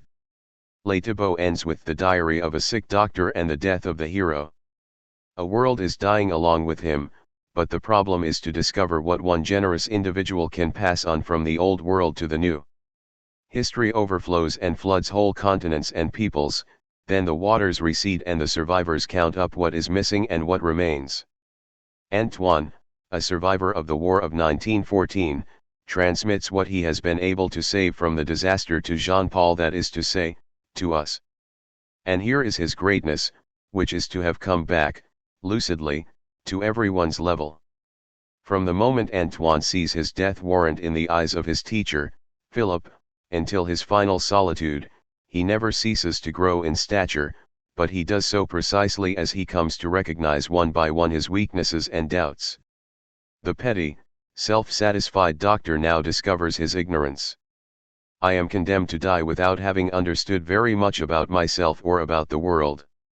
He knows that pure individualism is not possible, that life does not consist solely of the selfish glow of youthful strength. With 3,000 new babies every hour, and as many deaths, an infinite force sweeps the individual along in the uninterrupted flow of generation, drowning him in the vast, unfillable ocean of collective death. What else can he do but accept himself with his limitations, and try to reconcile the duties he has toward himself with those he has toward others? As to the rest, he has to wager once again. Gassed and fallen from his throne, Ulysses seeks a definition of his wisdom, and realizes it must have an element of folly and of risk. To avoid being a burden on anyone, first of all he will kill himself, all alone, in a way both so humble and deliberate that one hesitates to say whether he is like a successful Barrois or a bourgeois Kirillov. And in spite of this sensible suicide, or because it is so reasonable, his wager will be irrational and optimistic. He bets on the continuity of the human adventure, writing his last words for Jacques' son. This double obliteration, by death and by fidelity to what will live on, makes Antoine vanish into the very stuff of history, of which men's hopes are made, and whose roots are human misfortune. In this respect, the remark of Antoine's that touches me most deeply is the one he jots down shortly before his death: "I've only been an average man." This is true, in a way, whereas Jacques, by the same standards, is someone exceptional. But it is the average man who gives the whole work its strength, illuminates its underlying movement, and crowns it with this admirable epilogue. After all, the truth Ulysses represents includes Antigone's as well, although it does not hold the other way round. What are we to think of the creator who can build, silently and without commentaries, two characters who are so different and so commanding? Since I have concentrated on the relevance of Martin Dugard's work to the present day, I still must show that his very doubts are our own. The birth of an awareness of history in the Thibault brothers is paired with the posing of a problem we can well understand. Summer 1914, which reveals along with the impending war the failure of socialism in circumstances decisive to the future of the world, offers a summary of all Martin Dugard's doubts. He was not lacking in lucidity.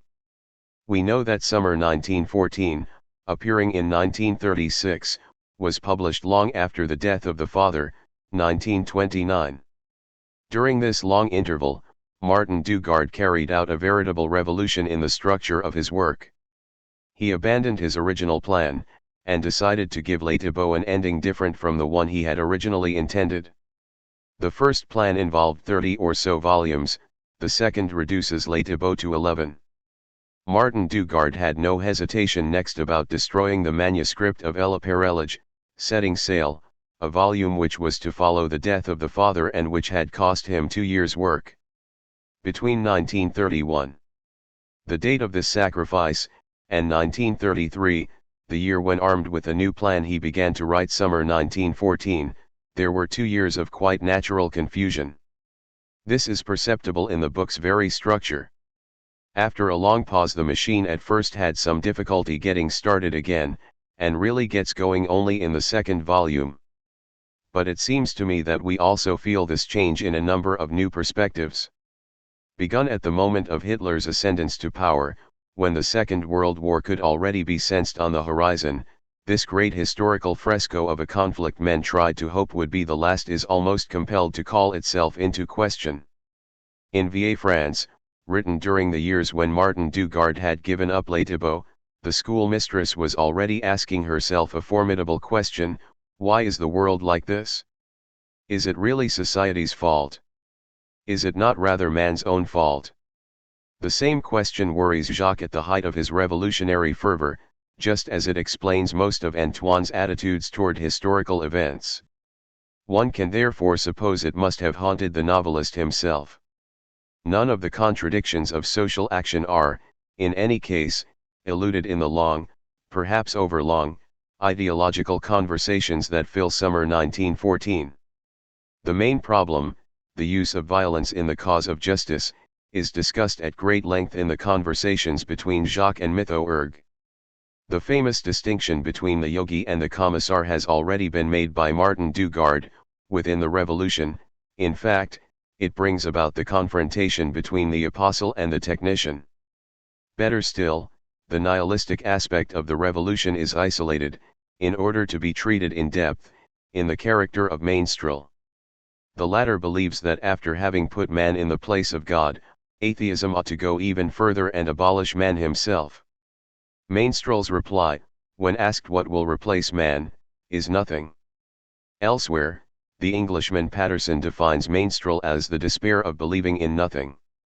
Finally, like all those who join the revolution from nihilism, Mainstrel believes that the best results are achieved by the worst means. He has no hesitation about burning the secret papers Jacques has brought back from Berlin, which prove the collusion between the Prussian and Austrian general staffs.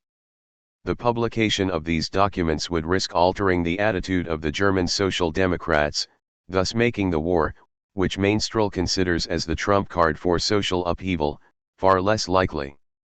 These examples are enough to show that there was nothing naive in Martin Dugard's socialism.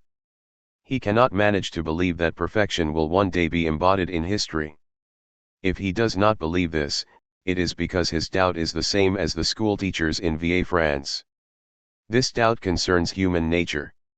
His pity for men was infinite, he gave them all the love his heart contained, but whatever he did, however hard he tried, he remained skeptical about man's moral potentialities.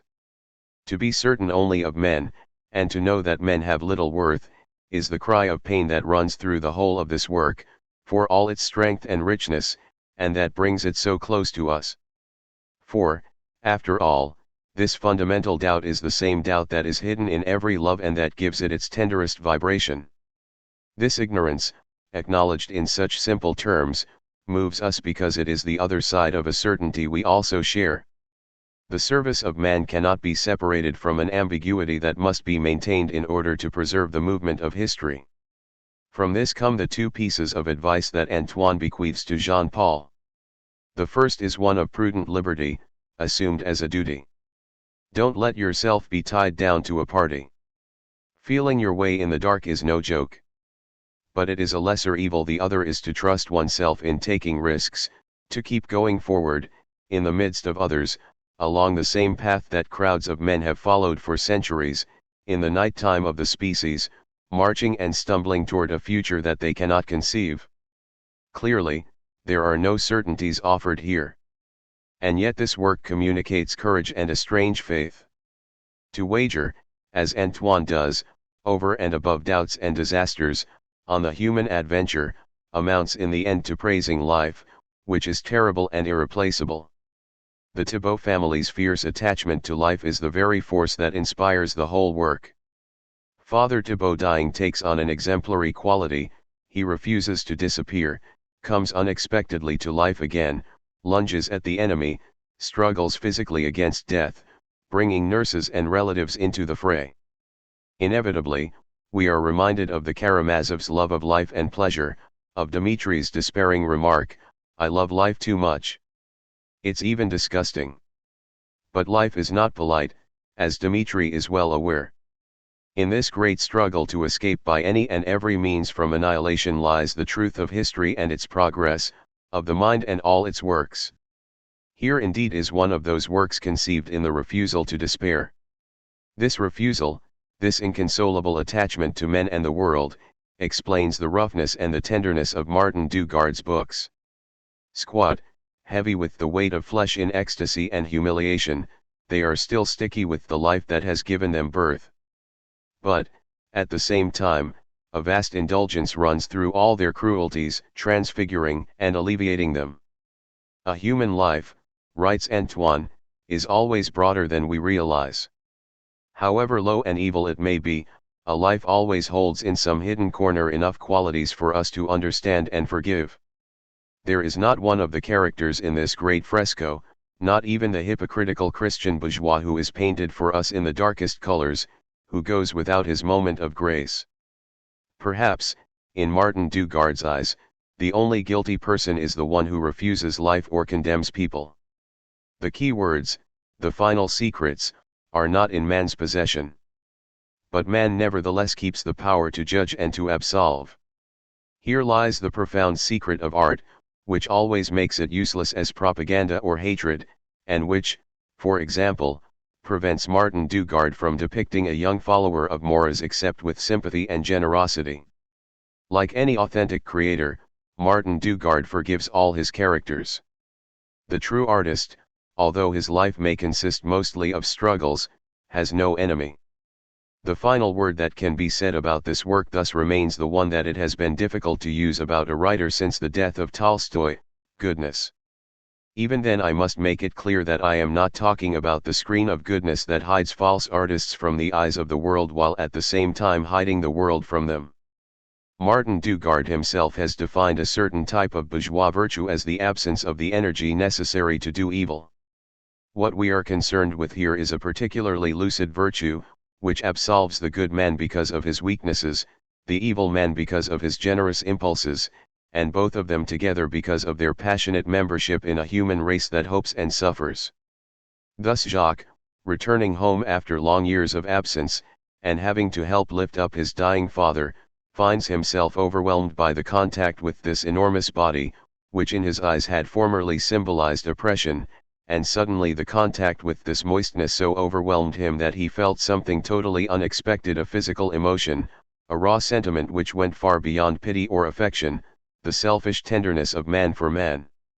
Such a passage marks the true measure of an art that seeks no separation from anything, that overcomes the contradictions of a man or a historical period through the obscure acceptance of anonymity. The community of suffering, struggle, and death exists, it alone lays the foundation of the hope for a community of joy and reconciliation.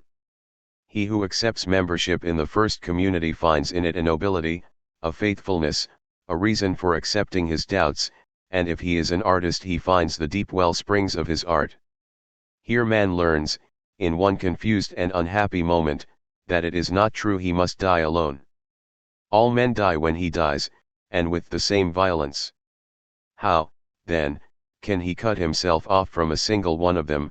How can he ever refuse him that higher life, which the artist can restore through forgiveness and man can restore through justice?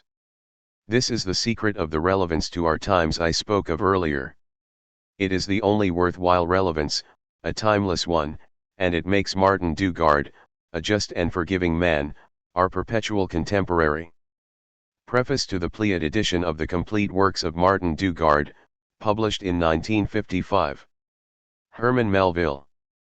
Back in the days when Nantucket whalers stayed at sea for several years at a stretch, Melville, at 22, signed on one, and later on a man of war, to sail the seven seas. Home again in America, his travel tales enjoyed a certain success while the great books he published later were received with indifference and incomprehension. 1 Discouraged after the publication and failure of The Confidence Man, 1857, Melville accepted annihilation. Having become a customs officer and the father of a family, he began an almost complete silence, except for a few infrequent poems, which was to last some 30 years. Then one day he hurriedly wrote a masterpiece, Billy Budd, completed in April 1891, and died, a few months later, forgotten, with a 3-line obituary in the New York Times. He had to wait until our own time for America and Europe to finally give him his place among the greatest geniuses of the West. It is scarcely easier to describe in a few pages a work that has the tumultuous dimensions of the oceans where it was born than to summarize the Bible or condense Shakespeare. But in judging Melville's genius, if nothing else, it must be recognized that his works trace a spiritual experience of unequaled intensity, and that they are to some extent symbolic. Certain critics too have discussed this obvious fact, which now hardly seems open any more to question. His admirable books are among those exceptional works that can be read in different ways, which are at the same time both obvious and obscure, as dark as the noonday sun and as clear as deep water. The wise man and the child can both draw sustenance from them. The story of Captain Ahab, for example, flying from the southern to the northern seas in pursuit of Moby Dick, the white whale who has taken off his leg, can doubtless be read as the fatal passion of a character gone mad with grief and loneliness. But it can also be seen as one of the most overwhelming myths ever invented on the subject of the struggle of man against evil, depicting the irresistible logic that finally leads the just man to take up arms first against creation and the Creator, then against his fellows and against himself. 3 Let us have no doubt about it, if it is true that talent recreates life, while genius has the additional gift of crowning it with myths, Melville is first and foremost a creator of myths. I will add that these myths, contrary to what people say of them, are clear. They are obscure only insofar as the root of all suffering and all greatness lies buried in the darkness of the earth. They are no more obscure than Phaedra's cries, Hamlet's silences, or the triumphant songs of Don Giovanni. But it seems to me, and this would deserve detailed development, that Melville never wrote anything but the same book, which he began again and again. This single book is the story of a voyage, inspired first of all solely by the joyful curiosity of youth, type, amour, etc., then later inhabited by an increasingly wild and burning anguish. Marty is the first magnificent story in which Melville begins the quest that nothing can appease, and in which, finally, pursuers and pursued fly across a boundless ocean. It is in this work that Melville becomes aware of the fascinating call that forever echoes in him: I have undertaken a journey without maps. And again, I am the restless hunter, the one who has no home. Moby Dick simply carries the great themes of Marty to perfection. But since artistic perfection is also inadequate to quench the kind of thirst with which we are confronted here, Melville will start once again, in Pierre, or the Ambiguities, that unsuccessful masterpiece, to depict the quest of genius and misfortune whose sneering failure he will consecrate in the course of a long journey on the Mississippi that forms the theme of The Confidence Man. This constantly rewritten book, this unwearying peregrination in the archipelago of dreams and bodies, on an ocean whose every wave is a soul, this odyssey beneath an empty sky, makes Melville the Homer of the Pacific. But we must add immediately that his Ulysses never returns to Ithaca. The country in which Melville approaches death, that he immortalizes in Billy Budd, is a desert island. In allowing the young sailor, a figure of beauty and innocence whom he dearly loves, to be condemned to death, Captain Vere submits his heart to the law. And at the same time, with this flawless story that can be ranked with certain Greek tragedies, the aging Melville tells us of his acceptance for the first time of the sacrifice of beauty and innocence so that order may be maintained and the ship of men may continue to move forward toward an unknown horizon. Has he truly found the peace and final resting place that earlier he had said could not be found in the Mardi archipelago?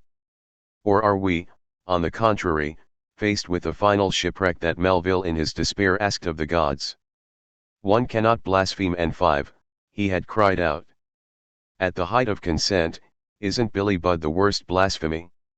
This we can never know, any more than we can know whether Melville did finally accept a terrible order, or whether, in quest of the spirit, he allowed himself to be led, as he had asked, beyond the reefs, in sunless seas, into night and death. But no one, in any case, measuring the long anguish that runs through his life and work, will fail to acknowledge the greatness, all the more anguished in being the fruit of self-conquest, of his reply.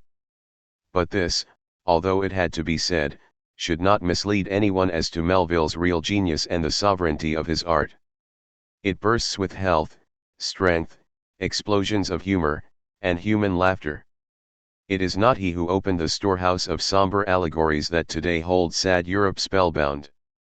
As a creator, Melville is, for example, at the furthest possible remove from Kafka, and he makes us aware of this writer's artistic limitations.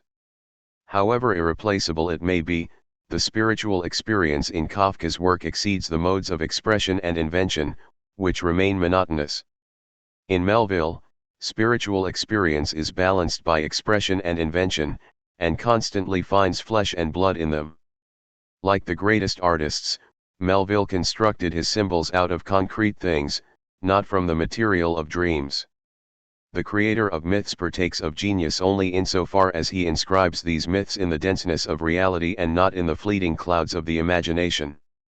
In Kafka, the reality that he describes is created by the symbol, the fact stems from the image, whereas in Melville the symbol emerges from reality, the image is born of what is seen. 4 This is why Melville never cut himself off from flesh or nature, which are barely perceptible in Kafka's work.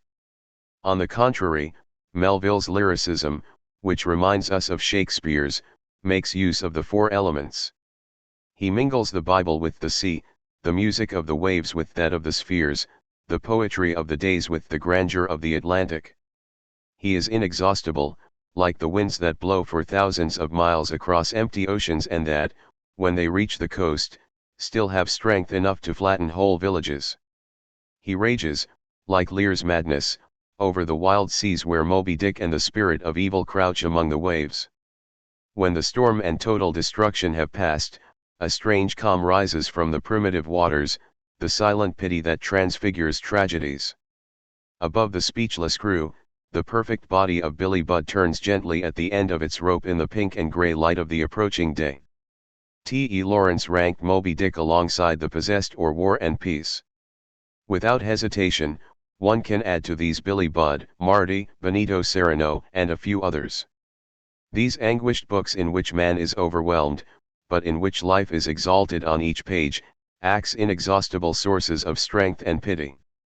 We find in them revolt and acceptance, unconquerable and endless love, the passion for beauty, language of the highest order, in short, genius. To perpetuate one's name, Melville said, one must carve it on a heavy stone and sink it to the bottom of the sea. Depths last longer than heights. Depths do indeed have their painful virtue, as did the unjust silence in which Melville lived and died, and the ancient ocean he unceasingly ploughed. From their endless darkness he brought forth his works, those visages of foam and night, carved by the waters, whose mysterious royalty has scarcely begun to shine upon us, though already they help us to emerge effortlessly from our continent of shadows to go down at last toward the sea, the fight, and its secret. Article published in Les Écrivains Célèbres. Editions Mazenod, Volume 3, 1952. On the Future of Tragedy 1. An Oriental wise man always used to ask in his prayers that God spare him from living in an interesting age. Our age is extremely interesting, that is to say, it is tragic. To purge us of our miseries, do we at least have a theater suited to our time, or can we hope to have one? In other words, is modern tragedy possible? This is the question I would like to consider today. But is it a reasonable question? Isn't it the same type of question as, will we have good government, or will our authors grow modest, or again, will the rich soon share their fortunes with the poor? Interesting questions, no doubt, but ones that lead to reverie rather than to thought. I don't think so. I believe, and for two reasons, that one can legitimately raise the question of modern tragedy. First, great periods of tragic art occur, in history, during centuries of crucial change, at moments when the lives of whole peoples are heavy both with glory and with menace, when the future is uncertain and the present dramatic. Aeschylus, after all, fought in 2 wars, and Shakespeare was alive during quite a remarkable succession of horrors. Both, moreover, stand at a kind of dangerous turning point in the history of their civilizations. It is worth noting that in 30 centuries of Western history, from the Dorians to the atomic bomb, there have been only 2 periods of tragic art, both of them narrowly confined in both time and space. The first was Greek and presents remarkable unity, lasting a century, from Aeschylus to Euripides. The second lasted scarcely longer, flourishing in the countries bordering the edge of Western Europe. Too little has been made of the fact that the magnificent explosions of the Elizabethan theatre, the Spanish theatre of the Golden Age, and French 17th century tragedy are practically contemporary with one another. When Shakespeare died, Lope de Vega was 54 and had already had a large number of his plays performed. Calderon and Corneille were alive. Finally, there is no more distance in time between Shakespeare and Racine than between Aeschylus and Euripides. Historically, at least, we can consider them a single magnificent flowering, though with differing aesthetics, of the Renaissance, born in the inspired disorder of the Elizabethan stage and ending with formal perfection in French tragedy. Almost 20 centuries separate these two tragic moments. During these 20 centuries, there was nothing, except Christian mystery plays, which may be called dramatic but which, for reasons I shall explain, cannot be considered tragic. We can therefore say that these were very exceptional times, which should by their very peculiarity tell us something about the conditions for tragic expression. I think this is a fascinating subject for study, one that should be thoroughly and patiently pursued by real historians. But this is not within my competence, and I would simply like to enlarge on what I think about it as a man of the theatre. Looking at the movement of ideas in these two periods, as well as at the tragic works that were written at the time, I find one constantly recurring factor.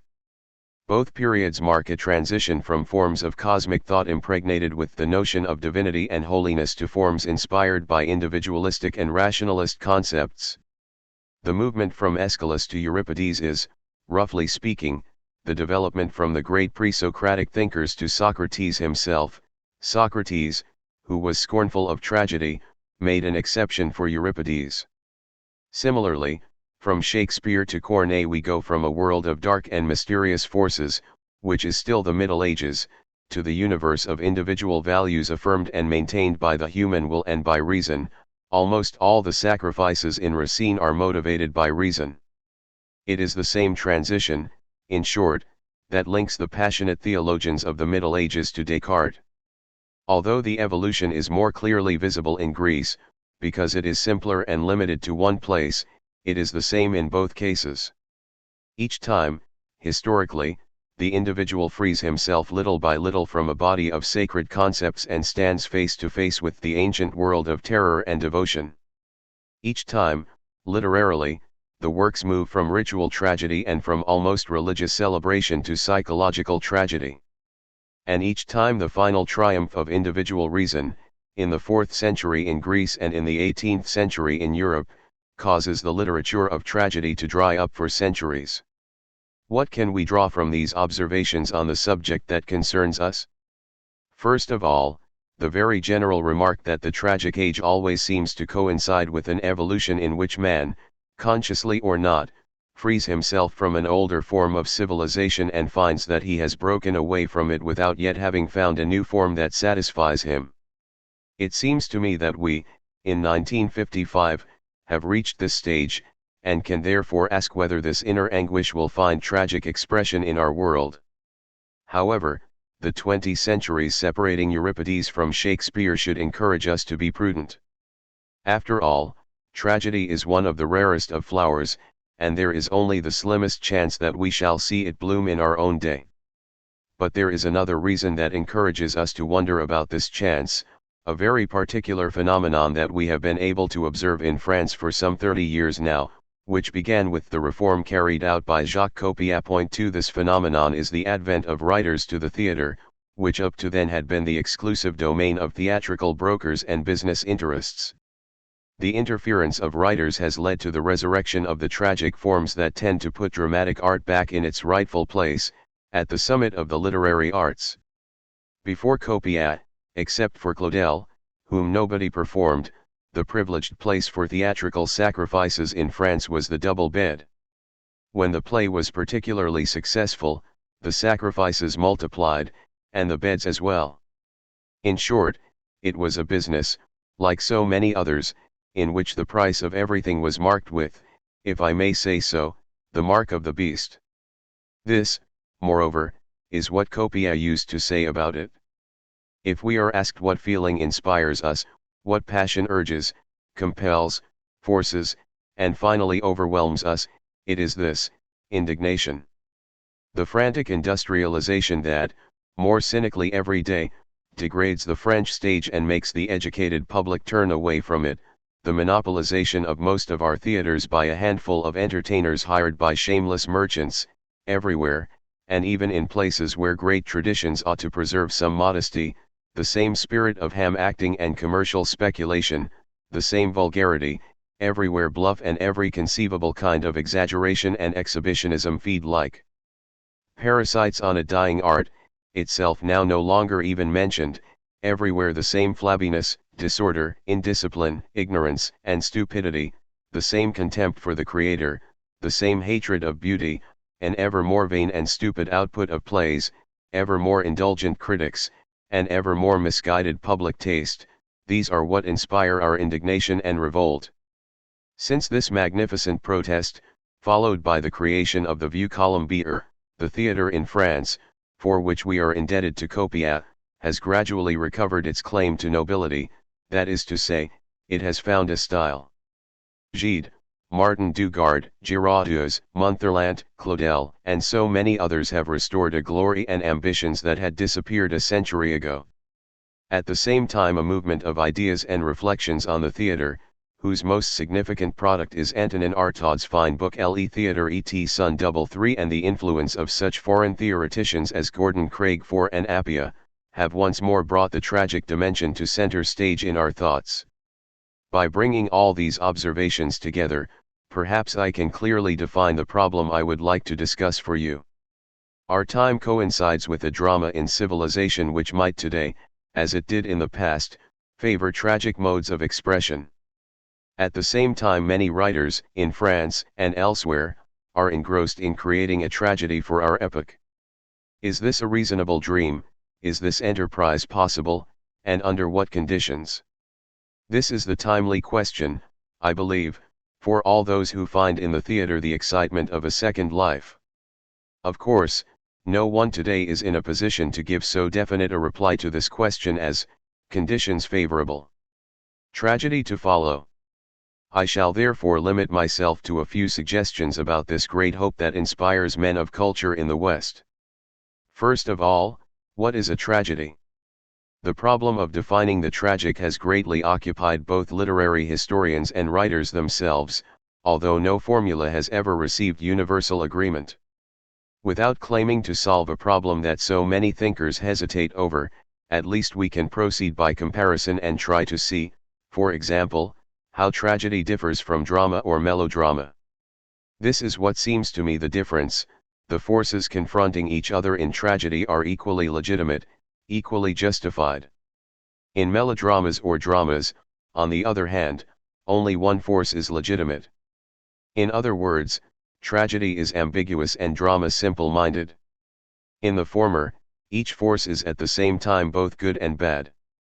In the latter, one is good and the other evil, which is why, in our day and age, propaganda plays are nothing but the resurrection of melodrama. Antigone is right, but Creon is not wrong. Similarly, Prometheus is both just and unjust, and Zeus who pitilessly oppresses him also has right on his side.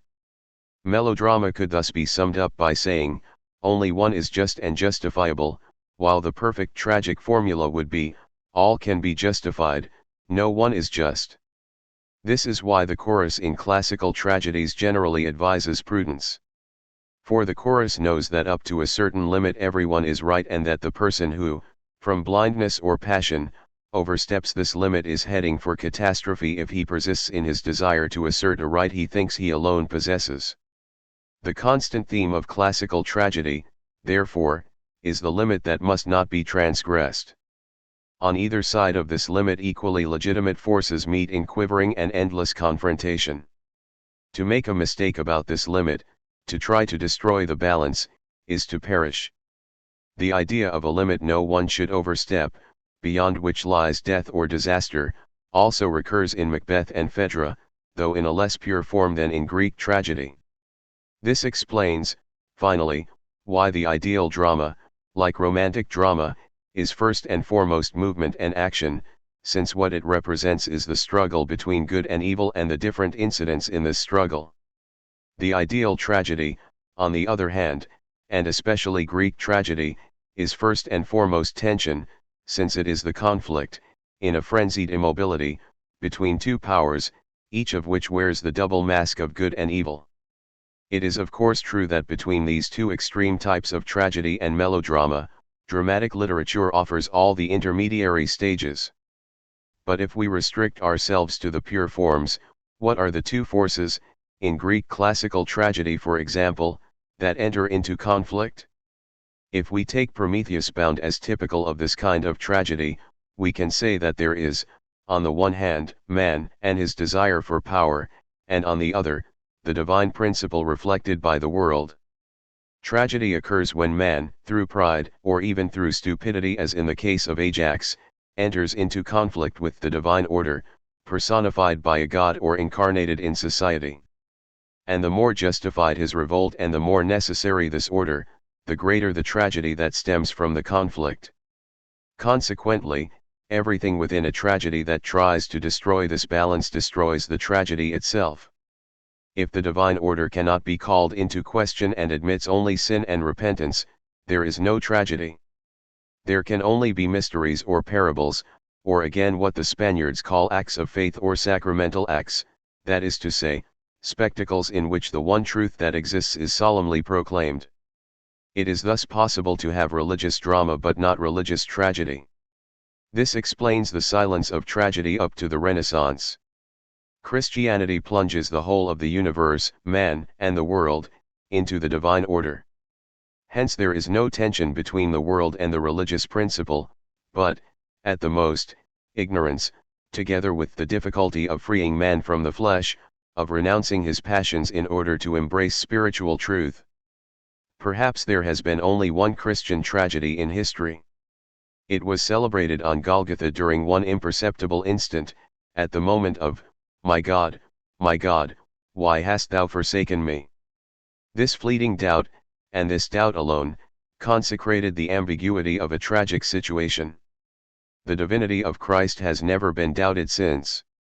The Mass, which daily consecrates this divinity, is the real form religious theater takes in the West. It is not invention, but repetition. On the other hand, everything that frees the individual and makes the universe submit to his holy human law, especially by the denial of the mystery of existence, once again destroys tragedy. Atheistic or rationalist tragedy is thus equally impossible. If all is mystery, there is no tragedy. If all is reason, the same thing happens. Tragedy is born between light and darkness and rises from the struggle between them.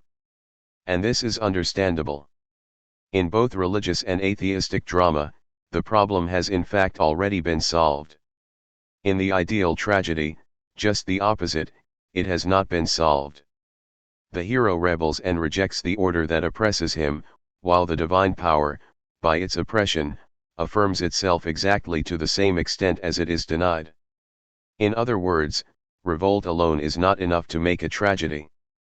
Neither is the affirmation of the divine order. Both a revolt and an order are necessary, the one supporting the other, and each reinforcing the other with its own strength. There is no Oedipus without the destiny summed up by the oracle. But the destiny would not have all its fatality if Oedipus did not refuse it. And if tragedy ends in death or punishment, it is important to note that what is punished is not the crime itself but the blindness of the hero who has denied balance and tension. I am talking, of course, of the ideal tragic situation. Aeschylus, for example, who remains close to the religious and Dionysiac origins of tragedy, granted Prometheus forgiveness in the last section of the trilogy. The Furies are replaced by the kindly ones. But in Sophocles the balance is most of the time scrupulously maintained, and it is in this respect that he is the greatest tragedian of all time. Euripides, on the other hand, will upset the tragic balance by concentrating on the individual and on psychology. He is thus a forerunner of individualistic drama, that is to say, of the decadence of tragedy. Similarly, the great Shakespearean tragedies are still rooted in a kind of vast cosmic mystery that puts up an obscure resistance to the undertakings of its passionate individuals, while Corneille ensures the triumph of the individual ethic and by his very perfection announces the end of the genre. People have thus been able to write that tragedy swings between the two poles of extreme nihilism and unlimited hope. For me, nothing is more true. The hero denies the order that strikes him down, and the divine order strikes because it is denied. Both thus assert their existence at the very moment when this existence is called into question. The chorus draws the lesson, which is that there is an order, that this order can be painful, but that it is still worse not to recognize that it exists. The only purification comes from denying and excluding nothing, and thus accepting the mystery of existence, the limitations of man, in short, the order where men know without knowing. Oedipus says all is well, when his eyes have been torn out. Henceforth he knows, although he never sees again. His darkness is filled with light, and this face with its dead eyes shines with the highest lesson of the tragic universe. What can be drawn from these observations? A suggestion and a working hypothesis, nothing more. It seems in fact that tragedy is born in the West each time the pendulum of civilization is halfway between a sacred society and a society built around man. On two occasions, 20 centuries apart, we find a struggle between a world that is still interpreted in a sacred context and men who are already committed to their individuality, that is to say, armed with the power to question. In both cases, the individual increasingly asserts himself, the balance is gradually destroyed, and the tragic spirit finally falls silent. When Nietzsche accuses Socrates of having dug the grave of ancient tragedy, he is right up to a certain point to exactly the same extent that it is true to say of Descartes that he marks the end of the tragic movement born in the Renaissance. At the time of the Renaissance, the traditional Christian universe is called into question by the Reformation, the discovery of the world, and the flowering of the scientific spirit. Gradually, the individual rises against the sacred order of things and against destiny. Then Shakespeare throws his passionate creatures against the simultaneously evil and just order of the world. Death and pity sweep across the stage, and once again the final words of tragedy ring out, "A higher fife is born of my despair." Then the pendulum moves increasingly in the opposite direction. Racine and French tragedy carry the tragic movement to its conclusion with the perfection of chamber music. Armed with Cartesianism and the scientific spirit, triumphant reason then proclaims the rights of the individual and empties the stage. Tragedy descends into the street with the bloody scaffolds of the revolution. No tragedies, therefore, will spring from Romanticism, but only dramas, and among them, only Kleists or Schillers reach true greatness. Man is alone, and thus confronted with nothing but himself. He ceases to be a tragic figure and becomes an adventurer. Dramas and the novel will depict him better than any other art. The spirit of tragedy consequently disappears until our own day, when the most monstrous wars have inspired not a single tragic poet. What then leads one to hope for a renaissance of tragedy among us? If my hypothesis is valid, our only reason for hope is that individualism is visibly changing today, and that beneath the pressures of history, little by little the individual is recognizing his limits. The world that the 18th century individual thought he could conquer and transform by reason and science has in fact taken shape, but it's a monstrous one. Rational and excessive at one and the same time, it is the world of history. But at this degree of hubris, history has put on the mask of destiny. Man doubts whether he can conquer history, all he can do is struggle within it. In a curious paradox, humanity has refashioned a hostile destiny with the very weapons it used to reject fatality. After having defied human reign, man turns once more against this new god. He is struggling, as warrior and refugee at the same time, torn between absolute hope and final doubt. He lives in a tragic climate. Perhaps this explains why tragedy may seek a renaissance. Today, man proclaims his revolt, knowing this revolt has limits, demands liberty though he is subject to necessity. This contradictory man, torn, conscious henceforth of human and historical ambiguity, is the tragic man. Perhaps he is striding toward the formulation of his own tragedy, which will be reached on the day when all is well. And what can in fact be observed in the French dramatic Renaissance are the first tentative movements in this direction. Our dramatists are looking for a tragic language because no tragedy can exist without a language, and because this language is all the more difficult to formulate when it must reflect the contradictions of the tragic situation. It must be both hieratic and familiar, barbarous and learned, mysterious and clear, haughty and pitiful. In quest of this language, our writers have thus gone back instinctively to its sources, that is to say, to the tragic epochs I have mentioned. So we have seen Greek tragedy reborn in our country, but in the only forms possible to highly individualistic minds, either derision or highly mannered literary transposition. That is to say, humor and fantasy, since comedy alone is in the individual realm. Two good examples of this attitude are provided in Gide's Oedipe or Girardot's La Guerre de Troie. Reads 5. What is also visible in France is an effort to reintroduce the language of religion to the stage. A logical thing to do.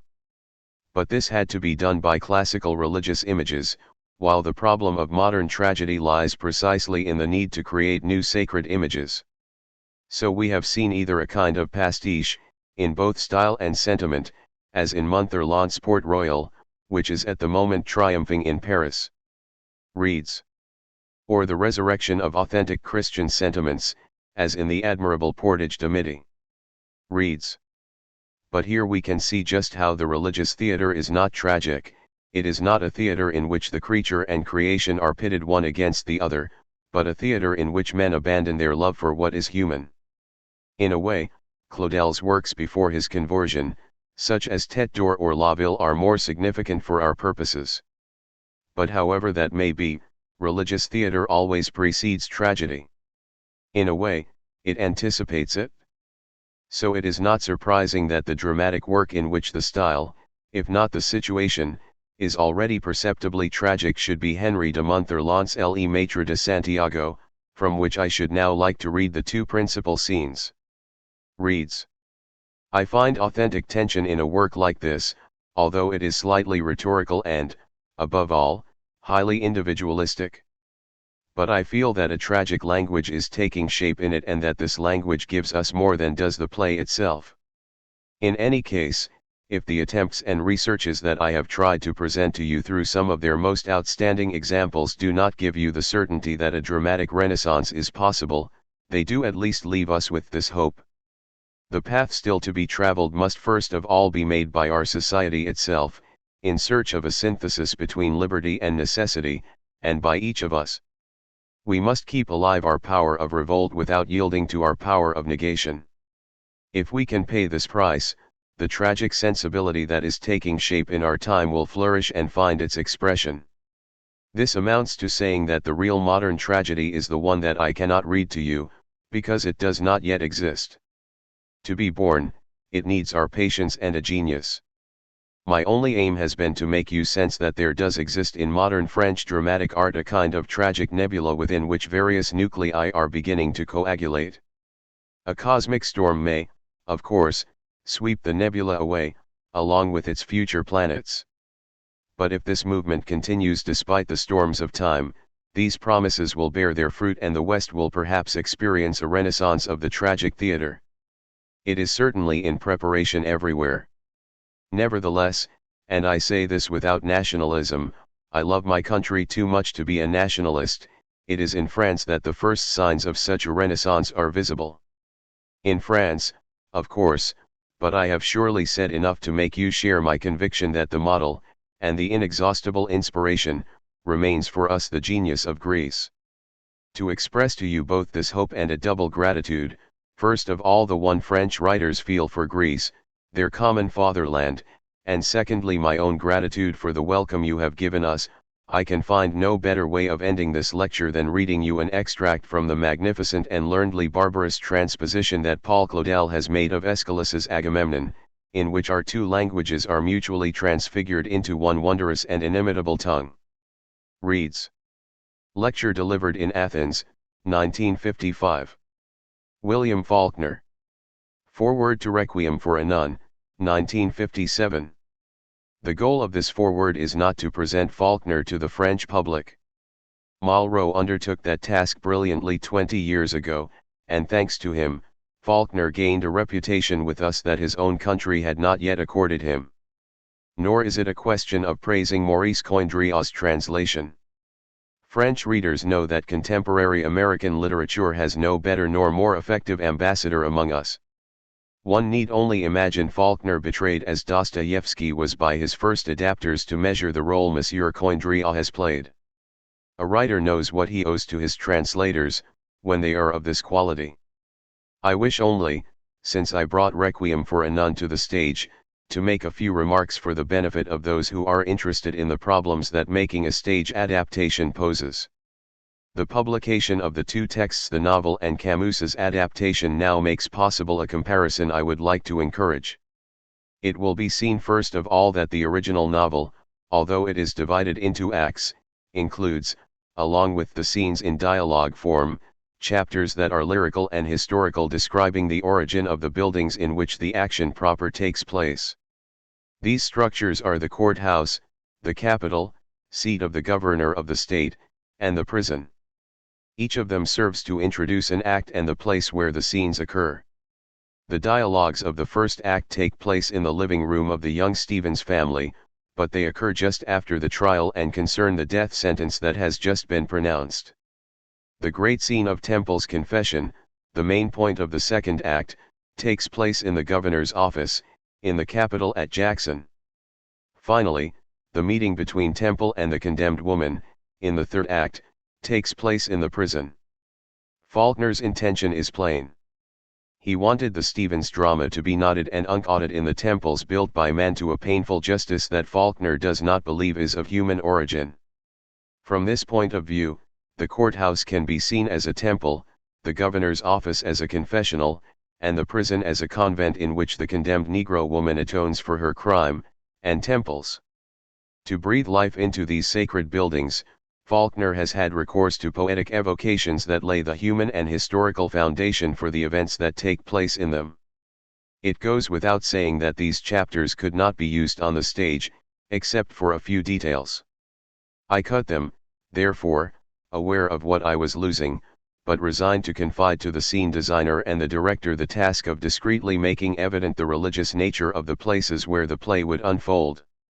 Only the scenes in dialogue, then, could furnish the raw material of a dramatic action. The reader of this book will quickly see that they could not be lifted as is. In many respects, they remain scenes in a novel. Here one senses how different dramatic and fictional time can be. Terseness, condensation, the alternation of tension and explosion are the laws of the former, free development and a certain musing quality are inseparable from the latter. It was necessary, therefore, to redistribute the dialogue in an appropriately dramatic continuity that would permit the action to move forward without ever ceasing to leave it in suspense, that would underline the evolution of each character and lead it to its conclusion, that would clarify motives without throwing too crude a light on them and, finally, that would bring together in the last elevation all the themes touched upon or orchestrated during the action. From a practical point of view, this meant eliminating the prologue to the trial, rearranging the scenes in the first act, developing the character of Gowan Stevens, to whom I gave one whole scene with the governor and whom I had reappear in the final scene to bring to a conclusion the matter of the blackmail letters. In addition, for reasons of dramatic effectiveness, it was necessary to rework the scene with the jail keepers. With this new framework established, the most difficult problem, the problem of language, remained. Despite appearances, Faulkner's style is far from resistant to dramatic transcription. After reading the Requiem, I was even sure that Faulkner had resolved in his manner, and without even being aware of it, a very difficult problem, the problem of a language for modern tragedy. How can characters in business suits be made to speak a language ordinary enough to be spoken in an apartment and unusual enough to sustain the high level of tragic destinies? Faulkner's style, with its staccato breathing, its interrupted sentences, its repeats and prolongations in repetitions, its incidences, its parentheses, and its cascades of subordinate clauses, gives us a modern, and in no way artificial, equivalent of the tragic soliloquy. It is a style that gasps with the very breathlessness of suffering. An interminably unwinding spiral of words and sentences that conducts the speaker to the abyss of sufferings buried in the past. Temple Stevens to the delicious hell of the Memphis bordello she wanted to forget, and Nancy Manigo to the bunt, stunning, ignorant pain that will make her a murderer and a saint at the same time. It was necessary to retain these effects of style at any cost. But if this breathless, agglutinated, insistent language can bring something new to the theater, it can do so only when used sparingly. Without this language the play would certainly be less tragic. But by itself it could destroy any play by a monotonous effect that would tire the most well-disposed spectator, and it would also run the risk of reducing the tragedy to the melodrama it always threatens to become. What I had to do was make use of this language and at the same time deliberately neutralize it. I am not sure that I succeeded. In any case, this is what I decided, during all the scenes in which the characters refuse to surrender, when the action hangs on a kind of apparent mystery, during all the transitions, also, that serve to bring forward a development, to expose new facts, or to change the rhythm of the scene briefly, in anything that is not suffered directly by the character, and therefore by the actor, but simply experienced and enacted on the exterior, I chose to simplify Faulkner's language, and to make it as direct as I could, adding only, for unity of composition, a few echoes, a few touches, of his breathless style.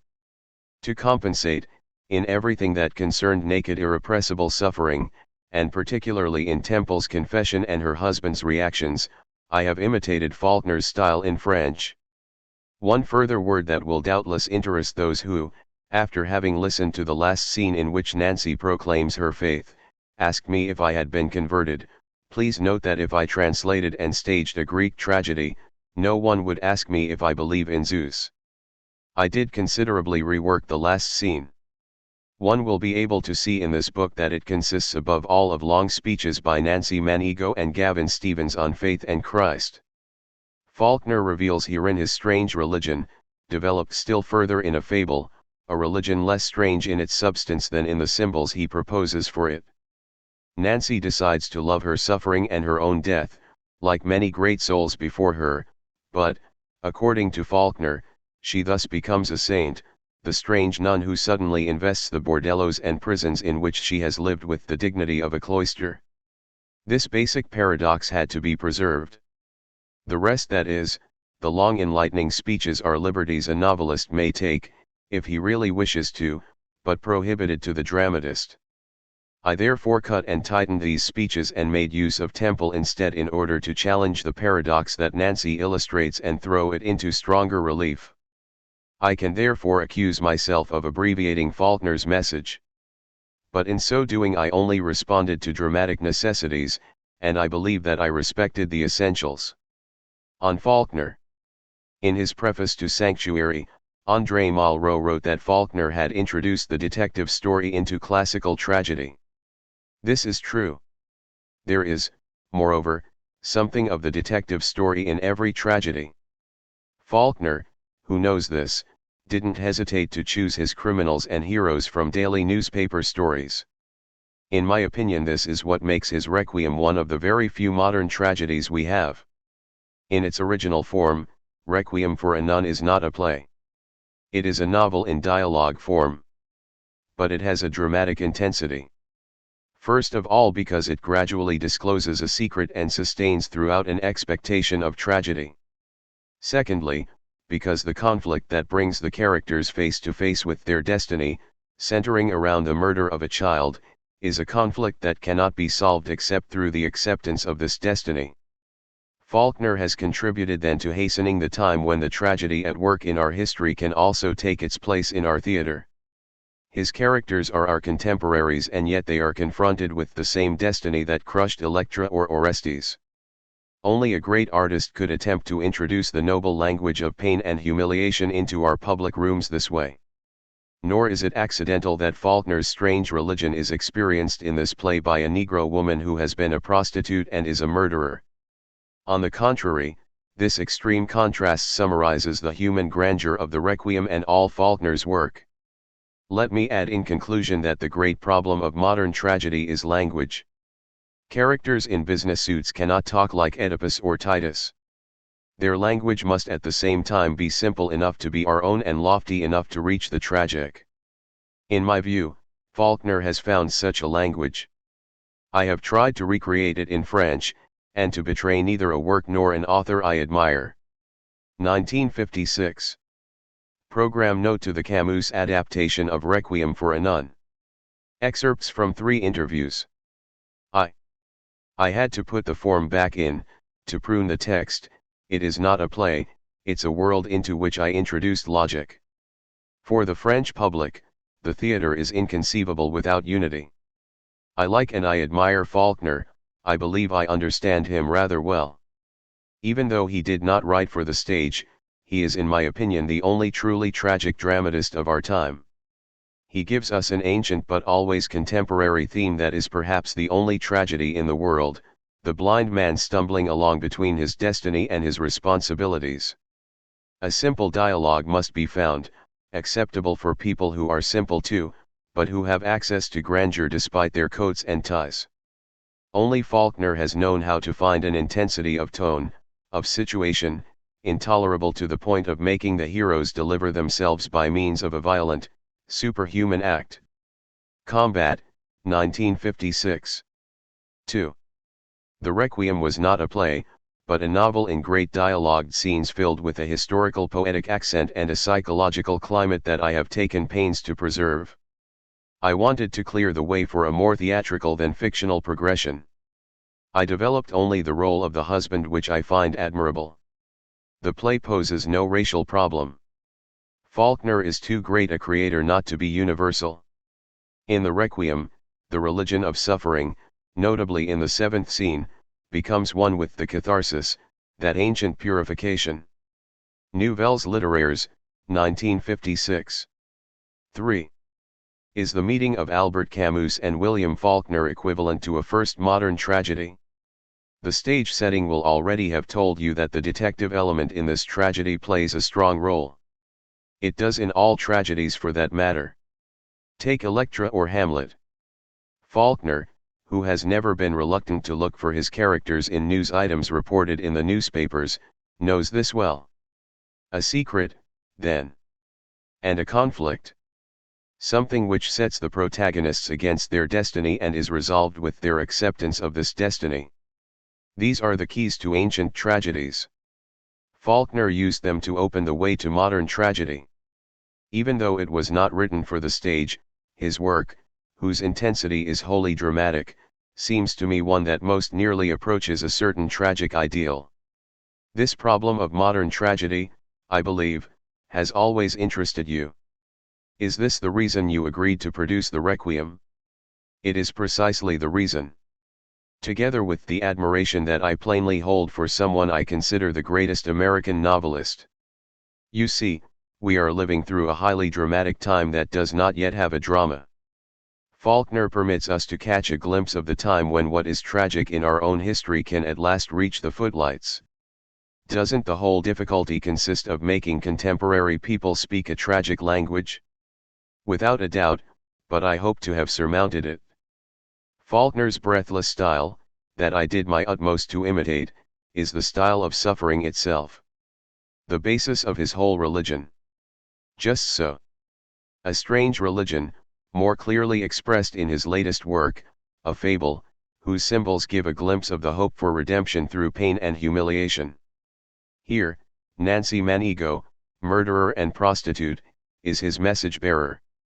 This is not accidental. And the meaning of his title, Requiem for a Nun, did he explain it to you? Not at all. I saw him for only 10 minutes and he didn't say 3 words to me.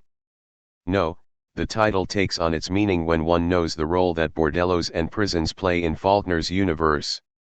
Nancy and Temple are 2 nuns who have entered the monastery of abjection and expiation. As diffuse as it is, doesn't Faulkner's faith run counter to your own agnosticism? I don't believe in God. That's true. But I am not an atheist nonetheless. I would even agree with Benjamin Constant that there is something vulgar, yes, worn out about being against religion.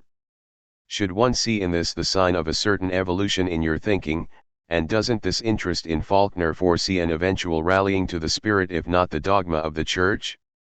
Certain readers of the Fall seem to hope for this. Nothing really justifies them in this.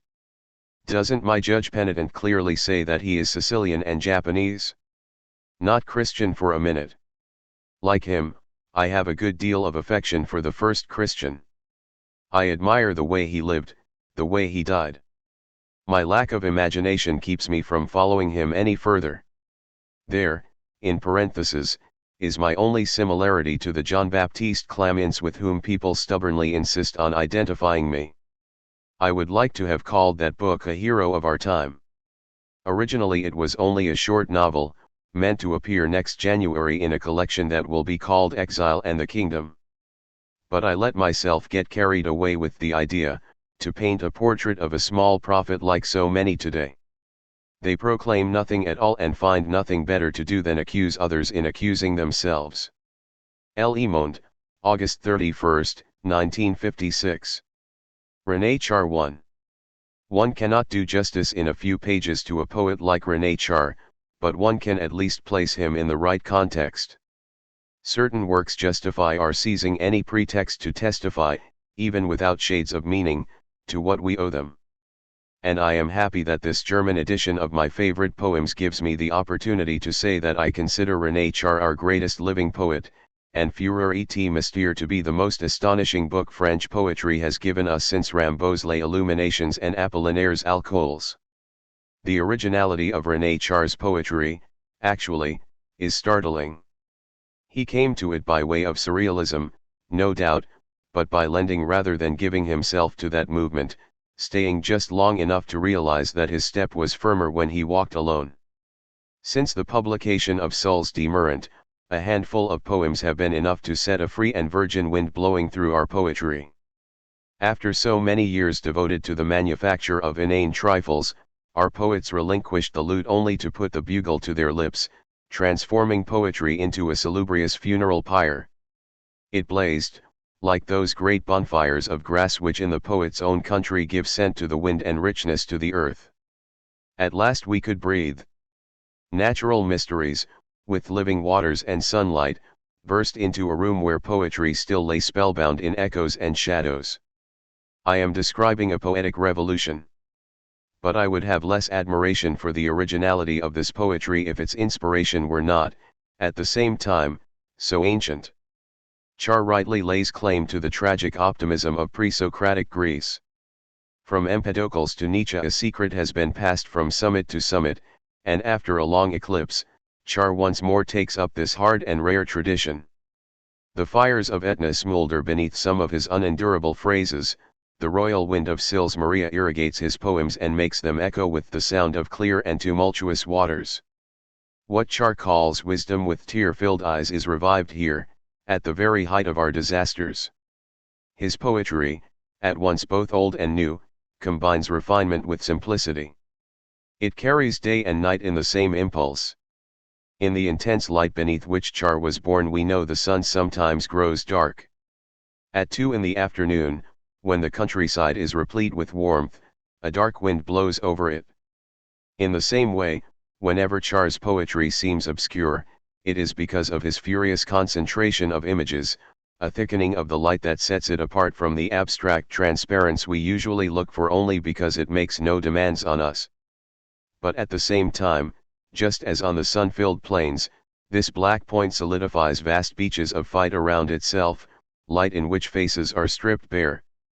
At the center of the poem Pulverise, for example, there is a mysterious hearth around which torrents of warm images inexhaustibly whirl. This is also why Char's poetry is so completely satisfying. At the heart of the obscurity through which we advance, the fixed, round light of Paul Valéry's skies would be of no use. It would bring nostalgia, not relief. In the strange and rigorous poetry René Char offers us, on the other hand, our very night shines forth in clarity and we learn to walk once more. This poet for all time speaks accurately for our own.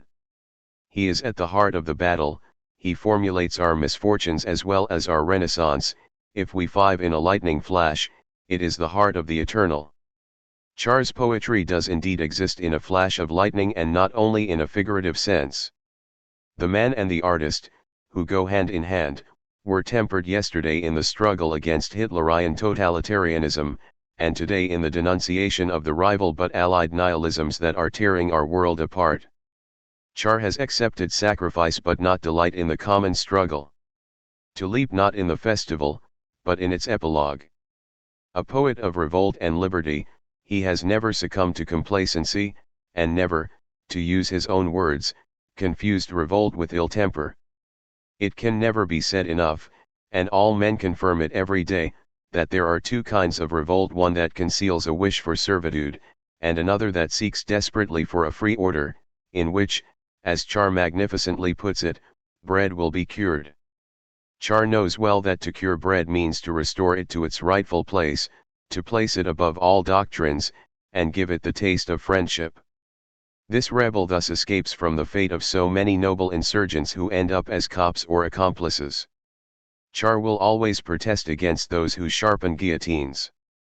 He will have no truck with prison bread, and bread will always taste better to him in a hobo's mouth than in the prosecuting attorney's.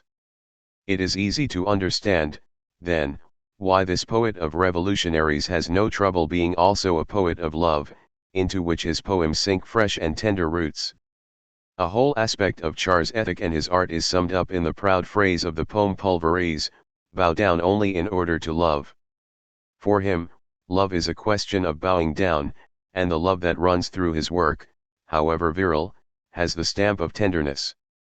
This is again why Char, caught up as we all are in the most confusing history, has not been afraid to maintain and celebrate within this history the beauty for which it has given us so desperate a thirst. Beauty surges from his admirable Furia et Hypnose, burning like the rebel's blade, red, streaming from a strange baptism, crowned with flames. We recognize her then for what she is, not some anemic, academic goddess, but the sweetheart, the mistress, the companion of our days. In the middle of the struggle, here is a poet who dared to shout at us, in our darkness, there is no one place for beauty. There is space for beauty everywhere. From that moment on, confronting the nihilism of his time and opposing all forms of betrayal, each of René Char's poems has been a milestone on the path to hope. What more can one ask of a poet in our time? In the midst of our dismantled citadels, by virtue of a generous and secret art, are woman, peace, and liberty hard to maintain.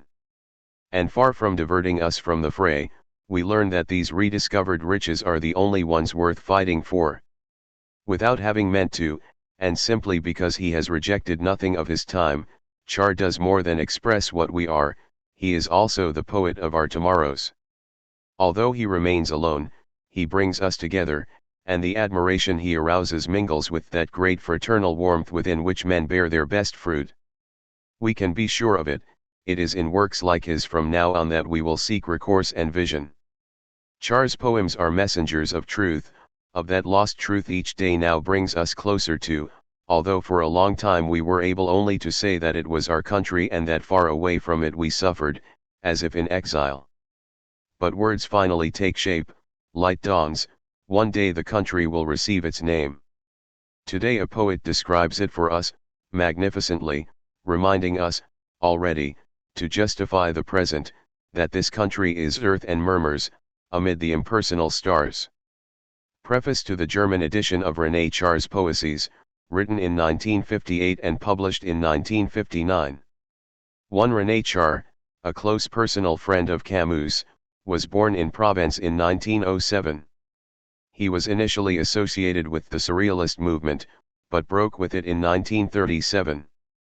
During World War II he fought as a member of the resistance. References to his experiences, which also inspired his book Feuilles et d'Hypnose in 1946, can be found in Carnets 2, pages 216-17, Alfred A. Knopf edition, p. 170. P.T. On Jean Grenier's Les Isles. I was 20 in Algiers when I read this book for the first time. I can do no better than compare its overwhelming effect, its influence on me and many of my friends, to the shock a whole generation in France received from Les Nourritures terrestres. But the revelation offered by Les Isles was of a different order. It suited us, whereas Gide's glorification of the senses left us at once full of admiration and puzzled.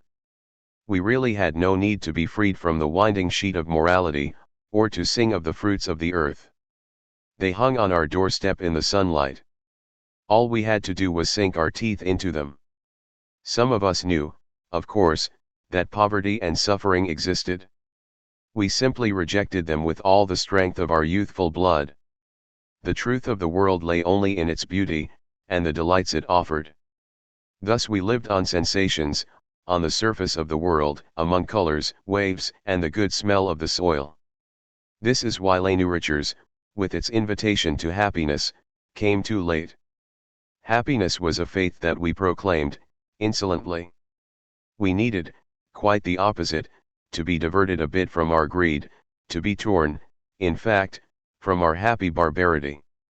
Of course, if gloomy preachers had stalked across our beaches hurling anathema at the world and at the creatures who enchanted us, our reaction would have been violent, or sarcastic.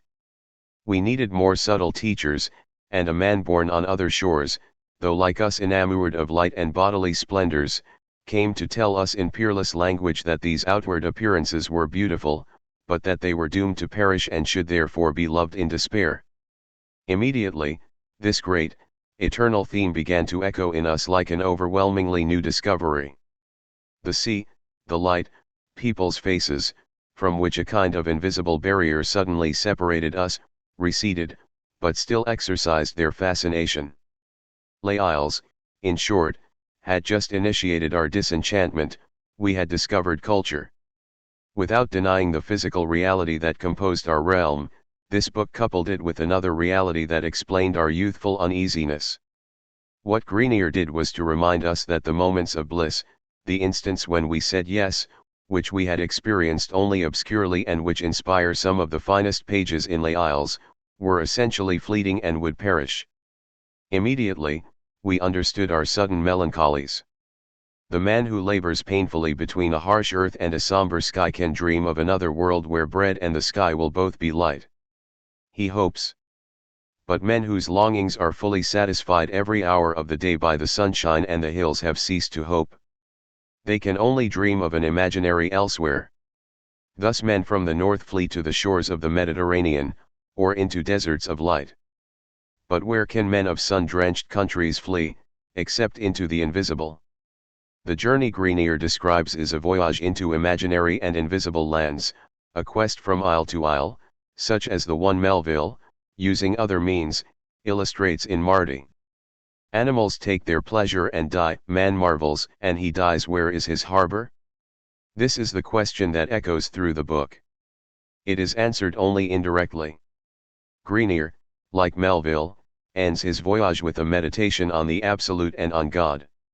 Speaking of the Hindus, he writes of a port that can be neither named nor situated in any particular place, of another island, but one forever distant, and in its own way deserted. Once again, for a young man brought up outside traditional religions, this prudent, elusive approach was perhaps the only way to direct him toward a deeper meditation on life. Personally, I had no lack of gods, the sun, the night, the sea. But these are gods of enjoyment, they fill one, then they leave one empty. With them alone for company I should have forgotten the gods in favor of enjoyment itself. I had to be reminded of mystery and holy things, of the finite nature of man, of a love that is impossible in order to return to my natural gods one day, less arrogantly. So I do not owe to Grenier certainties he neither could nor wished to give me. But I owe him, instead, a doubt which will never end and which, for example, has prevented me from being a humanist in the sense that it is understood today. I mean a man blinded by narrow certainties. From the very day I read Les Isles, I admired its pervasive tremor, and wanted to imitate it. I have long dreamed of arriving alone in a foreign town, alone and stripped of everything. I would have lived humbly, in poverty even. Above all else, I would have kept the secret. This is the kind of music that almost intoxicated me as I repeated it softly to myself, walking in the Algerian evenings. I felt that I was entering a new land, that one of those high-walled gardens which stood on the heights of my city, past which I often walked, catching only a whiff of invisible honeysuckle, and of which, in my poverty, I had dreamed, was finally left open to me. I was not mistaken. A garden of incomparable wealth was opening up to me. I had just discovered art. Someone was stirring dimly within me, longing to speak. Reading one book, hearing one conversation, can provoke this rebirth in a young person. One sentence stands out from the open book, one word still vibrates in the room, and suddenly, around the right word, the exact note, contradictions resolve themselves and disorder ceases. Already, at the same moment, in response to this perfect language, a timid, clumsier song rises from the darkness of our being. I believe I already wanted to write at the time I discovered Les Isles. But I really decided to do so only after reading this book. Other books contributed to this decision. Their role accomplished, I forgot them. But this book has not stopped living within me, and I have been reading it for 20 years. Even today, I find myself repeating, as if they were my own, phrases from Les Isles or other books by the same author. I don't regret it at all. I simply admire my good fortune, in that I, who more than anyone else needed to bow down before someone, should have found a teacher, at just the right moment, and that I should have been able to continue to love and admire him from year to year and from work to work. For it is indeed lucky to be able to experience, at least once in one's lifetime, this enthusiastic submission to another person.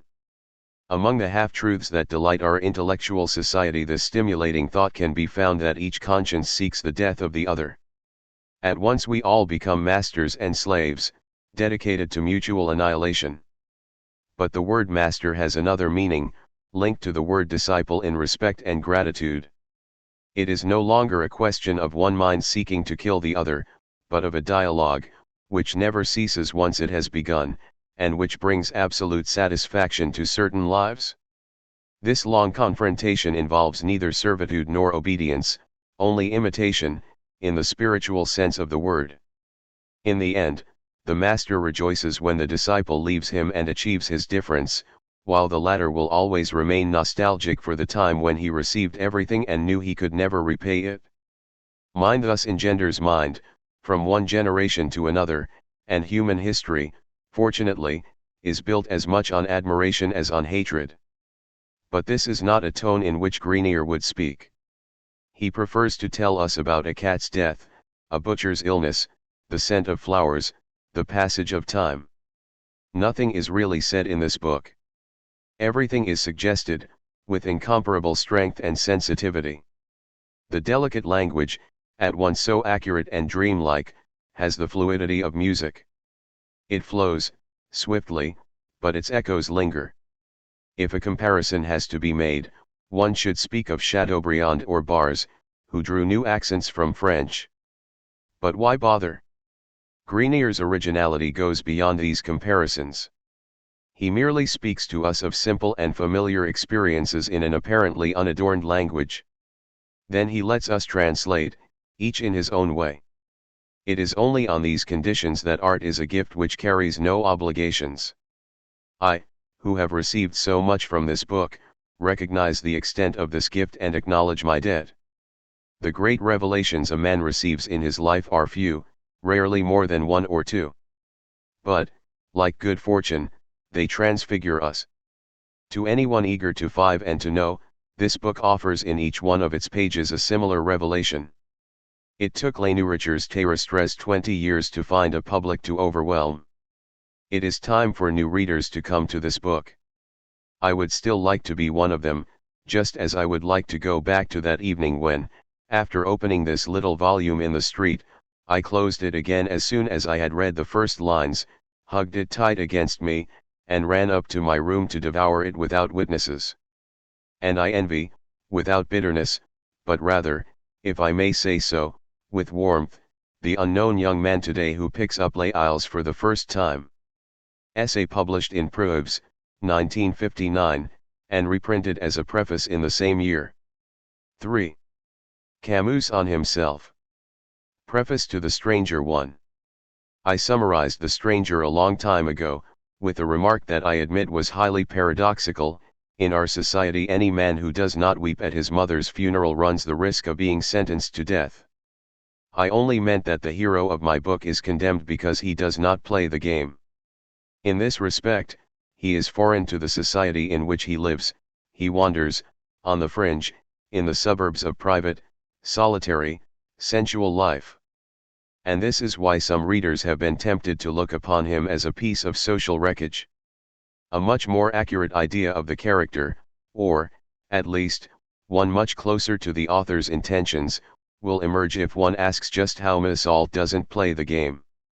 The reply is a simple one: he refuses to lie. To lie is not only to say what isn't true. It is also and above all, to say more than is true, and, as far as the human heart is concerned, to express more than one feels. This is what we all do, every day, to simplify life. He says what he is, he refuses to hide his feelings, and immediately society feels threatened. He is asked, for example, to say that he regrets his crime, in the approved manner. He replies that what he feels is annoyance rather than real regret. And this shade of meaning condemns him. For me, therefore, Meursault is not a piece of social wreckage, but a poor and naked man enamored of a sun that leaves no shadows. Far from being bereft of all feeling, he is animated by a passion that is deep because it is stubborn, a passion for the absolute and for truth. This truth is still a negative one, the truth of what we are and what we feel, but without it no conquest of ourselves or of the world will ever be possible. One would therefore not be much mistaken to read The Stranger as the story of a man who, without any heroics, agrees to die for the truth. I also happen to say, again paradoxically, that I had tried to draw in my character the only Christ we deserve. It will be understood, after my explanations, that I said this with no blasphemous intent, and only with the slightly ironic affection an artist has the right to feel for the characters he has created. January 8, 1955. Published as a preface to the American University edition, 1958. 1. When L'Étranger, The Stranger, was published in 1942, Camus noted down his reactions to some of the criticisms and interpretations that appeared in the French press. In 1942, for example, he wrote in his Carnets 2, pages 32-4, Alfred A. Knopf edition, pages 20-2, the draft of a long letter pointing out how completely his book had been misunderstood by a critic who had not taken into account the scene in which Meursault explains his attitude to the priest. In all probability, this letter was inspired by a review the Catholic critic André Rousseau's had published in Le Figaro Littéraire on July 17, 1942. At that time, however, Camus insisted mainly on the way in which his character defined himself negatively, and did not really present him as potentially heroic. He took a further step toward doing this in an interview published in Le Littéraire on August 10, 1946, when he told Guiton Picon that the critics had failed to see the importance of the Algerian atmosphere in The Stranger. The men in Algeria, he explained, live like my hero, in complete simplicity. Naturally, you can understand Meursault, but an Algerian will do so much more freely and more fully. The 1955 preface is directed first and foremost against critics like Father Trois-Fontaines, Wyndham Lewis, Pierre Lafeu, and Aime Patry, who have argued that Meursault was a schizophrenic, or a moron, or have seen him as an example of the mechanization and depersonalization of modern life. P.T. Letter to Roland Barthes on the Plague 1. Paris, January 11, 1955. My dear Barthes. However attractive it may appear, I find it difficult to share your point of view on the plague. Of course, all comments are justifiable, within an honest critical appraisal, and it is both possible and significant to venture as far as you do. But it seems to me that every work contains a number of obvious factors to which the author is justified in calling attention if only to indicate the limits within which the commentary ought to go. To say, for example, that the plague lays the foundation for an anti-historical ethic and an attitude of political solitude, involves, in my view, exposing oneself to a number of contradictions, and, above all, involves going beyond a certain number of obvious facts which I shall briefly summarize here. 1. The plague, which I wanted to be read on a number of levels, nevertheless has as its obvious content the struggle of the European resistance movements against Nazism. The proof of this is that although the specific enemy is nowhere named, everyone in every European country recognized it. Let me add that a long extract from the plague appeared during the occupation, in a collection of underground texts, and that this fact alone would justify the transposition I made. In a sense, the plague is more than a chronicle of the resistance. But certainly it is nothing less. 2. Compared to The Stranger, the plague does, beyond any possible discussion, represent the transition from an attitude of solitary revolt to the recognition of a community whose struggles must be shared. If there is an evolution from The Stranger to the plague, it is in the direction of solidarity and participation. 3. The theme of separation, whose importance in the book you bring out very well, throws a good deal of light on this point. Rambert, who embodies this theme, does in fact give up private life in order to take his place in the common struggle. Parenthetically, this character alone shows how misleading it is to contrast the friend and the militant. For the one virtue common to them both is active fraternity, which no history, in the last resort, has ever done without. For the plague ends, moreover, with the promise and acceptance of struggles yet to come. It is a testimony of all that had to be done, and that men would doubtless have to do again against terror and its tireless weapons, whatever their personal anguish. I could develop my point of view further. But even if I already find it possible to consider the ethic at work in the plague inadequate, and it must then be stated what more complete morality it is being compared with, and legitimate to criticize its aesthetic. Many of your remarks are clarified by the very simple fact that I do not believe in realism in art. I find it, on the contrary, very difficult to agree with you when you say in your conclusion that its author rejects the solidarity of our history in the making. Difficult and, permit me to say in all friendship, a little disappointing. In any case, the question you ask, what would the fighters against the plague do confronted with the all too human face of the scourge, is unjust in this respect. It ought to have been asked in the past tense, and then it would have received the answer, a positive one. What these fighters, whose experience I have to some extent translated, did do, they did in fact against men, and you know at what cost. They will do it again, no doubt, when any terror confronts them, whatever face it may assume, for terror has several faces. Still another justification for my not having named any particular one, in order better to strike at them all. Doubtless this is what I'm reproached with, the fact that the plague can apply to any resistance against any tyranny. But it is not legitimate to reproach me or, above all, to accuse me of rejecting history unless it is proclaimed that the only way of taking part in history is to make tyranny legitimate. This is not what you do, I know.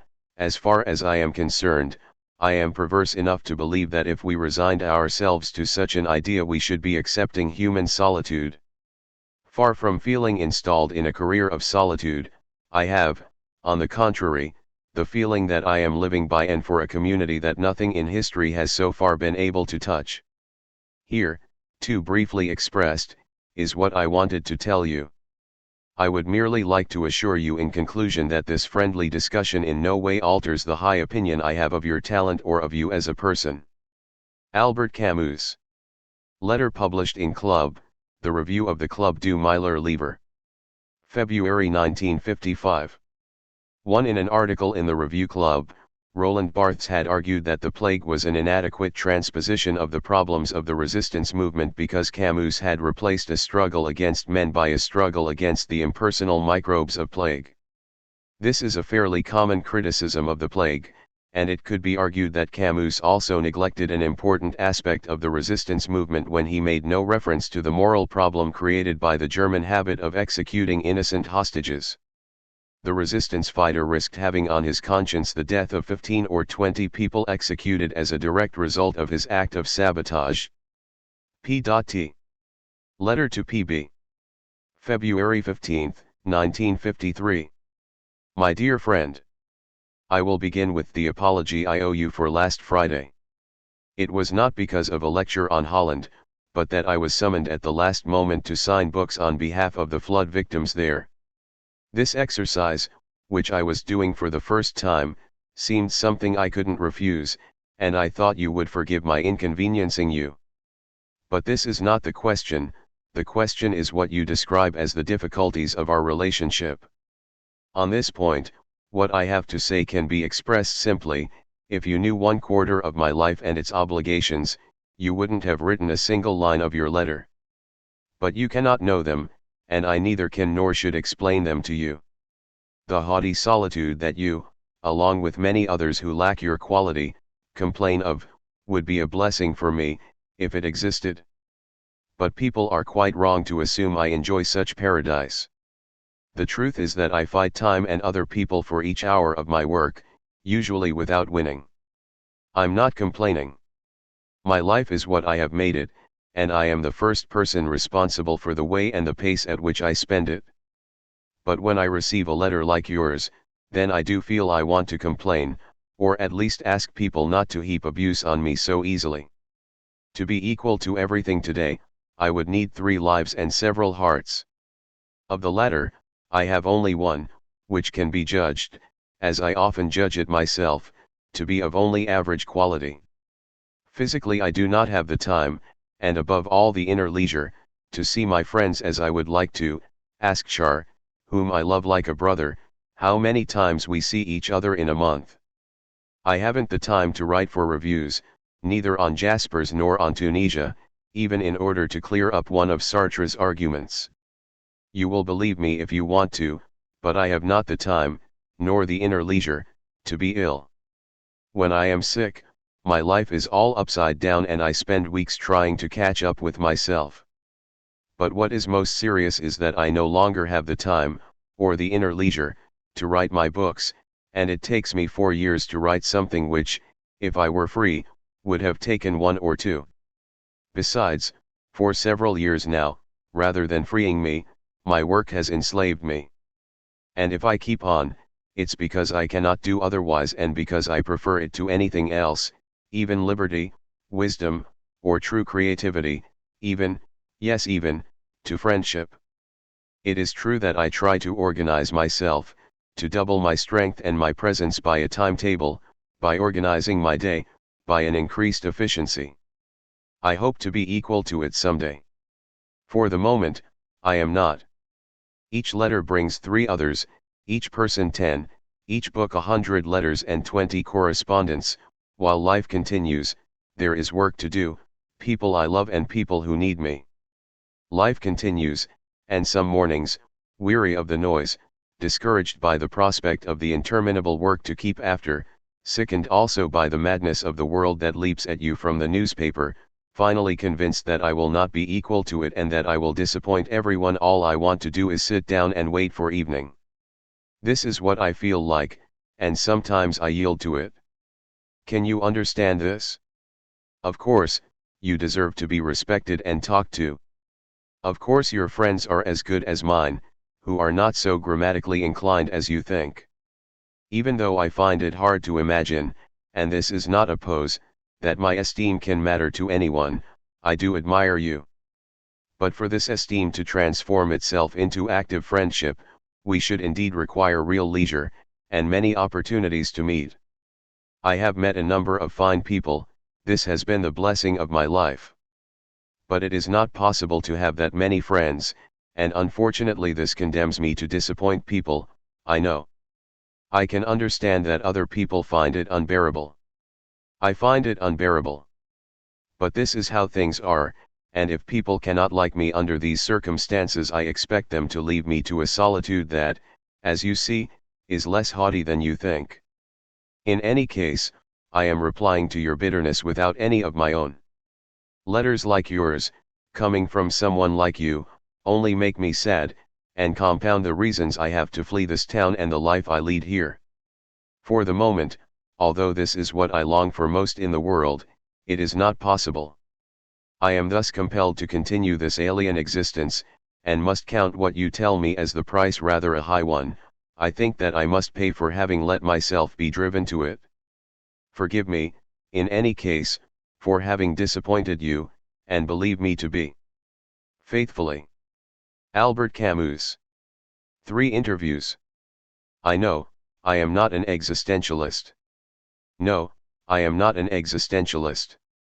Sartre and I are always surprised to see our names linked. We have even thought of publishing a short statement in which the undersigned declare that they have nothing in common with each other and refuse to be held responsible for the debts they might respectively incur. It's a joke, actually. Sartre and I published all our books, without exception, before we had ever met.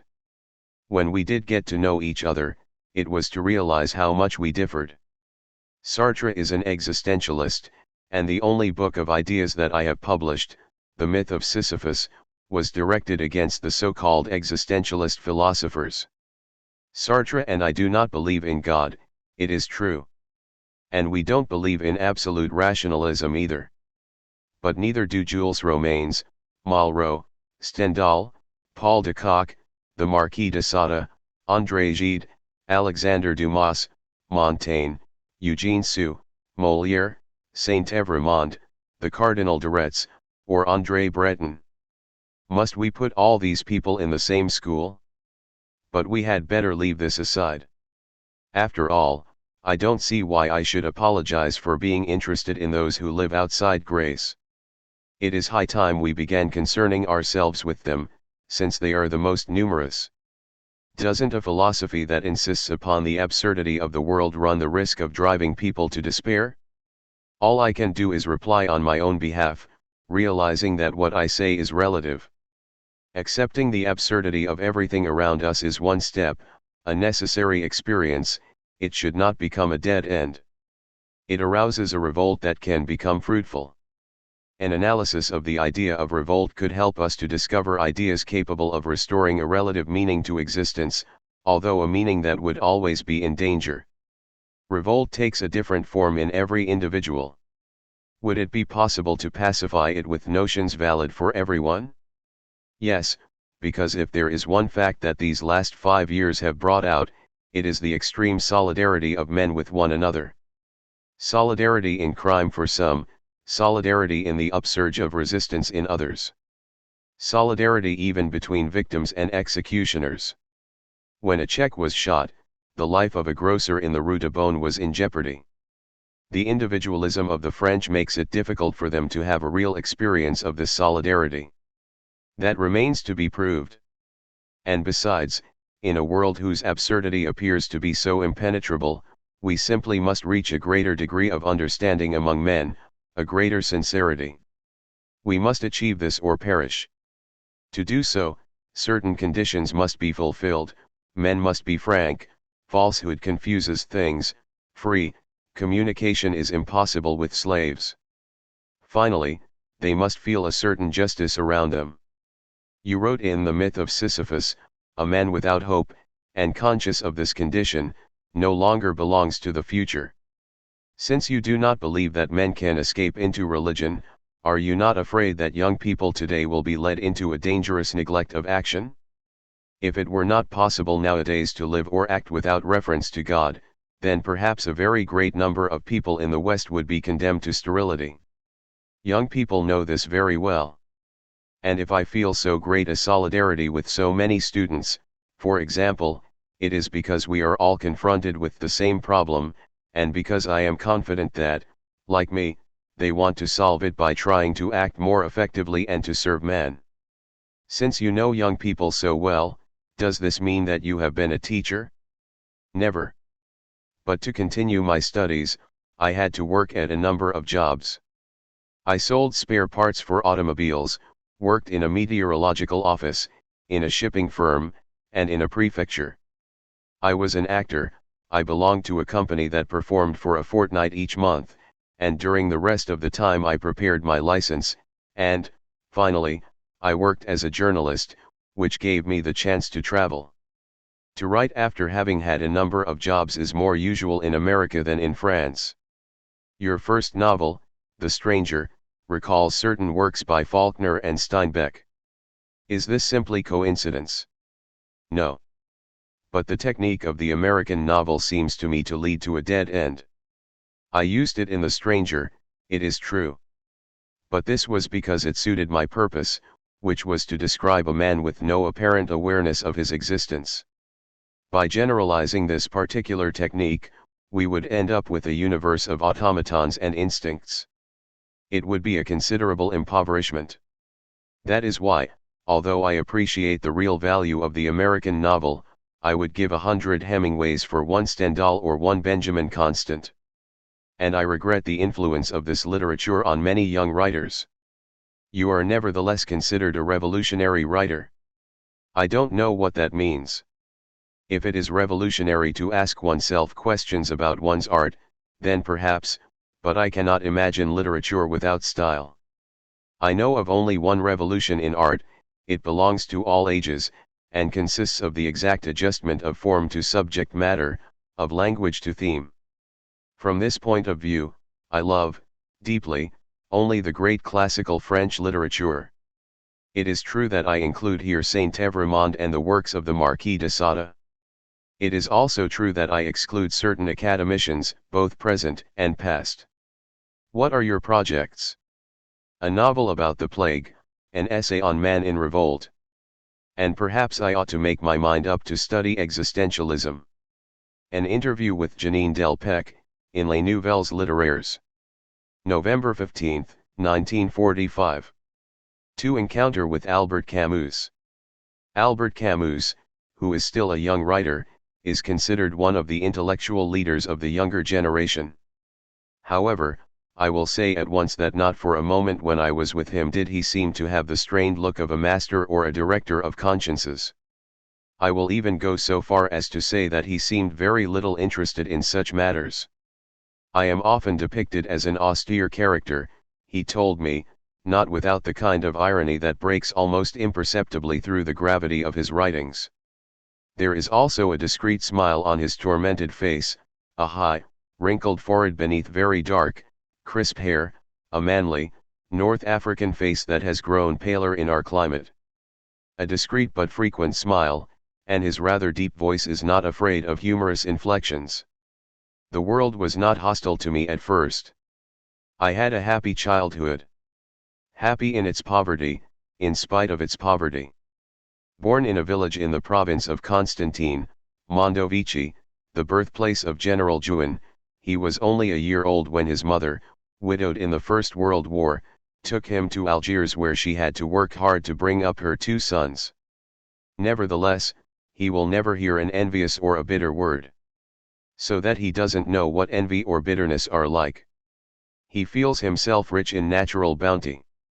In Africa, of course, this is easier. He enjoys the sun and the sea, lives happily in the street or on the beach, until the day when he allows himself to be convinced of the usefulness of acquiring knowledge. He studies at the Lycée d'Alger, has to take a number of jobs in order to carry on up to the license. He even works as an actor.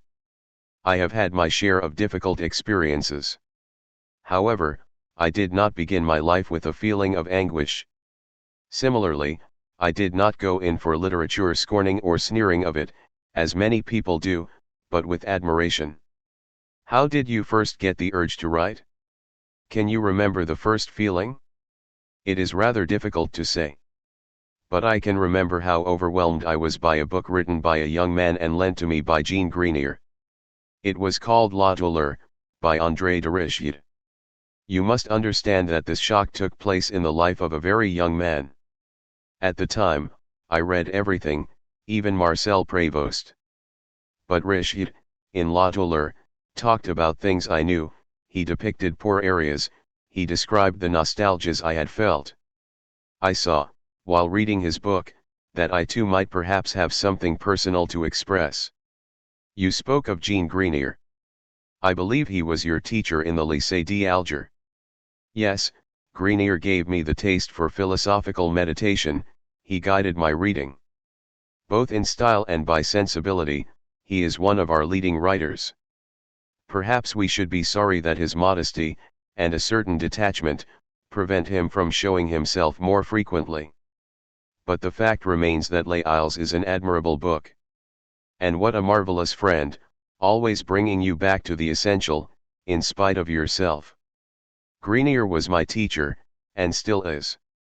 The highly classical purity of your art has often made me think that Gide was your master as well. He reigned over my youth while Grenier nonetheless remained the keeper of the garden Gide, or to be more accurate, the Malraux-Gide conjunction. Montherlant also affected me very deeply at that time. Not only by the ascendancy of his style, Service Inutile is a book that moved me.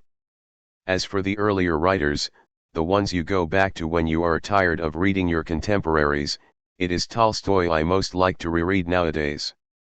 There is an anguish in Tolstoy and a tragic sense doubtless less spectacular than Dostoevsky's, but which I persist in finding overwhelming since it remained his own fate until the very end. Of the two, it was Dostoevsky after all who died in his own bed. You yourself are often thought of as riddled with anguish. You are seen as a pessimistic writer. What do you think of this weighty reputation? First of all, that I very obviously do not adopt the opposite attitude. Comfortable optimism surely seems like a bad joke in today's world. Having said this, I am not one of those who proclaim that the world is hurtling toward its doom. I do not believe in the final collapse of our civilization. I believe without, of course, nursing anything but reasonable illusions on this subject that a renaissance is possible. If the world were hurtling toward its doom, we would have to blame apocalyptic modes of thought. Not every pose horrifies me. But I have no sympathy at all for that of poet Maudit. When I do happen to look for what is most fundamental in me, what I find is a taste for happiness. I have a very keen liking for people. I have no contempt for the human race. I think that one can feel proud of being the contemporary of a certain number of men of our day whom I respect and admire. At the center of my work there is an invincible sun. It seems to me that all this does not make up a very sad philosophy. Not sad. Grave and concerned. How could this fail to be the case, when one is as sensitive as you are to the drama of our century? I am, in fact, very sensitive to it, and perhaps it is the sensitivity which has led me to write books which are, up to now, blacker than I would have liked. But it is also the sensitivity which has given you the attention and trust of a large section of young people. In turn, the new generation looks on you today as one of its masters. This time, the author of The Plague laughs out loud. A master, already. But I don't claim to teach anybody. Whoever thinks this is mistaken. The problems confronting young people today are the same ones confronting me, that is all. And I am far from having solved them. I therefore do not think that I have any right to play the role you mention. What are young people looking for? Certainties. I haven't many to offer them. All I can say definitely is that there is a certain order of degradation I shall always refuse. I think this is something they feel. Those who trust me know that I will never lie to them. As to the young people who ask others to think for them, we must say no to them in the clearest possible terms. That is all I have to say. Let us go back to your own formation. You acknowledge having learned from André Gide. But which André Gide? For there are several, are there not?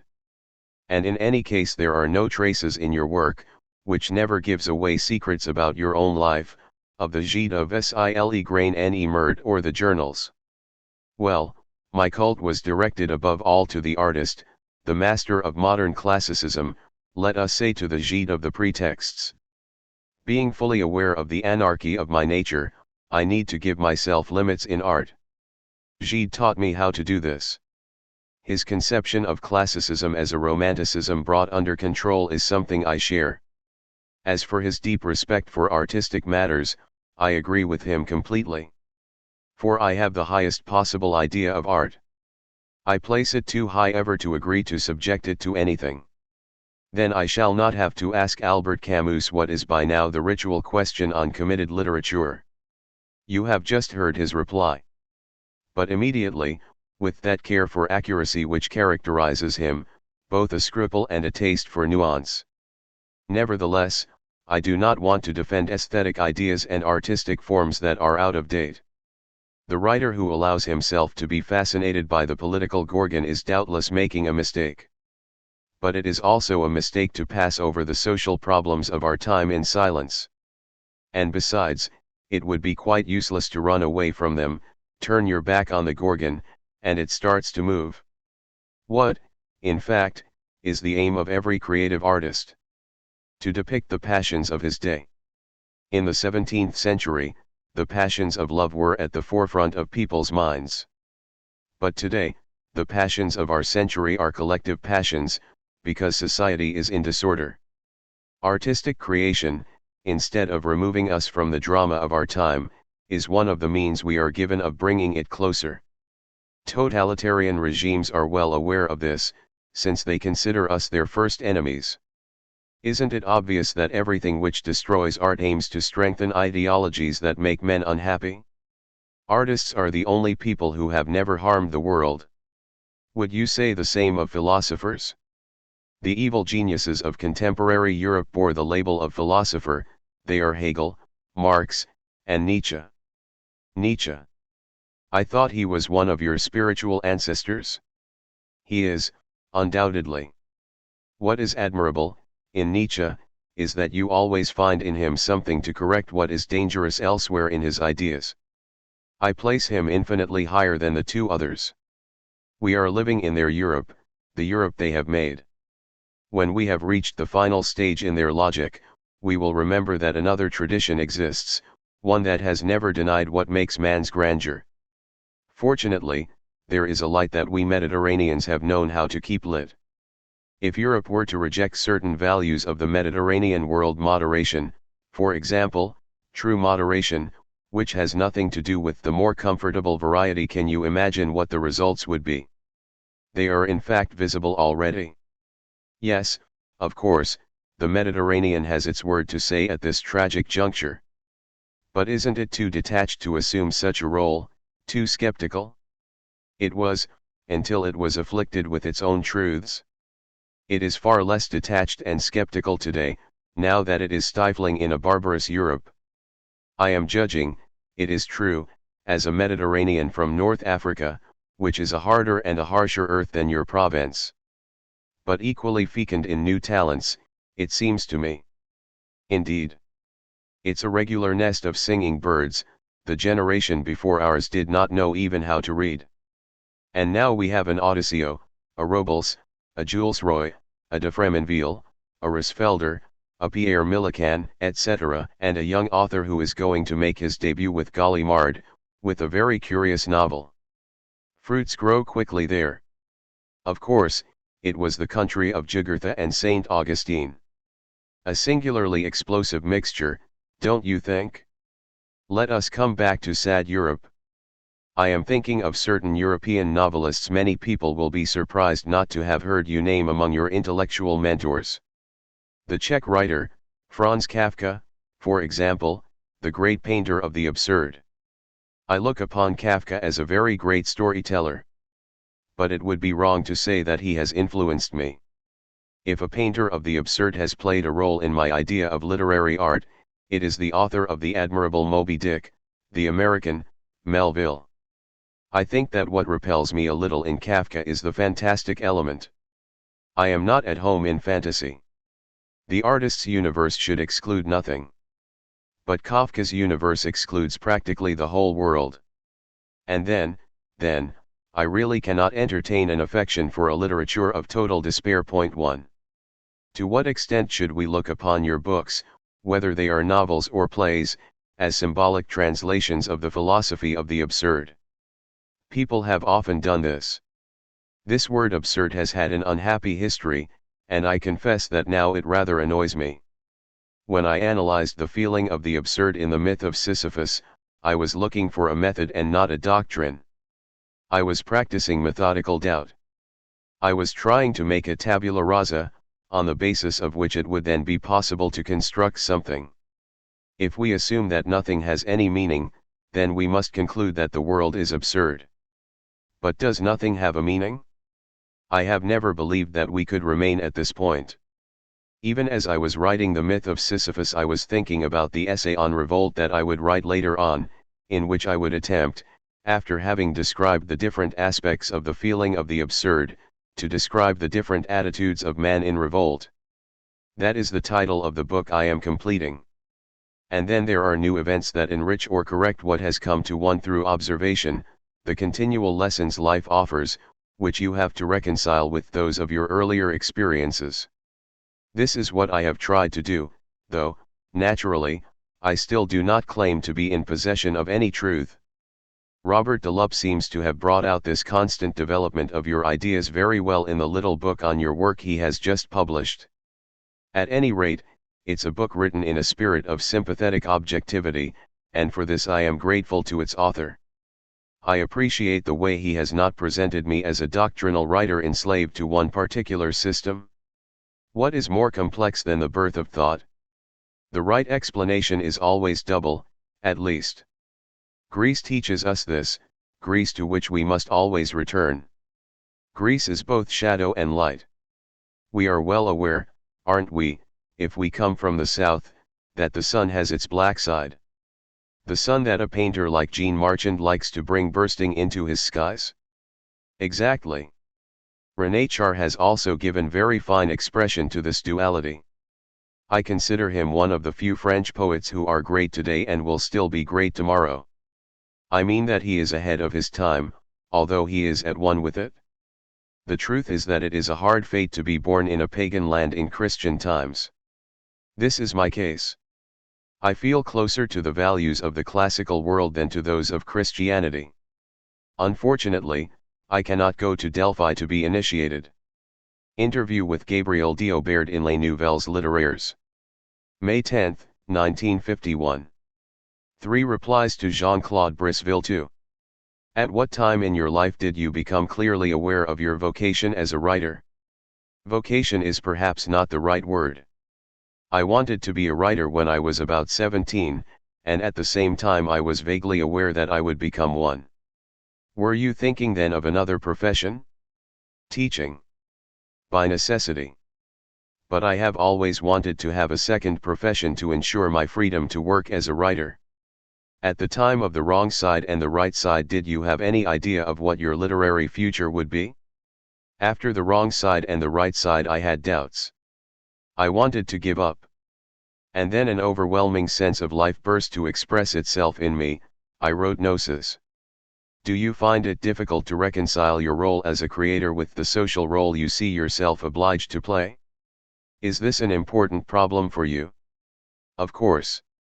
But our century has reached the point where it gives so derisory or odious a face to social preoccupations that it helps us to feel freer in this respect. The fact remains that writing while others are gagged or imprisoned is a delicate undertaking. So as not to fall short, either in one direction or in the other, we have to remember that the writer lives for his work and fights for liberties. Do you feel at ease in your personality as a writer? Very much at ease in my private relationships. But the public aspect of my calling, which I have never liked, is becoming unbearable. If for any reason you had to give up writing, do you think that you could nevertheless be happy? Would the simple agreement between the earth and the foot of which you speak in Caligula be enough to compensate for the happiness of expressing yourself? When I was younger, I could have been happy without writing. Even today I have great gifts for silent happiness. However, I have to acknowledge now that I probably could not live without my art. Do you think that your early success, the fact of having been considered, whether you wanted it or not, as an intellectual master after the publication of the Myth of Sisyphus, has given any particular direction to your work? Do you, in short, think that you would have written the same books if you had composed them in relative obscurity? Of course, having a reputation changed many things. But, on this point, I have few complexes. My rule has always been a simple one: refuse all that could be refused quietly. In any case, make no effort to gain either reputation or obscurity. Accept either in silence, if it is to be one or the other, and perhaps accept them both. As to being an intellectual leader, it simply makes me laugh. To teach, you need to know. To guide other people, you must know how to guide yourself. Even so, it is true that I have known the servitudes of having a reputation before having written all my books. The most obvious consequence of this is that I have been obliged, and still am obliged, to struggle against society to find time for my work. I manage, but at a high price. Do you consider the main part of your work as completed? I am 45, and have a rather disturbing vitality. Does the development of your work follow a general plan established long in advance, or do you discover this plan while you are actually writing? Both. There is a plan that circumstances, on the one hand, and the actual writing of my books, on the other, tend to modify. What is your method of working? Notes, scraps of paper, vague musing, and this for years on end. One day, the idea, the conception that causes these scattered fragments to coagulate, comes along. Then the long and painful task of setting everything to order begins. And this task is all the longer because of the immensity of my profound anarchy. Do you feel the need to talk about the work while you are writing it? No. When, once in a while, I happen to talk about it, I am not pleased with myself. When it is completed, do you ask the views of a friend, or do you content yourself with your own opinion? I have 2 or 3 friends who read my manuscripts and note down what they don't like. 9 times out of 10, they are right, and I make the correction. What, in your work as a writer, is the moment you prefer, the conception, the first draft, the working over of what you have written? The moment of conception. Do you see any kind of relationship in the artist between the life of the body and his inspiration, or the nature of his work? If so, what do you think this relationship is? Physical life in the open air, in the sun, sport, and a proper balance in my body are, for me, the conditions under which I do my best intellectual work. Together, and the two things are connected, with a good timetable. To tell the truth, I rarely find myself in these conditions. But in any case I know that creation is an intellectual and bodily discipline, a school of energy. I have never achieved anything in anarchy or physical slackness. Do you work regularly? I try to. When everything is going well, 4 or 5 hours at the start of every day. When everything is going badly. Do you find fault with yourself when you put your work off to the next day? Yes. I feel guilty. How shall I put it? I don't like myself. Is there a character in your work of whom you are particularly fond? Marie, Dora, Celeste. Point 3. There seem to be two families of people in your work. The first, illustrated by Caligula, seem to correspond to a taste for powerful individuality. The second, which might be represented by Miss Alt, correspond to the temptation of self-effacement. Can you recognize this double direction in yourself? Yes, I have a liking for energy and conquests. But I soon tire of what I have obtained. This is my great weakness. I also have a liking for obscurity, for self-effacement. But the passion for life urges me forward again. In short, I never solve the dilemma. Which technique, fiction, the theater, or the essay, gives you the most satisfaction as a creator? The alliance of all these techniques in the service of a single work. It seems from some of your writings that you see an art of living in the theater. Do you agree with this? That would be saying a great deal.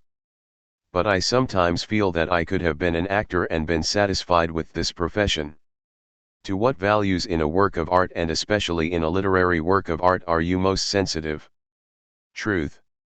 And the artistic values that reflect it? Is there a theme in your work that you think is important and that you consider has been neglected by your commentators? Humor. How do you look on the part of your work which is already completed? I don't reread it. It is dead for me. I want, to do something else. What, in your view, distinguishes the creator? The ability to renew himself.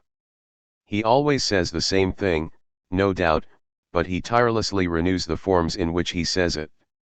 He has a horror of rhymes. Which writers have formed you, or, at least, have helped you to become aware of what you wanted to say? Among the moderns, Grenier, Malraux, Montherlant. Among classical writers, Pascal, Molière. 19th century Russian literature. The Spanish writers. What importance do you attribute to the plastic arts? I would have liked to be a sculptor. Sculpture for me is the greatest of arts. And music? When I was young, I used to get drunk on it.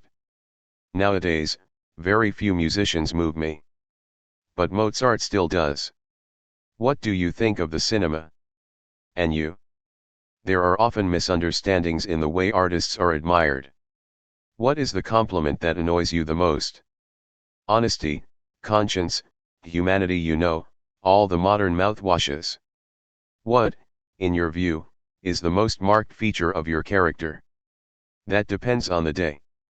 But, often, a kind of blind, heavy obstinacy. Which human characteristic do you value highest? There is a mixture of intelligence and courage, which is fairly rare, that I like very much. Your last hero, the narrator in The Fall, seems discouraged. Does he express what you feel at the present moment? My hero is indeed discouraged, and this is why, as a good modern nihilist, he exalts servitude. Have I chosen to exalt servitude? You once wrote, "Secret of my universe, imagine God without the immortality of the soul." Can you define more exactly what you meant? Yes. I have a sense of the sacred and I don't believe in a future life, that's all. is the simple pleasure of being alive, and the dispersion which it implies, threatened, in your view, by a vocation an artistic one, for example, and by the discipline it demands? Yes, unfortunately. I like burning, active days, a free life. And this is why discipline is hard, and necessary. And this is why it is good to escape from it sometimes. Have you a rule for living, or do you improvise, according to the circumstances and your reactions at the time? I make strict rules for myself, in order to correct my nature. It is my nature in the end that I obey. The result is by no means brilliant. What, for example, was your first reaction to the personal attacks directed against you in the press after the award of the Nobel Prize? Oh, first of all, I felt hurt. When a man has never asked for anything in his life, and is then suddenly subjected to excessive praise and excessive blame, both praise and blame are equally painful. And then I soon rediscovered the notion I normally rely on whenever things go against me, that this was in the order of things. Do you know the remark of a man who was a great solitary being in spite of himself? They have no love for me. Is this a reason for not blessing them? No, everything that happens to me is good, in a sense. Besides, these noisy events are essentially secondary. What wish would you make, at this stage in your life? Within a superabundance of life-giving and restoring forces, even misfortunes have a sun-like glow and engender their own consolation. This remark of Nietzsche's is true, and I have experienced it myself. And all I ask is that this strength and this superabundance should be given to me again, even if infrequently. La Bibliothèque idéale, Gallimard, 1959. Albert Camus. Albert Camus was born in Algeria in 1913. He spent the early years of his life in North Africa, where he became a journalist, and from 1935 to 1938 he ran the Théâtre de l'Équipe, a company that produced plays by Malraux, Gide, Synge, Dostoevsky, and others. During World War II he was one of the leading writers of the French Resistance and editor of Combat, an underground newspaper he helped found. His fiction, including The Stranger, The Plague, The Fall, and Exile and the Kingdom, his philosophical essays, The Myth of Sisyphus and the Rebel, and his plays have assured his preeminent position in modern letters. In 1957, Camus was awarded the Nobel Prize for Literature. Upon his untimely death in a road accident in 1960, Jean-Paul Sartre wrote, "Camus could never cease to be one of the principal forces in our cultural domain, nor to represent, in his own way, the history of France and this century."